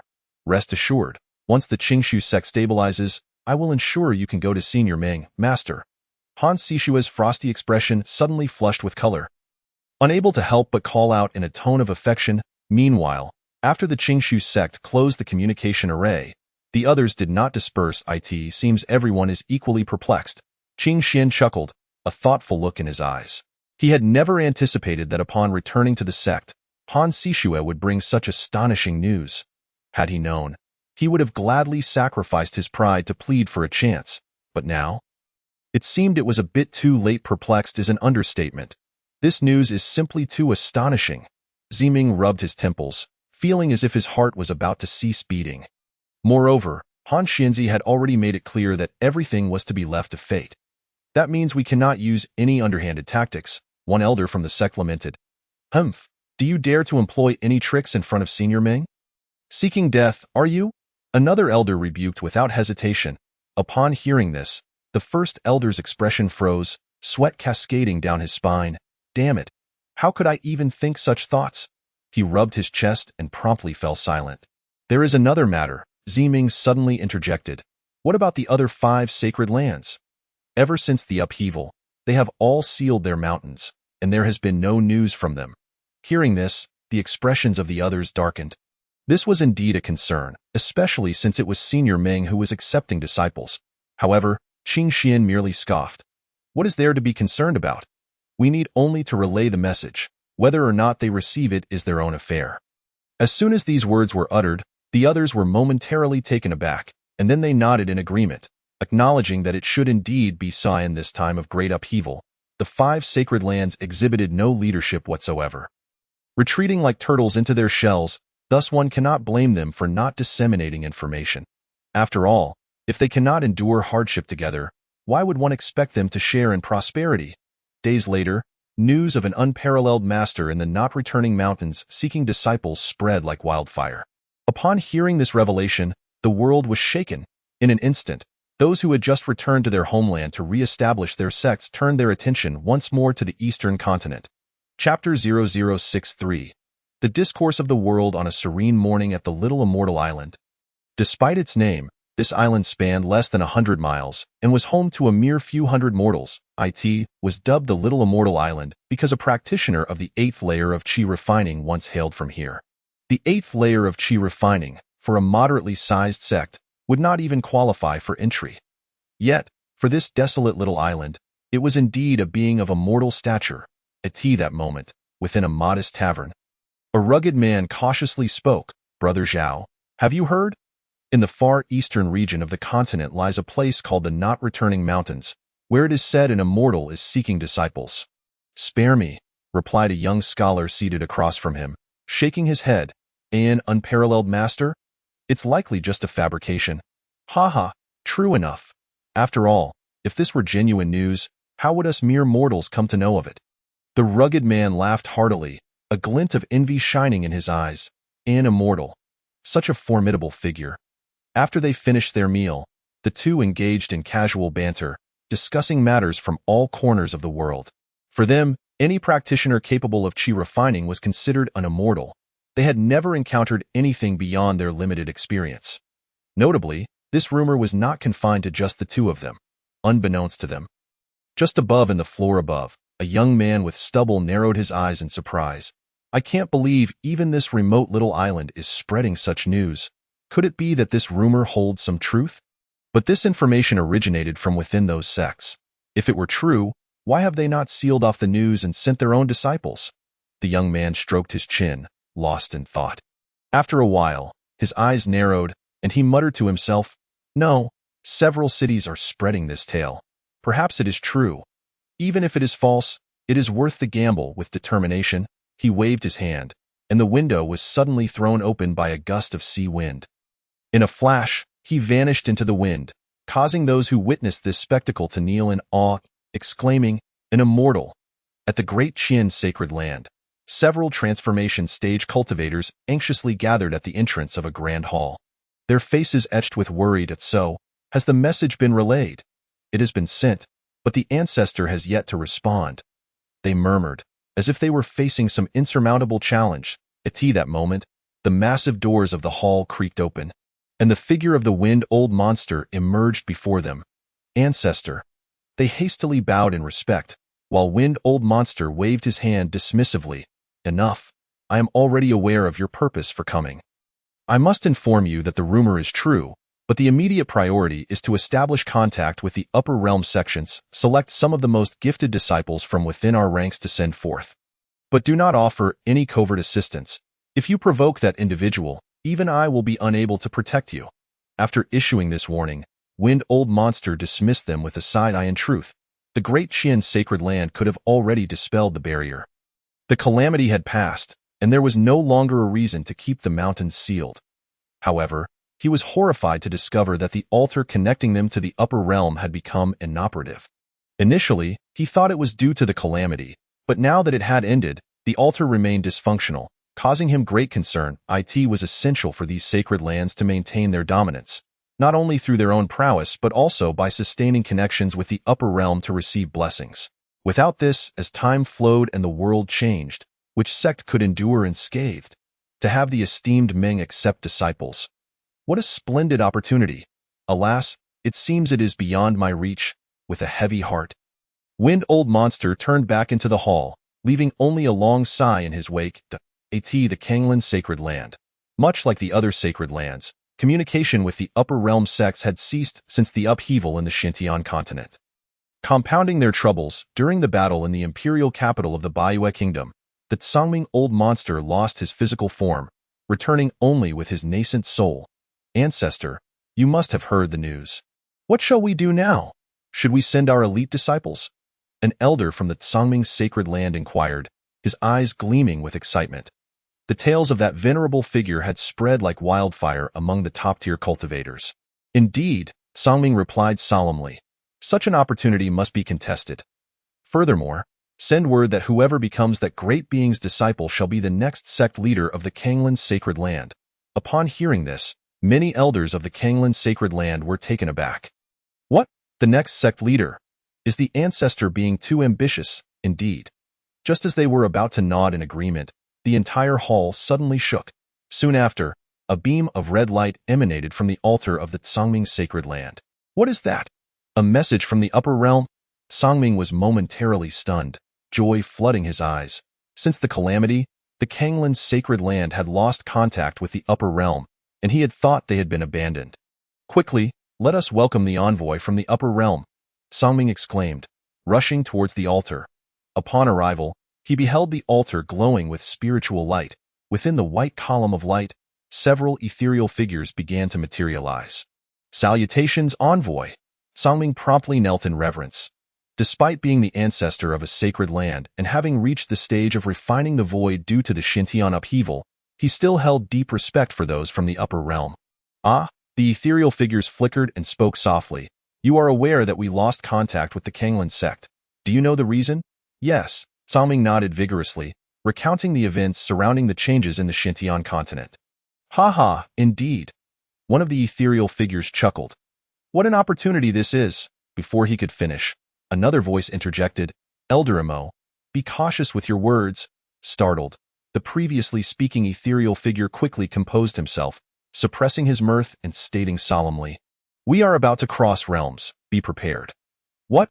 A venerable figure is coming to the Xintian continent.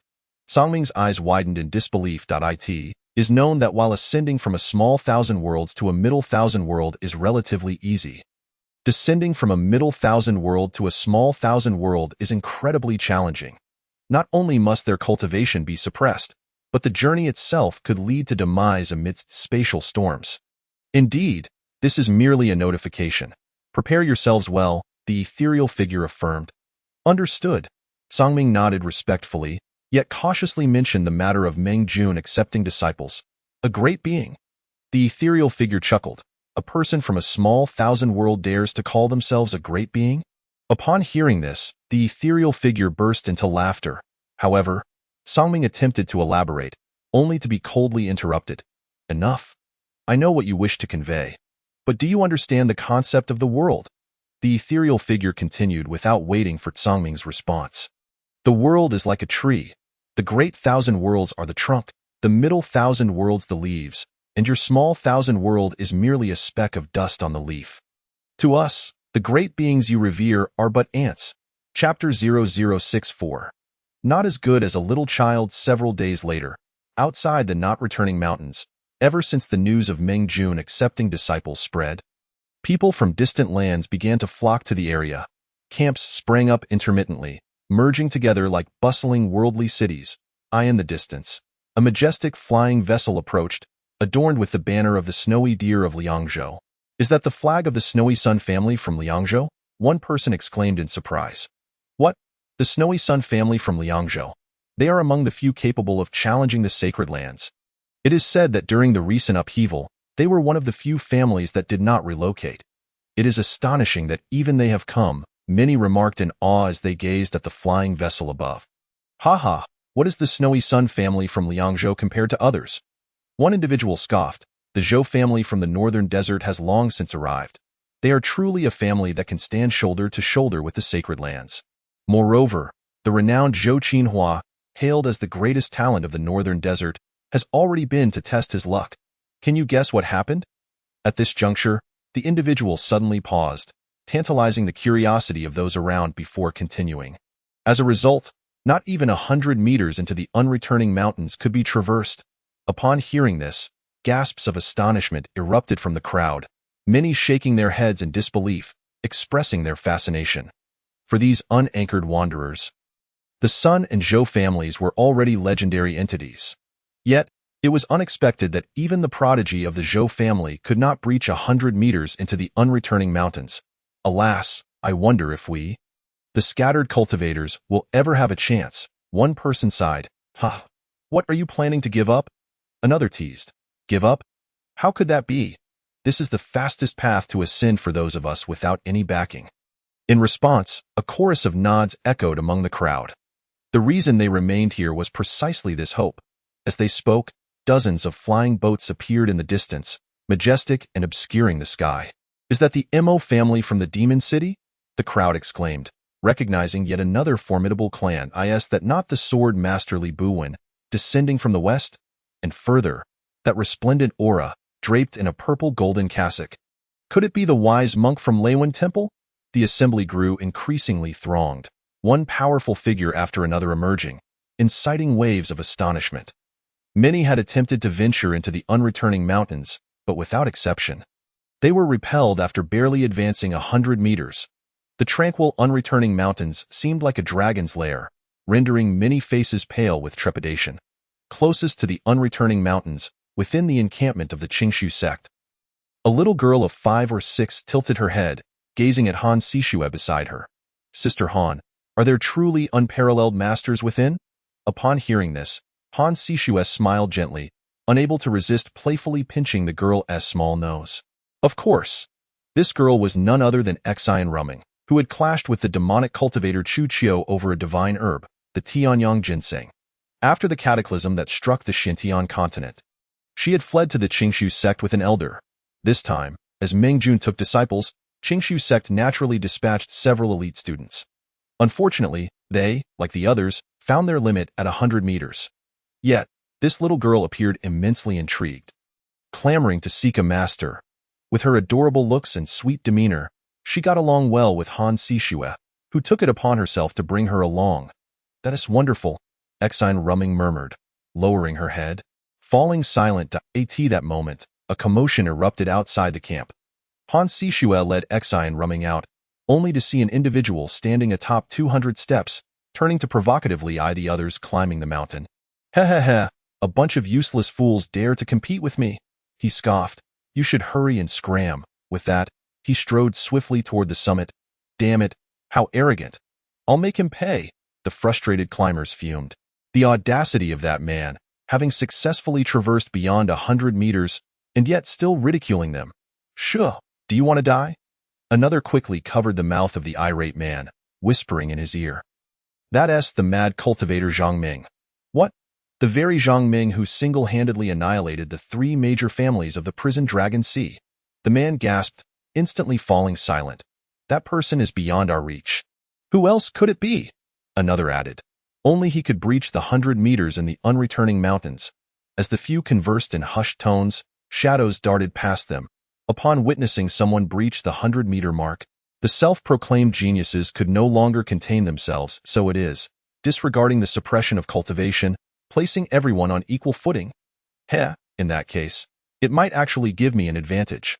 A young swordsman murmured to himself before swiftly vanishing from the crowd.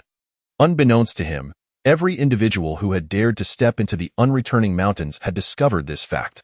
Within the unreturning mountains lay a supreme restriction capable of sealing their inner energy, rendering them as powerless as mortals. This only deepened their belief in the existence of unparalleled masters within. It seems they can no longer hold back, Han Sishue remarked. Rumming, you should go as well. Startled, Xian Rumming replied. Sister Han, aren't you going? No. Han Sishue gently shook her head. Now is Ming's time to take disciples. My presence might disrupt his plans. Rest assured, with Elder Ming around, no one would dare harm you. Upon hearing Han Sishue's words, Exine Rumming lightly nodded and made her way toward the unreturning mountains. Ha ha ha, what is this? A child wishes to seek a master, laughed several who had retreated, finding it utterly ridiculous that a 5- or 6-year-old girl would join the fray. However, moments later, their expressions shifted dramatically as Exine Rumming stepped onto the stairs of the unreturning mountains. Her body trembled slightly, yet she quickly steadied herself and began ascending with determination. Witnessing this, those who had mocked her earlier were taken aback. They had personally experienced the mountain, where the terrifying restrictions had suppressed their powers, and a force from above made each step feel as though they were carrying a mountain. How could that little girl ascend so effortlessly? Looking up, their faces changed again as they saw Exine Rumming halting at the 100th step. Turning to the crowd, she stuck out her tongue playfully before continuing her ascent. The onlookers' expressions darkened, filled with uncertainty. What is happening? How did that girl manage to ascend? Could it be that the restrictions on the mountain have vanished? Without a second thought, many rushed upward. However, just as they charged forward, an immense force surged from the front, sending them flying back. Although they suffered no real harm, they landed heavily, disheveled and bewildered as they rose from the ground. They exchanged astonished glances toward the unreturning mountains. The restrictions had not dissipated. Were they truly inferior to a mere child? At the mountainside, Zhang Meng, who had initially held a significant lead, was being caught up by others. The likes of the little sword master Li Buwen, Sun Shuiyang from the Flying Snow family, and the reincarnated Buddha, the wise monk. One by one, astonishing geniuses emerged from behind, causing Zhang Ming's expression to darken slightly. Among these individuals, some he had battled, while others he had merely heard of. None were simple characters. Oh, it is these people, Zhang Ming muttered to himself, a cold smile forming. Their appearance was anticipated, nothing surprising. Yet, what of the sacred lands? Had all their so-called geniuses perished in the upheaval? Zhang Ming sneered, his disdain for the sacred lands evident in his words. Just then, his gaze sharpened. He noticed a petite figure struggling to climb the mountain behind the others. Her slight frame made the steps appear knee-high. And she was laboring greatly, beads of sweat rolling down like pearls. Is that a child? Zhang Ming's expression soured. He considered himself a genius, believing few could match his caliber in this continent. Li Buwen and the others were one thing. But what was this child doing here? Long before Zhang Ming, Li Buwen and the others had already taken note of Exine Rumming. They too were surprised that such a young child could reach this point. However, their focus was on the summit, leaving them little time for distraction. Humph! How could I, Zhang Ming, with my extraordinary talent, be compared to a mere child? Zhang Ming's eyes darkened as he stood his ground. This action did not escape the notice of Li Buwen and the others. What scheme is this fool concocting now? Li Buwen whispered. Who knows what this brainless one will do? Zhou Qinhun slowly shook his head. This man is incredibly jealous. Years ago, the left lord of the prison Dragon Sea had a child of exceptional talent, and he feared his master would take in disciples again, so he secretly poisoned the child. When the left lord found out, he issued a kill order. Had it not been for his master's desperate protection, this man would have been dead long ago. It's a pity for Master Qingfeng, who maintained a pristine reputation throughout his life, yet took in such a wretch before his death. The events of that year were too vague. Even the cause of Master Qingfeng's death remained a mystery. As long as this person did not provoke them, it would suffice. Hearing this, Li Buwen nodded lightly, passing by Zhang Ming with the others. What exactly does this fellow intend to do? After several individuals successfully passed by Zhang Ming, Li Buwen felt an increasing sense of confusion and could not help but glance back in the next moment. His expression darkened. He saw Zhang Ming wearing a sinister grin, striding towards the little girl who had fallen to the rear, lifting his foot as if intending to kick her down from the height. Little girl, do not blame me. This world is simply cruel. Zhang Ming sneered, poised to bring his foot down. A look of panic immediately surfaced on Exine Rumming's delicate face. Having climbed this high, she had exhausted all her strength and was utterly unable to evade the wicked man's foot. Just then, a hand suddenly reached out from behind Zhang Ming, swiftly pulling Exine Rumming aside. Zhang Ming, is it not excessively despicable to act this way towards a child? Li Buwen spoke in a low voice. What are you saying? Zhang Ming's eyes flashed with a glint of malice as he saw Li Buwen rescuing the little girl. And then he broke into a cheerful smile, saying, I merely wanted this little girl to check if my shoe soles are clean. Shameless. Li Buwen's gaze turned icy. He could hardly fathom that this scoundrel could be so lowly. Checking shoe soles. Such a ludicrous excuse he concocted, however, before he could chastise Zhang Ming further. The latter had already turned and was making his way up the mountain. What a bastard, Li Buwen muttered under his breath. Turning to Exine Ruming, are you all right? Upon hearing this, Exine Ruming shook her head and replied, Thank you, big brother. Please, go after that fellow. Do not worry about me. Li Buwen took a deep breath and could not help but shake his head. If he had refrained from intervening, it would have been one thing. But now that he had acted, he must see it through to the end. Furthermore, this girl was as delicate and adorable as a porcelain doll. He simply could not bear to leave her behind. Come, I will carry you. Li Buwen bent down, preparing to lift Exine Ruming onto his back. No. Exine Ruming immediately jumped away, saying, Big brother, I know you mean well, but this is a test from the master. I must accomplish it independently. Moreover, this arduous climb serves as a form of training. Even if I am not chosen by the master, it is still a form of tempering. Upon hearing this, Li Buwen was taken aback. He never expected such words to come from the lips of a 5- or 6-year-old girl. But you? Li Buwen wanted to say more, but Exine Ruming had already bowed and was straining to climb further up the mountain. Li Buwen stood in a daze, a bitter smile forming on his lips. He truly did not expect to be admonished by a child. After contemplating for a moment, he walked over to Exine Ruming's side and began to follow her step by step. After all, the summit was right there. Whether he went early or late, it made little difference. Having surpassed the others once more, Zhang Ming, standing at the forefront, cast a glance behind him, a cold sneer on his face. Heh, fools! Approximately 2 hours later, they finally reached the mountain summit. The oppressive restrictions that had been weighing upon them vanished in an instant, and the group felt as though they were about to soar from the ground. The sensation of clarity was indescribable and utterly delightful. Zhang Ming stood at the front of the group, feeling immensely proud. He was the first to reach the summit. Then, his eyes brightened in the distance. He spotted a secluded courtyard. Just a glance sent a tremor through his heart, leaving him unable to contain himself. A master. Undoubtedly the abode of a master. Zhang Ming's heart leaped with joy. To be accepted under such a master would surely be far superior to that old codger. Soon after, he saw the door open, and 2 stunning women emerged, holding a scroll. You are here to seek apprenticeship, are you not? Shi Huang spoke gently. The group gazed at the 2 women before them. Their hearts racing. They prided themselves on being geniuses, believing that few could rival them. Yet, the 2 women who stepped out left them unable to discern their depths. Moreover, judging from their auras, these 2 women were even more formidable than many renowned old monsters. May I ask, which of you esteemed ladies is accepting disciples? Sun Shuiyang inquired cautiously. Shi Huang smiled softly at this. You misunderstand. It is not us who are accepting disciples, but my young master, as she spoke. Shi Huang raised her hand, causing the scroll to float before the crowd. Fate. The group was momentarily taken aback, failing to grasp Shi Huang's meaning. This is your examination. Replicate this character, Shi Huang replied flatly. Then turned to Zhang Ming, adding, By the way, you need not partake. You lack the qualification. Chapter 66. The trial. The emotions of the group surged, nearly overwhelming them. The 2 women's auras were terrifying, their depths unfathomable.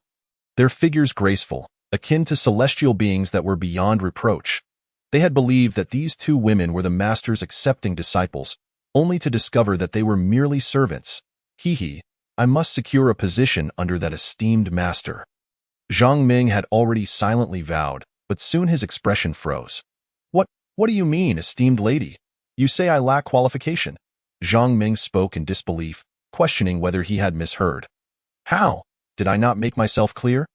Shi Huang replied coolly, You may leave. Why? Zhang Ming's expression darkened instantly. He was aware that he was the first to arrive. Even if he could not receive special treatment, he should have garnered extra attention. In response, a hint of mockery flashed in Shi Huang's eyes as she casually flicked out a thread of spiritual light. The light flickered, instantly transforming into a projection. The image displayed was none other than the moment Zhang Ming had attempted to step on Exine Ruming. Did he truly believe that the young master would remain oblivious to such petty antics performed halfway up the mountain? Foolish. A person with an impure heart, who resorts to underhanded tricks to bully the weak. dares to seek apprenticeship from my young master? It's utterly laughable. Zhang Ming's expression fluctuated between pallor and anger. He never anticipated that his petty actions would be observed by a master. But so what? Historically, the victors have always been justified. Even in the sacred grounds for selecting disciples, private conflicts were permitted.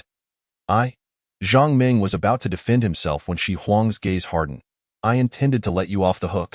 But I did not expect you to be so ungrateful. Get out. With a sharp command, Shi Huang raised her hand, unleashing a spiraling force. Under Ming Jun's influence, Shi Huang and Yu Zhu had long attained the pinnacle of their cultivation.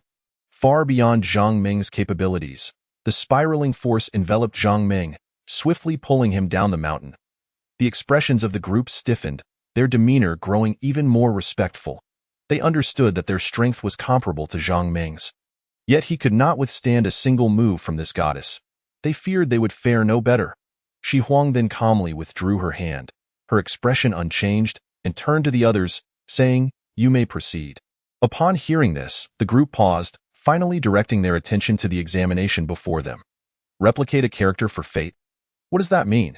They were cultivators who had some knowledge of calligraphy, but their understanding was far from profound. While writing the character would be easy, comprehending the profound meaning behind it was an entirely different challenge.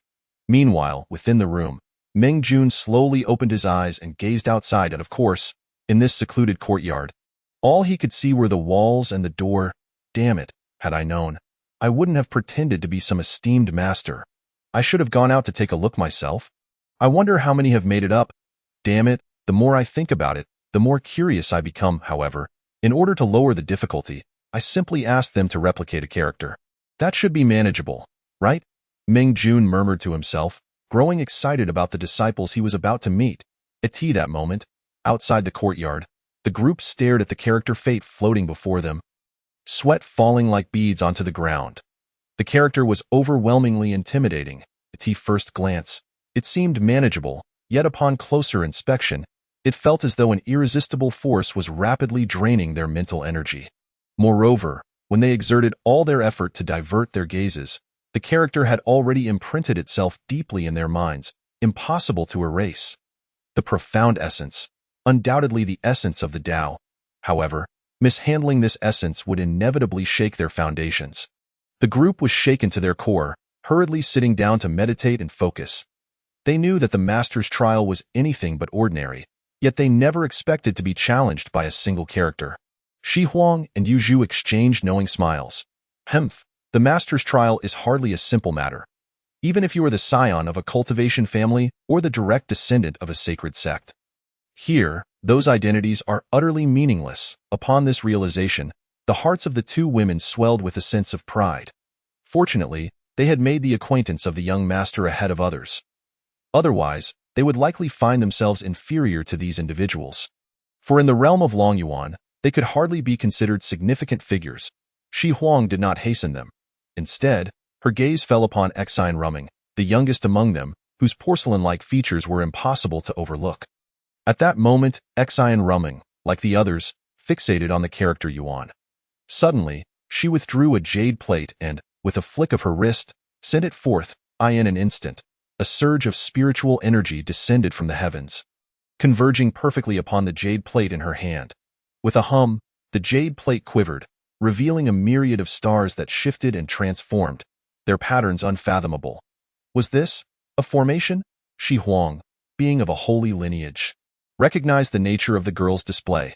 However, she was astonished that the child could manipulate a formation. It is known that formations, alchemy, artifact crafting, and talismans are vast disciplines, worthy of a cultivator's lifelong exploration. Yet, how could such a young girl possess such profound understanding of formations? Not only Shi Huang and Yu Zhu, but the others were equally taken aback. These individuals were all proud and ambitious, or they would not have ascended the mountain today. Yet, they never expected to be surpassed by a mere child. Damn it, are we truly inferior to a little girl? Sun Shuiyang could not help but murmur. On the day he first ascended the mountain, he had retreated to preserve his strength, becoming the subject of much gossip. If it came to this, it would surely tarnish his lifelong reputation. As these thoughts raced through his mind, Sun Shuiyang's heart became tumultuous. his impression of the character Yuan instantly blurring. Meanwhile, Li Buwen, standing beside Xian Rumming, furrowed his brow, alternating between joy and sorrow, as if two conflicting personas were waging a battle within him. A most peculiar sight. Ultimately, he seemed to settle on a decision, raising his hand to draw forth a 3-foot-long brush. This fellow, could he truly intend to copy it? Li Buwen's actions left the others momentarily stunned, their gazes turning oddly inquisitive. Yet, Li Buwen had already forgotten his surroundings, fully immersing himself in the task of transcribing the character Yuan. Meanwhile, at the foot of the mountain, a terrifying vortex prevented Zhang Ming from escaping. By the time he regained his senses, he had been propelled from the mountain's summit to its base. His expression darkened, as if he had suffered a great humiliation, his face alternating between red and white. "Damn woman, how dare you force me down?" he seethed. "One day, when my cultivation reaches fruition, I shall compel you to beg for mercy beneath me." Zhang Ming's voice dripped with malice as he suddenly noticed something and turned to gaze into the distance, where he spotted several dark dots in the sky, likely a few flying vessels. However, the aura emanating from them felt unsettling, causing him great discomfort. Could those be the flying vessels of the Kanglin Holy Land? But judging by their appearance, could they be seeking trouble? Zhang Ming pondered, feeling an ominous energy radiating from them, indicating they were no ordinary visitors. Instinctively, he wished to retreat, but then his figure halted, a glimmer of venomous resolve appearing in his eyes. "Heh, so they dare to cast me down. Very well, I shan't allow you to remain at ease."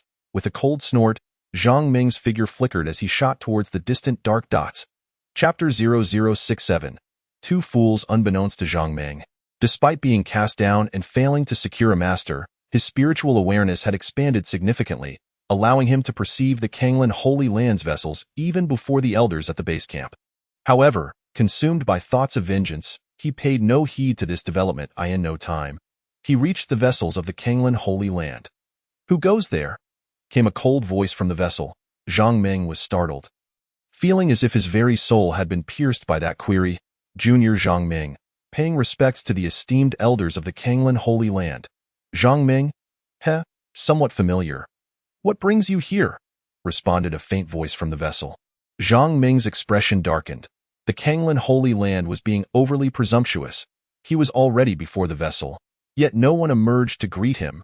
Nonetheless, a flicker of malice in his eyes quickly vanished, replaced by feigned reverence. "May I inquire, esteemed elders, are you headed to the unreturning mountains? And if we are?" came another voice from the vessel. Upon hearing this, Zhang Ming hastily replied, "I have come precisely for this matter. Esteemed elders of the Kanglin Holy Land, the unreturning mountains are not a place to be trifled with. Within lies an unparalleled powerhouse, a force unmatched throughout history. I must speak candidly. If the Kanglin Holy Land approaches with such a murderous aura, disaster is surely imminent." Zhang Ming continued, his expression reflecting a guise of concern for their well-being. He believed that by extolling the dangers within the unreturning mountains, he could incite the wrath of the Kanglin Holy Land. However, just as he wore that expression, a voice of disdain rang out from the vessel. "Humph, flaunting your tricks before me. Ridiculous."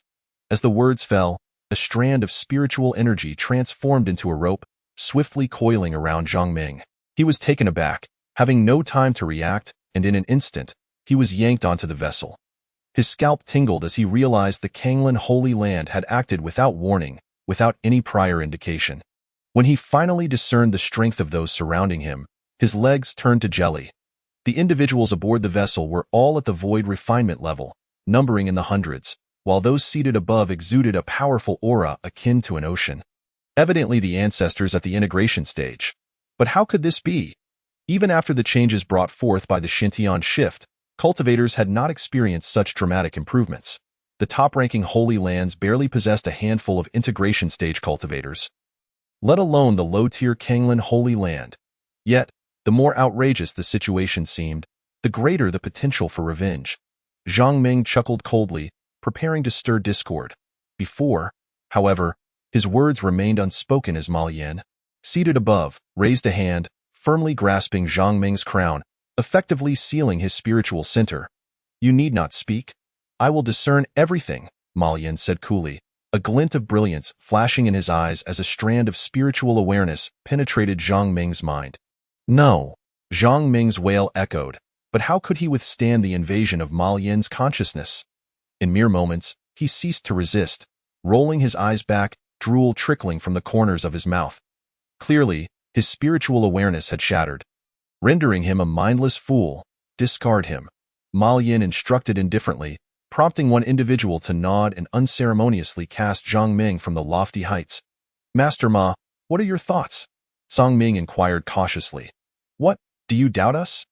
Ma Yin's lips barely moved and no, I would not dare, Zhang Ming hastily replied, waving his hands in denial. Rest assured, I previously mentioned that those so-called powerful beings, who you regard as formidable, are nothing but ants in our eyes. Ma Yin stated coolly, then stroked his chin. However, I have indeed learned some rather intriguing information. It appears that the continent's talents and sects have congregated here. This is fortuitous, as we need not expend effort in our search and can capture them all in one fell swoop. At the same time, within the unreturning mountains, Xian Rumming, Li Buwen, and the others wore pale expressions, clearly drained to their limits. Particularly Xian Rumming, whose petite frame swayed as if she might collapse at any moment. Yet, this situation remained preferable. After all, both she and Li Buwen had gained some understanding, but Sun Shuiyang, Zhou Qinhua, and Huizhi the monk appeared quite unwell. Although they had moments of insight, they were utterly unable to take action.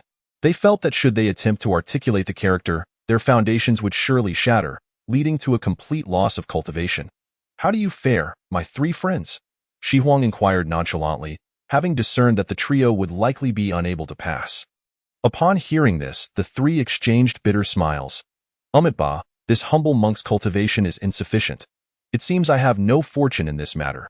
Sun Shuiyang and Zhou Qinhua echoed similar sentiments, sharing a few rueful chuckles before preparing to descend the mountain. Heh, do not be overly concerned. Why, young master has said that meeting is a matter of fate. There is no reason to let you leave empty-handed.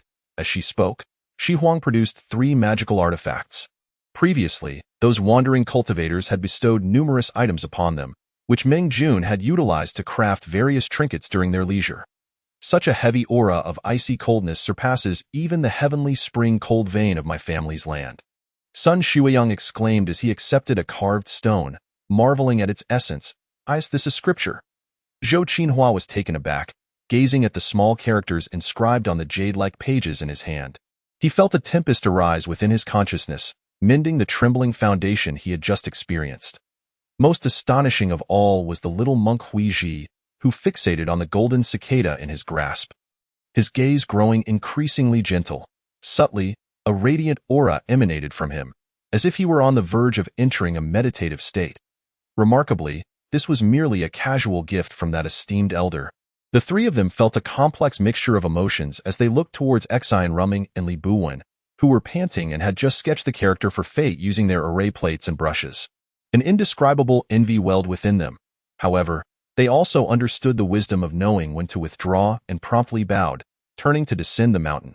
Shi Huang chuckled softly, then tucked away the calligraphy, leading Xian Rumming and Li Buwen into the small courtyard.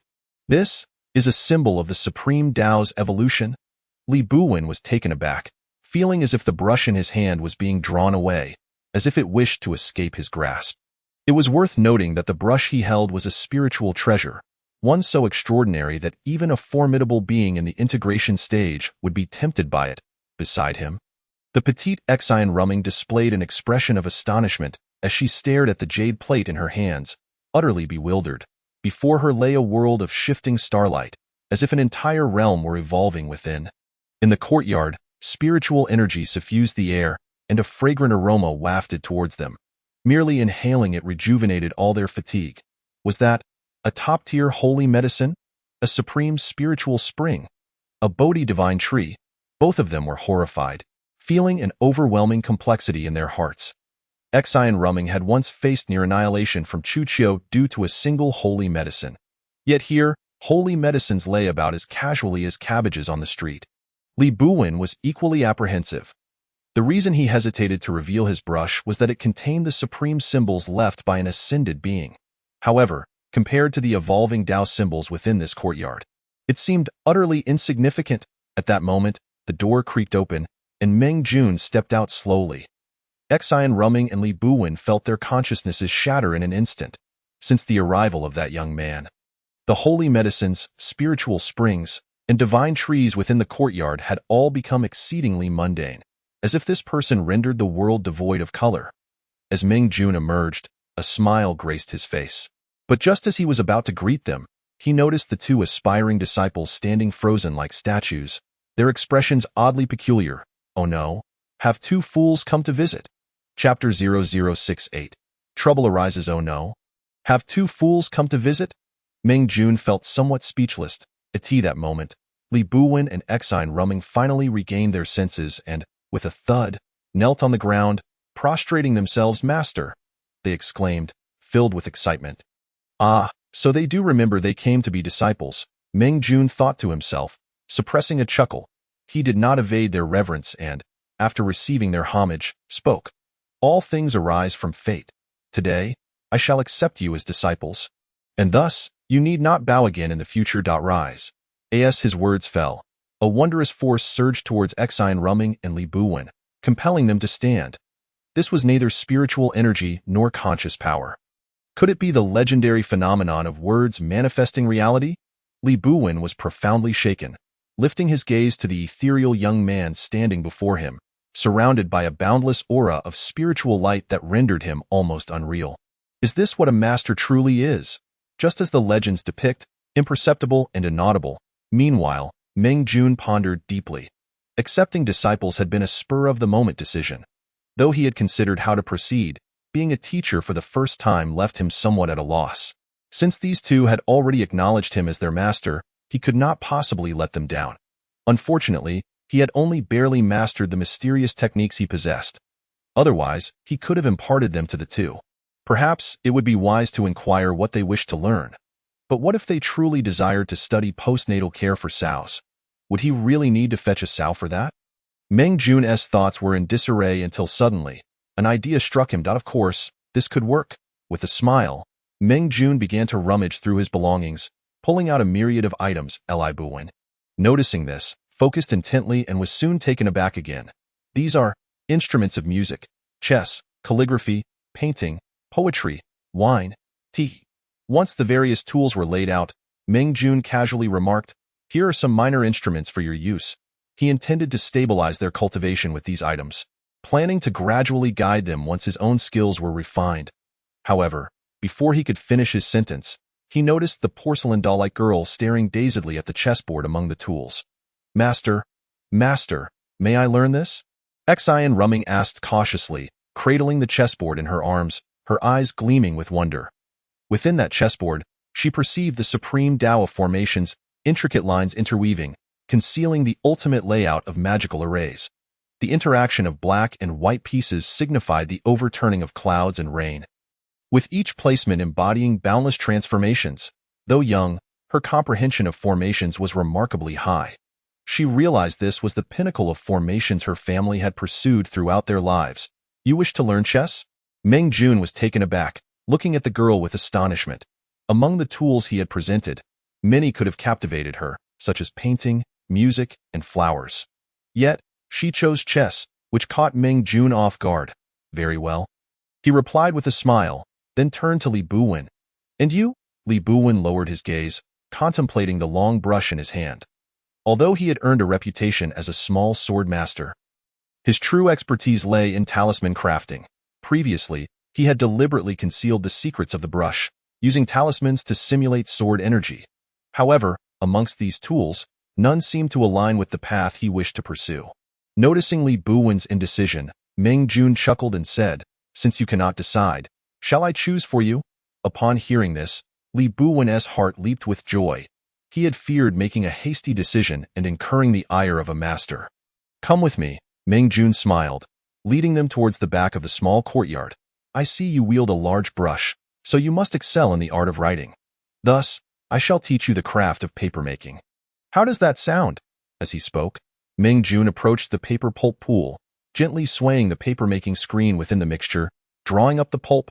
Li Buwen was initially taken aback, but soon his eyes widened in shock. He could sense a tremendous force coalescing within the pulp as Meng Jun moved. Each droplet that fell felt like a galaxy cascading from the heavens, and each sheet of paper pulled away seemed to embody the evolution of rules into the intangible. Ultimately, when Li Buwen beheld the yet-to-dry paper Meng Jun had crafted, he gasped in astonishment. The heavens were the paper, illustrating infinite Tao symbols. The movements were casual, unconfined by brush, form, or style. This was the true art of talismans. From thought arises, from thought extinguishes. Good heavens, who exactly is my master? Li Buwen murmured. Not only Li Buwen, but even Shi Huang and Yu Zhu revealed shock in their beautiful eyes. They had accompanied Meng Jun for some time. Yet the more they interacted, the more astonishment he inspired in them. Master is truly a divine being. Shi Huang softly commented, gazing at Meng Jun's retreating figure, somewhat entranced. Meanwhile, at the foot of the mountain, numerous ancestral figures of various sects looked on with grim expressions at the sudden appearance of the Kanglin's Sacred Land's members. What is the meaning of this, Kanglin's Sacred Land? Not long ago, a flying vessel from the Kanglin's Sacred Land had suddenly appeared. They had assumed that the Kanglin's Sacred Land was merely sending disciples to participate in the expert assessment. Yet, who could have anticipated that these individuals would suddenly strike, annihilating several camps and surrounding everyone? Your words are excessive, Ma Yin stated, flicking his fingers, causing a surge of spiritual light to erupt, transforming into a terrifying sword energy. Whoosh! The sword energy was so swift and fierce that it instantly cleaved through the sky, decapitating the elder who had spoken, shattering his nascent soul into fragments. Witnessing this, everyone gasped in unison. The one who had spoken was also an ancestral figure of a sect, possessing mid-stage refining void cultivation. Yet, he had been slain in an instant, without even a chance to react. Moreover, even several integration stage cultivators present had failed to perceive the attack. When did the Kanglin's Sacred Land acquire such formidable experts? Are they declaring a holy war? In the distance, Han Tianying shouted loudly, rushing towards them, followed by several figures from various sects, including Ziyang and Qing Xian. How strange! Did you see that last strike? Ziyang inquired solemnly. No, Qing Xian replied, his expression grim as he slowly shook his head. That individual's strength should be at the integration stage, yet the power of the spell he cast was boundless, I fear. He is not from the Xintian continent. Ziming nodded gravely, stating, I share your concern. However, since the great upheaval, have we not lost contact with the upper realm sects? Could it be that this person descended before the upheaval? Impossible. Qing Xian spoke solemnly.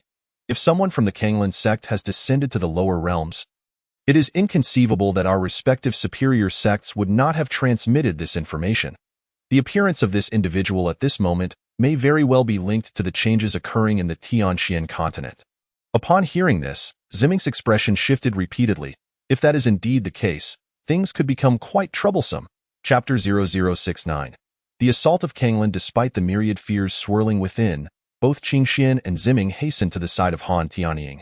Kanglin's Sacred Land, you have crossed a line. Do not forget, this is the place where Elder Ming took on disciples. The two speculated that the other party might very well be individuals sent by the Upper Realms Kanglin sect, specifically pointing out Elder Ming in hopes that they would temper their ambitions. To their astonishment, as soon as the words left their mouths, Songming charged forth, declaring, And what of Elder Ming? Is this not Return Mountain his domain? Since time immemorial, territories have been claimed by the capable that it is now time for him to relinquish his hold. At this, Qing Xuan's expression immediately darkened. Songming, are you speaking rationally? Do not forget, it was Elder Ming who bestowed the spiritual treasures to resolve the emergence of the blood demon. Otherwise, you would have perished long ago. Qing Xian was filled with fury. He could tolerate the Kanglin's Sacred Land attacking others, but he would never allow this individual to set his sights on Elder Ming. Ha! What of the blood demon? Can he truly harm our Kanglin's Sacred Land? Moreover, I have not made sacrifices without recompense. I lost a physical body and expended much of my cultivation. Upon hearing this, both Qing Xian and Ziming felt an overwhelming urge to curse. Cannot harm the Kanglin's Sacred Land? Then how did the Bloodfang's Sacred Land disappear? During the battle in the imperial capital, they witnessed it all too clearly. Leveraging the power of the formation, that Lord of Baiweb boasted strength at the late stage of the Void Refinement Realm, at that time. The world had not yet transformed drastically, and their strengths were merely at the peak of the god transformation realm. Who could withstand such power? Furthermore, this old fellow was the first to charge in, completely disregarding any semblance of cooperation. Who can he blame for losing his physical form? Enough! This elder did not descend to listen to your drivel. Malian suddenly interjected, casting a glance at Qingxian and the others. You have long since discerned my identity, have you not? Out of respect for your superior sex, I advise you to step aside. Otherwise, Malian did not finish his sentence. But the final two cold snorts left no doubt about his intentions. Superior sex? What does that mean? Han Tianying spoke darkly. The reason the 8 major sacred lands of the central continent had managed to endure for so long was not only due to the ceaseless emergence of successors, but also their connections to the Middle Thousand World. The individual before them was undoubtedly an elder-level figure from the Kanglan sect of the Middle Thousand World. Be cautious. The techniques, spells, and artifacts of the Middle Thousand World cannot be compared to those of the Lower Thousand World. Even though both you and I have reached the integration stage, I fear that even together, we may not be a match for this individual. Unless, Qingxian began to explain, his gaze shifting toward the not-return mountain. He had long suspected that Elder Ming was a being from the upper realm in times like these. Only he could personally intervene to resolve such matters. Upon hearing this, Han Tianying's expression became exceedingly complex. He had believed that Qingshu's sect had developed to a point where it could stand shoulder to shoulder with the sacred lands. Little did he know, these sacred lands concealed secrets of their own. Enough of your excessive chatter, Malian sneered, stating, since you recognize our identities, it would be best for you to surrender unconditionally. You must understand, to us, these so-called sacred lands and hidden families are but mere ants. At his words, the expressions of those present changed dramatically. This fellow was far too direct. Moreover, he was being utterly oppressive. You have gone too far. What exactly do you intend to do? Ziming's eyes turned cold as he shouted. Sighing, I did not wish to escalate matters with the Meng Chuzong, but alas, the longer this is concealed, the worse it shall be. Attack with that. Malian's aura surged violently. A presence potent enough to overwhelm the entire scene surged forth. Crashing down upon them like an avalanche, the hearts and bodies of the crowd trembled. Malian's aura rendered them breathless. Integration stage consummate. This individual possessed terrifying power to such an extent, many turned pale. Even after the great changes in the world, they had all made some progress, yet the strongest among them had only just entered the integration stage. In a wonder the Kanglan sacred land dared to confront them all at once. It turned out they possessed such strength, impressive, but to think you could see Elder Ming, I fear you are unworthy. From a distance, a sharp shout rang out as Li Chongfeng appeared, accompanied by terrifying sword energy. Malian's eyes narrowed sharply. The newcomer was merely at the initial stage of integration, yet the sword energy emanating from him resembled that of a world-splitting force. Could it be? This individual possesses a spirit sword body? A flicker of astonishment crossed Malian's eyes, but soon he sneered, what a formidable sword master. If this elder were to come alone, perhaps you could hold me at bay for a time. However, who told you that this elder is alone? Malian turned his gaze toward the direction of the flying vessel, softly saying, everyone, come forth. Let these barbarians understand what true oppression entails. As his words fell, several figures suddenly burst forth from the flying vessel. They stood suspended in the void, their overwhelming aura crashing down upon the crowd like a tidal wave, their might no less than that of Malian. 5 consummate integration stage cultivators. This revelation left everyone utterly astounded. Just one Malian was already insurmountable. Now that 5 had appeared, did they truly intend to force them into submission to the Kanglan sacred land? Malian, your words are excessive. A newly appeared individual spoke coolly. This matter must not leak outside. According to our plan, erase the memories of those who have witnessed this, implant the ideology of the Kanglan sect in their minds, and eliminate any remaining individuals. With that, the group sprang into action. A profound formation expanding in the sky, enveloping the crowd within its grasp. Upon hearing this, the expressions of those present changed dramatically. What? Erase the memories of those who have seen this? Would that still be me, and all others must be exterminated? Have the Kanglan sect gone mad? The crowd hastily gathered, preparing to resist together. However, Their strength was far too inferior compared to Malian and his 5 companions, and they were quickly dispersed. Unable to resist, retreat to Not Return Mountain, where there are supreme restrictions and spiritual power cannot be used. Qing Xian shouted urgently, as long as they are stripped of their cultivation. These individuals cannot hope to contend with us. Think you can escape? In your dreams, Malian scoffed, snapping his fingers. 5 elements transforming immortals formation. Rise. As his words fell, 5 colors, black, blue, green, platinum, red, purple, and yellow-brown, erupted from Malian and his companions. Instantly, flames, ice, sand, and weapons surged forth in a myriad of transformations. The crowd screamed in horror, yet found no avenue of escape. In that moment, Han Sishue appeared before them, a small palace appearing in her hand. Everyone, quickly enter the Qingshu Immortal Palace. Chapter 0070. 5 elements transforming immortals formation, shattered. As she spoke, the Qingshu Immortal Palace expanded, soaring above the heads of the crowd. 4 luminous barriers descended from the sky, shielding them from the terrifying attacks of the 5 elemental attributes. Quick, hurry inside. Many, upon hearing the urgent call, immediately turned and dashed toward Han Sishue. Ha! Mere lower realm beings think they can resist the 5 elements transforming immortals formation. Ridiculous! Malian laughed coldly, exchanging glances with the others, and promptly intensified the formation's evolution. In an instant, the 5 colors of light shone brilliantly, surging toward the barrier from all directions. Boom! A thunderous sound echoed as the ground trembled. Dust and debris filled the air, as if the entire world had been shrouded in mist. However, the expressions of Malian and his companions suddenly darkened. The barrier merely quivered before becoming still, effortlessly neutralizing the attacks they had meticulously formed. Malian's eyes widened in shock. After discerning the situation, his astonishment vanished, replaced by delight. Ha ha ha! I did not expect this elder to misjudge the situation. A cave spirit treasure at the level of integration stage is indeed a rare treasure. Even in the Linghuan realm, greed surfaced on the faces of Malian and his companions as they exchanged glances, promptly compressing the range of their formation several-fold. Girl, the brilliance of this formless immortal formation lies in its ability to greatly enhance its power even as its range diminishes. I offer you a chance. Hand over that cave spirit treasure, and I shall ensure you enter the Kanglan sect and immediately become this elder's direct disciple.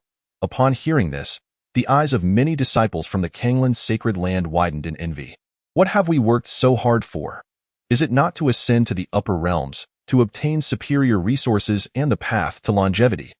Once one becomes a disciple of the Kanglan sect, especially a direct disciple, all of this can be acquired immediately. Curse it! How wonderful it would be if this opportunity were mine. Do not dream. Did you not see that she wields a cave spirit treasure at the integration stage? Such things are beyond the reach of even many tribulation stage ancestors. By your reckoning, even with 8 lifetimes of sheer luck, it would be impossible. So, do you truly believe she will acquiesce? Naturally, only a fool would refuse such a proposition. At that moment, Han Sishue suddenly let out a cold laugh. Heh, join your Kanglan sect?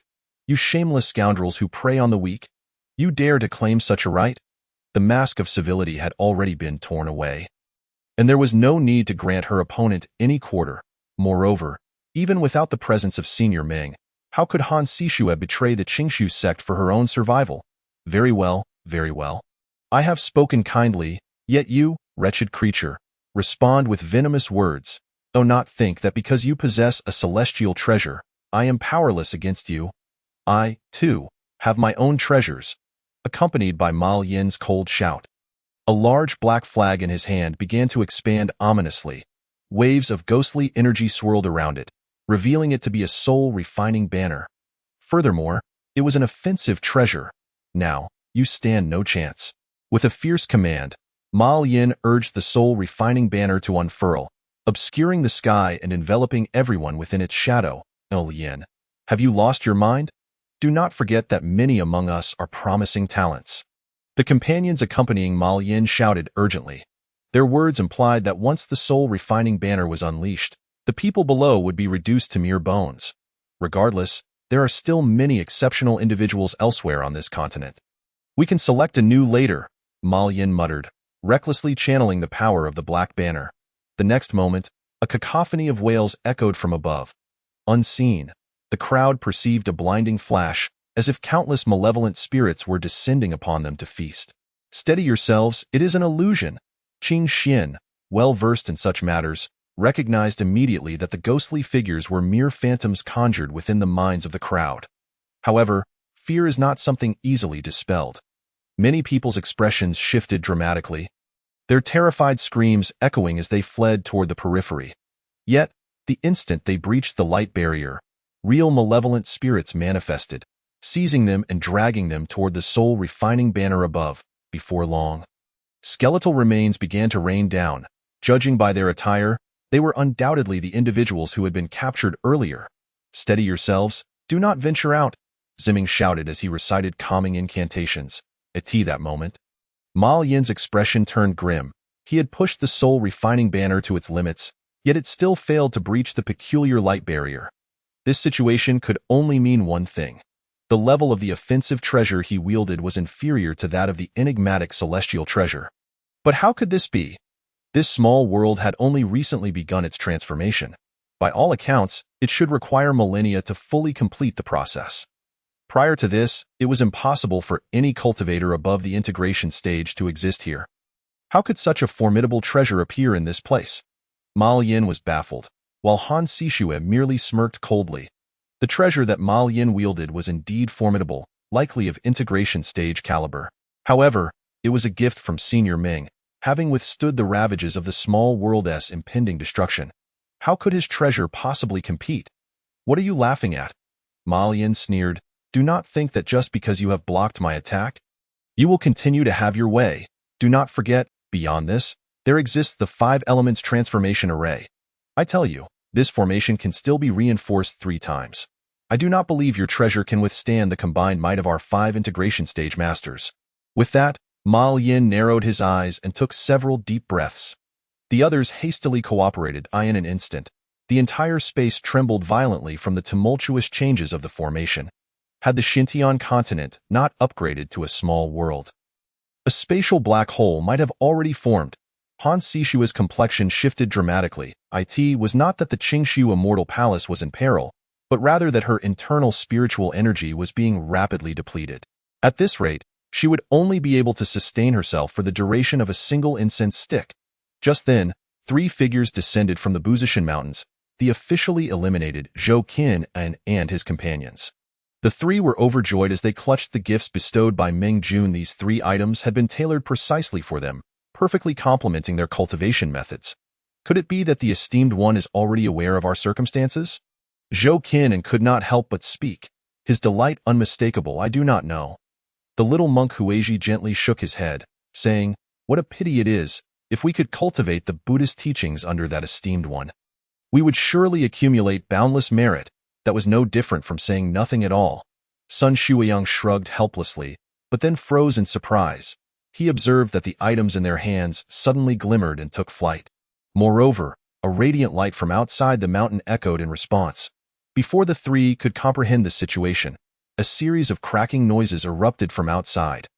Instantly, the 5 elements transformation array that had ensnared everyone shattered. Chapter 0071. All under Senior Ming's control, Zhou Qin and his companions were momentarily stunned, their expressions shifting to one of anxiety. Those were the gifts from Senior Ming, perfectly suited to their cultivation methods. With those 3 items, their cultivation speed would undoubtedly surpass their previous rate. And now, the items had inexplicably flown away, leaving them utterly astonished. However, they were in a better position than Ma Yin and his group, who trembled violently, their bodies sent flying. The 5 had been wholly focused on channeling their techniques, intending to ensnare everyone in their net.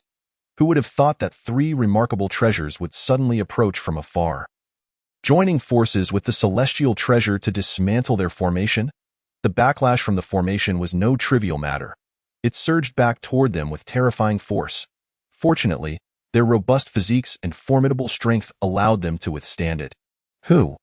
Ma Yin bellowed, disregarding the backlash of the formation as he turned to look at the source of the 3 glowing figures.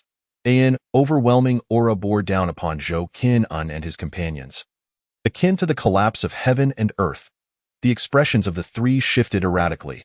Though they were rare talents, facing off against integration stage masters at their peak, they had but one path: death. What the hell is happening? Who is that old monster? Zhou Qin'an, known for his fiery temperament, erupted in curses. In the face of mortal peril, he cared not for decorum. Even the monk Huizhi, who practiced Buddhist teachings, furrowed his brow. The golden cicada he had just acquired had flown away, leaving him perplexed, and now this unexpected turn had left him flabbergasted. No amount of insight could have prepared him for such an event. As the three were engulfed in shock, the previously converging beams of light shifted, encircling Ma Yin and his companions instead. Then, with a flash of cold light, a deluge of spiritual energy surged forth from the four treasures. Crashing down upon the five, Lien and his companions found the situation absurd. They had descended to seize resources and claim this territory, only to find themselves on the receiving end of an attack. You wish to besiege us? In your dreams, Ma Lien roared, raising his hand to unleash several powerful streams of spiritual energy. Despite the backlash from the formation, his attack remained formidable. Yet, alas, under the combined might of the four treasures, it proved utterly futile. This cannot be, Ma Lien cried out, but before he could make another move, his body began to wither as if eroded by a tempest, crumbling into nothingness. The crowd fell silent, gazing down at the grains of sand that had appeared on the ground. Had they not witnessed it with their own eyes, who could have imagined that these were once 5 integration stage masters? Just like that, it was over. Many murmured in disbelief, struggling to comprehend the rapid turn of events that had left their minds reeling. What on earth just happened? Qing Xian furrowed his brow, suddenly glancing at Zhou Qin'an and his companions, who seemed to have merely walked down the mountain. Could it be that they had become disciples of Senior Ming? Not only Qing Xian, but all who had survived bore similar expressions, hastily rushing forward. Zhou Qin'an and his companions had yet to react when a throng of excited elders from various sects surged toward them, their gazes filled with fervor and unmistakable intent. Before the three could utter a word, Ziming could no longer contain himself, exclaiming, "Dear young friends, have you truly become disciples of Senior Ming?" So that was the reason these elders were so eager. It made sense. Only matters concerning that esteemed figure could drive these sect elders to such a frenzy. The three nodded gently, exhaling a sigh of relief. However, soon after, they wore bitter smiles as they explained, "Unfortunately, we three have been eliminated." Eliminated? This response utterly astounded everyone present. Hadn't these three just produced astonishing treasures and joined forces with the celestial maiden of Qingshu to annihilate those 5 integration stage masters? How could they possibly be eliminated now? Young friends, please recount in detail the events that transpired after you ascended the mountain. Qing Xian urged slowly. Upon hearing this, Zhou Qin'an and his companions nodded, recounting the events in a flurry of words. Once they finished, the surrounding elders fell into a contemplative silence. After a long pause, Qing Xian remarked, "It seems that the events here have already been anticipated by Senior Ming." Upon hearing this, the others hastily inquired for clarification. Qing Xian pointed to several artifacts and remarked, "Observe these 4 spirit treasures. They may appear unrelated, yet they were able to interconnect moments ago, forming a profound magical array.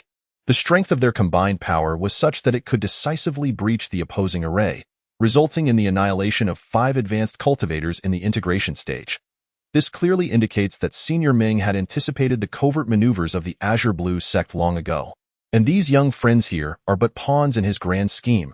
At this, the others nodded with grave seriousness. Zhou Qinhua and his companions finally grasped part of the situation, their eyes revealing a mix of astonishment and fear. Pawns? Had they truly become the pieces of that esteemed elder? What was initially a jest now filled them with an overwhelming sense of pride. After all, who among them could claim to be a mere pawn of such a significant figure? Moreover, their status as his pawns signified a connection to Senior Ming. It implied they were not powerless. The trio's expressions brightened, and after cautiously retrieving the 3 artifacts that had flown away, they stood in tacit agreement by the side. Initially, they had intended to depart, but now the 3 resolved to remain at the foot of the unreturning mountains, ready to heed any summons. Well then, since this matter has already come to Senior Ming's attention and he has acted, it would be prudent not to speculate on his intentions, Qing Xian stated. Upon hearing this, the surrounding individuals paused in surprise. Qing Xian, without further ado, scoffed and continued, given that the Azure Blue sect has made its move, it is highly probable that it is intricately linked to the Azure Blue Holy Land. Would you truly allow the existence of the Azure Blue Holy Land to go unchallenged, Brother Qingxian? Are you suggesting? Ziming furrowed his brow, extending his palm and flipping it over. Precisely, Qingxian replied coolly. Since the Azure Blue sect has already taken action, why should we hold back? The Azure Blue Holy Land must be eradicated. This is not solely for our own benefit, but also for Senior Ming, as we become the vanguard in his campaign. Upon hearing this, the surrounding sects erupted in cynical laughter. Indeed, it is not just for our own sake, but also for Senior Ming. The Azure Blue Holy Land has offended far too many in merely half a month's time. All of its strongholds, even the entire Holy Land itself, vanished from the Xintian continent. At that moment, in the Linghuan realm, a disciple of the Azure sect rushed frantically toward the secluded chamber of the sect leader. Sect leader, trouble! Before he could even enter, his voice had already echoed within. The next instant, a surge of spiritual energy burst forth from the chamber, transforming into ropes that ensnared him. What is the matter? The Azure sect leader spoke in a calm yet heavy tone, imbued with an overwhelming authority. Just a single glance was enough to pin the disciple to the ground, rendering him unable to rise. However, he dared not delay. Clutching the jade tablet in his hands, he exclaimed in terror, "Sect leader, it's bad news.